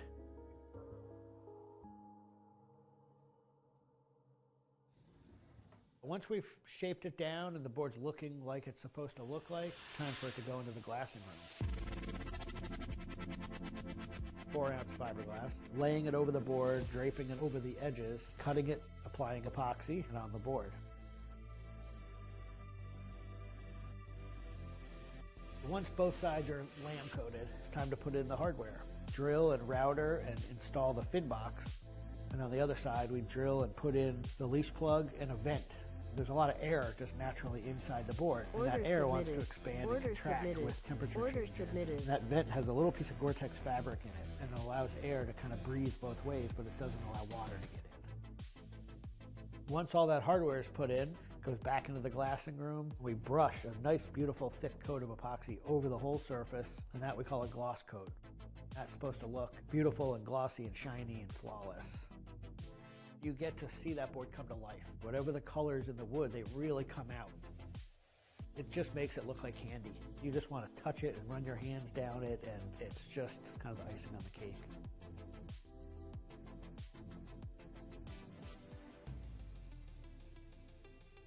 Once everything is hard, we put it into what we call the oven, get that epoxy to cure, really kind of bake it, and just get it to harden. Put in the fin, screw in the vent, and ship it out. We just love the idea of building something that's sustainable and long-lasting and made by hand. Kind of gives you a deeper connection to the product over something you might buy on a shelf.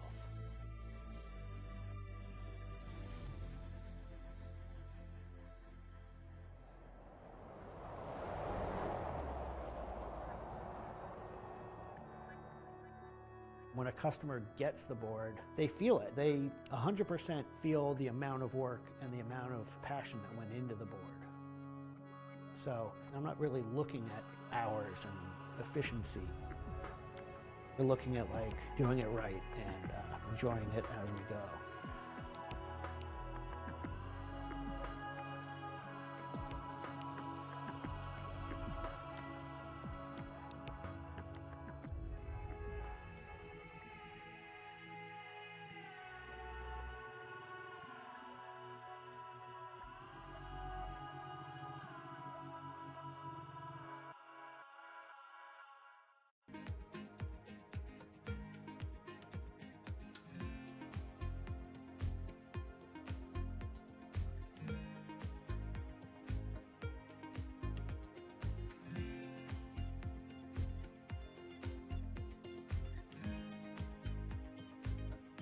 order filled, order submitted, order submitted, order canceled, order canceled.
Order filled.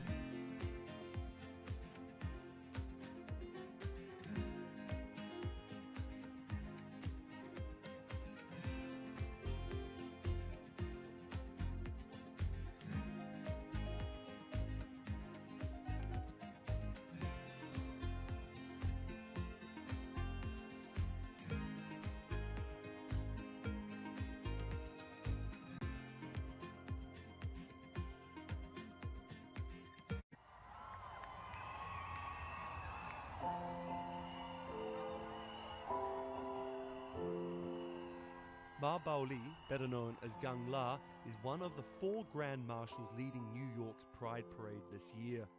But in the country he comes from, being gay is still a social taboo.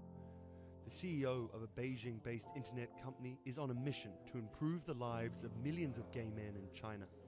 对于每一个 LGBT 人群来说，即使这个国家不允许你跟同性爱人结婚，但是你仍然要勇敢地去选择你自己的生活，你仍然应该拥有幸福生活的权利。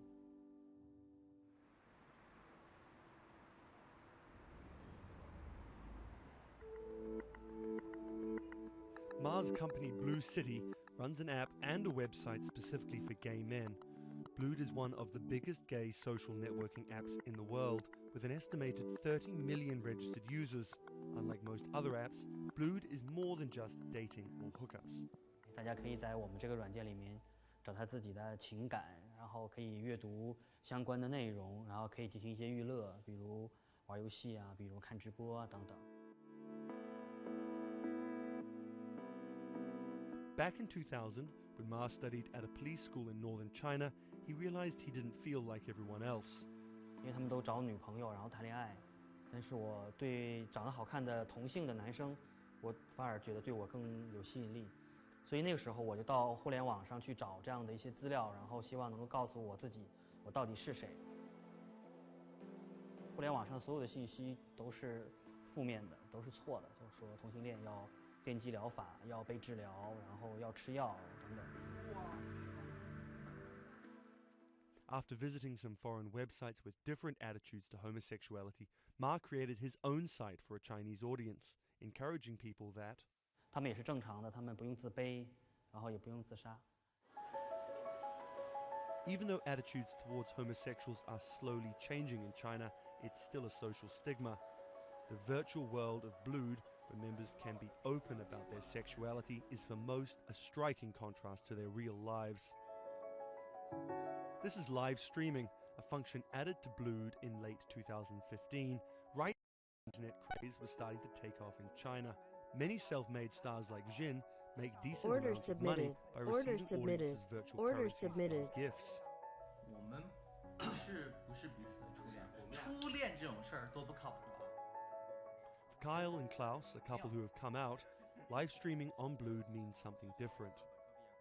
其实我经常会收到很多粉丝的一些互动的留言，就是类似就是说你们让我们看到了同志情侣之间的一些希望啊，我看到这样的留言我是很欣慰。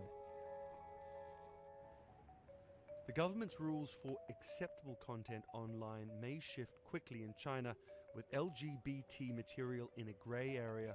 Many companies feel the chill of the recent internet crackdown, but Blue City still runs as usual.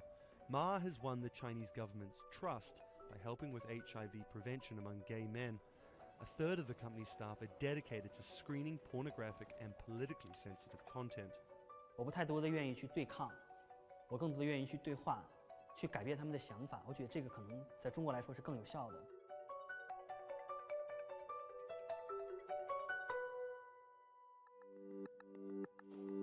In the past 5 years, Blue City has grown from a team of 7 people to a promising business with about 250 staff.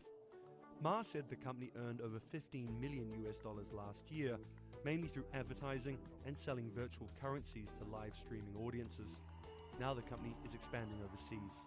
我希望吧，通过我们的努力，Blue能够成为全球第一家在美国纳斯达克或者是纽交所上市的这样的同质互联网公司。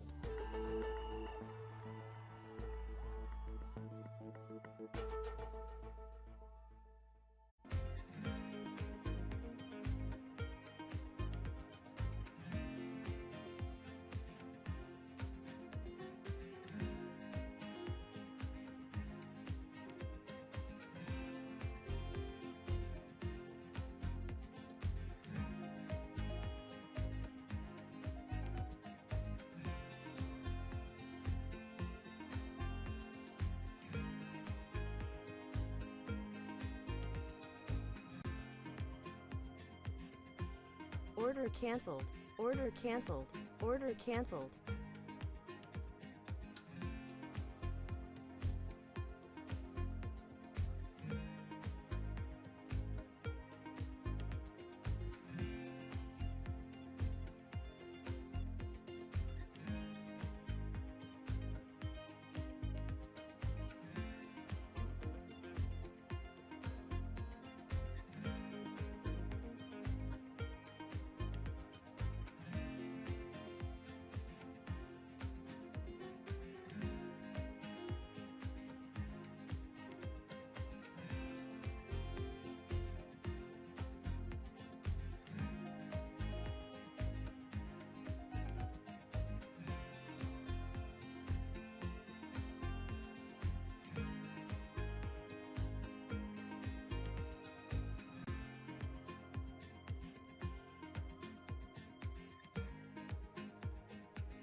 Order submitted. Order submitted. Order submitted.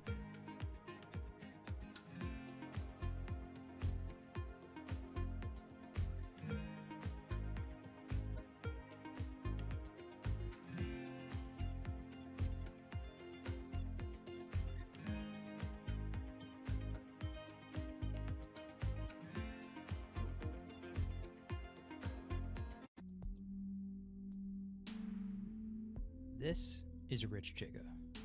He's a Chinese rapper by way of Indonesia, and he's very popular on the internet. This is Joji. He's a Japanese-Australian singer, and he's also very popular on the internet. Plus, Joji invented the Harlem Shake meme. Let me say that again.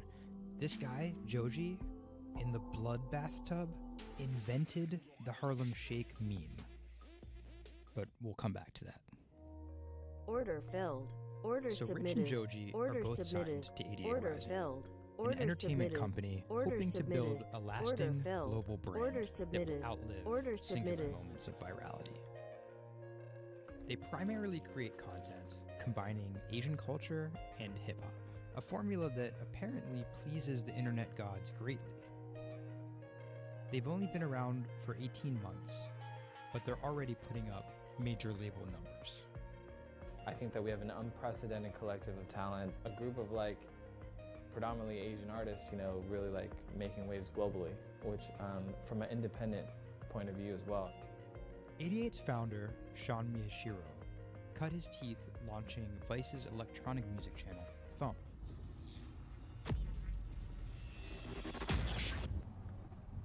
But quickly, Sean became interested in life beyond dance music.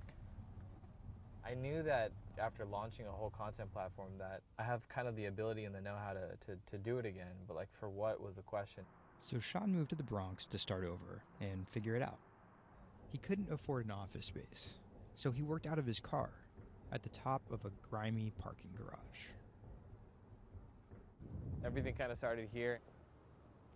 If you look around, this is my environment. This is my serenity, really.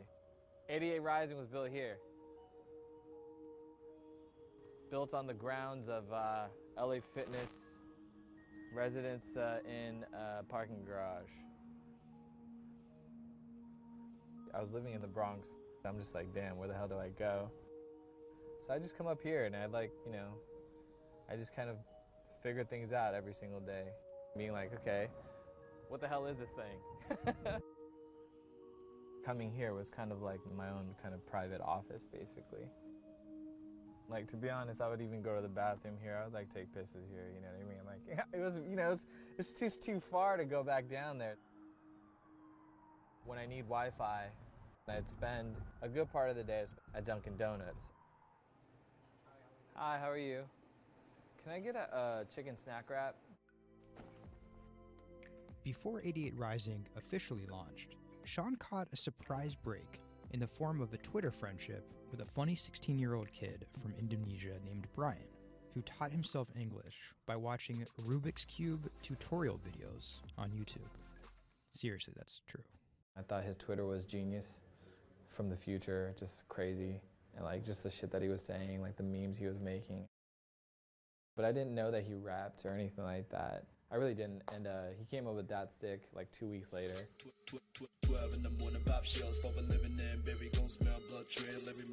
Dat Stick was Brian's first ever attempt at making a rap song, and it immediately went viral. Everything was great about it, but the one thing that I noticed is the song was hard as hell. Just everything about it, man. Just it was menacing, bro. Soon after the video dropped, Brian signed with 88 Rising. I'll FaceTime with Rich. Sorry for calling you Rich Chiga on my phone, Rich. Brian, he gets super pissed off that he's saved in my phone as Rich Chiga. He's like, dude, am I not a human to you? What's good, bro? What's good, brother? How you doing? Doing great. I just did a sound check. How was it? It was tight. So, Brian could definitely rap, but some viewers understandably took offense at a Chinese kid satirizing rap cliches and calling himself Rich Chiga. But if a group of well-known rappers saw the video and genuinely liked it, that could at least help validate Brian as a legit hip-hop artist. Plus, it could be really funny. It was just kind of an idea that I just had on the spot. Everything that rappers say is better and funnier and smarter and wittier. And it's just more entertaining. We just edited it as tight as possible, put it up, and it really worked. Yo, this nigga got a pouch on and a Reebok pouch. This is the hardest nigga of all time. You said when you come for a chigga like me, that was dope. Like, it's just lit, and I think people will take it as a joke at first, but it's like if he ran with that and kept doing more videos like that, it's just lit. You know, I'd never been to America before, and like all of a sudden, just, Order like, filled. all Order the rappers that I filled. listened to just like reacting to my stuff, and I was like, what? How did this happen? The reaction video also went viral, and even led to a remix of Dat Stick featuring Wu-Tang's Ghostface. I'll get on that track. You know what I'm saying? Yeah. Really, on the remix? Yeah. Oh, you know him? And yeah, the remix went viral too. Brian has since acknowledged the misstep in his name and claims he may change it. But for the time being, he's still Rich Chiga to his fans. An ever-growing global audience, hungry for more releases from emerging talent around the world. I didn't know that it was gonna be this impactful and this important to people, and I'm very thankful and blessed that it has. And every day now that I wake up, it's like it's just like a new mission every day. A major part of that mission involves Joji. Remember the bloody bath guy? He's a former YouTube personality in the middle of a career transition. The sound of this song, Will He, it's like a trap song that you can like slow dance to. Awkward prom shit, you know what I mean? I used to do crazy episodic internet videos. It was going well, and one day it was me and a few friends just in a room. We were casually chilling, and then someone plays the song, and it's brand new at the time. I happened to have a lot of costumes laying around, so I told the other guys, I was like, get in these costumes and let's just dance to it, like who cares? We were like, okay, let's just go crazy at the drop. So that video goes up, I go to sleep, and the next morning, everyone's doing it, like next morning.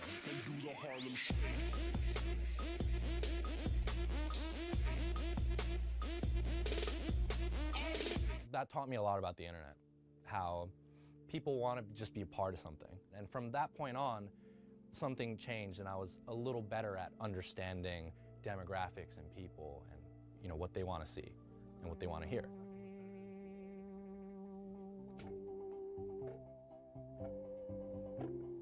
I was friends with a couple other artists who were affiliated with 88, and then I also started to realize that 88 is the bridge between Western and Asian entertainment, and I really wanted to be a part of that.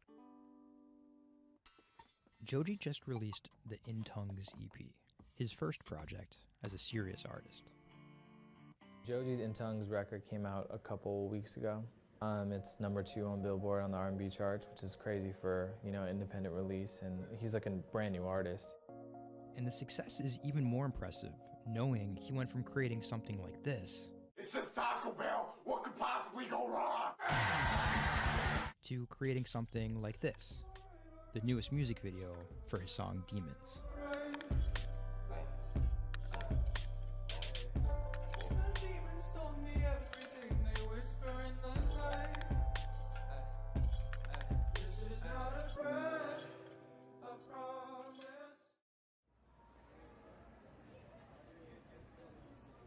Tonight, Rich Chiga has a show in New York City. Tickets sold out in an hour. I came here, I'm first online. I was here at 1. I was the third person online. So why'd you get here so early? Because I want to see Rich Chiga. I want to touch him. What do you guys think of Joji? He's That's my dad, son. Did you guys cop the new EP or like? Yeah. I woke up at 6 in the morning just to cop that shit. And then I listened to it, and that shit started making me cry. This is actually kind of exciting. Every time, this never gets old. Like, you live online and social media, but like, there's nothing like just being with the people.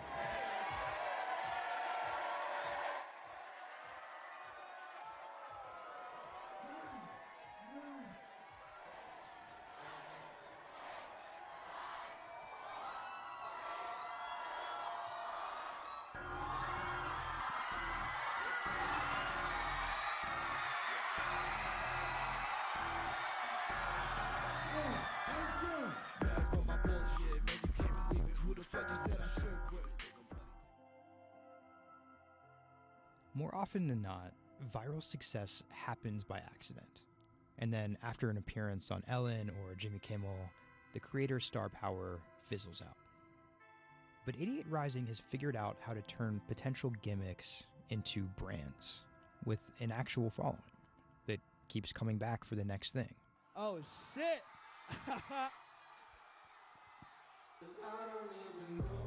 So keep an eye out for Idiot's next move. But more than likely, it won't be covered on network television or terrestrial radio. Although, as they've already proven, nowadays that really doesn't matter.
Online retailer Farfetch is betting it can shape the future. This is its concept store, showcasing the latest in retail tech. How do you capture all of that fantastic information that you gather in store when customers touch and feel products? And we created a concept called the connected rail. And this is using a combination of RFID and ultrasound. The RFID signal recognizes the product, and the ultrasound recognizes the movement. Take the product off, and then you'll start to see your products appear. And essentially, it's like online browsing behavior. Whichever products you touch and pick up in the store are automatically sent to your app. This is effectively what you've created is your in-store wish list. In the middle, you'll see essentially a hologram of the product. What the customer sees, they control the experience on a touch device. What this allows the customer to do is take elements of products and then add their own style to it.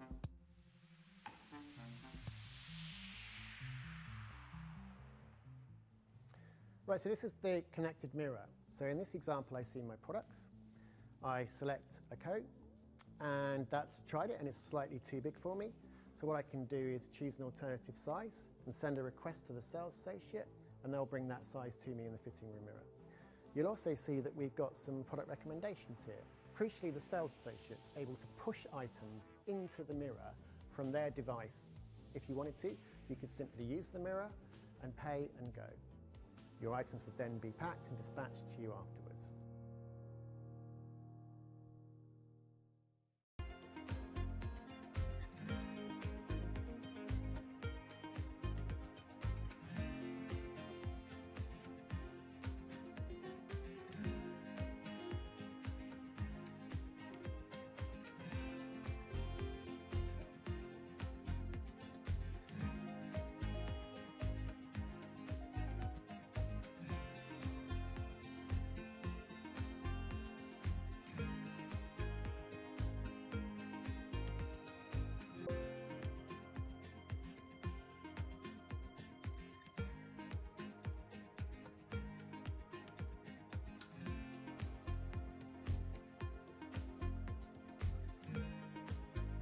Order submitted. Order submitted. Order submitted.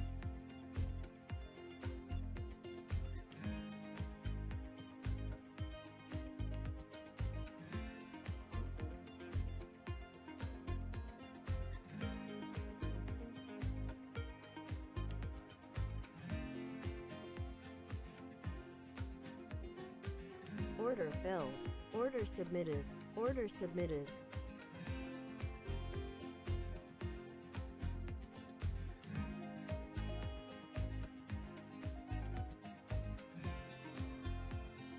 Order filled. Order submitted. Order submitted.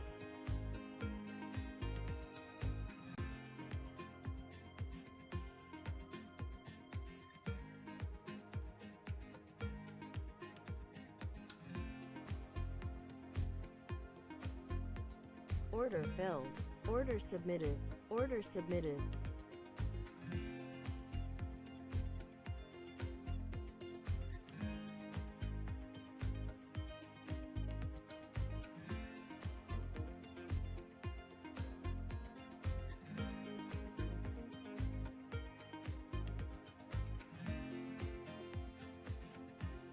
Order filled.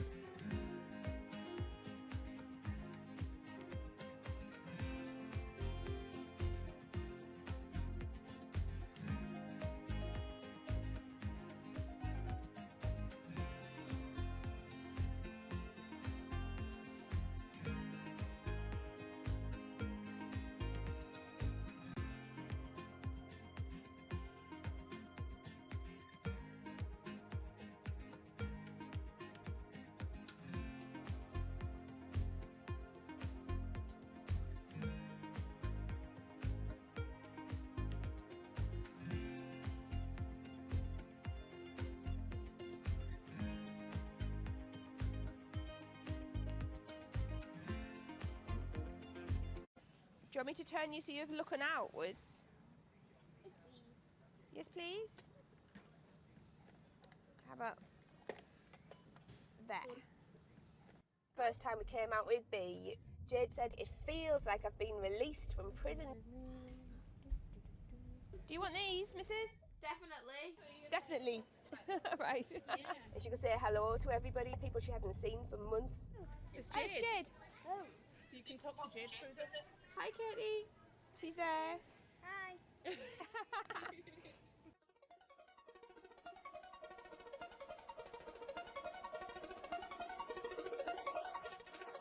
Every time anyone's seen her, they want to know why she's there. And it's kind of the opposite of when you're in a wheelchair and people see you and they kind of go, oh, should I look? I don't know what the right protocol is. When there's a tiny robot with its bright little eyes going around just looking happy everywhere, it really opens you up for conversation. You've got some friends here, look. Hiya. When I saw her for the first time, I remember thinking, this is going to change things. This is one of those points where if this was a book, this would be the cliffhanger.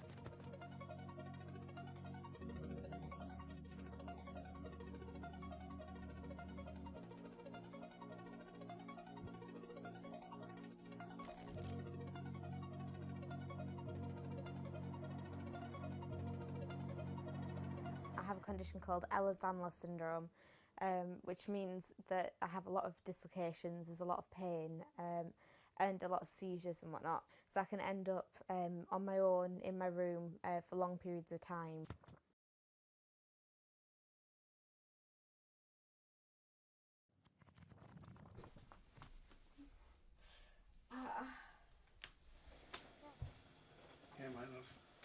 A lot of the time with a condition like my own, of course there's the pain, and the pain is bad, and the dislocations are bad, and the seizures and being in paralysis and never knowing whether you're going to be able to wake up properly tomorrow, that's bad.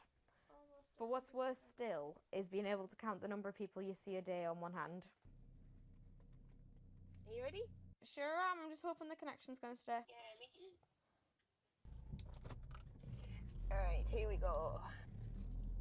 When you're used to just the same little metre by metre and a half window every day, and you've been there for months, being able to just see the sky from somewhere else, or the tops of trees, or a sign, is incredible. Or being able to have that kind of chat in the car that most people would probably take for granted. I'm going to go past Grandma and Grandad so you can give them a wave. Now, if Jade is particularly seizure-y, she can still take part. And that's brilliant, really, because before she would just be left in a bed or in a house with just her carers. It's quite a small world, that. Right, so there's one of her. Here, this costume I'm busy making at the moment. When I'm not on bed rest and I'm not just wearing pyjamas all the time, I enjoy being able to dress as different characters and go to Comic Cons and that kind of thing, because it just lets me show a different side of myself, and when you do. Was that? Good. It's one of those weird things where I want to not have to use B because I want to be well enough to be able to go to those places myself. Like, it really makes a big difference to me to be able to go into school. But the thing is, with my condition fluctuating all of the time, I can't go into school reliably.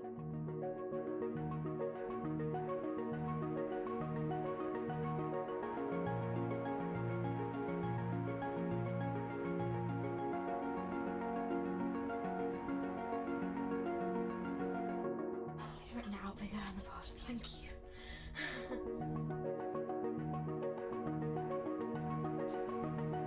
Today's the first day that I've been in school via B, and so far it's interesting. Still a few little things that we need to work out, but for the most part I think it's going fairly well.